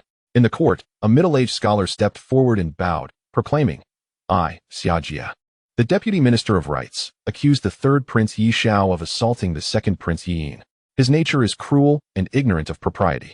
I beseech your majesty to revoke his rights to participate in court discussions, confiscate his private troops, and confine him within the royal residence as a warning to others. Once he finished, another individual stood up immediately. Inspector Zhou Li, accused the third Prince Ye Xiao of failing to suppress banditry, leading to a rebellion among the disaster-stricken citizens of Jiyuan Prefecture, resulting in the deaths and injuries of tens of thousands. Qian Duan, deputy minister of personnel, accused the third prince of overstepping his authority in Yong'an County, dismissing county magistrate Wang Fu, and treating the court's laws as trifles. I implore your majesty to punish him. On behalf of Magistrate Wang Fu, accused the third prince of extorting the citizens of Yong'an County, oppressing the populace. And I present a list of the oppressed citizens along with their testimonies. In an instant, the court was filled with accusations against Ye Xiao. It seemed he had stirred the wrath of heaven and the ire of the people. Lacking a solid foundation, he found no one to speak on his behalf. While an ordinary person might have panicked, Ye Xiao remained unperturbed. At this moment, Ye Zhuan spoke up. Let us address these matters one at a time. Starting with the accusation of Ye Xiao assaulting the second Prince Ye. Do you have any defense, Ye Xiao? Ye Xiao stepped forward and bowed, saying, I have no defense to offer. Are you willing to accept punishment? Yes, but I have one question for Minister Xia Shilang. Ye Xiao approached Xia Jia, towering over him, and asked in a deep voice, Pray tell, Minister Xia, does our Great Qian not have laws? Xia Jia was taken aback, then furrowed his brow and replied, Of course we have laws. Then why do you not act according to them? Ye Xiao declared loudly, The laws of Great Qian stipulate that if one assaults another in the street without causing bodily harm or serious injury, the penalty is a fine of 30 taels of silver, 80 lashes, or 3 months in detention, to be chosen by the offender. I shall accept the 80 lashes. The laws of Great Qian are indeed severe. 30 taels of silver is no small sum for the common folk, coupled with 80 lashes or 3 months of confinement. Such punishments are quite harsh, hence instances of wanton violence are rare. Ye Xiao did not fear the 80 lashes. However, to strip him of his military power and rights to participate in court matters was utterly unacceptable. With this statement, Xia Jia became incensed. You assaulted a royal prince. And what of it? Are princes and commoners so different? Indeed they are. Xia Jia asserted without hesitation. Princes and commoners cannot be treated the same. Ye Xiao turned to Xia Jia, a smirk forming on his lips. If what you say is true, then the laws of Great Qian do not specify any penalty for assaulting a prince. As the saying goes, what is not prohibited by law may be conducted. If there is no such provision, am I not innocent? As he spoke, Ye Xiao turned to Ye Zhuan and bowed. Minister Xia has already attested to my innocence. Xia Jia was left speechless. That was not his intent at all. His meaning was clearly that the punishment for assaulting a prince should not be the same as that for assaulting a commoner. Indeed, the laws of Great Qian do not explicitly state the consequences for assaulting a prince. After all, no one would be foolish enough to assault a prince. In other words, princes are not so easily assaulted. Xia Jia quickly looked to Ye Zhuan. Your Majesty, the third prince is twisting my words. That is not what I meant. Before Ye Zhuan could respond, Ye Xiao impatiently interjected. Then what do you mean? Speak. Assaulting a prince should warrant a heavier penalty. Why? Because a prince holds a noble status. In that case, as I am also a prince, should not the penalty for a prince's crime be lessened? Is it not the same as before? A prince who breaks the law should be judged equally with a commoner. How can the penalty be lessened? Oh, if they are judged equally, then why the increased penalty? Is it merely because my second brother has a larger head? This statement caused Yi Yin, who had been silently observing, to pause in surprise. He realized that everyone's gaze was now directed at his head. It was indeed true that he had a large head. Yi Yin's face flushed red, and he wanted to rebuke Ye Xiao, but forcibly restrained himself. However, it must be said that Ye Xiao's proposal to punish according to the law was indeed difficult to refute. After all, everyone knew that the law is the foundation of a nation. As the debate between Ye Xiao and Xia Jia seemed to reach a stalemate, Yi Yin took the initiative to stand up. Father, I believe the third brother's proposal is reasonable. 80 lashes will suffice to settle this matter. It is important to note that receiving lashes would seal one's cultivation. In Yi Yin's understanding, being confined and receiving 80 lashes could severely incapacitate anyone. And if the blows were heavy enough, it could even lead to death. Of course, he did not believe Ye Xiao would actually die. Ye Zhuan turned to Ye Xiao and coldly stated, Since this is your own proposal, it shall be set at 80 lashes. The imperial guard shall carry out the punishment shortly. Wait. Ye Xiao interjected once more. Yi Zhuan smiled slightly. Are you afraid? No. I believe the one administering the lashes should not be the imperial guards. Then who should it be? Yi Zhuan inquired softly. Ye Xiao walked over to Yi Yin and said with a smile, it should be my second brother who personally administers the punishment. This way, it will clearly demonstrate that father does not favor me, and it will allow my second brother to vent his frustrations. Turning to Yi Yin, Ye Xiao asked, what do you say? Let my second brother do it. Otherwise, father might be too lenient with the imperial guards, and it won't he heard enough. Yi Yin was taken aback, instinctively sensing something amiss, yet he did not know Ye Xiao's intent. However, the thought of being the one to strike was indeed tempting. After all, delivering the punishment himself would bring him immense satisfaction. Moreover, though his cultivation was not high, if Ye Xiao were to truly restrain his powers, he could muster enough strength to deliver 80 lashes that might even result in Ye Xiao's death. Chapter 58. No, I said I don't want you to. Are you really not going to listen? A person wandering in the desert, on the brink of death from thirst, spots a bottle of water. Yet beside the water, it is written that it is poisoned. In such a situation, that person would be utterly conflicted. At this moment, the second prince found himself in a similar predicament. Rationality told him that Ye Xiao must have ulterior motives and was laying a trap. Yet, his desire to strike Ye Xiao could not be suppressed. Seeing him remain silent, Ye Xiao did not press further but smiled slightly. What's wrong? Does my second brother not wish to strike? If you don't want to, then let the imperial guards do it. But don't say I didn't give you a chance. His tone was filled with mockery. The second prince clenched his fists. His mind raced. Damn Ye Xiao. Is this truly a trap, or is he intentionally making me think there's a trap to deter me from acting? Indeed, based on Ye Xiao's demeanor, he felt that Ye Xiao might be bluffing. As Ye Xiao walked towards the center of the hall, the second prince ultimately could not contain himself any longer, declaring loudly, since third brother asks me to help, then I shall personally administer the punishment. In the end, he could not resist. With his back turned to the second prince, Ye Xiao's lips curved into a slight smile. Sitting upon the throne, Yi Zhuan let out a long sigh inwardly. Oh, second brother, why must you? In truth, the moment the second prince spoke, he felt a pang of regret. However, he quickly adjusted his mindset. Regardless, the opportunity was before him. If he did not take action, he would regret it even more. At this moment, Yi Zhuan no longer looked at Ye Xiao, but instead addressed the other courtiers. Esteemed ministers, how do you perceive Ye Xiao's actions in Jiyuan Prefecture? Everyone was taken aback. Previously, Yi Zhuan had allowed Ye Xiao to defend himself, yet this time, he was asking for the opinions of others. Nevertheless, who among the court would dare to speak in Ye Xiao's defense? Among the crowd, Liang Qingyan furrowed his brow. He understood that he was aligned with Ye Xiao. He should speak up, but as a martial general, he truly found himself at a loss regarding these matters and did not know what to say. Just as he hesitated over whether to step forward and voice his thoughts, the head of the ministers, Chancellor Su Mingxian, took a step forward. Stepping out of the queue, he bowed and said, in my humble opinion, the third prince's efforts in disaster relief at Jiyuan Prefecture, amidst a crisis, do not constitute overreach, especially given his royal status. The temporary allocation of food supplies from the city to aid the victims cannot be deemed as oppressive taxation. The unrest among the disaster-stricken populace has various underlying causes and should not be solely attributed to the third prince. His leadership in quelling the rebellion, commanding 3,000 soldiers to vanquish over 100,000 insurgents, is a significant contribution to the nation. Overall, his merits outweigh any missteps. Ye Xiao was taken aback. Yi Yin was equally stunned. Even the entire court was left in shock. Su Mingxian, the prime minister of Deqian, had unexpectedly defended the third prince. He was renowned as a towering figure in the bureaucracy, his influence extending across the realm. Such a person had chosen to speak in favor of Ye Xiao. A profound silence enveloped the hall. Yi Zhuan's voice resonated. What Minister Su articulates holds merit. Although the third prince's actions during his journey to Jiyuan may have occasionally bordered on impropriety, they stemmed from necessity. In light of the outcomes, his contributions are commendable and warrant no further debate. Yi Zhuan's words undeniably set the tone for the matter at hand, adopting a firm stance that allowed no room for rebuttal. It became evident to all that Su Mingxuan's remarks were undoubtedly at Yi Zhuan's behest. Yet, what could be done? When the emperor and the prime minister are in accord, how much voice remains for the other officials?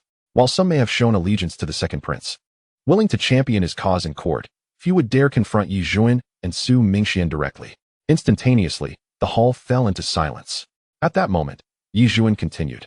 The third prince's suppression of the rebellion, wherein he defeated tens of thousands of rioters with a mere few thousand soldiers, is a tremendous achievement. showcasing his exceptional military training capabilities. I hereby grant Ye Xiao the authority to form an elite cavalry of 8,000, with all expenses borne by the Ministry of War. Furthermore, those soldiers under his command who contributed to this victory shall be bestowed the title of Golden Scales, with their ranks elevated accordingly. Previously, Ye Xiao had informally referred to his troops as the Golden Scales, lacking any official designation. However, this time, Ye Xiao directly conferred upon him an official title, along with an increase in benefits. The senior officials in the court exchanged glances, astounded. Ye Xiao was once again empowered to form a cavalry. It was rare for a prince to command such military authority, and now Ye Xiao's power was set to expand even further. What was Ye Xiao's true intention behind this? Yet, such matters left no room for dissent. It would be unreasonable to claim, without evidence, that Ye Xiao might rebel. Such a statement could be made in private council, but to voice it openly would be tantamount to courting disaster. The second prince clenched his fists in frustration. Ye Xiao had received the commendation of 8,000 warriors, while he himself had received no mention at all. From the crowd, Xia Jia, who had previously reported on Ye Xiao, stepped forward once more. Your Majesty, while the third prince's actions may have exhibited some rashness, his contributions to disaster relief are evident. However, I believe the second prince's management of various relief efforts, coupled with the citizens' gratitude, merits recognition and reward. Ye Xiao glanced at Yi Yin, whose face bore the marks of a recent altercation, and asked, Yi Yin, what reward do you seek? To serve the nation faithfully is merely my duty. I require no reward. The second prince immediately stepped forward, bowing in refusal. Typically, such situations were navigated in this manner. No one would blatantly express desires for personal gain. The emperor would, as customary, grant the appropriate rewards without fail. However, what transpired next left Yi Yin in shock as Ye Xiao laughed heartily. Well said. My son's loyalty pleases me greatly. Since you do not desire a reward, let it be so. Given the treasury's current state, I trust you will understand. Yi Yin raised his head, astonished, his swollen eyes wide with disbelief. No, I do not want it, and you truly will not grant it? Ye Xiao had been given 8,000 cavalry, funded by the Ministry of War. Yet the treasury's emptiness was only invoked for him. No acknowledgement whatsoever. Yet once spoken, his words could not be retracted. He forced a smile and bowed. I understand. All is my duty. With that, he retreated. Is there anything else? Ye Xiao surveyed the assembly. At that moment, the Minister of Personnel stepped forward. Your Majesty, the prefect of Jiyuan has passed away. With the region in dire need of revitalization, I propose appointing Wang Fu as the new prefect to oversee the affairs of Jiyuan. Wang Fu was aligned with the second prince. Otherwise, he would not have deliberately targeted Ye Xiao. This was also a crucial move for Yi Yin, placing his ally in a position of power in Jiyuan. Once this happened, the Cui family could seize lands at will. The calculation was astute, but upon hearing the proposal, Ye Xiao stood up. Father, Wang Fu is a mere figurehead, occupying his position without fulfilling his duties. Had it not been so, I would not need to propose his dismissal from the relief efforts in Yong'an. How can such a person be appointed as the prefect of Jiyuan? Regardless, Ye Xiao would not permit Wang Fu to ascend. Ye Xiao inquired gravely. Then who do you suggest for the role of prefect of Jiyuan? I recommend Li Yan, the county magistrate of Liang County in Jiyuan. Approved. Ye Xiao responded without hesitation. The second prince was taken aback. He was well aware of Li Yan's character. Should he ascend, the Cui family would find it impossible to expand their influence in Jiyuan. Just as he was about to speak, he heard Ye Xiao's cold voice. Upon thorough investigation by the local garrison, Wang Fu has been found negligent in his duties during the disaster and has accepted bribes amounting to tens of thousands of taels. I decree that his entire family be executed.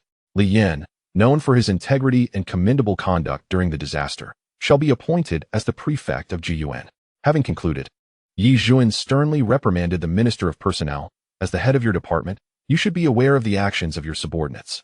Henceforth, you are relieved of your duties and shall return home for reflection. Chapter 59. The winner takes all. No one could have anticipated that merely due to Wang Fu, the Minister of Personnel would be dismissed by Ye Xiao. This caused the second prince's plans to falter.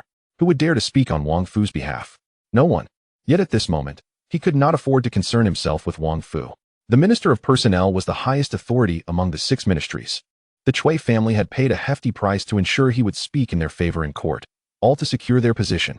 Now, not only was Wang Fu executed, but the Minister of Personnel was also dismissed. What did this attitude signify? The second prince felt a chill run through him. He realized that events were unfolding differently than he had anticipated. No praises, no rewards. Even the personnel appointments were rebuffed. Wang Fu was executed, the Minister of Personnel dismissed. Today, all those close to him faced dire consequences. He gazed towards the throne, only to find Yi Zhuan's expression cold and impassive, devoid of any sign of emotional fluctuation. It appeared as though on the dragon's seat sat not a man, but a dragon surveying the mortal realm. That was the embodiment of absolute power. Just as Yi Yin contemplated where his strategy had faltered, Yi Zhuan's gaze swept over him. If there are no further matters, Yi Yin, you may proceed with the punishment of Ye Xiao. Yi Yin snapped back to reality. The imperial guards brought forth the punishment staff. Ye Xiao stepped to the center of the hall, smiling. Let's proceed with this, it won't take long. Yi Zhuan subtly signaled. And the aged eunuch Lu Tong approached Ye Xiao, lightly tapping his fingers. In an instant, all of Ye Xiao's cultivation was sealed. Yi Yin took the punishment staff, approached Ye Xiao, and took a deep breath. This was the only gain he had achieved today. He summoned all his strength, channeling it into the staff, and swung it down at Ye Xiao's back with all his might. Bang! A resounding crash echoed through the hall. The staff shattered, and Yi Yin's hands were left bloodied and broken, his fingers twisted in agony. He let out a harrowing scream. No one had anticipated that this single strike would lead to such an outcome. Despite having his cultivation sealed, Ye Xiao had somehow managed to rebound Yi Yin with such force. Einer, will you continue? There are 79 more strikes, should you wish to proceed. I shall have someone bring you another staff. Yi Zhuan's voice remained devoid of any emotion. It seemed as though it was not his son who was injured below. Yi Yin stifled the pain, gritting his teeth, his hands trembling incessantly, while beads of sweat formed on his forehead, attesting to the agony he was enduring. No more. I shall not strike my son again. Thus, let the court disperse. Yi Zhuan rose to depart. All the ministers hastily exited the grand hall, leaving only the pain-stricken Yi Yin and Ye Xiao behind. Ye Xiao crouched down and chuckled lightly. Second brother, given the opportunity, you still prove to be ineffectual. How could you rebound against me? I thought your cultivation had been sealed. Indeed, my cultivation is sealed. Yet the martial arts of this world do not solely rely on internal strength. Some physical combat techniques are equally formidable. By mere coincidence, I possess a bit of that knowledge. I have long told you I am a genius, and you are not. If you insist on contending with me, you shall not prevail. With that, Ye Xiao stood and exited the grand hall without looking back, leaving Yi Yin alone. In the imperial harem, Lu Tong walked beside Yi Zhuan. Your Majesty, was today's treatment of the second prince too harsh? Yi Zhuan smiled slightly. Harsh? Not at all. He is unwilling to bear the risk of exposure and dares not take decisive action. Thus, he must face the consequences of his defeat. He wishes to deceive me as if I were a fool, expecting rewards upon losing? Such fortune does not exist. Here, only the victors reap the spoils. The losers are of no use to me. Moreover, the aftermath of the disaster in Jiyuan will inevitably leave vast tracts of desolation, if left unchecked. And scrupulous merchants may seize control, which would be detrimental to De Qian. I do not wish to witness those merchants exerting too much influence over court officials. It is a perfect opportunity to remove the troublesome nails. As he spoke, Yi Zhuan let out a sigh. The relationship between officials and merchants must not grow too close.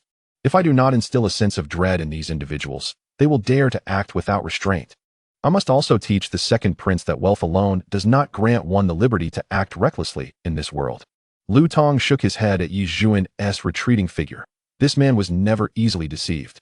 By the way, how did Ye Xiao manage that earlier? The external martial arts technique, unmoving king body. It belongs to the external disciplines of the Buddhist sect of the Xia kingdom. The stronger the physical body, the more formidable the counterattacks when struck, but this technique requires the practitioner to remain stationary, rendering it somewhat clumsy. Is it recorded in the royal arsenal? It is not. He must have learned it during the third prince's travels through the Jianghu. Yi Zhuan narrowed his eyes, murmuring, Jianghu, tell me, should I attempt to impose some order upon these lawless individuals? He seemed to be inquiring, yet Lu Tong offered no reply, nor did Yi Zhuan press further. He had many considerations on his mind, and would not make hasty decisions before thorough contemplation. In the queen's palace, the first prince bowed to Yang Li, reporting on the matters of the court. At that moment, the saintess and Ling Long of the Qingyuan sect sat demurely beside her. Upon hearing the first prince's report, Yang Li sneered. The second prince and his mother are alike, thinking money can solve everything. The minister of personnel dares to engage in bribery? The appointments and dismissals of the 6 ministries are all controlled by the Ministry of Personnel. How dare he meddle there? Your father shall surely deal with him. The first prince frowned, but the Minister of Personnel has not had much interaction with the second prince. it may be mere coincidence. Whether it is coincidence or not is irrelevant. What matters is that your father does not see it as such.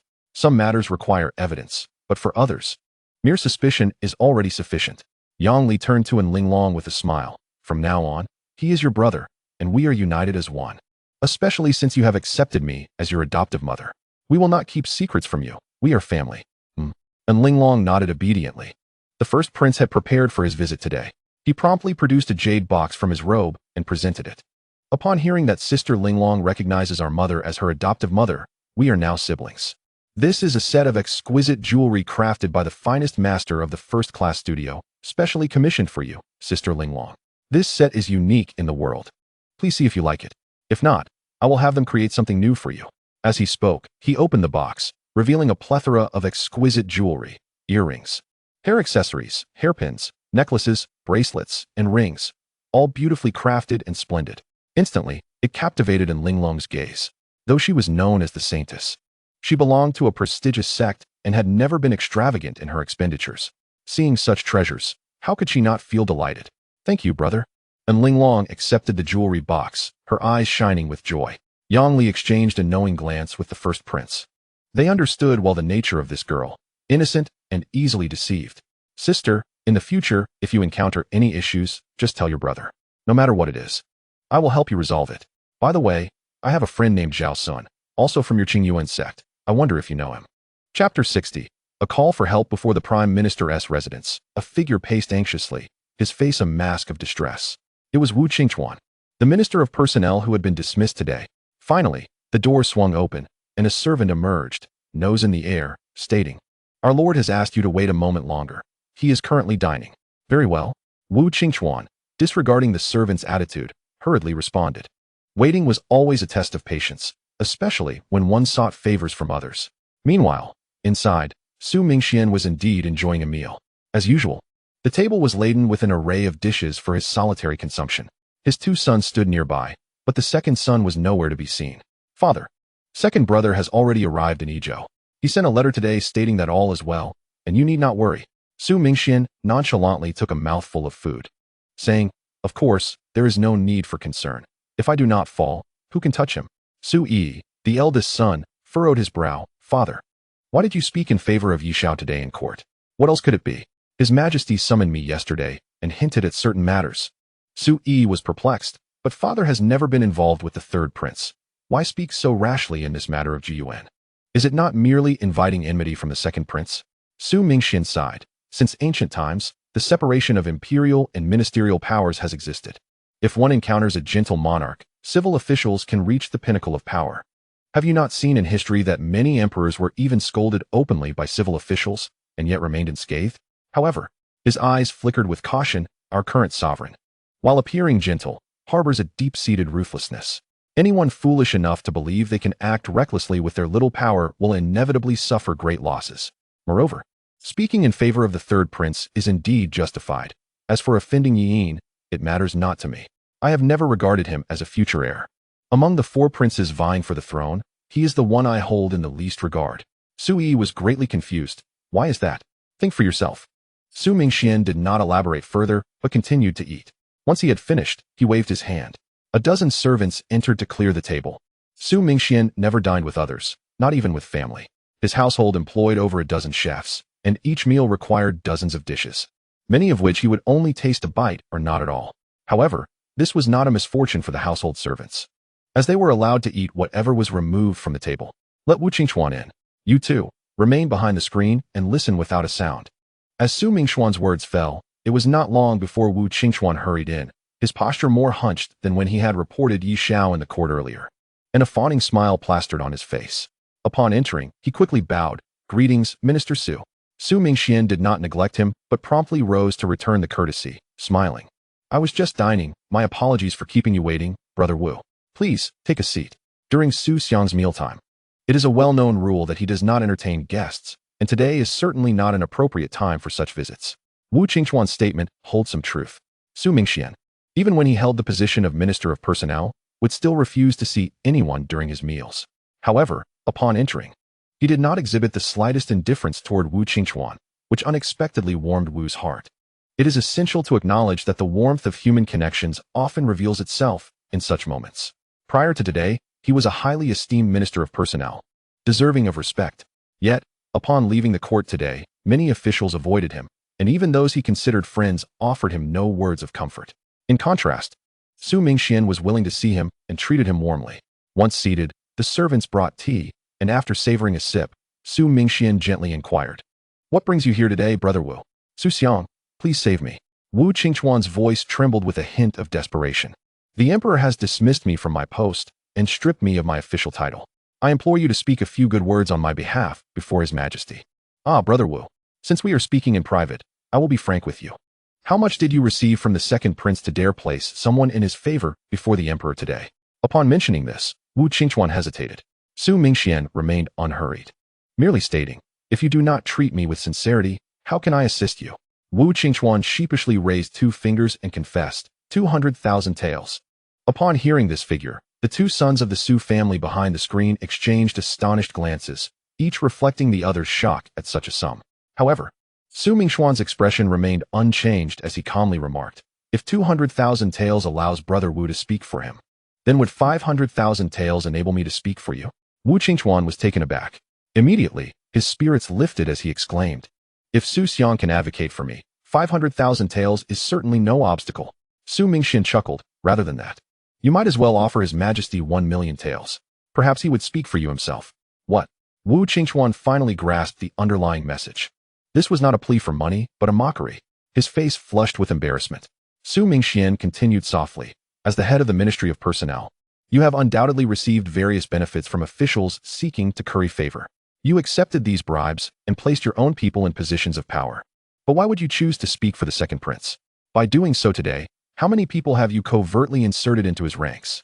You and your ilk, taking the second prince's money while conducting his affairs. Do you truly believe the emperor will tolerate such behavior?" Wu Qingchuan murmured. "But the emperor has summoned the 4 princes to the court to witness their struggles and alliances. What harm is there in that?" Su Mingxian shook his head. "Old Wu, your thinking is far too simplistic. The emperor indeed allows them to compete and form factions, which is not inherently wrong.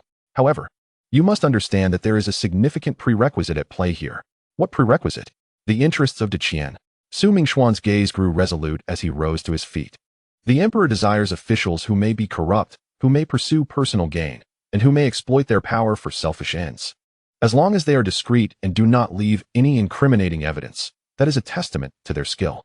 However, the interests of Qian require a guarantee, a bottom line. This is the emperor's red line. Supporting the second prince is permissible. But in the aftermath of the calamity in Jiyuan Prefecture, where the population has significantly dwindled, if another official connected with wealthy merchants were to take charge, the lands would become unclaimed, and those merchants would seize the land without expending a single effort. You received 200,000 taels, while they would seek to profit tenfold or 100-fold. By speaking for the second prince today, have you considered the interests of Qian even for a moment? If you continue down this path, what use does the emperor have for you? What should I do then? I beseech you, Su Xiang, instruct me." Wu Qingchuan's voice was tinged with a hint of despair. In chapter 61, Yi Sun's appetite for power is revealed. Within the minister's residence, Wu Qingchuan, with his hair turned gray, wore a face full of pleading. For him, losing power was akin to losing his life. Su Mingxian sighed and stated, "At this juncture, there is but one solution." "What solution?" "Enter the palace to plead for forgiveness." Seeing Wu's look of bewilderment, Su Mingxian elaborated. "If you wish to regain your position as Minister of Personnel, that is no longer possible. But have you ever considered why the emperor today only dismissed you without punishing you?" Wu Qingchuan shook his head. "I humbly request your guidance." "Because the emperor wishes to give you a chance. Otherwise, do you believe the Criminal Investigation Department would seize this opportunity to invade your residence under the pretext of your dismissal and uncover your corruption? You might find your entire family facing execution." At this revelation, Wu Qingchuan broke out in a cold sweat. Su Mingxian continued, "There is no need to contemplate other means. If I am correct, the Criminal Investigation Department has already placed you and your family under surveillance, including your visit to my residence, which the emperor is likely aware of. He is merely waiting for you to enter the palace and plead for forgiveness. At this moment, I advise you to compile a list of those you have placed in the second prince's service, along with a detailed account of the sums you have received, and present them to the emperor. In doing so, you will plead for forgiveness while also expressing a willingness to offer your assets to the court. The emperor may In light of your years of service, spare your life and grant you a leisurely official position to enjoy your old age. Despair flickered in Wu Qingquan's eyes. If what Su Mingxian said was true, he had no other option. But wouldn't the second prince seek revenge? The second prince will not harm you. If he were to kill you, his reputation in the court would undoubtedly suffer greatly, which is one reason. Moreover, assassinating a high-ranking official would surely displease the emperor. That is another reason. Therefore, as long as you are willing to enter the palace and plead for forgiveness, you may live out your remaining years in peace. Brother Wu, I have said all that I can. Whether you heed my advice is entirely up to your heart. Now, please take your leave. Su Mingxian commanded the servants to escort him out. Bewildered, Wu Qingquan was led away from the minister's residence. Once he departed, Su Mingxuan's two sons emerged from behind the screen. Su Yi furrowed his brow and asked, "Father, do you truly believe that Wu Qingquan can survive as you suggest? If he cannot survive, then he is doomed. But his family may yet live." Su Mingxian replied coldly, "This is his best outcome. If not, it would be complete annihilation." "Why? Did you not say that the emperor would spare his life? The second prince would not dare to act against him?" "Indeed. The emperor today did not punish him, nor did he instruct the criminal investigation department to investigate him, all to allow him to enter the palace and clarify matters. To demonstrate the emperor's magnanimity, he may spare his life. The second prince may indeed hesitate to act against him. However, just because the second prince hesitates does not mean others will. The other princes are not to be underestimated. Should he die, regardless of whether the second prince is responsible, everyone will suspect him first. Then why did you mislead him by suggesting there was no danger?" Su Mingxian sighed deeply. "The state treasury is empty. One Wu Qingquan cannot satisfy the emperor's appetite. However, this provides an opportunity to intensify law enforcement, using torture to extract confessions, which would appear rather unseemly. The emperor has already marked him for death. Today's dismissal will not sit well with him. The second prince is in a precarious position, and the other princes will not come to his aid. Among the officials, who can he turn to? He came to me, and naturally, I must guide him to act as the emperor wishes. By voluntarily pleading for forgiveness and submitting the list, the emperor will have no choice but to investigate. Consequently, this will lead to the confiscation of corrupt officials' assets, replenishing the state treasury, while to outsiders, it will not seem like the emperor is acting with intent. This is precisely the outcome the emperor desires." Su Yi remained silent for a moment before stating, "Father, are you not pushing him directly into the emperor's trap, potentially implicating countless officials? Is that not rather ruthless?" Su Mingxian scoffed. "Ruthless? In the court, one misstep can lead to a bottomless abyss. Do you think this is a joke? The emperor is also signaling to everyone not to underestimate him. This includes me. After this incident, the second prince will likely be left in a state of disarray." Su Xiong, the third son, remarked, "Not necessarily. He possesses wealth, and the world is never short of those eager to profit. There will always be individuals willing to align themselves with him. This is merely a temporary setback. The struggle among princes is such that if one does not grasp the fatal weakness, one cannot be deemed to have fallen. However, the second prince is destined to become merely a stepping stone for others. No one anticipated that the former minister of personnel, Wu Qingquan, would seek audience with the palace that very night to confess his misdeeds. He surrendered a fortune amassed over the years and provided an extensive list of officials with whom he had vested interests. Yi Zhuan was incensed and ordered a thorough investigation by the local magistrates. In an instant, the empire was shaken. Officials across the realm became increasingly cautious, fearful of becoming implicated. Yet, considering Wu Qingquan's long service and his timely repentance, Yi Zhuan decided to appoint him to the Ministry of Rights, albeit in a position far inferior to that of his former role as Minister of Personnel. What was even more lamentable was that merely 7 days later, Wu Qingquan passed away in his sleep. The coroner could find no signs of foul play, attributing his death solely to the natural course of life. In the residence of the second prince, his facial wounds had healed, yet his fingers remained bandaged. Yi Yin listened with closed eyes as his subordinates recounted the latest news. The county magistrate of Wu County had been investigated, with 70,000 taels of silver confiscated. He met a swift execution. The governor of Yongning Prefecture was found guilty of embezzling 1,000,000 taels, facing death by 1,000 cuts, and his entire family was executed. The deputy minister of personnel, Qian Duan, had his properties seized, totaling 17 estates, 3,000 acres of land, 5,000,000 taels in silver, and rare jewels valued at 1,000,000. He too was sentenced to death by 1,000 cuts, with his entire clan exterminated. Listening to these reports, the second prince felt profound anguish. He murmured, "Father is ruthless. I have labored tirelessly in the court for years, expending countless resources, only to see the fruits of my efforts stripped away. Your Highness, rumors abound that you ordered the assassination of Wu Qingchuan. The second prince erupted in anger. Nonsense. Am I a fool? If I were to kill him now, who would not know it was I?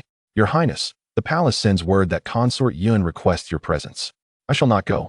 Inform mother that my injuries are not yet healed, and I wish to avoid the palace for now. With his eyes still closed, the second prince firmly declined. Everyone harbors their own thoughts, learning wisdom through hardship. The second prince was no exception. He now harbored a growing discontent towards Consort Yun and the Cui family. In the residence of Ye Xiao, Han Qi sat across from him. His Majesty truly plays a masterful game, Han Qi exclaimed sincerely. With the disasters quelled and corrupt officials executed, the treasury flourishes, ushering in an era of peace. Ye Xiao smiled. My father is indeed astute. The second prince has forged alliances with officials through wealth, and since these men have accepted his money, they are hardly virtuous. Following the trail leads to a bounty of riches. This turn of events is truly delightful. Han Qi hesitated. But, Your Highness, with your exceptional acumen and the growing number of soldiers under your command, do you not fear arousing his suspicions? Do you know the greatest difference between myself and the second prince? Ye Xiao asked softly. After a moment of contemplation, Han Qi replied, Your Highness possesses unparalleled martial talent? No. Your Highness has the Emperor's favor? That is not it either. Your Highness is more handsome than the second prince. That is indeed true, but there is more. Chapter 62. The prince holds grudges. Ye Xiao regarded Han Qi. What sets me apart from the second prince is that I have never sought to deceive my father. Upon hearing this, Han Qi fell into deep thought. Ye Xiao continued. Many believe themselves clever, thinking they can employ cunning to gain advantages unnoticed by others. In truth, those who are truly wise see through such schemes, but choose not to expose them.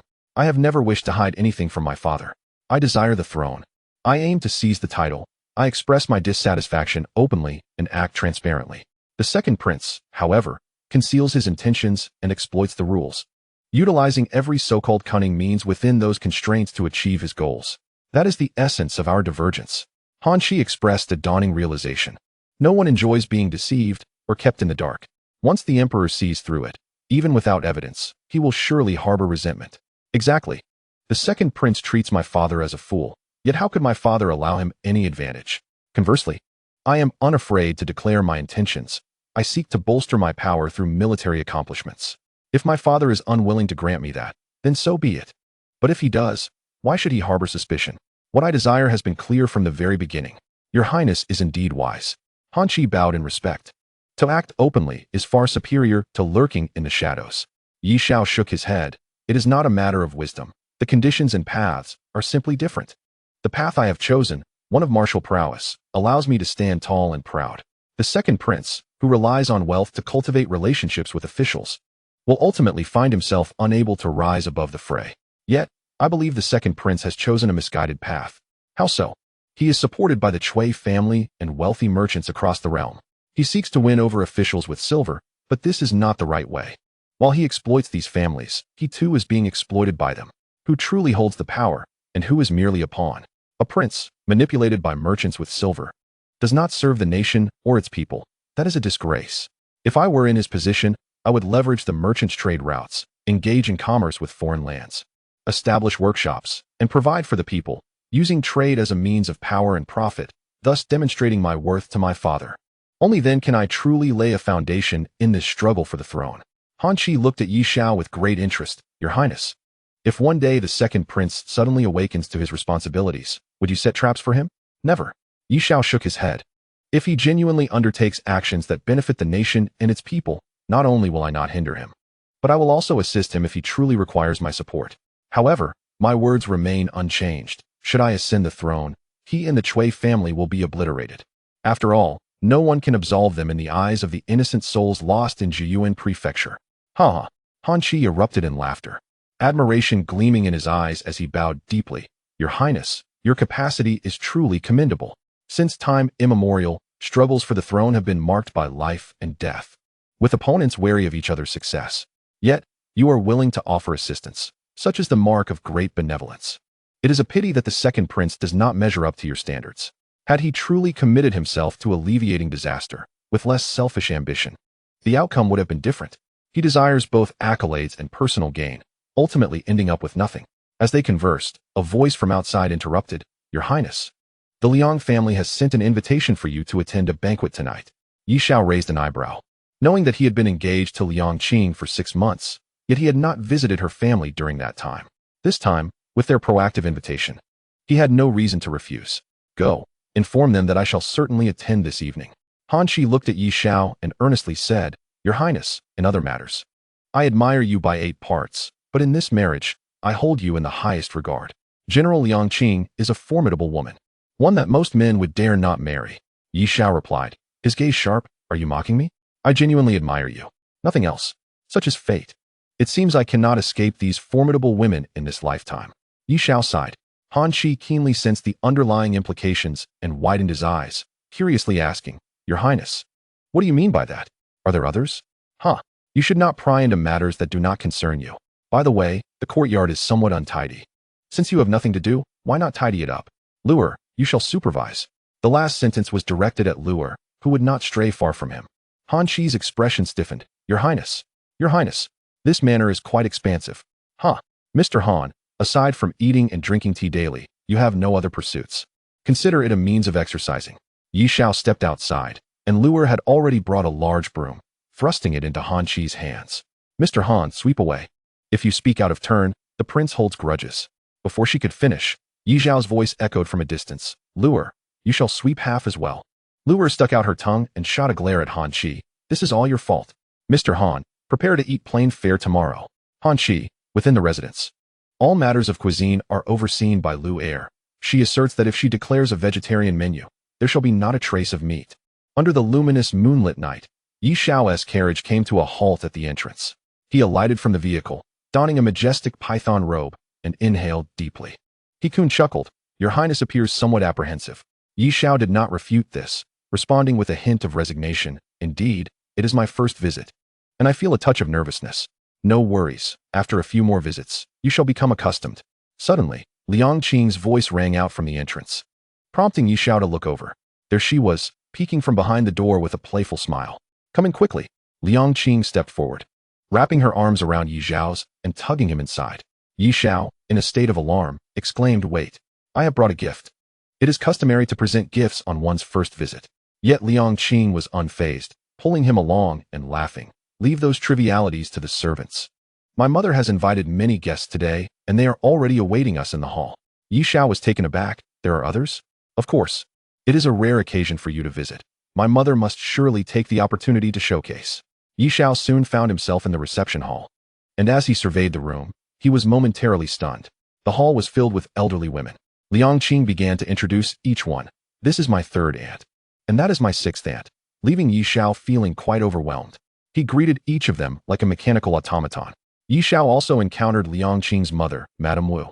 After a brief exchange of pleasantries, he was pulled out of the reception hall, while Madame Wu beamed with pride. "His Majesty has bestowed marriage upon you. And the 3rd prince, what a tremendous grace. Did you not see how distinguished the 3rd prince is? Our Qing heir has indeed found a splendid match." Once Ye Xiao was dragged out of the reception hall, Madame Wu continued to boast to the other women. "Come, let us meet my father." Ye Xiao was taken aback. "Are there not male relatives present?" Liang Qing covered her mouth and chuckled. "What? Afraid? The 3rd prince, who bravely faced tens of thousands of rebellious mobs, is afraid? I truly am." Ye Xiao shook his head. "I would rather engage in battle than navigate such social gatherings. Fear not, it is not about meeting relatives. My father has a gift for you." Chapter 63. The helpless Liang Qingin. Ye Xiao followed Liang Qing to the backyard, where he spotted a group of youths. These individuals were clustered together, chatting in small groups. Upon their entry into the courtyard, all conversation ceased, and they gazed at Liang Qing with eyes full of reverence. Liang Qing, however, paid them no mind, leading Ye Xiao directly into Liang Qingin's study. "Father, the 3rd prince has arrived." This marked Ye Xiao's first private meeting with Liang Qingin. Ye Xiao clasped his hands in greeting. "Greetings, uncle." Regardless of his status, he knew he must not display the airs of a prince in this man's presence. Liang Qingin nodded slightly and smiled. "Your Highness has met those relatives, I presume? How do you find them?"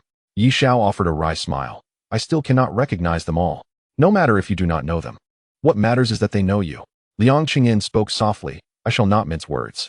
His Majesty has granted you 8,000 cavalry. Who do you plan to appoint as the commanding officer for their training?" I shall have Yanzhe oversee the unified command and select some individuals from the Golden Scales Guard to serve as foundational officers. Ye Xiao's intentions were transparent, and there was no reason to conceal them. Liang Qingyan chuckled lightly. It is indeed fine for Yanzhe to command the Golden Scales Guard along with the cavalry. With his abilities, managing 8,000 soldiers will be a trivial task. But tell me, besides the commander, what do you think is most crucial in cavalry? Ye Xiao narrowed his eyes, tentatively inquiring, the grooms? Precisely. Liang Qingyan replied with a smile. The care and maintenance of the horses are paramount. An exceptional groom can enhance the combat effectiveness of cavalry by over 30%. As he spoke, he swung open the door and called out, Su Ping, come in.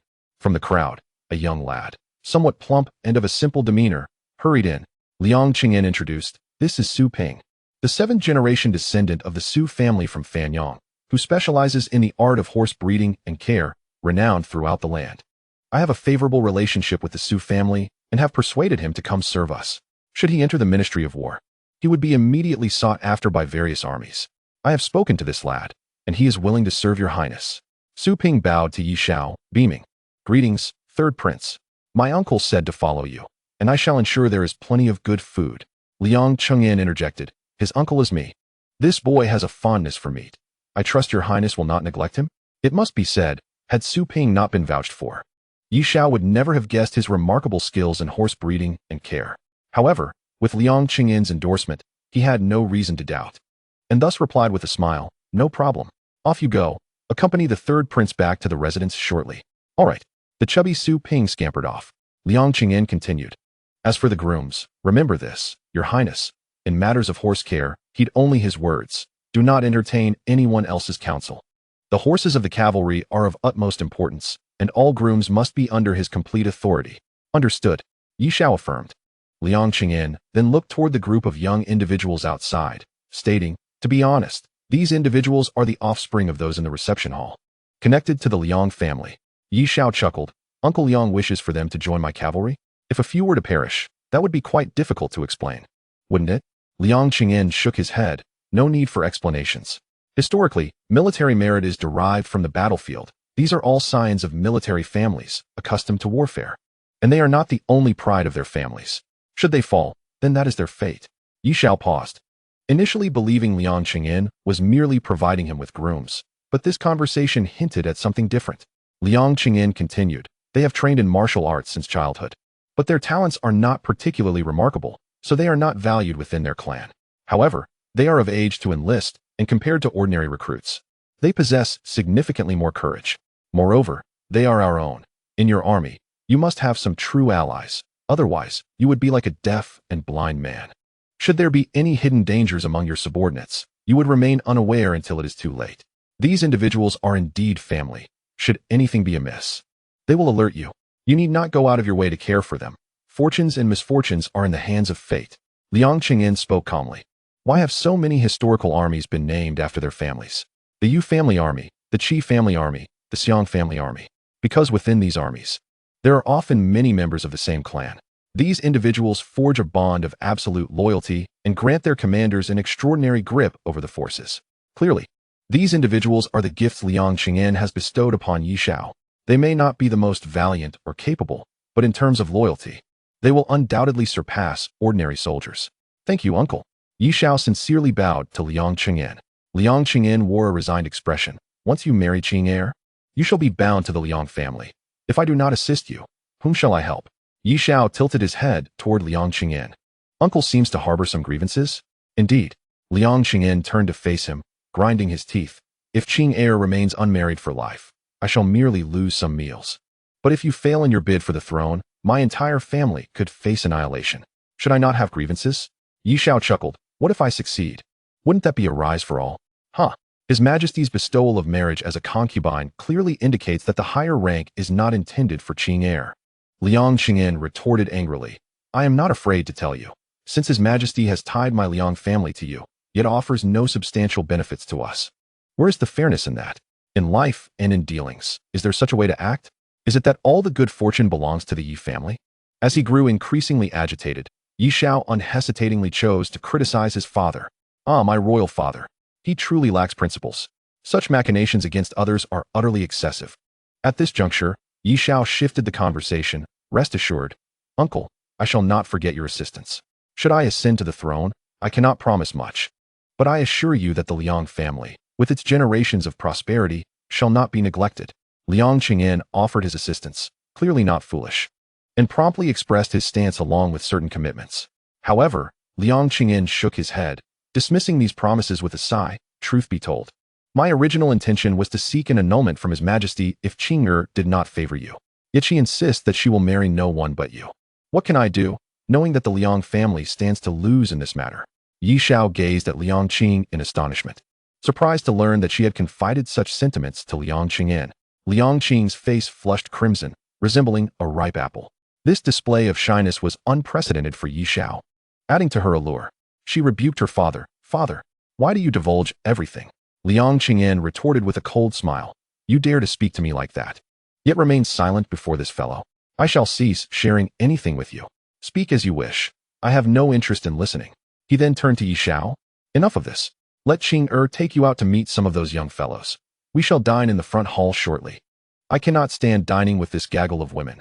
The noise is unbearable. Ye Xiao wholeheartedly agreed. Indeed, too many women lead to excessive clamor. Chapter 64. Father. Time to rise. The moon hung high, and the evening breeze was cool. In the back courtyard of the Liang residence, Liang Qingyan and Ye Xiao strolled together, both showing signs of inebriation. Although most of the guests were female relatives, the boisterous culture of Qian meant that they had consumed considerable amounts of wine. The noise within had been overwhelming, prompting their discreet escape. Last time at the Empress's birthday celebration, your actions were rather excessive. I doubt the Empress will forgive you. Ye Xiao smiled lightly. She has never shown me mercy. Ever since I returned to Tangyan to vie for the throne, she has regarded me as a thorn in her side. Liang Qingyan remarked. Recently, the holy maiden of Qingyuan's sect, and Linglong, has taken the Empress as her adoptive mother. It appears the Qingyuan sect has allied itself with the Crown Prince. Ye Xiao furrowed his brow, perplexed. I have heard whispers of this, but I thought Linglong would reject such an arrangement. After all, the Qingyuan sect is one of the 7 sects of Qian, and Linglong is the biological daughter of its leader, and Baisong. Why would she adopt the Empress as her mother? This would inevitably entangle them in the struggle for the throne. What benefits could they possibly gain?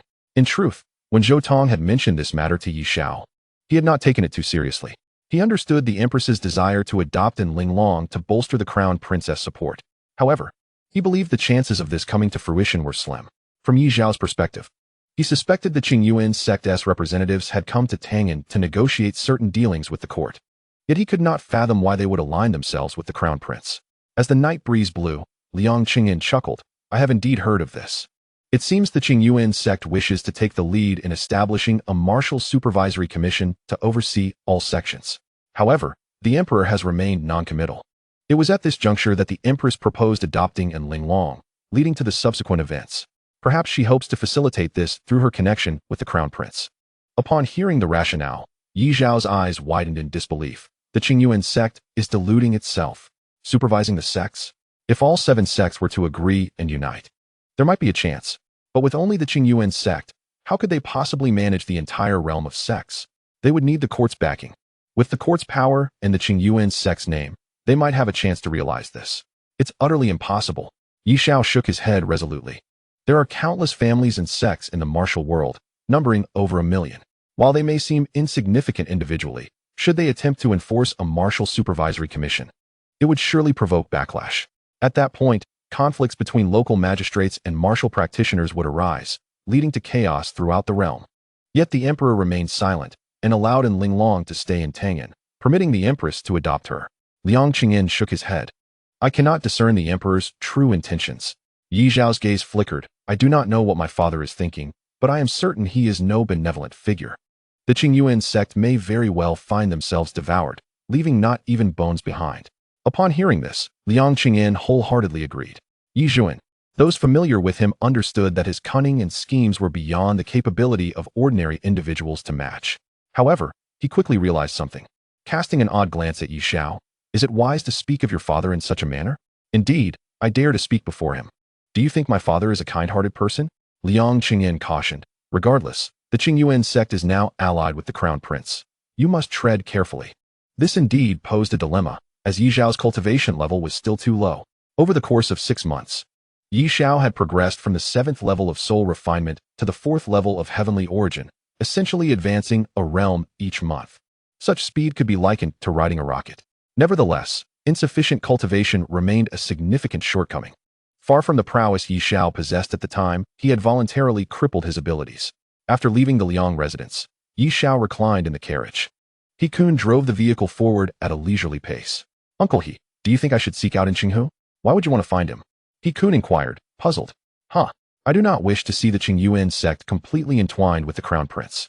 After all, they are one of the 7 sects of the realm, with profound roots. If the Crown Prince were to entirely consume them and unleash top-tier experts to attack, relying solely on you, Uncle He, may not suffice to protect me. I would remain in a constant state of peril. He Kun fell into silence. After a moment, he replied, it is my inadequacy. Do not speak such words, Uncle He. Without your assistance over the years, I might have long since met my end in the wilderness.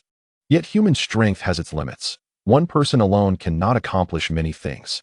A flash of reluctance crossed He Kun's eyes as he gritted his teeth. If not for my injury, enough said.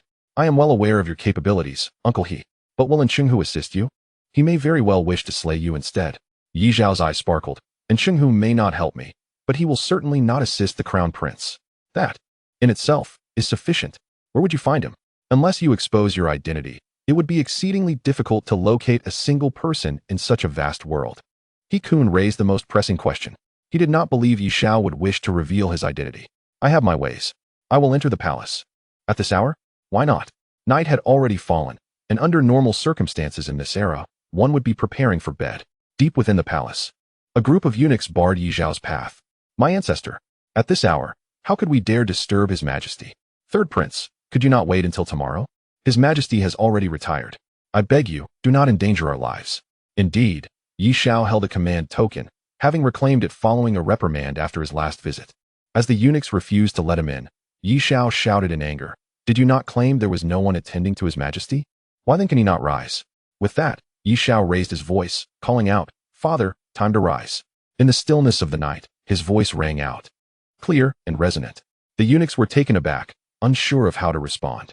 Zhou Tong pounded his chest, lowering his voice in desperation, my little ancestor. How can you disturb His Majesty so? Do you wish for us to perish? Father, time to rise. I miss you. Ye Xiao paid no heed to him, continuing to shout. Finally, the doors to the chambers opened, and the elderly eunuch Lu Tong appeared, softly saying, Third Prince, cease your shouting. His Majesty requests your presence. Ye Xiao grinned, pushing past Zhou Tong, and winked at him. See? I told you everything would be fine. Zhou Tong replied, is it truly fine? If something were to happen, my head would roll. The audacity of this individual is truly astonishing. Throughout history, there has been no record of any prince daring to engage in such actions. Chapter 65. Why the favoritism in the dimly lit chambers? Yi Zhuan's face was a portrait of displeasure. You rebellious son. You insist that I take your token, do you? Ye Xiao produced the token with a grin. If father wishes to take it, then here it is. Keep it for yourself. What business do you have here at this hour? Noticing Yi Zhuan's refusal to accept the token, Ye Xiao tucked it back into his robes. I have 2 matters to discuss. First, I wish to take Liang Qing as my lawful wife. Absolutely not. Yi Zhuan rejected without hesitation. Why not? Yi Zhuan, unreserved, responded directly. If one day you ascend the throne, would it be fitting for the mother of the nation to be a butcher with the lives of countless people in her hands? I do not care. Your indifference does not reflect the sentiments of the common folk. The officials also care. Yi Zhuan's voice turned frigid. This matter is not open for discussion. Seeing his father's firm stance, Ye Xiao understood that persuading Yi Zhuan was futile. Taking a deep breath, he stated his second intention. I need the Jinfu division to help me find someone. Who? Xingbang's 5th, in Qinghu. Yi Zhuan scoffed. You disturb my peaceful dreams at this late hour for this? Are you afraid of that Qingyuan sect? Yi Xiao did not conceal his fear. Of course I am. What if the elder brother orders them to kill me? Otherwise, let eunuch Lu follow me, and I 1T need to seek in Qinghu. Alternatively, some skilled fighters from Tianlong Garden would suffice. Yi Zhuan, furious, retorted, nonsense. Your elder brother would never stoop to such actions. You are well aware of your son's character, are you not? How did Wu Qingchuan meet his demise? Do not attempt to convince me, he simply passed away in his sleep. Not even a dog would believe such a tale. Yi Zhuan was incensed. His teeth clenched in anger. You rebellious child, your words are reckless, utterly detestable. Why must we constantly circle around each other? It is exhausting. Yi Zhuan observed that only Ye Xiao could speak so directly without beating around the bush. Why should I assist you? Ye Xiao boldly replied, because I am your son, the third prince of Qian. It is not unreasonable for me to utilize the resources of my own family. Yi Zhuan regarded him silently for a moment before breaking into a smile.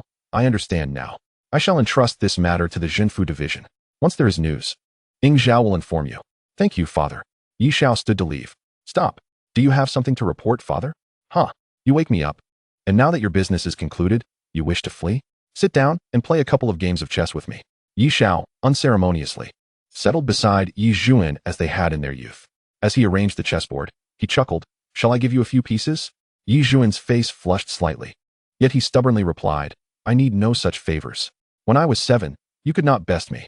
If I do not let you, what is the point? Then let us begin with 5. Ye Xiao laughed. Good luck, my beloved father. Do not address me so casually. Show some decorum. Understood, old Yi. As the night deepened, Ye Xiao departed. The old eunuch Lu Tong picked up the scattered chess pieces from the floor. The outcome of this father-son game, with Yi Zhuan conceding 5 pieces, resulted in his fury erupting as he overturned the chessboard. Seated on the couch, Yi Zhuan remained unconvinced. This rebellious son, how dare he impose 5 pieces upon me and demand I forfeit? Why can I not best him? Lu Tong chuckled. The third prince is exceptionally gifted. He has been remarkably clever since childhood. Were it not for this, your majesty would not tolerate such unruliness. This statement held truth. Favoritism seldom arises without cause. It is akin to a child who, despite being unruly and lacking decorum, consistently scores perfect marks and outshines all others. Many flaws then become inconsequential. This principle applies to emperors as well. Hearing Lu Tong's words, Yi Zhuan sighed and shook his head. Do you know why I favor the third? Besides his intelligence and resemblance to me, I feel a genuine father-son connection with him. The other offspring, though they respect me, cannot mask the underlying estrangement that comes from fear. Only this child, regardless of my discipline or punishment, remains unafraid and unabashed. The old eunuch secretly smirked. Try substituting him with someone less gifted. Suddenly, Yi Zhuan inquired, how is the third prince's cultivation progressing? His advancement is astonishing. He has reached the 4th rank of Tianyuan. Yi Zhuan nodded in satisfaction. Excellent. It seems there was indeed a reason for his decision to disperse his power and start anew. Dispatch a command to the Jinfu division to search relentlessly for Chenghu's whereabouts. The 5th on the Xingbang. There is no one of such talent in the entire court. I shall see if my third can bring him under his wing. Among the younger generation in the court, the highest-ranked individual is merely 8th on the Xingbang. Although the rankings do not guarantee future achievements, many have not yet faced one another directly, leading to potential inaccuracies. They still significantly reflect innate talent. Any youth who ascends the Xingbang is among the elite, and each of the top 10 must be exceptionally gifted. Lu Tong remarked, Your Majesty need not be modest. Had the third prince not dispersed his power, with his talent, reaching the top 5 would be effortless. Yi Zhuan stroked his chin, pondering, given this child's character, he should not have remained anonymous in the martial world for 10 years, should he? Who knows? Perhaps he is traversing incognito. Lu Tong shook his head. Had your majesty not acted out of anger and ordered the court's experts to investigate earlier, we would not have lost track of the third prince. Recalling this matter, Yi Zhuan's ire flared again. I am indeed furious. I had decided to make him the crown prince, yet he chose to sneak away. What business do I have with such a rebellious son? At this juncture, Yi Zhuan chuckled with satisfaction. Back then, I wanted to give him the position, but he refused. Now he has returned obediently. However, if he wishes to reclaim that position this time, it shall depend on his own capabilities. Yet, your majesty still favors him. All the resources of the Jinfu division are at his disposal. Yi Zhuan shook his head. This is not favoritism. Many matters can be negotiated if the elder brother or the 2nd or 4th come to me openly. If they do not speak up, whom can I blame? It is like the 5th prince, who clearly harbors ambitions yet remains restrained. Had he the audacity of Xiao to approach me directly, I would have given him a chance. Though I am stern, I do not desire all my sons to be at each other's throats. If they do not dare to speak, they should not compete. In the palace, many matters cannot remain hidden. Especially with Yi Zhao's grand entrance into the palace at such an hour, word spread swiftly. In the first prince's residence, he glared furiously at the messenger. How outrageous. The third prince behaves so recklessly, and father allows him to run amok. Were it us, we would have been punished long ago. Why must there be such favoritism among brothers? Chapter 66. I am just a dog riding on the coattails of authority for the first prince. Many things remain incomprehensible. Why has Ye Xiao been favored since childhood? Why can Ye Xiao return to Tang'an after 10 years and thrive as if he had never left? In his eyes, much of this appeared unjust. Just considering Ye Xiao's token that grants him unrestricted access to the palace, it is an unattainable privilege for the other princes. At this moment, Mr. May beside the first prince gently advised, Your Highness, do not be agitated. Even if the third prince is favored by His Majesty, it does not guarantee him the position of crown prince. Throughout Qian's history, this has occurred more than once or twice. Ultimately, this contest for the throne will reveal each individual's true capabilities. With this counsel, the first prince gradually calmed down. After a moment of contemplation, he coldly instructed, Send for Zhao Sun and Ling Long. Bring the stablemen from the residence. We shall head to the military department's horse yard to select war horses. Mr. May furrowed his brow but did not obstruct him. Some matters can be significant or trivial. In his view, the first prince attempting to hinder Ye Xiao did not pose a substantial issue. At the military department's horse yard, outside the city of Tang'an, tens of thousands of war horses gallop freely in the stables. The city does not engage in large-scale horse breeding. These steeds have been sent from the northern frontier of Liangzhou. Upon their arrival, they are delivered to the Ministry of War's horse depot and distributed according to the needs of various divisions. Naturally, war horses are a scarce resource. In many places, even if one wishes for a war horse, it may not be obtained. For instance, this time, there are 40,000 war horses available for allocation to the troops of Tang'an, yet the ministry has received requests for 80,000. Every division is clamoring for them and is in desperate need. When Ye Xiao arrived, he witnessed a throng of generals blocking the entrance of the stables, engaged in a heated argument.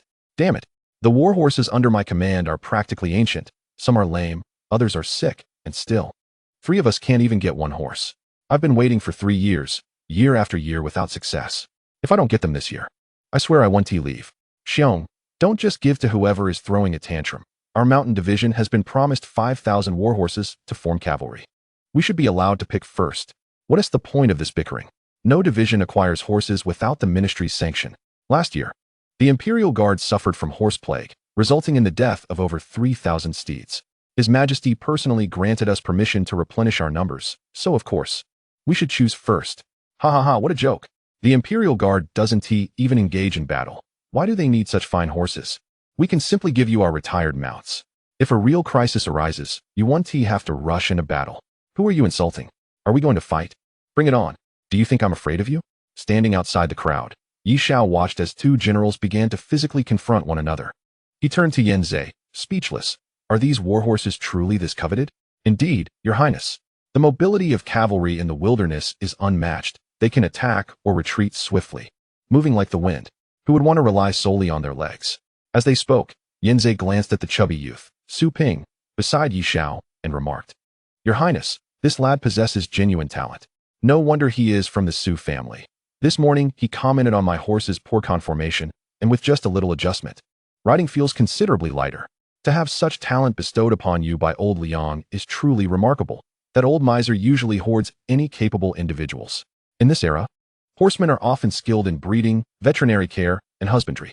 It requires true expertise, especially someone like Su Ping, a renowned heir in the industry, who is never short of demand.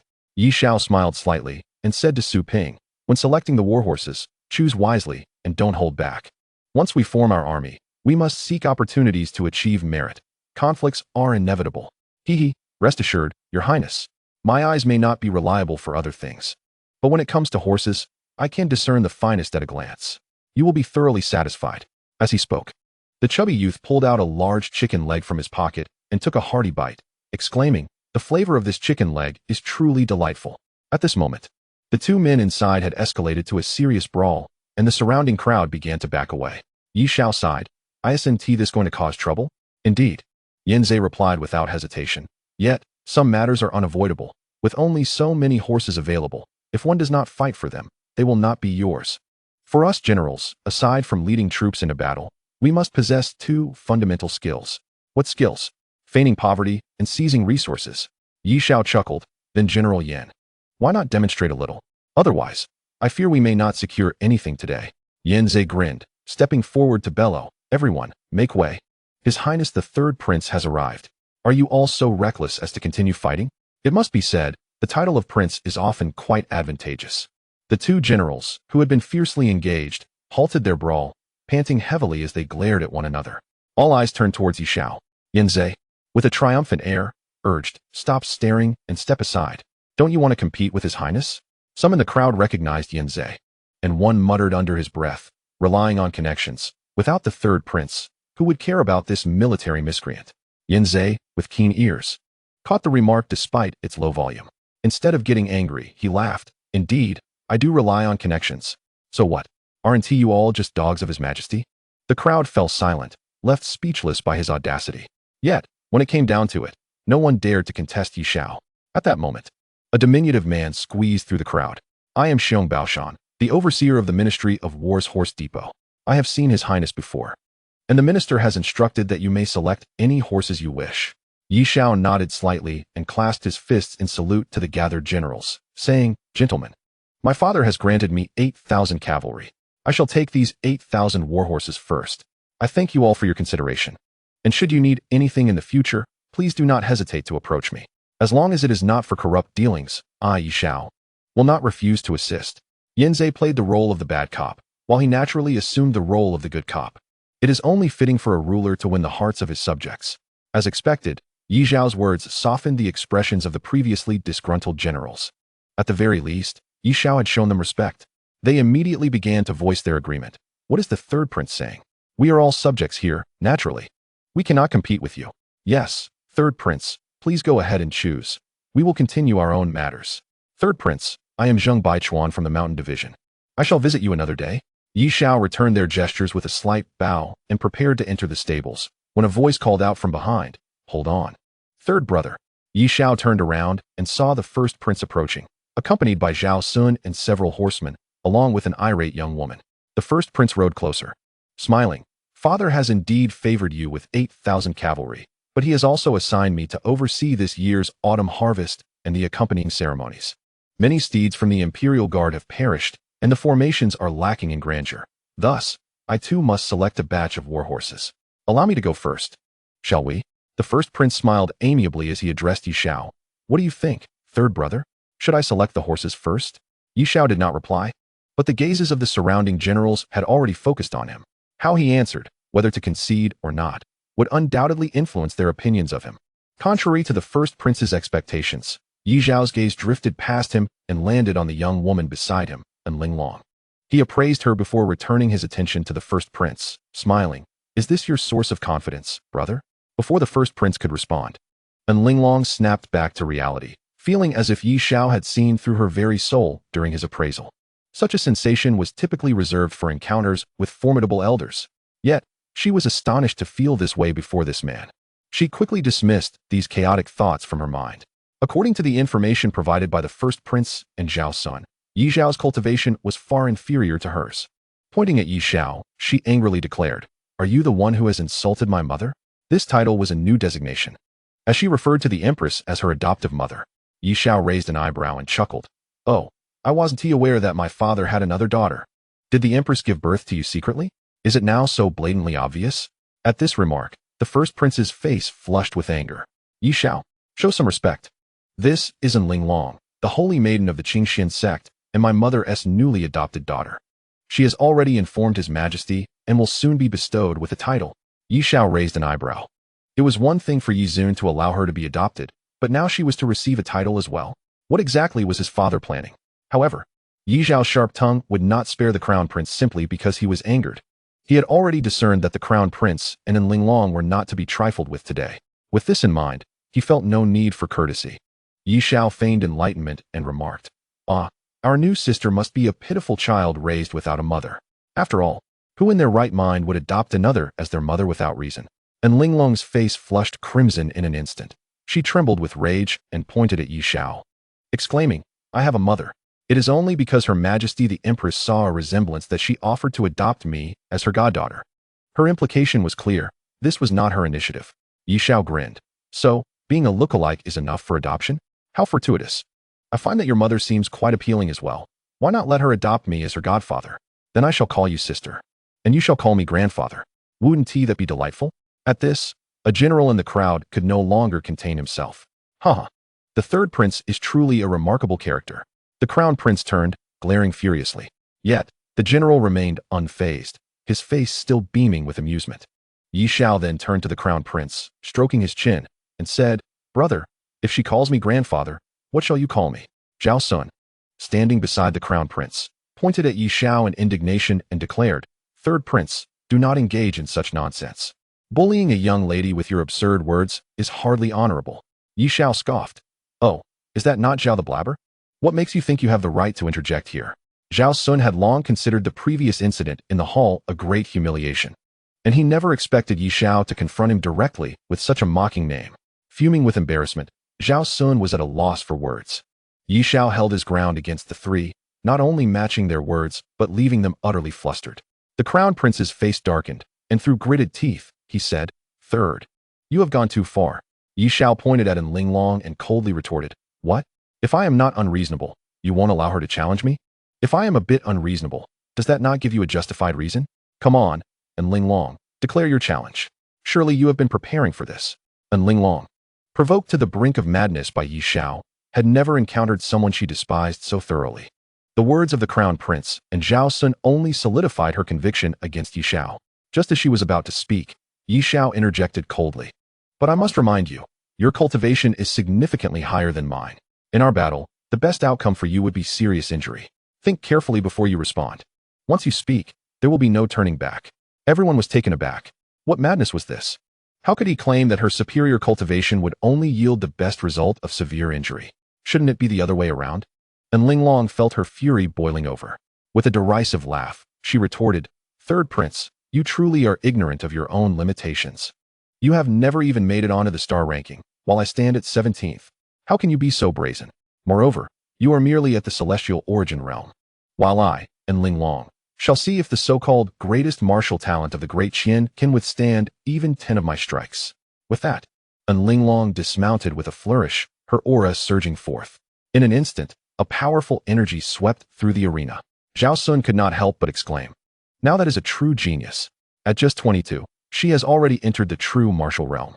Such prowess is indeed beyond our reach." Indeed, and Linlong had already attained the true martial realm, a distinction that placed her nearly 2 major realms above Ye Xiao. Generally speaking, such a vast difference in cultivation made it nearly impossible to defeat someone of a higher level. The surrounding generals were also struck with awe at Linlong's formidable cultivation. Incredible. This girl at 22 has reached the true martial realm? What a joke. I only entered the true martial realm at 44. She is truly a prodigy. Even those among them who had never encountered the talents of the star ranking were now witnessing firsthand the stark differences between people. Yanzhe furrowed his brow and leaned closer to Ye Xiao, saying, "Your Highness, this girl possesses overwhelming strength. You may find it challenging to contend with her." Seeing Ye Xiao remain unmoved, the crown prince assumed he was afraid, and a glimmer of satisfaction crossed his face. Finally, he would have his revenge. Ever since that banquet, where he witnessed Ye Xiao humiliate his mother, Yongli, his resentment had reached its peak. The thought of Ye Xiao's so-called genius reputation being shattered, of him being humiliated before a mere martial artist, filled him with unparalleled glee. He laughed, "Third brother, what's wrong? Don't want to fight? If you don't wish to, simply step aside and allow me to select my horse. I, as your elder brother, shall not force you to duel with a martial genius like Linlong. After all, you are not on the same level." As soon as he finished speaking, Ye Xiao dismounted without acknowledging the crown prince and walked directly to Linlong, smiling lightly. "I shall give you one last chance. It is not too late to stand down now." Chapter 68. Treading on the green lotus, and Linlong's eyes widened in fury. She had never encountered such an audacious individual. Even her brother, the true genius in her heart, would not dare to act so recklessly. Despite the glaring difference in their cultivation levels, he maintained an air of superiority. Not only in Linlong, but also the many martial generals present were baffled by Ye Xiao's unshakable confidence. Most importantly, Ye Xiao's words radiated a self-assuredness that made him seem like the true powerhouse. Taking a deep breath, and Linlong summoned a shimmering blue light, and a long sword materialized in her right hand, conjured from a blue ring. Clearly, it was a spiritual weapon. She looked at him with disdain, saying, "Third prince, if you are afraid to fight, you may leave. What do you mean by offering me a chance? Are you not afraid of making a fool of yourself? Let me be clear. Once we engage, I will not hold back. If you die, do not blame others." Ye Xiao inhaled deeply and replied slowly, "I have roamed the world for a decade, encountering countless geniuses. Many of my peers have surpassed me in cultivation, and I do not consider myself among the top tier. This is precisely why I chose to suppress my power and start anew. Utilizing the Emperor's cauldron for cultivation, I aim to compensate for my shortcomings. At this juncture, Ye Xiao smirked slightly, confidence radiating from him as he stated with a steady yet proud voice, "However, none of them have been my match. Not even your brother." And Qinghu. Upon hearing this, and Linglong's eyes widened in disbelief. Impossible. In her mind, and Qinghu was a godlike figure, undefeated within the sect, unmatched among his peers. If you can defeat my brother, how could you remain nameless on the star ranking? Ye Xiao did not respond, but instead unleashed a series of intense cracking sounds from his bones. He continued softly, "If we were at the same cultivation level, I could defeat you without 10 strikes and without injuring you. However, given your 2 major realms of superiority, even I must exert my full strength. Otherwise, I cannot break through the defenses of your Jing Qian lotus body. Holding back is not an option. Whether you live or die is left to fate. The only mercy I can offer is to not use weapons, leaving you a sliver of hope." As he spoke, a sudden redness spread across Ye Xiao's skin. Then, he moved. He shot forward like an arrow released from its bow. His speed was such that he seemed to leave behind only a fleeting shadow. In mere moments, he closed the distance of several meters. So fast, and Linglong's eyes widened in shock. Even at her full strength, she could only match his speed. How did Ye Xiao manage to unleash such speed with merely a 4th-tier cultivation in the Tianyuan realm? She found it utterly incomprehensible. In the blink of an eye, Ye Xiao's fist had already hurtled towards her, enveloped in golden vigor. And Linglong brandished her long sword, and in an instant, blooming lotus flowers emerged. The 9 swords of the green lotus. An extraordinary technique of the Qingxian sect, it was nothing short of miraculous. Zhao Sun, standing nearby, was filled with envy. With his talent, he was unworthy of learning such a technique. Such a beautiful swordplay, as he beheld the green lotus formed by the sword energies. A glimmer of admiration flashed in the eyes of the crown prince. Yet, amidst the battlefield, Ye Xiao's figure flickered. He weaved through the green lotuses, and the next moment, his fist had pierced through in Linglong's defenses, striking her squarely on the face. At the instant Ye Xiao's fist connected, and Linglong's skin took on a bluish-white hue. As the immense force was momentarily dissipated, the holy body realm, depending on the cultivation technique, it bestows various extraordinary abilities upon martial artists. The supreme technique of the Qingxian sect, the heart of the green lotus, cultivates the Qingxian lotus body. Its skin, transformed by the technique, can store true energy, automatically providing defense during combat. It is akin to donning armor forged from true energy. Moreover, through years of nurturing by the energy, the skin undergoes a qualitative transformation, granting it formidable defensive capabilities. Furthermore, it offers comprehensive protection without any blind spots. Even if an opponent breaks through their techniques, this final defense can still save their life. The most terrifying aspect of this incredible defensive physique is that many experts of the Qingxian sect can engage in life-and-death battles without the need for conventional defenses. They require only to attack. Boom. And Linglong was sent soaring into the air. Her eyes were filled with disbelief. How could he have traversed through the green lotus sword energies? Simultaneously, Ye Xiao's fist continued to collide with the true energy of the Qingxian lotus body, inflicting an overwhelming pain upon her. Such high-grade vigor. And Linglong was struck with shock. One must understand, the higher the cultivation level, the greater the quality of the vigor. Especially after each major realm, the disparity in vigor quality is almost like heaven and earth. Yet now, Ye Xiao's vigor quality could actually contend with the true energy within her body. Before she could comprehend the situation, Ye Xiao was already launching another attack. His speed was akin to lightning. The green lotus bloomed in the air, and Linglong, gathering all her true energy, swung her long sword towards Ye Xiao. At this moment, she had completely lost her composure, holding nothing back. A green lotus several meters wide blossomed in the air, a beautiful flower composed of countless sword energies. And Linglong merely intended to use this strike to delay Ye Xiao's advance. However, to her terror, Ye Xiao charged straight into the sword energy lotus. Was he seeking death? Just as this thought crossed in Linglong's mind, Ye Xiao burst forth, blood spraying from his body. Yet his expression remained unchanged as he charged beneath Linglong in midair. Boom. Another punch, this time aimed directly at Linglong's abdomen. The unparalleled might of his strike elicited a chilling scream from Linglong. All her strength coalesced in her abdomen, attempting to withstand Ye Xiao's energy impact. Had it not been for the exceptional defensive capabilities of her Qingxian lotus body, the outcome might have already been decided after just 2 blows. In midair, Ye Xiao, launching from below, sent Linlong flying once more. However, he too was plummeting rapidly downward. Below him lay the very green lotus sword energies that Linlong had just unleashed. Ye Xiao's feet glimmered with golden light as he stepped upon the sword energies, using them as a launch point to instantaneously erupt with incredible speed, soaring towards the heavens. At this moment, all spectators were left in astonishment. What was happening? Ye Xiao, a mere fourth tier in the Tianyuan realm, was overpowering Linlong, a second tier in the true martial realm. She was ranked 17th on the star list. Moreover, his combat style was excessively fierce, igniting the blood of those watching. Everyone's gaze was fixed on the two figures rapidly converging in the sky. The Crown Prince's fists were clenched tightly. He never expected Ye Xiao to be so terrifying. Indeed, at this moment, a sense of fear began to permeate his heart. Zhao Sun, I do not wish to see him win. The Crown Prince's voice trembled slightly. Zhao Sun swallowed hard. He too was taken aback by Ye Xiao's astonishing prowess.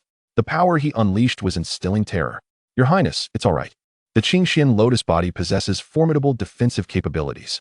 The third prince must have employed some secret technique to unleash such abnormal strength.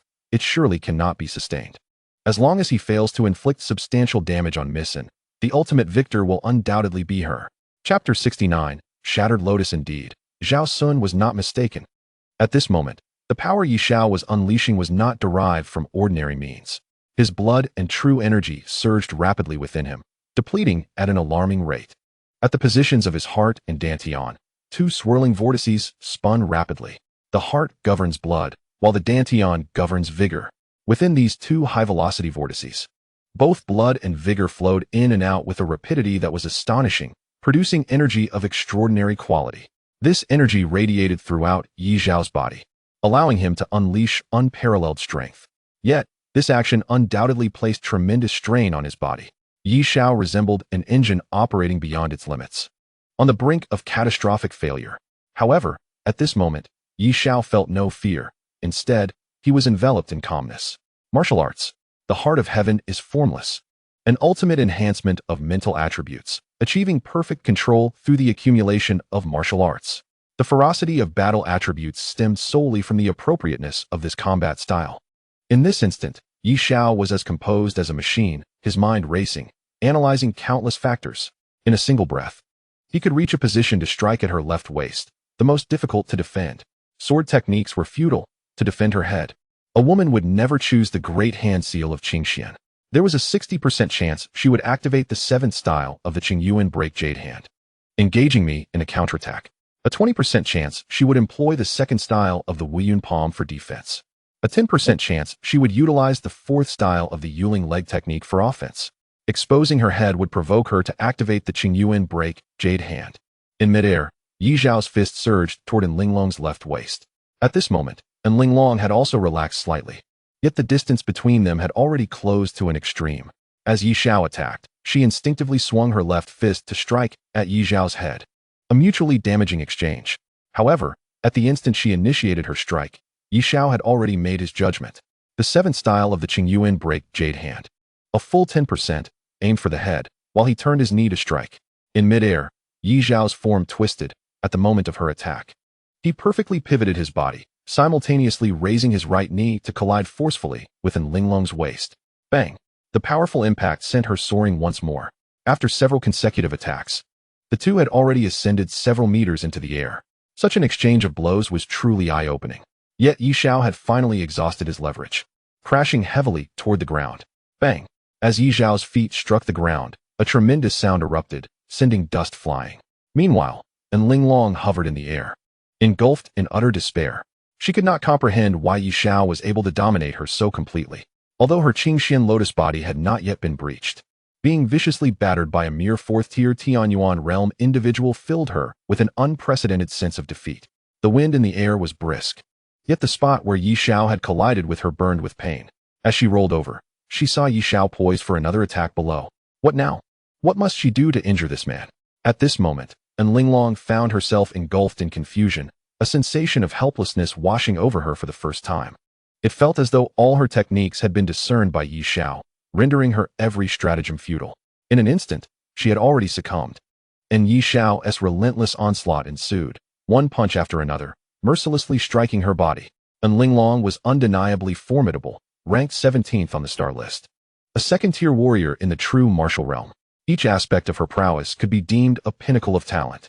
Yet, in this moment, she felt the stark disparity. Yes, the disparity. Despite her opponent's inferior cultivation, she found herself merely receiving blows in a passive manner. Even when facing her brother, and Qinghu, whom she regarded as a divine being, she had never experienced such a feeling. For ordinary individuals, martial techniques are merely that, simple techniques. Learn to combat foes based on one's own repertoire. However, Ye Xiao was different. His mastery of martial skills was vast. His extraordinary learning speed allowed him to assimilate a multitude of martial techniques, grasping their fundamental philosophies and combat strategies. In battle, he could make anticipatory judgments based on his opponent's movements and habits. Qianxin Wuxiang, his uniquely original combat technique, possessed no extraordinary moves, but was instead a distinctive way to stimulate the brain. Ye Xiao's understanding and learning ability in martial arts, coupled with his deductive prowess, were beyond the ordinary. By infusing his vital energy into his brain, he enhanced his sensory perceptions and cognitive processing capabilities. Combined with his extensive knowledge of martial arts, he was able to decipher and analyze swiftly, executing combat with remarkable efficacy. It is noteworthy that the technique of having no meridians in the mind is undeniably audacious. Yet, Ye Xiao had accomplished it, creating a one-of-a-kind secret method. Over the course of 10 years in the martial world, countless prodigies had been left questioning their existence and shattered in spirit under Ye Xiao's combat style. Today, Linlong was no exception. Despite her fierce counterattacks and desperate struggles, she could not land a single blow on Ye Xiao. Aside from the initial sword energy injury she sustained from charging through Qinglian Nufang, Ye Xiao had evaded all her strikes. With each successive punch, while they did not inflict severe wounds, the pain was undeniably real. Ye Xiao's relentless barrage drove Linlong to the brink of madness. "Ye Xiao, you shall perish," she screamed, and her long sword suddenly erupted with a cerulean glow. Countless sword energies surged, enveloping her. Ye Xiao was compelled to retreat. An overwhelming aura emanated from her, and the crowd gasped in astonishment. In the true martial realm, comprehending the essence of martial arts allowed one to unleash extraordinarily powerful moves, even resonating with the energies of heaven and earth. Could Ye Xiao truly evade such a strike? With murderous intent gleaming in her eyes, Linlong prepared to unleash her full power. Yet, unexpectedly, the rapidly moving Ye Xiao came to a halt. His cold voice resonated. "Now you wish to employ the ultimate martial arts? It is too late." Standing firm, Ye Xiao began to openly gather his strength. His entire being radiating with vital energy, blood splattering from his body, yet he remained unfazed. His right fist blazed like the sun, radiating brilliance. The crowd erupted in astonishment. Has he lost his mind? Is he truly going to clash with the ultimate martial arts? It is a certain death, and Linlong would not squander this opportunity. Disregarding the distance, she swung her long sword toward Ye Xiao. In that instant, the cerulean lotus blossomed, and Ye Xiao surged forward without flinching, indifferent to the torrent of sword energies. Bang!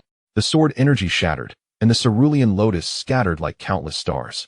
Ye Xiao's fist struck Linlong's chest. She coughed up blood, her skin rupturing as torrents of blood gushed forth, and she fell backward, resembling a blood fountain.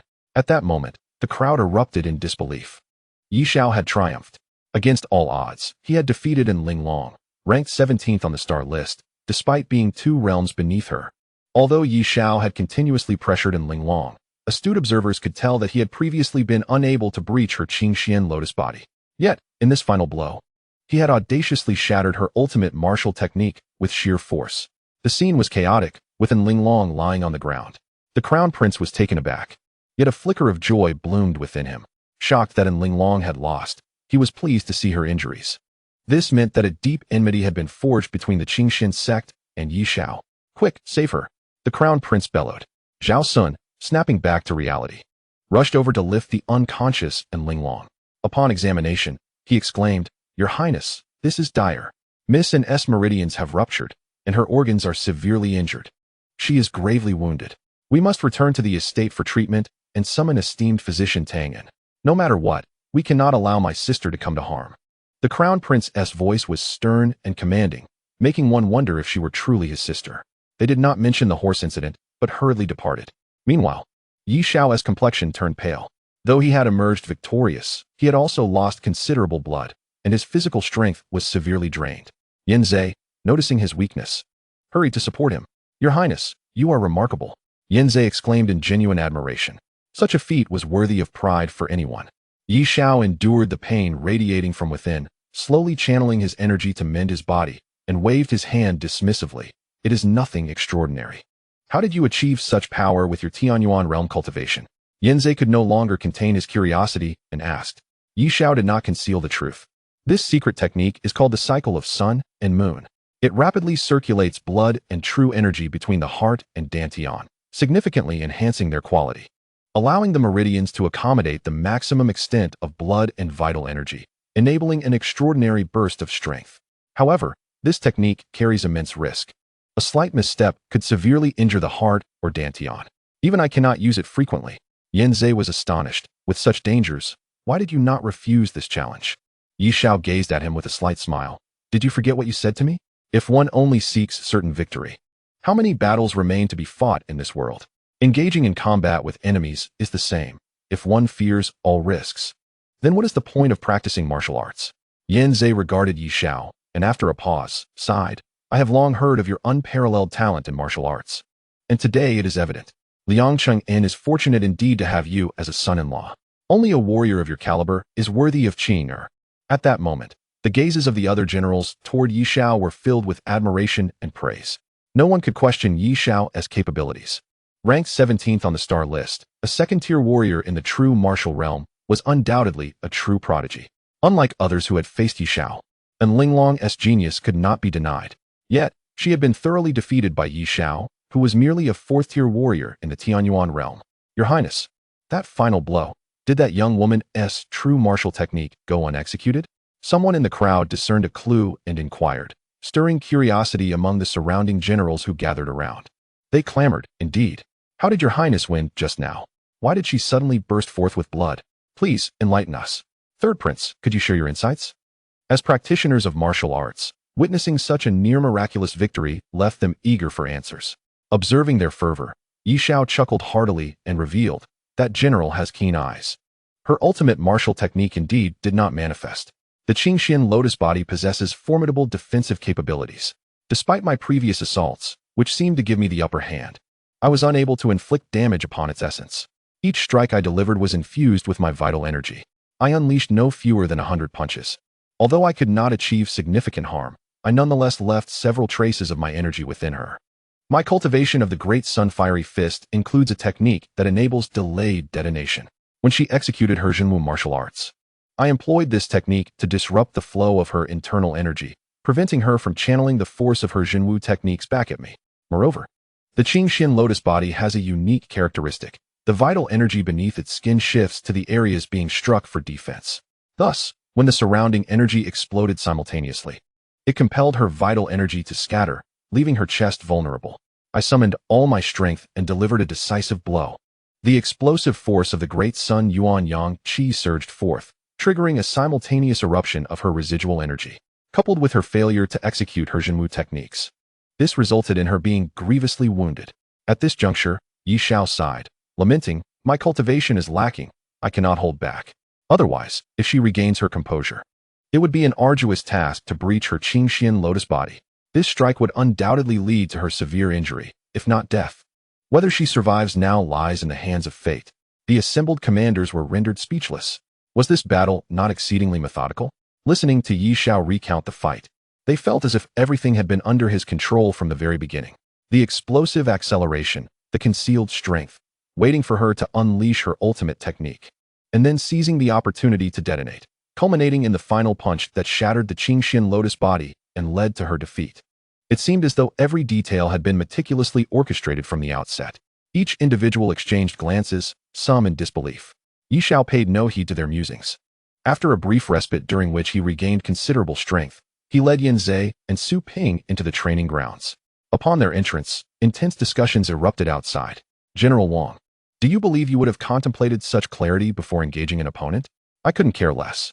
Who knows what techniques the other party might employ? But hearing the prince speak, it seems so simple. Not at all. The prince stated beforehand that the best outcome for Linglong would be severe injury.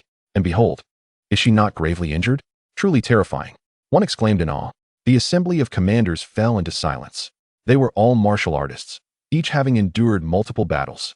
The sensation of having complete control over the fight, as Ye Xiao did, was rare. This required facing opponents significantly weaker than oneself. Yet Ye Xiao had transcended two great realms, masterfully maintaining the rhythm of battle, an unfathomable feat. For the average individual, merely surviving against such an adversary would be a stroke of luck. To emerge victorious while also commanding the tempo of the fight was an astonishing display of prowess. After a moment, one finally spoke. Perhaps this is the essence of genius, achieving what mere mortals like us cannot fathom. Huh, genius? The likes of Linlong are true geniuses. The prince is a genius among geniuses. A genius among geniuses? What does that even mean? Still a genius. To hell with this. Who cares to engage in such nonsense? I need to select my warhorse first. On what basis do you claim the first pick? Shall we settle this with a duel? Come, let's have a match. The fervor of the recent battle ignited a passionate spirit among all present. It was an extraordinary and astonishing battle of ascending realms, making the blood of every commander boil with excitement. Especially the ferocity of Ye Xiao's combat style, which was both breathtaking and visually striking, ignited their martial fervor. It was certain that not engaging in a duel would leave them unfulfilled. Meanwhile, Linlong found herself perilously close to the brink of death. Chapter 71. Absolutely impossible in the Grand Prince's residence. Linlong lay covered in blood upon the bed, her eyes tightly shut, her breath faint. Beside her stood a man with a dark expression. Your Highness, how could Linlong have sustained such severe injuries? This man was Elder Chu Ming of the Qingxian sect, who had come to Tang and primarily for communication with the court. As for Linlong, she had merely accompanied him to broaden her horizons. However, fate took an unexpected turn when she was adopted as a ward by the Empress. Initially, this could have been seen as a fortunate development. Yet upon witnessing Linlong's dire state, his suppressed fury was impossible to contain. The Grand Prince lamented, "Today I invited Sister Linlong to select a warhorse, but unexpectedly encountered my inept third brother. He provoked her, and in her anger, she engaged him in combat. Alas, my third brother, with his ruthless heart, has grievously injured her. Elder Chu, it was my failure for not preventing Linlong from engaging him." Tears welled in his eyes as he spoke. Yet his words effectively cast blame upon Ye Xiao. Elder Chu Ming turned to the Grand Prince, enunciating each word with precision. How old is the third prince this year? What is his cultivation level? At that moment, his heart bled for Linlong. She was the most exceptional talent of the Qingxian sect's generation. Should anything befall her, the sect would lose its brightest star. My third brother is 24 years old, seemingly at the Tianyuan realm. As for the specifics of his cultivation level, I cannot discern. The Grand Prince was not mistaken. Ye Xiao was indeed at the Tianyuan realm. However, the might he displayed today had far surpassed the limitations of that realm. And due to his own insufficient cultivation, he could not gauge Ye Xiao's current strength. Impossible. Absolutely impossible. Elder Chu Ming exclaimed vehemently. Linlong has already achieved the second tier of the Zhenwu realm. Not to mention a mere Tianyuan realm warrior. Even a saintly body realm warrior could not defeat her. Is the Grand Prince attempting to take me for a fool? Indeed, he remained incredulous. A Tianyuan realm warrior defeating one at the Zhenwu realm by transcending two great levels was beyond his comprehension. Zhao Su cautiously interjected, Elder Chu, it is true. Just days ago, Ye Xiao battled with me. At that time, he was merely at the first tier of the Tianyuan realm, yet I was utterly powerless against him. Elder Chu Ming scrutinized Zhao Su. He recalled that this youth also hailed from the Qingxian sect. The fact that Zhao Su, at the sixth tier of the Tianyuan realm, could not match Ye Xiao at the first tier was hard to believe. Yet he recognized that now was not the time for disputes. He hurried to assess Linlong's injuries, which left him astounded. Her meridians were completely severed, her internal energy in chaos, and her organs severely damaged. Such grave injuries, even if salvaged, would likely leave lasting repercussions. The Qingxian sect, with its contemporary prodigy, was on the verge of losing a brilliant talent. With this thought, a murderous intent surged within him. Ye Xiao. Fortunately, at that moment, the physician from the Grand Prince's residence had arrived, and the estate was stocked with precious medicinal herbs. After a thorough examination, Linlong's condition gradually stabilized. However, she remained in a state of unconsciousness. Seeing that Linlong had survived, Elder Chu Ming straightened his posture and coldly inquired, Grand Prince, may I know the location of the third prince's residence? The Grand Prince, perceiving his intent, understood his desire for vengeance. These wandering heroes were truly simple-minded and brawny, knowing only to fight and kill. Internally scoffing at this notion, the Grand Prince nonetheless shook his head and said, Elder Chu, I know your heart is pained, as my third brother has grievously injured Sister Linglong, and I share your anguish. However, please do not act impulsively. My third brother is protected by formidable experts. Should you fail in your attempt and he recognizes you, the name of the assassination of a prince would rest heavily upon the Qingxian sect, leading to its inevitable destruction. I urge you to proceed with caution, and unless you are entirely certain, do not act. Elder Chu Ming clenched his fists repeatedly. He let out a furious roar, turning to deliver a punch against the wall. A terrifying surge of energy instantly brought the entire wall crashing down. Great Prince, I must write to inform the sect. Please take good care of Linglong. Chu Ming turned to leave. The corner of the Great Prince's mouth lifted slightly. Gazing at the collapsed wall, he coldly laughed. Qingxian sect. Among the 7 sects of the world, the third is it wise to commend your prowess or to deem you foolish. How could they allow their holy maiden to be so gravely injured? Ye Xiao's performance today had completely surpassed his expectations. During the battle between Ye Xiao and Linglong, he even felt a twinge of fear. Ye Xiao's display of strength was overwhelming, so formidable that in that moment, the Great Prince thought that with such martial talent, the title of Crown Prince should rightfully belong to Ye Xiao. Fortunately, Ye Xiao had already irreparably offended the Qingxian sect. In his view, this was a fortunate turn of events. Yet, he secretly hoped that the Qingxian sect would refrain from assassinating Ye Xiao just yet. He intended to use this opportunity to fully enlist the sect onto his side. At the Golden Scale Guard camp, 8,000 warhorses had been selected. However, unlike the remaining 7,999 robust steeds, one horse, red as flame, stood listlessly in the stable, 3-legged and dejected. Ye Xiao and Su Ping stood outside the stable, observing this red horse. I say, can you truly heal this horse? Of course, Your Highness, rest assured. Give me 3 months and I assure you, I will return to you a steed of unparalleled excellence. But whether you can tame it then will depend on your own skill. This is a dragon horse. This was the horse they encountered during today's selection. It wasn't merely a fortunate find. Any discerning eye could see that this was a rare and exceptional steed, so extraordinary that even Ye Xiao, despite his ignorance of horses, could immediately perceive its uniqueness. Upon inquiry, however, they learned that the horse suffered from laminitis, a condition requiring long-term treatment. For many horsemen in Qian, laminitis typically signified a death sentence. It was exceedingly difficult to cure and rendered the horse unfit for battle. Thus, this flame-red divine steed had been sent to Tang and Stud Farm as a breeding horse. Although Tang and could not engage in large-scale breeding, it was capable of rearing a few horses on a smaller scale. When Su Ping, after inspection, confidently assured Ye Xiao that he could heal it, Ye Xiao felt a surge of excitement. A fine horse is hard to come by. Looking at the horse in the stable, whose eyes were already dull, Ye Xiao sighed. But that fellow surnamed Xiong mentioned that this horse has been overbred, its essence depleted. Even if cured, it will be difficult for it to regain its vigor. Indeed, that is true. However, my Su family possesses secret techniques. As long as Your Highness is willing to invest and grants me 3 more months, I guarantee this horse will be lively and spirited. Seeing the little chubby man so assured, Ye Xiao smiled.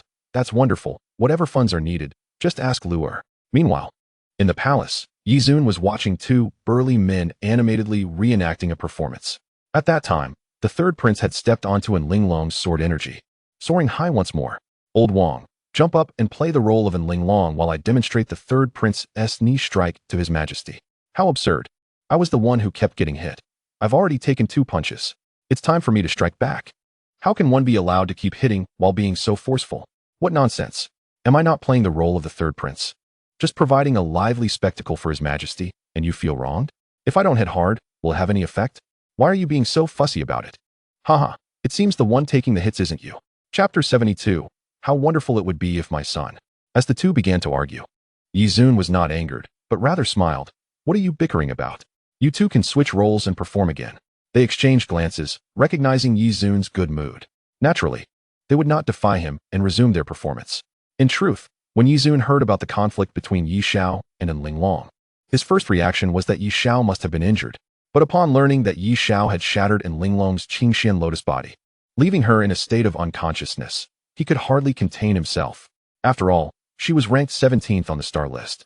Although he had always known his son possessed remarkable martial talent, the extent of that talent had remained a vague concept to him. But this time, it had become tangible. Very tangible.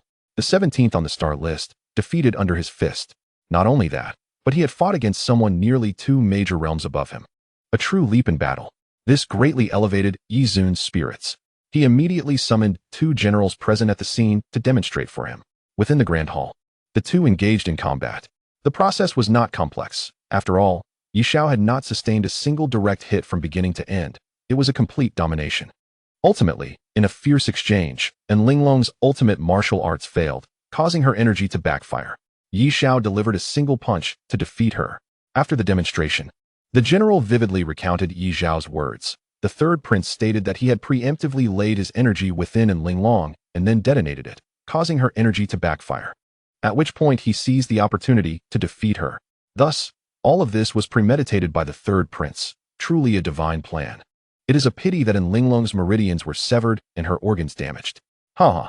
Ye Xiao laughed heartily. You lot. What exaggeration. My son defeating someone ranked merely 17th on the star list. What is there to commend? And calling him divine. Such hyperbole begone. Wait, you two. For your excellent performance today, Zhou Tong, reward each of them with 2,000 taels of silver. Thank you, your majesty. The 2 rejoiced, as no one would ever refuse extra money. Moreover, military generals do not enjoy the same financial benefits as civil officials, so most of them are not particularly wealthy. Thus, receiving 2,000 taels as a reward was a delightful surprise. Furthermore, it was evident that Ye Xiao was quite pleased. This was a significant opportunity for them to shine. Watching the 2 leave with faces full of joy alongside Zhou Tong, Ye Xiao couldn't suppress the smile creeping back to his lips. The lad is impressive indeed. Lu Tong, I ask you, if the roles were reversed, could you win? Lu Tong replied, Your Majesty's son is remarkable. Why must you involve me? However, when the emperor inquired, he had to respond. He shook his head. I could not win. The third prince's martial talent is indeed rare in this world. Ha! I knew this lad resembled me the most. Back in my day, had I not been distracted from martial pursuits, I would have been no inferior to him. This lad has inherited my virtues. Ye Xiao stroked his chin, feeling a sense of satisfaction that was indescribably delightful. Lu Tong, however, secretly rolled his eyes. Others might be unaware of Ye Xiao's true nature, but he was well aware.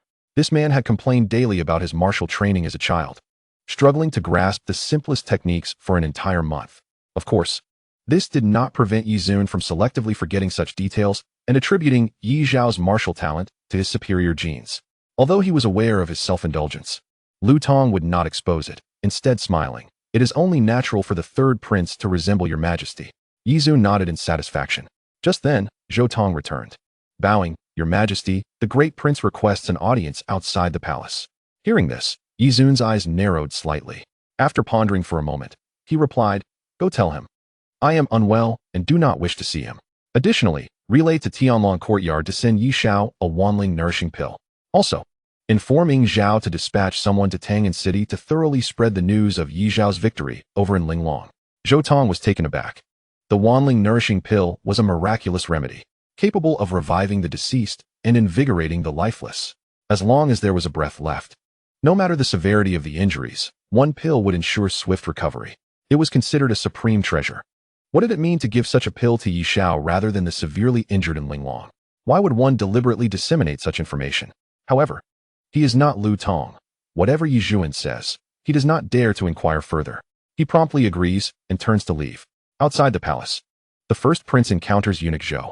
Your Highness, His Majesty has instructed me to convey that he is unwell and does not wish to see you at this time. Upon hearing this, the first prince is momentarily taken aback. He hastily responds, I implore you, eunuch Zhou, to relay my message, and Linglong has been gravely injured by my third brother. This matter concerns the relationship between the Qingxian sect and the court, and it is of utmost importance. I seek a wanling nourishing pill from father to aid in her recovery. Eunuch Zhou chuckles, Your Highness, the emperor is unwell. As a mere servant, I cannot presume to disturb him. Why not return for now, and when His Majesty feels better, I shall remind him of your request. His words are flawlessly evasive. The first prince finds himself unable to continue the conversation and, with urgency in his heart, heads towards the rear palace. Soon, he encounters Yang Li. Mother, there is trouble. The first prince states plainly, recounting all that has transpired that day. Yang Li, however, remains impassive, fiddling with a bouquet of flowers as she listens. Will Linglong die? No, she will not. Though severely injured, a warrior's body is resilient. Death is not an option. Alas, Yang Li sighs. If Linglong were to perish, the Qingxian sect and my third son would be locked in a relentless feud. I would relish seeing him torn to shreds. The last 4 words are spoken through gritted teeth. For her, the most desirable outcome would be the death of Ye Xiao. The first prince shakes his head. Mother, that is not the correct perspective. Shouldn't Linglong die? The Qing Xian sect would sever ties with the court and would no longer be of use to me. That would be counterproductive, although when Linglong yet lives. My third brother and the Qing Xian sect have already established enmity. Yangli pauses in her pruning of the flowers, sensing the divergence in thought between her and the first prince, yet she reveals no emotion. Instead, she inquires coolly, then what brings you to the palace this time? I wish for you to appeal to father on my behalf for a wanling nourishing pill. With this elixir, I can bestow great favor upon the Qing Xian sect. When the time comes, they will be at odds with my third brother yet indebted to me, thus becoming my allies. The first prince speaks eloquently. After a moment of silence, Yangli replies, will you not approach your father yourself? He has expressed that he is unwell and does not wish to see me. Yangli turns her head, a cold smile gracing her lips. If he does not wish to see you, does he wish to see me? Aside from occasions requiring my presence, when has he ever met with me privately? The first prince offers a sheepish smile. But you are the empress. Humph. That is all the title I possess now. You may leave. I shall join you shortly. Yangli continues to trim the flowers as the first prince bows and departs. Inside the chamber, the only sound is that of scissors snipping branches, an eerie silence enveloping the space. After a while, Yangli sets down the scissors and murmurs with a sigh, though I loathe that man and wish for his swift demise. How much better it would be if he were my son. The imperial family is the most heartless. At 8, he would smash my chambers for Hua Mingwe, while my son, at 28, merely plots while I endure humiliation. He fights for the emperor's favor for Hua Mingwe, yet my son compels me to shamelessly seek elixirs. In the tavern of Tangan City, in Chenghu and Nangong Wanwan sit across from each other. Have you heard? The third prince has defeated Linglong, who was ranked 17th on the star list. Truly impressive. Indeed, I always said that ranking is of no consequence. That's right. The third prince has never been on the list, yet he has bested the 17th. Truly, he is the foremost talent of Deqian's martial arts. I heard he achieved this victory by surpassing 2 realms. Remarkable indeed. Yet Linglong is said to have suffered severe injuries, her meridians shattered, her fate unknown. And Chenghu furrows his brow. Nangong Wanwan smiles. That third prince of Deqian possesses considerable skill to defeat Linglong across 2 realms. Such strength is rivaled only by young Master Mu. Humph. Impossible. There is only one Mu Han. There will never be another. These commoners are merely exaggerating. Ye Xiao must be a true martial artist. And Chenghu responds coldly. Nangong Wanwan gazes out the window, a hint of melancholy flashing in her eyes, whispering, yes. How could there be another like him? And Chenghu falls silent. After a moment, he shifts the conversation. Have you heard? The Heavenly Machine Pavilion has begun a bounty for Luo Yushang. That madwoman has challenged the Heavenly Machine Pavilion at 13 of their locations. Nangong Wanwan's eyes glint with coldness. The Heavenly Machine Pavilion is not composed of good people. They intentionally release bounties, inciting the world to fight and kill over them, unaware of the countless lives lost, all while pretending to uphold justice. If they are challenged, they deserve it. And Chenghu shakes his head. The Heavenly Machine Pavilion is notoriously mysterious. Luo Yushang has provoked them. She may have stirred a great disaster. He wipes his mouth and laughs. I've eaten my fill. I have some matters to attend to. I shall take my leave. What do you plan to do? To slay that third prince of Deqian? As Chenghu rises. He hesitates, the smile on his face faltering. His thoughts have been seen through. He takes a deep breath and, no longer concealing his intentions, states coldly. He caused my sister's meridians to shatter, so I shall ensure his do the same. Since he has defeated the 17th on the star list, as the 5th, I shall see if he dares to engage. Little tiger. Nangong Wanwan shakes her head. I advise you against it. He is no fool. Should you go? Regardless of victory or defeat, you would likely end up cut down by a mob. I would have to prepare a grave for you. And Chenghu erupts in anger. Will you not even collect my body? Nangong Wanwan rolls her eyes. Collect your body? In such noble households, should they slay you, your remains would surely be fed to the dogs. How could one collect a body? Even if fed to dogs, there should be some bones left. If the dogs have gnawed on them, I would have to pick them up. How would I avoid getting my hands dirty? I have a cleanliness obsession. And Chenghu grins. Then let it be a ceremonial grave. If one is dead, it would not matter if my hands get dirty. He turns and leaves. Nangong Wanwan sighs. Why go to such lengths? If you were to sever ties, do so completely. Yet, with his cultivation, he should not truly be killed, right? He should be able to escape. At Ye Xiao's residence, he reclines in a chair, toying with a jade vial. Within the vial lies a pill. He glances at Han Qi, smiling. Mr. Han, what do you suppose my father means by gifting me this pill? Perhaps His Majesty hopes that you will present it to Enling Long? Han Qi speculates, given that Enling Long is gravely injured, and you have received this item. If you pass it to her, it may alleviate tensions between you and the Qing Xian sect. Ye Xiao strokes his chin. Is that so? A depth of contemplation flickers in his eyes. Yet, even if I heal Enling Long, she will still be my adversary. She has recognized Yang Li as her adoptive mother.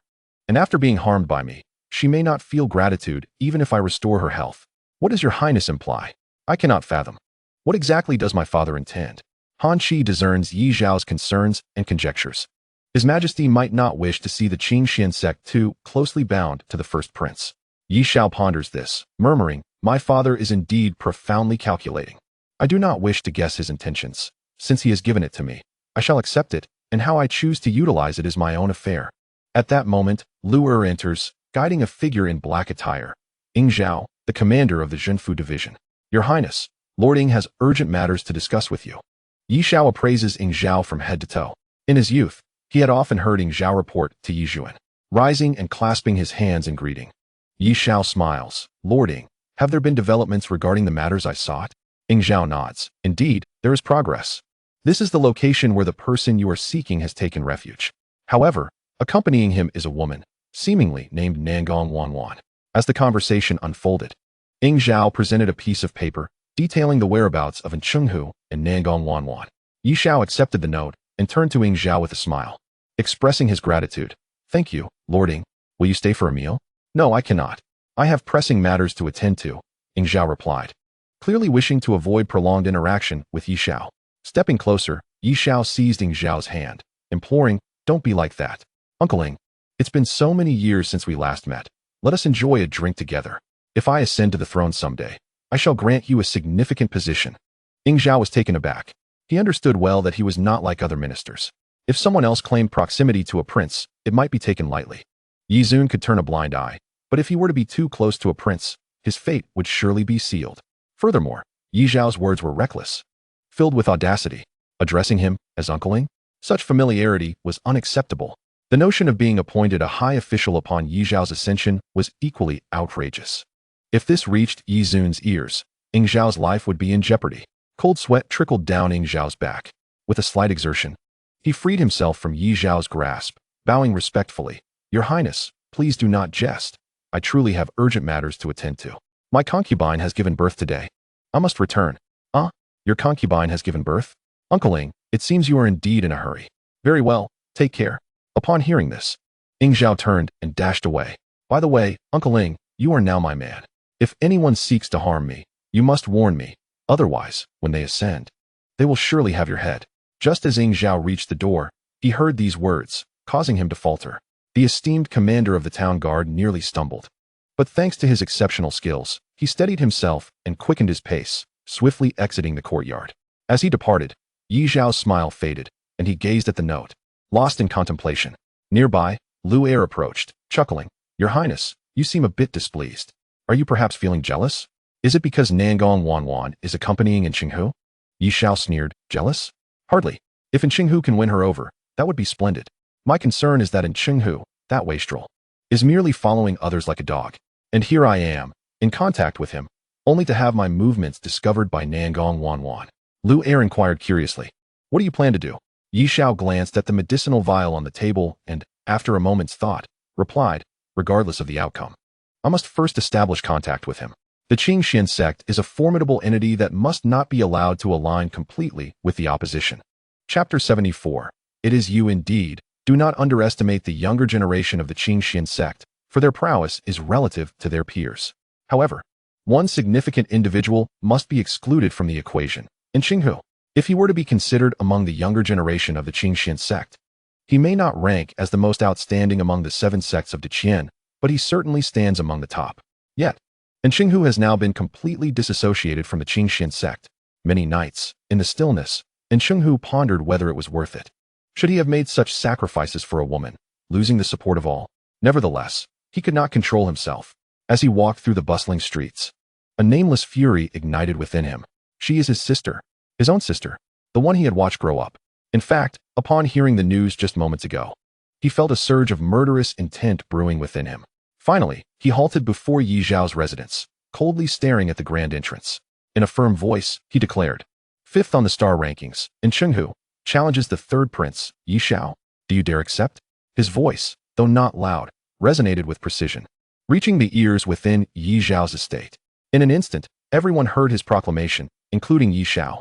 In the courtyard, Heir turned to Ye Xiao, frowning, "Your Highness, this fellow is challenging you." "Huh, I was just contemplating how to meet him alone, and here he is at my doorstep. Let him in, and summon Uncle He as well." Soon, the gates swung open, and a maid emerged, addressing Chenghu. "My master invites you inside. I shall not go. If he wishes to fight, let it be here. I shall wait." And Chenghu stood with his sword, showing no intention of entering. He was no fool. Should he injure Ye Xiao, what would his subordinates do? Escaping from outside the residence was far easier. He had resolved to ensure that Ye Xiao's meridians were utterly severed. Seeing his refusal to enter, the maid could do nothing but turn and hurry back inside. And Chenghu remained outside the estate, his expression grave. He murmured, "Whoever dares to harm my sister must pay the price." At last, the gates opened once more. Heir stepped out. Upon seeing her, and Chenghu's eyes widened in shock. The fierce determination that had enveloped him dissipated, replaced by disbelief. He pointed at Heir, stammering, "Why you? What are you doing here?" Heir, uninterested in him, rolled her eyes and replied, "My young master wants you to go in." With that, she turned and walked back towards the courtyard. And Chenghu's expression shifted dramatically, and countless thoughts raced through his mind. Ultimately, gritting his teeth, he hastened to follow her. He trailed behind Heir, eager to inquire but uncertain how to phrase his question. Heir, clearly displeased, remarked, "If you were told to enter, then just do so. Must you linger outside and make me come out?" Finally, Chenghu voiced his burning question. "He is the third prince of Qian? What do you think?" Heir shot him a look, providing an answer without directly responding. Soon, she guided Chenghu to the rear courtyard. Ye Xiao reclined on a lounge chair, with He Quan standing behind him. Upon seeing Ye Xiao and then He Quan, Chenghu covered his face with his hands, laughing maniacally. "Ha, so it's you. You truly did not perish." Yet as he laughed, the madness in his eyes transformed into murderous intent. "But why did you sever her meridians? With your strength, defeating her would be a mere flick of the wrist. Muhan, even if I am not your match, I shall fight you today." As he spoke, his aura surged. His sword pointed menacingly at Ye Xiao. "Come, if you have the capability, sever my meridians as well. Let me see how far apart we have grown since we last met." Ye Xiao, reclining on the lounge chair, regarded Chenghu with keen interest, complimenting, "Impressive spirit. Yet your words betray a hint of trepidation." Chenghu's face flushed with embarrassment and anger. "Mind your own business. Come, let us battle." Ye Xiao shook his head. "At present, my cultivation is merely at the heavenly origin realm. I am no match for you. Engaging in combat would result in certain death, leaving me no hope of victory. Thus, I cannot fight today." Ye Xiao spoke truthfully. Currently, he could not hope to defeat Chenghu, and Chenghu was momentarily taken aback. However, he quickly noticed Ye Xiao's cultivation level, exclaiming in astonishment, "How can you be at the heavenly origin realm?" "I dispersed my cultivation to rebuild," Ye Xiao explained. This revelation shocked Chenghu even more than Ye Xiao's current cultivation level. His mouth agape. "You dispersed your cultivation to rebuild? Why?" Ye Xiao did not conceal the truth. Replying with a smile, "I discovered a technique more formidable than the Great Sun primordial yang art, hence the need to rebuild." And Chenghu was stunned. At that moment, a deep-seated fear arose within him. The already formidable Ye Xiao had found a technique even more potent than the Great Sun primordial yang art. If he were to master it, who in this world could withstand him? At this juncture, Ye Xiao patiently elaborated, "To be frank, Linglong was indeed injured by me. But I had no choice. I am the third prince of Qian, and I must contend for the throne. She has taken the Empress Dowager as her adoptive mother and allied with the first prince to challenge me. Before the assembled generals, I could not evade the fight. With such a disparity in cultivation, sparing her life was already my utmost effort. It was not intentional." And Chenghu gritted his teeth, stating, "What good does that do? She is now left with severed meridians. Life and death are unknown. How could I possibly spare you?" Ye Xiao sneered. "You seem to have a rather inflated view of yourself. He Shu, take him down." He Quan stepped forward, and Chenghu was taken aback, exclaiming, "You lack martial ethics." "Haha, by your reasoning, if the ancestor of the Qingxian sect came to find me, should I challenge him to a duel? Have you lost your wits from practicing martial arts?" Ye Xiao's mockery reddened Chenghu's face once more, yet he found himself unable to retort. At that moment, Ye Xiao produced a medicinal pill from his bosom and tossed it towards Qinghu, stating, "Enough of this nonsense. I have no desire to waste words with you. Here is a wanling nourishing pill. After consuming it, it can heal your sister's injuries. I shall gift it to you." And Qinghu caught the pill, his heart leaping with joy. However, Ye Xiao's tone shifted abruptly. "But there is one more thing." And Qinghu looked at the pill in his hand without raising his head and asked, "What is it?" "I want you to return to the Qingxian sect." "Why?" And Qinghu's eyes were filled with confusion as he gazed at Ye Xiao. Ye Xiao shook his head. "The Qingxian sect is now irrevocably tied to the leader. I do not wish to witness this outcome." Upon hearing that Ye Xiao had a request, and Qinghu gained a measure of confidence, lifting his chin slightly and arrogantly declaring, "What, are you afraid? Are you begging me? If you beg, I might consider it." Seeing in Qinghu's arrogant demeanor, Ye Xiao rose, adorned in a majestic python robe, exuding an extraordinary presence. He fixed a cold gaze upon Qinghu, a chilling intent radiating from him as he spoke. "I, Ye Xiao, have never known the word fear. Today, I am offering you friendly advice. If you refuse, I shall not force you. You may take the pill to heal your injuries. However, should the Qingxian sect face annihilation in the future, do not blame me for my ruthlessness." If anyone else had uttered such words, Qinghu would have dismissed them as mere nonsense. But Ye Xiao, even Qinghu, who usually considered himself above others, understood the terror that Ye Xiao embodied. Before encountering Ye Xiao, Qinghu had always believed himself to be the most gifted martial artist in the realm. After all, within and outside the Qingxian sect, he had bested everyone of similar age. As he matured, he began to challenge various masters on the star rankings, achieving victory after victory and climbing the ranks ever higher. To him, it was all rather trivial until that fateful day when he met Ye Xiao. The sense of despair, powerlessness, and being toyed with became a recurring nightmare for him. It was the first time he realized the vast chasm that existed between individuals, a divide so immense that he could scarcely fathom how to triumph. His only opportunity might lie in an overwhelming display of power. Recalling the past, and now observing Ye Xiao, who donned a magnificent python robe and commanded an imposing aura, he sensed the changes within Ye Xiao. The Ye Xiao he had encountered years ago was noble yet gentle, while the current Ye Xiao retained his nobility but exuded an air of dominance and authority, far more resolute. After pondering for a moment, Qinghu sighed deeply. "I do not wish to return. I cannot bear to part with Wanwan." His attachment to Nangong Wanwan was paramount. Ye Xiao was taken aback, then coldly laughed. "You have truly reached a new low." Qinghu retorted defiantly, "How am I lacking? I love Wanwan. What is wrong with that? Do you think everyone is as ungrateful as you?" Ye Xiao replied, "I have no desire to engage in further dialogue with you. The matter has been clarified. Think for yourself about the path ahead. But remember this, Mu Han is dead. That person no longer exists in this world. Do not mention this to anyone." Qinghu scoffed, "What of it? Are you afraid Wanwan will find out your whereabouts and seek you out?" "Yes." Ye Xiao admitted without hesitation, "I do not wish to attract more trouble. You do not want her to be with me, correct? Therefore, keeping this matter hidden is the best course of action. Lure, see him off." Qinghu cast a deep glance at Ye Xiao, clutching the pill, and turned to leave. As he walked away, He Quan frowned and asked, "Your Highness, do you truly believe he will return to the Qingxian sect as you said?" "I would say there is an 80% chance." Ye Xiao replied nonchalantly. "He is a man of deep feelings, both in love and kinship. His visit today for Linglong proves I did not misjudge him. Generally, matters of love are trivial to him, but if it concerns his blood relatives facing annihilation, do you think he would hesitate to return? It is just that he cannot decide at this moment. But the Qingxian sect has already expelled him." Ye Xiao rolled his eyes. Expulsion means nothing. The fact that he managed to leave the Qingxian sect unscathed proves that even if his father was angry, he had no intention of truly harming him. Expulsion was merely to avoid gossip in the martial world. Now that he has seen the error of his ways and defeated a couple of demonic foes, isn't that a perfect opportunity for a destined return, a model of righteousness? Ha ha ha, Your Highness speaks wisely. As the night deepened, within the realm of consciousness, Ye Xiao sat cross-legged. Before him floated the immense human emperor cauldron. With the dissemination of various news, Ye Xiao's popularity among the people soared, allowing the cauldron to amass an abundance of energy, which transformed into imperial true qi. In an instant, countless golden rays penetrated Ye Xiao's body. The imperial true qi surged within him, rapidly enhancing his cultivation. As the golden light intensified, so too did Ye Xiao's strength.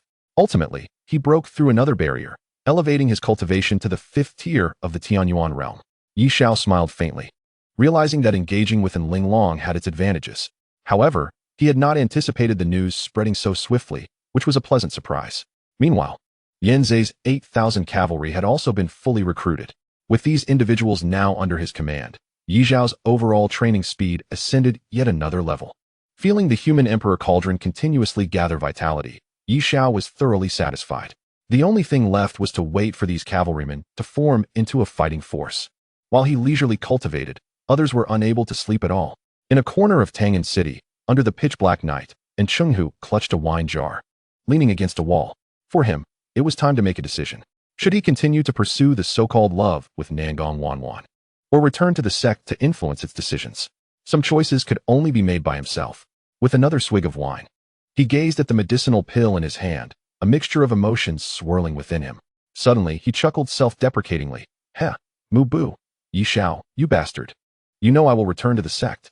You know I will not allow them to walk the path of enmity against you.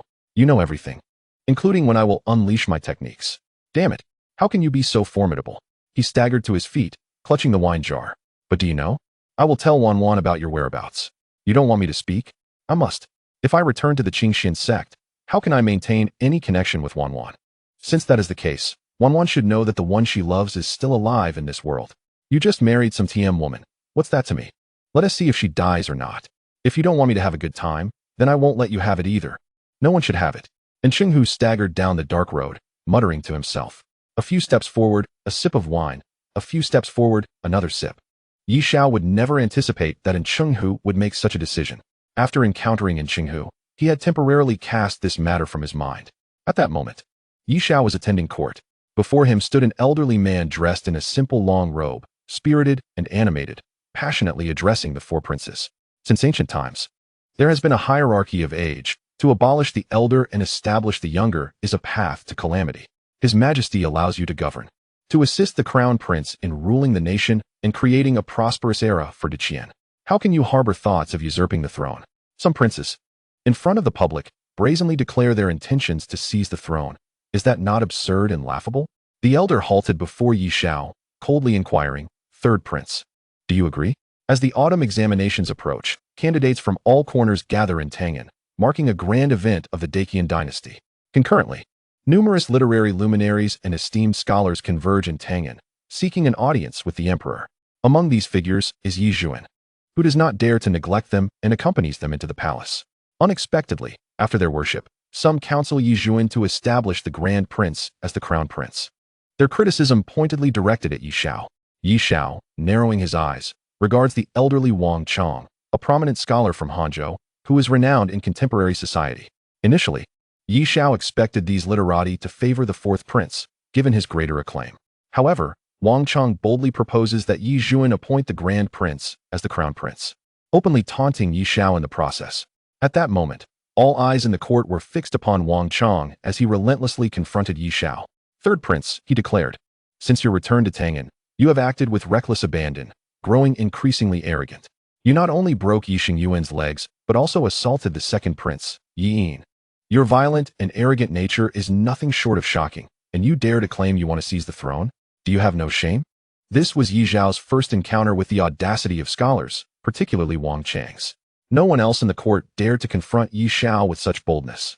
The assembled officials looked on with anticipation, wondering if this impudent third prince would retaliate against the old man.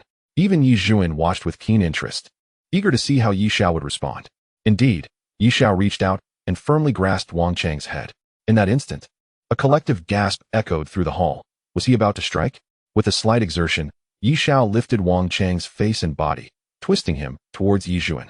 Stop your nonsense, he said, as though addressing a mischievous child. Go tell him, there is no use in speaking to me. The decision lies with him. Wang Chong was left dumbfounded, as were all the officials present, including the bemused Yi Zhuan. You insult me, and I am to come to you for what? Wang Chang's face flushed with indignation as he struggled against Ye Xiao's grip, shouting in vain. This is outrageous. You cannot treat me this way. Alas, Wang Chong was not a tall man, and Ye Xiao towered over him. Holding him as one might a child, Ye Xiao found it easy to subdue him. The scene was both comical and absurd. Enough. Let him go, Xiao. Yi Zhuan commanded, and Ye Xiao complied, releasing Wang Chong. Wang Chong, now furious and red-faced, glared at Ye Xiao, ready to retort, when Yi Zhuan interjected calmly, Mr. Wang, The imperial throne of Qian has always been granted to those of capability. Though I am the eldest son of the late emperor, I ascended the throne due to my own merits, not merely the order of seniority. Thus, the question of who shall inherit the throne depends on which of the princes and princesses possesses the abilities to lead Qian forward. This statement stirred a hornet's nest. Wang Chong, who had intended to berate Ye Xiao, now turned to Ye Zhuan, exclaiming, "How can this be? If what your majesty says is true, does it not disrupt the natural order? No wonder the third prince behaves so recklessly. He has your majesty's support. Have you not heard the words of the sages?" What followed was a lengthy discourse, with Wang Chong citing classical texts, vehemently criticizing Ye Zhuan. However, attacking Ye Zhuan was different from attacking Ye Xiao. Naturally, someone rose to defend the emperor's perspective. Thus, the court erupted into a cacophony of debate, while Ye Xiao and his companions found themselves somewhat idle. Ye Xiao turned to the second prince, grinning. "Did you orchestrate this?" Yin scoffed, but did not respond. Ye Xiao then addressed the grand prince, who remained silent. Finally, he turned to the fourth prince. "What about you, fourth?" The fourth prince quickly replied, "Third brother, do not jest. Mr. Wang is highly esteemed and would not be swayed by us." Ye Xiao chuckled in interest, ceasing his inquiries. After witnessing the morning's spectacle of scholars engaging in heated exchanges, Ye Zhuan announced the adjournment of the court. As they prepared to leave, Zhou Tong stopped Ye Xiao, saying, "Your Highness, His Majesty requests your presence for lunch in the palace." Ye Xiao was taken aback, but soon smiled, "Very well," and followed Zhou Tong out. The other three princes noted the commotion but maintained a facade of indifference, their true thoughts unknown. Soon, everyone exited the palace and departed. In the fourth prince's carriage, Wang Chong, who had just defended the grand prince, wore a look of regret. "Your Highness, what a pity. I had hoped to provoke the third prince into action." The fourth prince, calm, gazed out at the bustling market and replied, "It matters not. Success relies on human efforts, but the outcome is determined by fate. It appears my third brother, while seemingly impulsive, is not devoid of wisdom. Mr. Wang, should you have the time, please visit my elder brother more often and advocate on his behalf. That would suffice." Wang Chong nodded and produced a slip of paper, whispering, "I will select 2 of my disciples to enter the list." The fourth prince accepted the list as their carriage halted at a street corner, allowing Wang Chong to disembark. In the imperial palace, at a grand table laden with dishes, Ye Zhuan and Ye Xiao sat on opposite sides. While Ye Zhuan displayed elegance, Ye Xiao's manner of eating was rather boisterous. "Zhou Tong, pass me that elbow." "What, your majesty? At your age, you should not be consuming such greasy food. And that Buddha jumps over the wall. My father does not enjoy it. Bring him that green dish instead. Vegetables are good for health." Ye Zhuan shook his head, observing Ye Xiao's behavior. "You still eat like a child, solely indulging in meat." "Child, I practice martial arts. My body requires more nourishment." Ye Xiao grinned. As Ye Zhuan served himself, he regarded Ye Xiao with admiration, chuckling. "I thought you might strike Wang Chong today." Ye Xiao sighed. "I wished to, but it was not feasible." "Why not strike him? What would happen if you did?" "A few lashes, and that would be it." Ye Xiao shook his head. "Firstly, I do not know whether Wang Chong was genuinely acting for the country or if he was arranged by my brothers. To become a ruler, I must possess the capacity to tolerate others. If I react to every unpleasant word, who would remain around me besides sycophants? Secondly, Wang Chong is indeed highly esteemed. And without sufficient cause, if I were to act against him, what would the world of scholars think of me? Thirdly, if it is indeed a trap laid for me, I cannot simply leap into it. After falling into too many traps, one might not know when they will truly stumble." Ye Zhuan smiled. "Well said. If you were solely reliant on martial prowess without cunning, even with divine talent, you would not be fit to hold the throne of Qian." His expression then grew serious as he said, "As a ruler, one must have a heart as deep as the ocean, encompassing all without revealing it outwardly. One must not be easily discerned by others. Only then can one govern effectively." With his mouth full of food, Ye Xiao impatiently replied, "I understand, I understand. Let us eat. If you wish to teach me to be an emperor, you can do so after we finish our meal." Ye Zhuan, the only one bold enough to speak to him like this, apart from Ye Xiao, is no one else. Yet, oddly enough, as he watched Ye Xiao indulge in feasting and drinking, he felt a sense of joy within himself. Chapter 77. Ye Zhuan's examination at the entrance of the inn. And Chenghu lay sprawled on the ground, clutching yesterday's wine jar. Nangong Wanwan stood before him, her brow furrowed in concern. "Hey, wake up, quickly." She disdainfully prodded in Chenghu's face with a small wooden stick. At last, he opened his eyes, bloodshot and filled with anger at being disturbed. However, upon seeing Nangong Wanwan, his expression instantly cleared. Sitting up from the ground, he scratched his head and said, Wanwan. Nangong Wanwan frowned and asked, didn't you go to challenge that third prince? Why do you look like this upon returning? After a moment of silence, and Chenghu replied, there were too many guards. I didn't dare to challenge. Surprised by his words, Nangong Wanwan did not press further. If you didn't challenge, then so be it. Hurry back and change your clothes. You smell terrible. And Chenghu gazed at her lovely face and suddenly mustered the courage to ask, Wanwan, I want to know, do you have even the slightest affection for me? Absolutely not.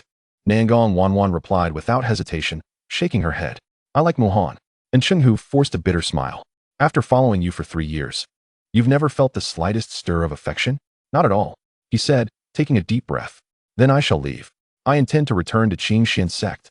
Upon hearing this, Nangong Wanwan was momentarily taken aback, but quickly reacted, smiling. Congratulations. You've overcome your mental barrier. Next time we meet, don't hold back. And Chenghu replied softly, okay. Yet, deep down, he knew that he could never bring himself to truly harm Nangong Wanwan. Nangong Wanwan looked up at the sky, murmuring, congratulations on your liberation, but I am not free yet. I must find him. Regardless of where he is, I will locate him. I refuse to believe he is dead. Very well, let us part here. With that, she turned and prepared to leave, exuding an air of nonchalance as if she had effortlessly agreed when Chenghu first expressed his desire to accompany her.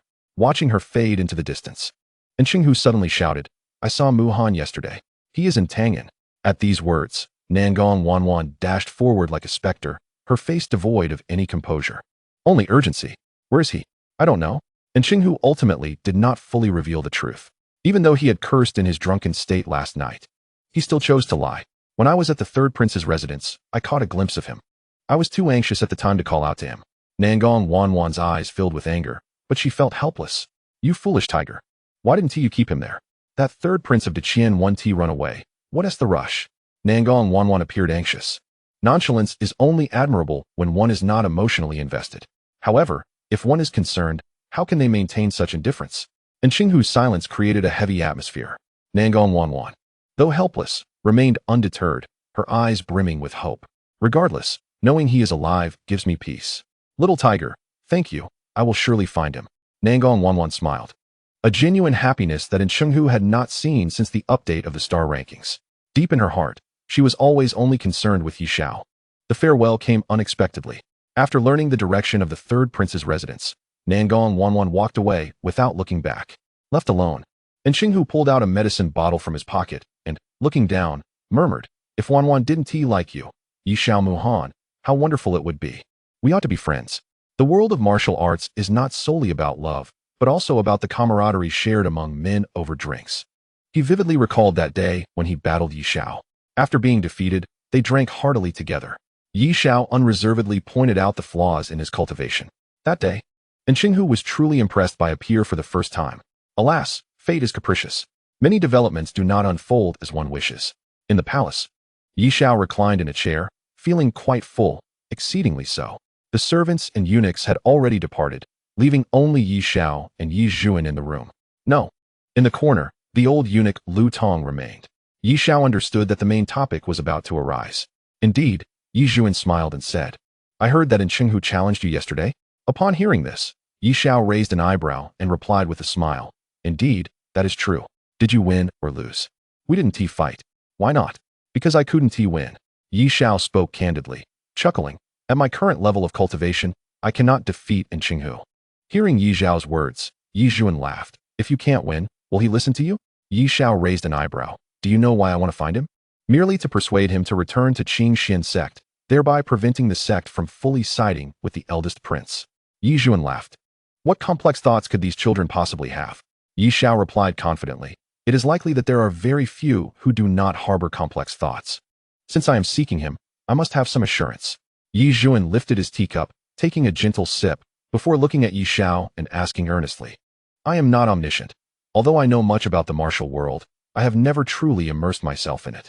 There are many matters that I do not fully understand. Even within the court, our understanding of the so-called martial world is not deep. You have traversed the martial world for a decade. I have called you here today to ask for your assistance in making a decision. His tone was serious. Ye Xiao straightened in his seat. Knowing that the moment of gravity had arrived, Ye Zhuan slowly inquired, tell me, should I intervene in the affairs of the martial world? This was a question, as well as a test.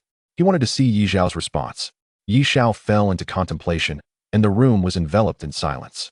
After a long while, he looked up and smiled. Of course, intervention is necessary.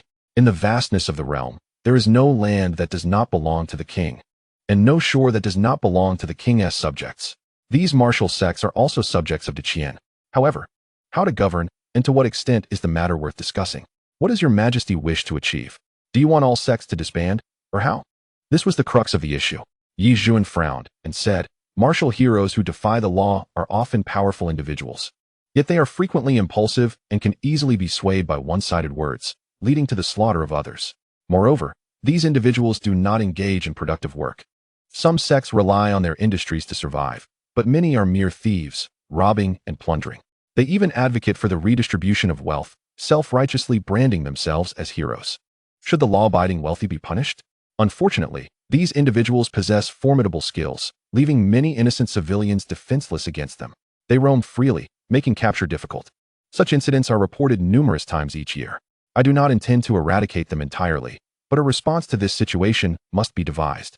The arrival of Qing Xian sect presents me with an opportunity to ponder whether we can utilize them to impose certain restrictions and influences on these behaviors. What is your opinion? Chapter 78. Ye Xiao's strategy in the imperial kitchen. Ye Xiao pondered for a moment before softly saying, as your son who has traversed the martial world for many years, I must admit that what you speak of does indeed exist.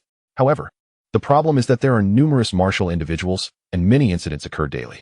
If the court wishes to maintain a sufficient number of constables to address various situations, it requires a significant investment of silver, which may involve corruption, negligence, and abuse of power, likely resulting in efforts that yield little reward. Yi Zhuan agreed, saying, I share the same thoughts. Thus, the Qingxian sect proposed to establish the Zhenwu division based on their sect, intending to register all sects throughout the realm and subject them to the supervision of the Zhenwu division. I did not refuse. However, I pondered, could all sects in the world truly submit to this? If they resist regulation and have not violated any laws, one cannot simply annihilate them. Such actions would surely provoke a fierce backlash. Ye Xiao shook his head, saying, I believe the Zhenwu division can indeed be established. However, its authority should only extend to apprehending bandits and pursuing criminals, rather than regulating sects, transforming it into a deterrent against the rogue elements of the martial world. Yi Zhuan frowned. Relying solely on the Qingxian sect, even with some skilled individuals, may not suffice. Father, there are countless masters in the realm. Even if only 1 in 1,000 is malevolent, they are still innumerable. To completely eradicate them would be a wild fantasy, yet I have another idea. What is it? Ye Xiao smiled. Father, what do you think these people of the martial world value the most? Yi Zhuan contemplated for a moment and shook his head. I truly do not understand these martial individuals well. Judging by the representatives from the Qingxian sect, they seem to desire power and influence. Much like the officials in the court, Ye Xiao shook his head. The Qingxian sect has, in truth, already distanced itself from the martial world. Once they decided to align with the court, they fundamentally differed from ordinary martial individuals. Yi Zhuan laughed. If not for that, what else could it be? It is merely fame and fortune. Who among the populace can escape such desires? You speak rightly. Ye Xiao replied earnestly. The people of the martial world can be categorized into several types. The first type consists of those who are devoted to martial arts, living freely. Such individuals, being devoid of greed, are difficult to recruit, let alone regulate. The second type seeks profit and power. Some will align with the court, while others will commit crimes, generally falling into 2 categories. The third type consists of those who pursue fame. I believe, if Father wishes to intervene in the martial world, focusing on this last category would be the best approach. Yi Zhuan narrowed his eyes and said, continue. Ye Xiao sipped his tea and continued, as the son of heaven, you govern the realm, and the Great Qian has thrived for a millennium. The court's prestige runs deep in the hearts of the people, which is our advantage. Just look at the Tianji Pavilion. A mere Tianji Pavilion, with its so-called star ranking and bright moon ranking, can draw countless martial individuals to fight for a mere ranking, risking their lives. This illustrates the intensity of their pursuit of fame. The title of #1 in the world has inspired countless heroes to fight fiercely. I propose that our court also release 2 lists. The first is a wanted list. Anyone found guilty and evading capture should be placed on this list. However, unlike previous lists, this one should assign bounties and chivalrous values based on their cultivation level and the severity of their crimes. The second is a list of heroes. Those on this list will be ranked according to their chivalrous value. This way, countless martial individuals will strive to hunt down those who commit evil. The court would save expenses while intensifying the crackdown on wrongdoers. Upon hearing this, Ye Xiao's eyes lit up. Ye Xiao's proposal was truly imaginative. Most importantly, this proposal bore no risk and had negligible costs. It was a suggestion that felt exceedingly feasible at first glance. Ye Xiao continued. Father could also command the creation of some special items, such as a pure gold hero sword for the #1 hero in the world. Secondly, a hero decree as a reward. Thirdly, a hero jade ring, which would not permanently belong to them, but would be returned to the court every 3 years and redistributed based on chivalrous value. This is merely to highlight their status. Additionally, a monument for heroes could be established, recording the achievements of these top heroes each year for public admiration. In this manner, the martial world would surely see a rise of chivalrous individuals. As he spoke, Ye Xiao became increasingly animated. Father could also commission the writing of pamphlets and scripts to promote the spirit of chivalry, binding this spirit to loyalty and patriotism. By extolling that the greatest heroes are those who serve the country and the people, a wave of righteous individuals would surely emerge to serve the court. Furthermore, by carefully selecting individuals of good character, exceptional abilities, and outstanding achievements, and conferring upon them the title of national hero, we could guide the martial individuals to serve the nation. Ye Xiao's gaze sparkled as he listened to Ye Xiao's eloquent discourse, his eyes filled with appreciation and pride. For a long time, Ye Xiao had gained renown through martial arts, demonstrating prowess in training soldiers. Yet, fundamentally, he had never showcased any capability in governance, which had caused Ye Xiao some concern. After all, ruling a country is not merely about combat. Thus, Ye Xiao's restraint in the court today, abstaining from taking action against Wang Chong, had greatly pleased him. At the very least, it proved that Ye Xiao possessed wisdom and composure, rather than being a mere powder keg ready to explode at the slightest provocation.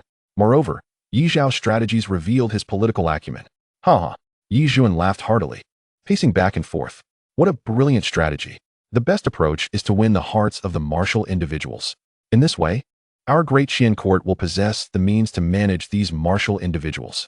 However, in my view, this is still insufficient. Each province and county should erect monuments to record the heroes of their locality. Furthermore, I shall command the compilation of a Great Qian heroic history, granting these heroes the chance to be remembered in history. Just as he finished speaking, Ye Xiao squinted his eyes again, murmuring with excitement, "No, this is still not enough. I want to compile a history of all heroes in the world, encompassing all martial individuals of the human race. When this is released, I will surely attract heroes from other nations to our side. The more talents our Great Qian possesses, the fewer talents the Xia and Chu nations will have. Even if we attract just one more person, it is worthwhile." Ye Xiao's thoughts extended beyond the martial individuals within Great Qian. With Ye Xiao's suggestions, his spirits were high. He turned to Ye Xiao, saying, "Shower, your contributions in this council are significant. What reward do you desire?" The question of reward was not difficult for Ye Xiao. What he desired most were subordinates. "Father, could you grant me some additional manpower?" Ye Xiao tentatively inquired. Ye Xiao, upon hearing this, shook his head. "That may not be possible. You already have a considerable number of subordinates. Although this plan is good, it ultimately requires time, and in the short term, it will not yield visible results. It would be excessive to reward soldiers for a plan that is not immediately apparent." Ye Xiao pouted. "If you cannot grant it, then why ask?" Ye Xiao became furious. "You insolent child, if you dare to speak nonsense again, I shall take your head." "Ha! Why be angry? I shall take my leave first. Please enjoy your meal at your leisure." Ye Xiao has gained significant advantage, and, fearing that Ye Xiao might have a change of heart, hurriedly departed. Observing his exit, Lu Tong, who stood behind Ye Xiao, could not help but inquire, "Your Majesty, is it truly appropriate to bestow upon the third prince the blood of the heavenly dragon?" Ye Xiao's gaze turned icy. "Appropriate? Indeed, it is most fitting. Considering that Shower possesses formidable martial talent and astute political acumen, why should he not be granted such a gift? In him, I see the hope for the unification of the Great Qian. Should we not utilize it now, must we truly wait until the nation faces ruin? Moreover, having used but a drop, is there not still another drop remaining? Even when the nation is on the brink of collapse, there will still be an opportunity." Lu Tong replied, "That may be so. However, once this drop is consumed, only one remains, and future emperors will inevitably exercise greater caution.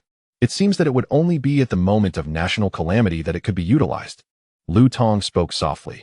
Yet if this substance is used and the third prince achieves no accomplishments, your majesty may well face the ire of future generations of emperors. Huh. I care not for their grievances. Who instructed them to be born too late? If they were truly capable, they would have been born before me. Upon witnessing his obstinate demeanor, Lu Tong finally comprehended. In certain aspects, Ye Xiao indeed bears a striking resemblance to him. Emerging from the palace and seated in the carriage, Ye Xiao suddenly opened his eyes. He asked, He Shu, are there any spies lurking near our residence? The coachman, He Quan, momentarily stunned, quickly shook his head. Your Highness, I cannot discern such matters. If they were skilled martial artists, I could certainly detect them. However, if they are mere commoners living discreetly in the vicinity, how could I ascertain whether they are spies? He inquired curiously, Why does your Highness suddenly bring this matter to light? It is nothing much. It is just that today my father mentioned the incident of Chenghu challenging in the palace. Very few are aware of this matter. I suspect my father may have placed someone beside me, but I do not know whether it is within the house or outside. Ye Xiao responded. He Quan paused, then suggested, Should we have Niuan and Meng Yin be more vigilant and communicate more discreetly in the future? There is no need. The one I wish to conceal from is not my father. My enemies have never been him. Meanwhile, in the residence of the first prince, Linglong remained in a state of unconsciousness. Chu Ming, the first prince, and several physicians surrounded her bedside. The physician said, Your Highness, this young lady's injuries are severe. Luckily, her constitution is robust, and her life is barely preserved, yet her cultivation is unlikely to be sustained. The physician cast a furtive glance at the first prince. Lowering his head in trepidation, the first prince remained composed, but Chu Ming was already seething with rage. You incompetent quack, do not speak nonsense. The physician, unfazed, retorted with a cold laugh. My family has practiced medicine for generations. Who in the capital does not know of us? If I am a quack, then there are scarcely any good physicians left in the world. The first prince, feeling apologetic, grasped Chu Ming's arm, saying, Senior Chu, it is my inadequacy. I failed to procure the universal nourishing pill from my father. But rest assured, no matter the cost, I will do everything possible to preserve Linglong's cultivation. I have already dispatched someone to the Wanbao Pavilion to convey the message. Should there be any healing elixirs, I will secure them at any price. It must be said that his attitude earned him Chu Ming's favor. He sighed. Your Highness, this matter cannot be attributed to you. If blame is to be assigned, it should fall upon the third prince. I have already written to my sect, and I believe the sect leader and others will arrive shortly. Once they arrive, there must be an explanation. No sooner had he spoken than several figures descended into the courtyard. At the forefront stood in Baisong, the sect leader of the Qingxian sect. The Qingxian sect is not far from Tengan. Upon receiving the news, they hurriedly traveled through the night. And Baisong, wearing an anxious expression, rushed into the room. Linglong. Where's Linglong? Upon seeing Linglong, pale and lifeless on the bed, he turned to Chu Ming, exclaiming in anger, What did I instruct you before my departure? Were you not to take good care of Linglong? How could such a situation arise? Chu Ming fell silent. The first prince hastily interjected, This must be my uncle, and Linglong has honored me as her adoptive mother, and I am her brother. Please allow me to address you as uncle. Do not take offense. This matter is not Senior Chu's fault. It all stems from me. Had I not taken Linglong to select war horses, this would not have happened. If Uncle Lin truly wishes to impose punishment, let it be upon me. He made a grand gesture, and Baisong was somewhat taken aback. After all, this was the emperor's son, addressing him as uncle. He immediately declined repeatedly, yet his concern remained focused on Linglong as he approached her side to examine her. His brow furrowed deeply. After a moment, he sighed in despair. Linglong's meridians are completely severed. Only miraculous elixirs can heal her. At this juncture, we can only seek the Tianyi sect to see if we can exchange for a Tianyi divine pill. An elder behind him spoke solemnly. Sect leader. We have never been on good terms with the Tianyi sect. Would they truly provide us with elixirs? We can only try. And Baisong turned to Chu Ming and said, You must immediately head to the Tianyi sect and do so with great haste, ensuring you arrive before the news of Linglong's injuries reaches them. Once there, do not appear overly concerned. Simply state that an inner disciple has been accidentally injured and inquire how they would be willing to exchange. Whatever the price, agree to it. Just bring the elixir back. We will deal with other matters later. An elder behind him assented. Linglong is already the most outstanding disciple of this generation. We cannot afford any further mishaps. Otherwise, the Qingxian sect's reputation will be utterly tarnished. And Baisong supported Linglong, channeling his internal energy into her to assist in her healing. This method of healing is immensely taxing on one's energy, and even within Baisong's formidable power, beads of sweat began to form on his forehead. Yet, and Linglong's complexion took on a hint of color. Suddenly, she opened her eyes and surveyed her surroundings. Where am I? And Linglong's gaze darted around. And Baisong quickly reassured her. Linglong, it is all right. Do not worry. Father will ensure your injuries are healed and will not allow your cultivation to be lost. Upon hearing this, Linglong immediately sensed something was amiss. Her expression turned grim as she struggled to mobilize her internal energy. She threw herself into Baisong's embrace. Weeping, Father, you must avenge your daughter. And Baisong's aura of vengeance could not be contained. The first prince, witnessing this, felt a surge of joy in his heart. Chapter 80. The first prince's doubts and Linglong's meridians lay in ruins. At this moment, her body was filled with internal energy, yet she could not channel it. Her heart brimmed with rage and despair. Over a decade of cultivation had been reduced to nothing in an instant, a fate that would sadden anyone. And Baisong's heart ached deeply. He gritted his teeth and vowed, "Rest assured, I shall make Ye Xiao pay the price." Just then, a voice echoed from the doorway. "I advise you to abandon such thoughts." Everyone turned to the door at the sound of the voice. There stood Chenghu, leaning casually against the frame, his arms crossed. He regarded the assembly with a cold stare. "Who are you? Why are you here?" The first prince's expression darkened. "Who am I?" And Chenghu did not answer. Instead, walking directly into the room and locking eyes with Baisong. The atmosphere grew tense. Suddenly, Chenghu knelt on one knee. "Father," Chenghu was young and foolish. "Forsaking the sect. Now, having repented, I wish to return and accept punishment. I hope you will grant me this opportunity." Often, the relationship between fathers and sons is fraught with discord, as men are proud and sometimes reluctant to yield. Yet this time, Chenghu took the initiative to humble himself, providing Baisong with a way out. Inside the room, Baisong's expression was complex. This son was his pride. For many years, he had viewed him as the future successor of the Qingxian sect. Indeed, had Chenghu not left the Qingxian sect, the anxiety within the sect would not have been so pronounced, nor would he have resolved to ally with the imperial court. Because he understood that relying on Linglong in the future would undeniably be insufficient to uphold the esteemed title of the 7 sects of the world.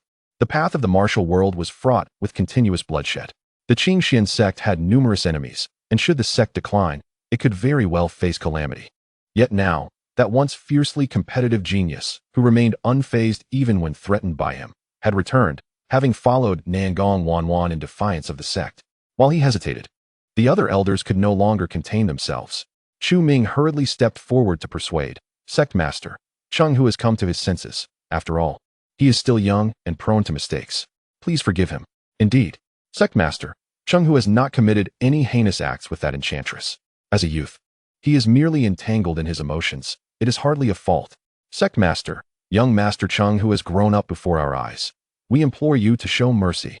Even the injured Linglong could not help but interject. "Father, my brother has returned. Please grant him another chance." The eldest prince quickly grasped the situation. After all this commotion, it was Baisong's son. Observing the fervent pleas from the crowd, he turned his mind to a plan. He approached with a smile. "Uncle N, every family faces its own difficulties, but a young man making mistakes is still worthy of forgiveness." He continued, moved by his own reflections. "Take my third brother, for example. After fleeing Tangan for 10 years, did my father not still forgive him and allow him to participate in court affairs, even showing him favoritism? Although this is a matter concerning your family, I dare to suggest that Sect Master and forgive this brother Chenghu." As the eldest prince spoke, he cast a friendly glance at Chenghu, believing that fostering a good relationship with him would also be a significant strategy to win over the Qingxian sect. Chenghu, however, remained steadfastly aloof, offering no response to the prince's overtures. Seeing the elders urging him, Baisong sighed and declared, "Chenghu, I warned you when you left that if you departed, you would sever all ties with the Qingxian sect, and from that moment, you would no longer be my son. Do you remember what you said? I stated that from henceforth, our bond would be irrevocably severed. Now that you have returned, I ask you this. Can you truly sever all ties with Nangong Wanwan?" Baisong's voice boomed. Chenghu gently closed his eyes and gritted his teeth, responding, "I can. From now on, I shall sever all ties with Nangong Wanwan." Baisong fixed his gaze on Chenghu, stating, "You speak these words today. Should you ever again be involved with that enchantress, I will ensure your demise." "Very well." Chenghu had made his decision upon returning. In truth, Ye Xiao had not anticipated that Encheng-Hu's return to the Qingxian sect would lead to such a dilemma. In Ye Xiao's view, Encheng-Hu's homecoming was akin to his own return to the court. Simply bowing his head and laughing it off would suffice. As for Nangong Wanwan, he could always pursue her later once matters settled. He never imagined how deeply the so-called righteous individuals loathed the demonic path's enchantress. It must be said that although Ye Xiao had traversed the martial world for 10 years, he had never truly entered a sect. His values were fundamentally different from those of the martial world. Seeing Encheng-Hu acquiesce, and Baisong's heart leapt with joy. "Cheng-Hu, your father forgives you." And Baisong immediately assisted Encheng-Hu to his feet. Applause erupted from the eldest prince, who exclaimed, "Today, witnessing uncle in and brother and reconcile is indeed a heartwarming tale. I shall arrange a feast to celebrate." "That will not be necessary." Encheng-Hu replied coldly. "Your Highness, we are grateful for your goodwill, but my sister is still gravely injured, and we must attend to her treatment." The prince's smile faltered.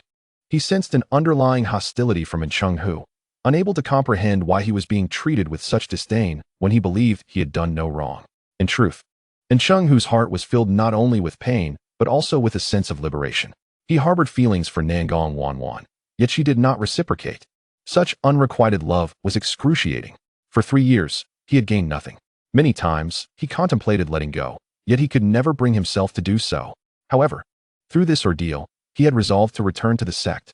When he uttered the words to sever ties with Nangong Wanwan, he felt an overwhelming sense of relief and rebirth. At that moment, he even sensed a slight improvement in his cultivation. Thus, at this juncture, the clear-headed Encheng-Hu felt not resentment towards Ye Xiao, but rather a tinge of gratitude. At the very least, he had reclaimed his true self rather than remaining a lovesick follower of Nangong Wanwan. His feelings towards the eldest prince were even less favorable. From his perspective, he had always believed the prince was intentionally manipulating them. In his eyes, all of the prince's overtures were mere hypocrisy, aimed at using the Qingxian sect to turn against Ye Xiao. And Baisong also noticed Encheng-Hu's aversion towards the eldest prince, but chose not to comment. Regardless of the prince's favorable impression, a father would always side with his son. The eldest prince forced a smile, saying, "Brethren, you may not be aware, but I have already summoned the most renowned physician in Tangan City to treat Linglong. You will find no better doctor elsewhere." "Then there is no need for your highness to worry." Encheng-Hu replied, "Father, let us depart. I have a friend whose medical skills are exceedingly remarkable." Encheng-Hu began fabricating a friendship. Observing his resolute intent to leave, and Baisong, though unaware of Encheng-Hu's motivations, did not object. After all, he too did not wish to remain in the prince's residence with the sect members. The eldest prince, feeling helpless, could only personally escort them out. Watching them taking Linglong away, he stroked his chin and murmured, "This Encheng-Hu, I have no quarrel with him. Why does he seem to harbor animosity towards me? It seems I must find a way to win this fellow over." Chapter 81, My Hatred for Eunuchs. The Tianlong Courtyard, located in the northern mountains of Tangan City, is a vast expanse of land with sparse human presence. At this moment, Zhou Tong sat in Ye Xiao's carriage, heading towards the Tianlong Courtyard. The journey was not entirely smooth, with some bumps along the way. Yet, no matter how much the carriage swayed, Ye Xiao remained as steady as a mountain, as if some powerful adhesive had bound him to the carriage. Zhou Tong could not help but marvel, "Your Highness, your control over your posture is truly remarkable." Ye Xiao looked up and smiled slightly. "I've grown accustomed to it." Indeed, he had many habits, such as the meticulous control of the internal energy within him and the instinctual stabilization of his form. Ye Xiao was accustomed to mastering himself. It was a form of cultivation in itself, reinforcing his being through various practices at any time or place. Finally, the carriage came to a halt, and Ye Xiao and Zhou Tong disembarked. Gazing at the nearly 5-meter-high gate of the Tianlong Courtyard, nostalgia flickered in Ye Xiao's eyes. "I have returned once more. I wonder if Ninth Master is still alive." Ye Xiao sighed. Zhou Tong, who had been relaxed, suddenly became alarmed, rushing forward to whisper, "Oh dear, my little ancestor." Such words should not be spoken carelessly. Seeing Zhou Tong's cautious demeanor, Ye Xiao broke into a grin. As they approached, the guards at the entrance immediately stepped forward upon seeing Ye Xiao. To enter the Great Qian Tianlong Courtyard, a royal decree from His Majesty is required. "Here it is," Zhou Tong exclaimed, holding up the imperial edict as he rushed forward. Upon seeing Zhou Tong, the guards visibly relaxed. In truth, not everyone recognized Ye Xiao. Many had only heard of his name without ever seeing his face. The guards were among them, and upon encountering an unfamiliar face, their hearts naturally grew wary. Ye Xiao and Zhou Tong entered. He quietly remarked, You know, with the guards stationed at the entrance every day, don't you think they must be quite tired? Zhou Tong chuckled. They are indeed weary, but who in life is not? Ye Xiao glanced at him. Do you see me as tired? Ah, I cannot say. Ye Xiao chuckled. One day, when I am in charge, I might as well toss them a couple of chairs. Wouldn't that be more comfortable? His Highness possesses a benevolent heart. I admire him. This sentiment was genuinely felt by Zhou Tong. As he observed Ye Xiao as retreating figure, Zhou Tong experienced an indescribable emotion stirring within him. Before Ye Xiao, no one had ever contemplated this issue. Perhaps it was merely a casual remark. Yet which prince had ever considered whether a guard felt weary? The two continued their journey for a considerable time. The Tianlong garden spanned a vast expanse, filled with various structures. However, for Ye Xiao, this place felt familiar, almost like a well-trodden path. Soon, they arrived at a particular edifice, the Cloud Tide Pavilion. After the servants announced their arrival, Ye Xiao stepped inside. There, he beheld a strikingly handsome man with hair and beard as white as snow, engrossed in reading. Grandfather Yin Xiao, it has been many years. Are you well? Ye Xiao greeted him with a smile. Yin Xiao raised his head, surveying Ye Xiao from head to toe. After a moment, he exclaimed softly, your cultivation technique is quite impressive. Yin Xiao, the current steward of Tianlong Garden, was a collateral descendant of the Yi family and, by seniority, considered a grandfather to Ye Xiao. Sensing the unique energy emanating from Ye Xiao, he swiftly approached and grasped his shoulder, probing his aura. Ye Xiao offered no resistance, allowing him to explore. Moments later, Yin Xiao released his grip, his eyes glimmering with admiration. Remarkable. Your vigor is rather formidable, and you have cultivated the blood-burning refinement technique. How did you achieve this? With such power and physique, who could possibly rival you? Yin Xiao's face beamed with appreciation. Upon hearing his praise, Ye Xiao felt a twinge of pride. I thought Grandfather Yin Xiao might question why my cultivation is so low. Yin Xiao retorted with a smirk. Do you really believe I have grown senile? With such a solid foundation, your future is limitless. A few levels of cultivation behind are of no consequence. At that moment, Yin Xiao glanced at Zhou Tong beside him. You old eunuch, have some discernment, knowing I do not wish to hear eunuchs speak, yet you remain silent. Present me with the imperial decree. Zhou Tong wisely handed over the decree. This place was distinctly different from where he would announce decrees elsewhere. Yin Xiao unfolded the decree, inspected it, and finally closed it with a smile. Excellent. With your prodigious talent, who else is worthy to use the dragon blood? He then turned to Zhou Tong, saying, I accept the decree. You may return. Oh, and after you return, tell that old eunuch Lu Tong to visit Tianlong Garden soon. I wish to give him a good thrashing. Zhou Tong nodded in compliance, not daring to utter a word, and swiftly departed, appearing to have endured some hardships. Once Zhou Tong was distant, Ye Xiao chuckled. Grandfather, did you not merely lose to eunuch Lu a few times? Why take out your frustrations on all eunuchs? Yin Xiao roared in indignation. Nonsense. I would never lose to him. I merely allowed him to win. Besides, I have never had a fondness for eunuchs. None of them are worth anything. Ye Xiao smiled slightly, choosing not to engage in further debate. The next step was to follow protocol. Though Yin Xiao was in charge of Tianlong Garden, the decision to utilize the precious dragon blood was not solely his to make. It required the consensus of the other elders within Tianlong Garden. Moreover, if it were a person of mediocre talent, even the emperor's decree would not suffice for the use of the dragon blood. The old guards of Tianlong Garden would not concern themselves with one's royal status. In essence, royal identity bore little value here. Before long, Ye Xiao found himself encircled by a dozen elders, each spirited and possessing formidable skills. Ye Xiao, how have you grown so much in the blink of an eye? What kind of technique is this with such overwhelming energy? With this foundation, the use of dragon blood is justified. I have been in seclusion for 7 years. How foul I must smell. I need a bath. Let me in. I too wish to enter seclusion. Ye Xiao, hurry your cultivation. I need your assistance in comprehending my ultimate technique. Your current level is too low. I say, Ye Xiao, why bother being an emperor? You would be better off joining us in Tianlong Garden for training. Listening to the elders' chatter, Ye Xiao could only respond with a smile. Most of these old men shared the surname Yi and had taken a liking to him since childhood. In their eyes, martial talent outweighed all else. No one objected to Ye Xiao's use of dragon blood. They could all see the terrifying foundation and boundless future he possessed. Chapter 82. A slightly larger bottle in the underground passage of Tianlong Garden. Ye Xiao followed closely behind Yin Xiao, taking slow steps. This place, even for him, was a first-time visit. Yin Xiao spoke softly. Our Yi family's ancestors were once martial men of the human race. They rose to prominence upon discovering the remnants of the celestial dragon in this untamed land, leading the people to slay monsters and drive out the barbarians. After countless battles, they carved out this vast territory of the Great Qian, standing alongside the Xia and Chu nations. The dragon blood is a legacy bequeathed by our ancestors. It can only be used by those of exceptional talent. In addition to your father's decree, we require the consent of more than half of the elders in Tianlong Garden. If it were anyone else, not even the emperor's decree would suffice. Ye Xiao was taken aback. He had been unaware of the celestial dragon's remains. In truth, the Yi family harbored many secrets that had never been publicly disclosed. As he followed Yi Xiao deeper into the underground passage, Ye Xiao felt the operation of his human emperor cauldron within him quickening with each step he took downward. Suddenly, a radiant light appeared.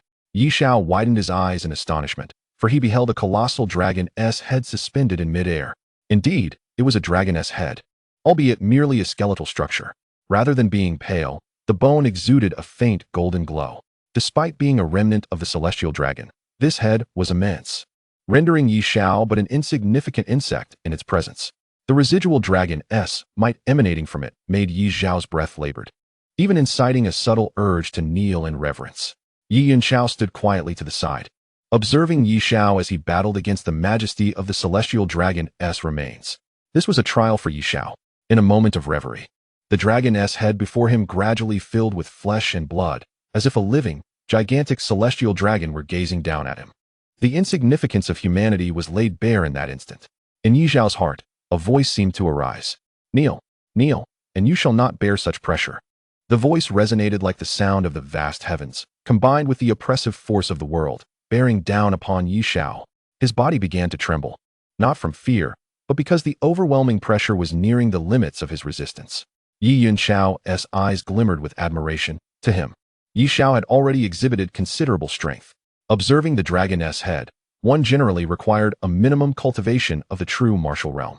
In the realm of Tianlong Garden, disciples, upon reaching the true martial realm, are granted a rare opportunity to observe the dragon head and experience its formidable pressure. For most, enduring 10 breaths without kneeling is a remarkable feat, yet Ye Xiao persisted for nearly 20 breaths. Not only that, though his body trembled, he showed no inclination to submit. Suddenly, Ye Xiao beheld a golden radiance emanating from Ye Xiao, who began to exude an inexplicable aura of authority. Within Ye Xiao, the emperor's cauldron spun rapidly, while his vital energy surged through his meridians. However, this exertion came at a swift cost to his essence. Simultaneously, a clandestine technique materialized in his mind, the might of the emperor. This was a method to actively amplify one's own prestige. Yet, the consumption of power was equally staggering. As the royal energy waned, Ye Xiao's aura only intensified. The confrontation between the might of the emperor and the might of the dragon had ensued. As Ye Xiao's presence grew, the tremors in his body ceased. He lifted his gaze, his eyes cold as frost, glimmering with golden light, and regarded the skeletal remains of the dragon head with disdain. You, a mere remnant, dare to demand my submission?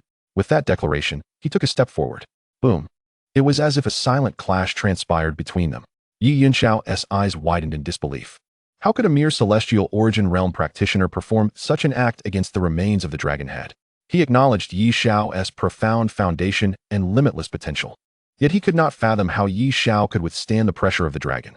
At this moment, Ye Xiao boldly stepped forward against the dragon's might, a feat unachievable by many true martial geniuses.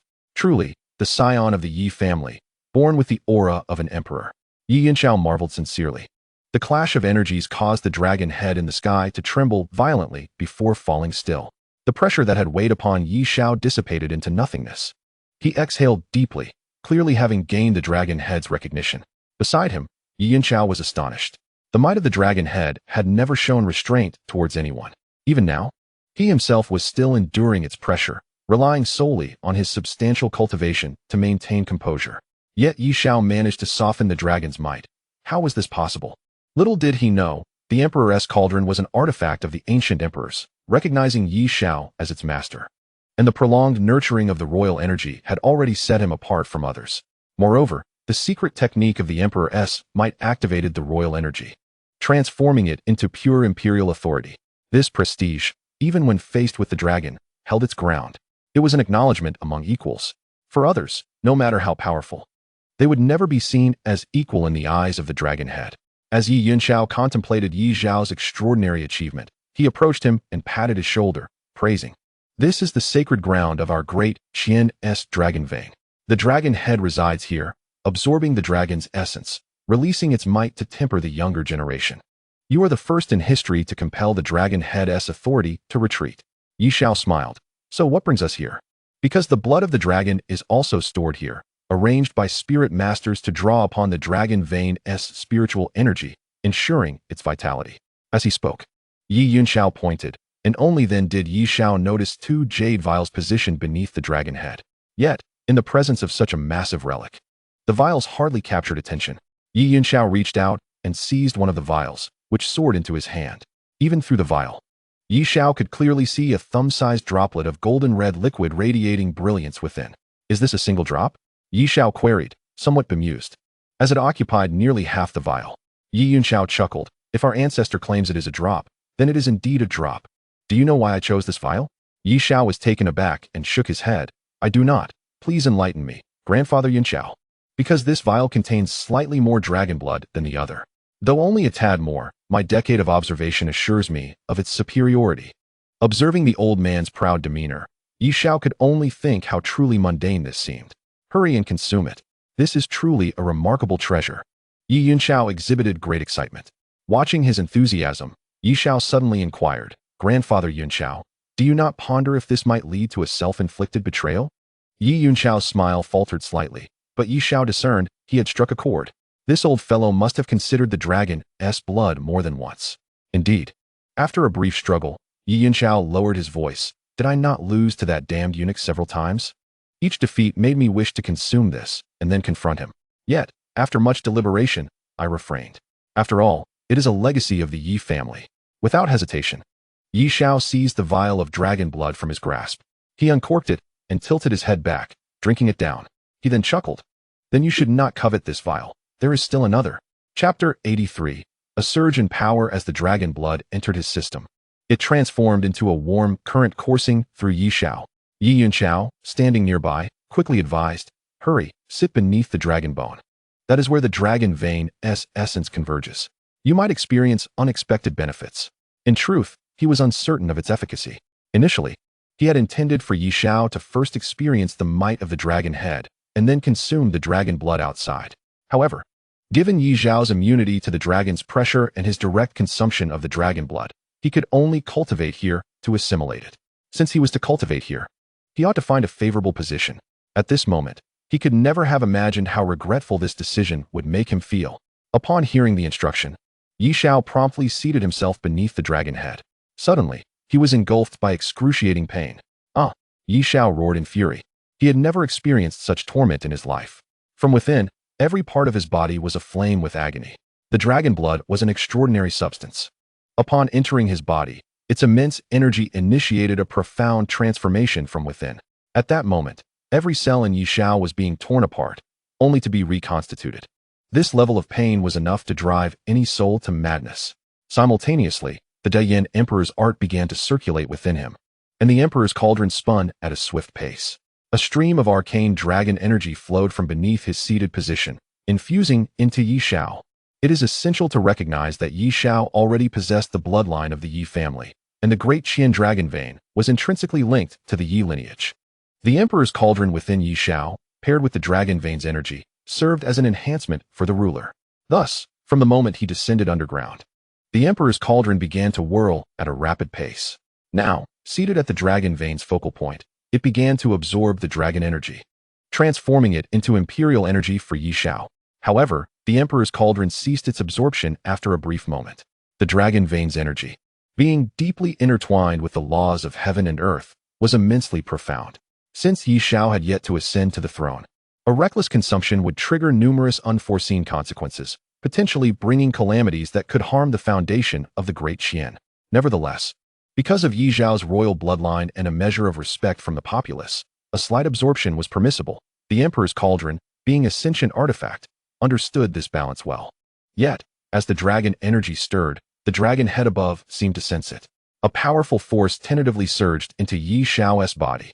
To understand, the dragon's head itself is merely an inanimate object, existing in the realm of dragon veins, absorbing the dispersed dragon energy over many years, thus acquiring its extraordinary might. Its essence relies on the scattered dragon energy accumulated throughout the ages. As this dragon energy entered Ye Xiao's body, the golden light atop it dimmed instantly. However, upon sensing that Ye Xiao could withstand the dragon energy, it seemingly went mad, continuously injecting dragon energy into Ye Xiao's being, disregarding its own dwindling brilliance. At that moment, Ye Xiao was completely immersed in an enigmatic state.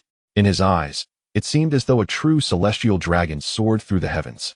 He could perceive the longing infused within the dragon energy coursing through him. Dragons are inherently proud creatures, even as mere bones. How could they resign themselves to being buried underground? They yearn to soar across the 9 heavens and ascend to the pinnacle, and even in a fleeting moment of glory, they harbor no regrets. Indeed, after acknowledging Ye Xiao, the skeletal dragon head recognized his capacity to absorb dragon energy and willingly transformed itself into nourishment for Ye Xiao's growth, preferring to do so rather than remain suspended in the shadowy depths. At this juncture, Ye Xiao began to regret. He could clearly see the golden light continuously pouring into Ye Xiao from the massive dragon head. Meanwhile, the brilliance of the dragon head faded further. What to do? What should be done? He muttered to himself. Yes, in this situation, he was uncertain whether it was good or bad and how to respond. Despite his high cultivation, he could not confront Ye Xiao directly, nor could he shatter the dragon head. As a vast amount of dragon energy surged in, Ye Xiao's cultivation began to rise exponentially. From the 6th rank of Tianyuan realm to the 7th, then the 8th. The dragon represents imperial authority, a manifestation of sovereign power. Dragon energy served as the finest supplement for Ye Xiao. Furthermore, the blood of the celestial dragon enriched the vitality within him. The blood barbarian royal family's blood refinement technique began to operate vigorously, digesting the energy. Ye Xiao's physical strength grew ever stronger. Eventually, Ye Xiao's cultivation soared to the pinnacle of the Tianyuan realm. In an instant, he shattered his shackles and ascended into the sacred body realm. Simultaneously, a dragon's roar echoed within Ye Xiao. His garments ignited spontaneously. Ye Xiao's eyes widened. He beheld a crimson flame dragon and a violet lightning dragon entwined around Ye Xiao's back. Golden flames and purple lightning surged around him, creating a spectacular phenomenon. Boom! The golden dragon bones above shattered instantaneously, scattering in a furious display. The last remnants of golden light from the fractured bones surged into Ye Xiao's body. Ye Xiao was utterly stunned. It was over. It was over. He had caused a grave disaster. The ancestral dragon head had shattered, and his 9th uncle would surely execute him. Indeed, even now, as the overseer of the celestial dragon courtyard, he still feared certain individuals. As the dual dragons danced around him, Ye Xiao's cultivation continued to ascend, first to the 1st rank of the sacred body realm, then to the 2nd, and finally to the 3rd rank. Finally, at the 4th rank of the sacred body realm, his cultivation began to plateau. However, the fortification of his physique persisted. A vast amount of dragon energy began to transmute into a peculiar energy, infusing Ye Xiao's being. The sacred body realm, as its name implies, signifies the awakening of a special physique, enhancing a warrior's combat capabilities. For instance, the azure lotus body of the Qingxian sect is one such defensive sacred body. Ye Xiao had previously cultivated the Great Sun Yuan Yang technique, awakening the Great Sun Flame body. With flames enveloping him, molten fire coursing through his blood, his energy surged relentlessly in a frenzied battle. Once awakened, he could achieve complete immunity to fire damage, fully unleashing the power of the Great Sun Yuan Yang technique, with a heightened regeneration speed for his energy, rendering him immensely formidable. At this moment, however, Ye Xiao's technique underwent a mutation, and his sacred body exhibited a strange transformation.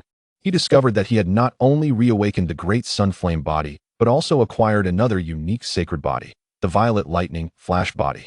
Commanding lightning. Enveloped in violet scales, he could dart swiftly, advancing and retreating with ease. Wielding the violet thunder, his might was unparalleled. Ye Xiao opened his eyes, feeling the robust energy coursing within him, and moved his body. He felt ecstatic in his heart. To possess both the Great Sun Flame body and the Violet Lightning Flash body simultaneously was extraordinary. This De Yin Human Emperor technique was indeed a rare dual sacred body cultivation method. Once I reach the 9th rank of the sacred body realm, won't I transform into an unparalleled triple sacred body? Yes, The De Yin Human Emperor technique is inherently a dual sacred body method.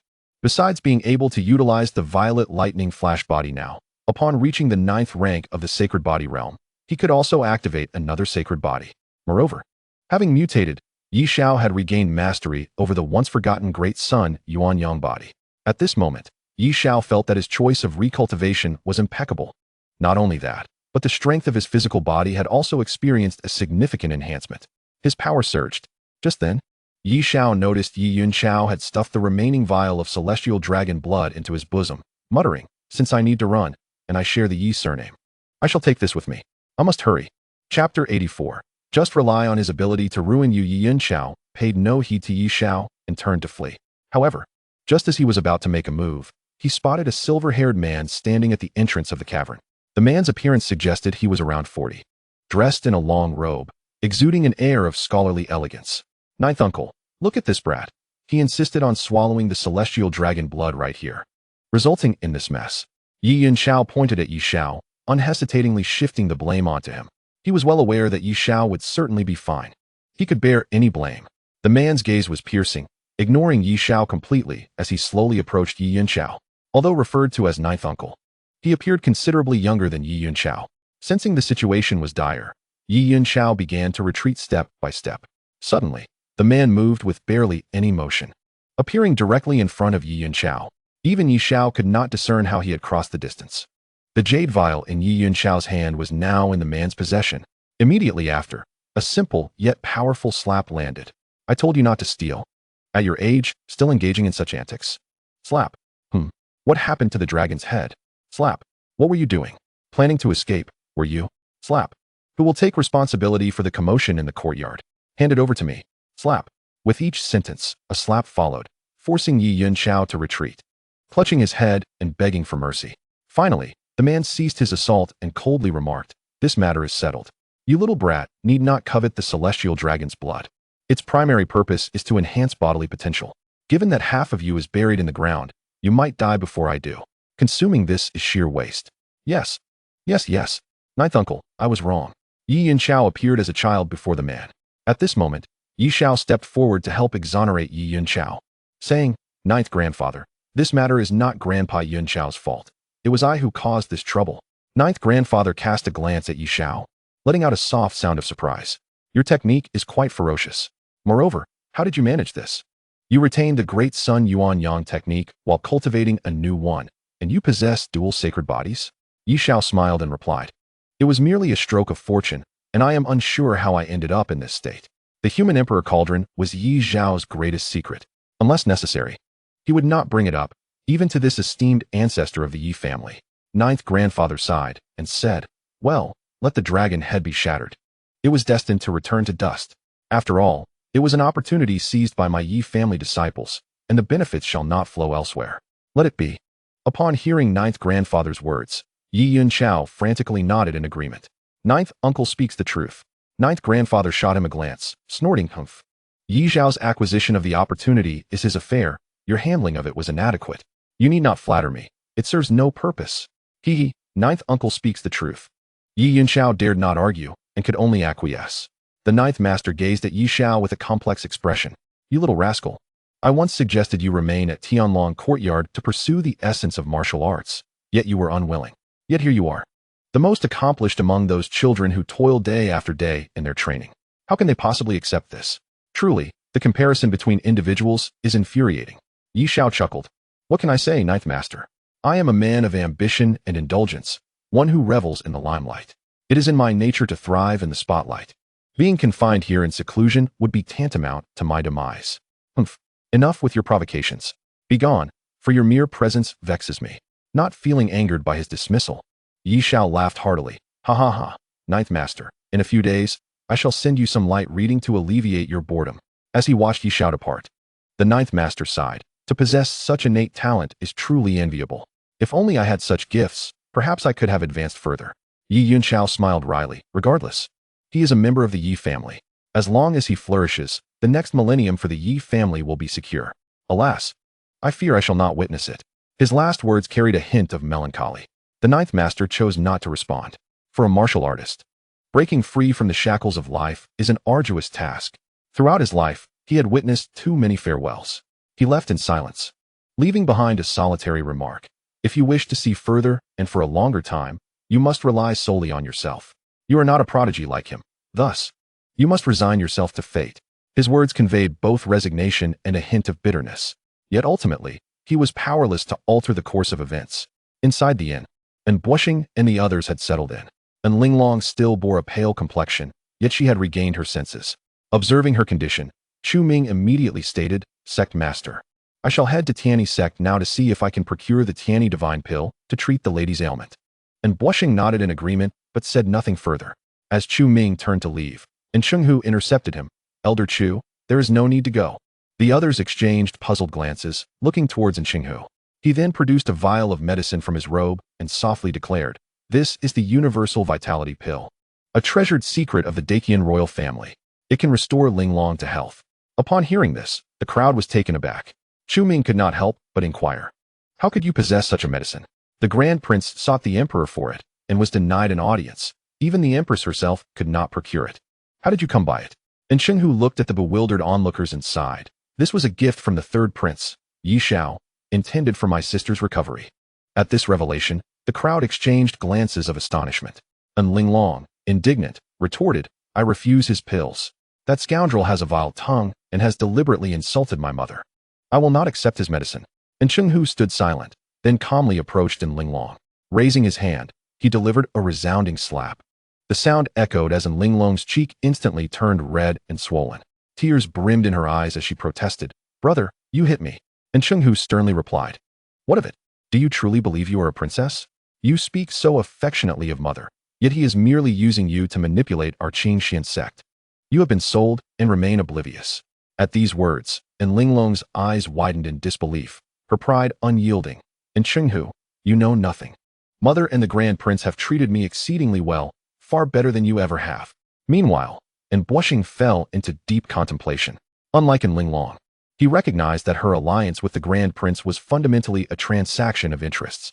The Qing Xian sect sought special favor from the court, while the Grand Prince aimed to bind them to his cause. He had previously consented to this arrangement. However, it seemed changes were afoot. For Chenghu clearly leaned towards the third prince, Ye Xiao.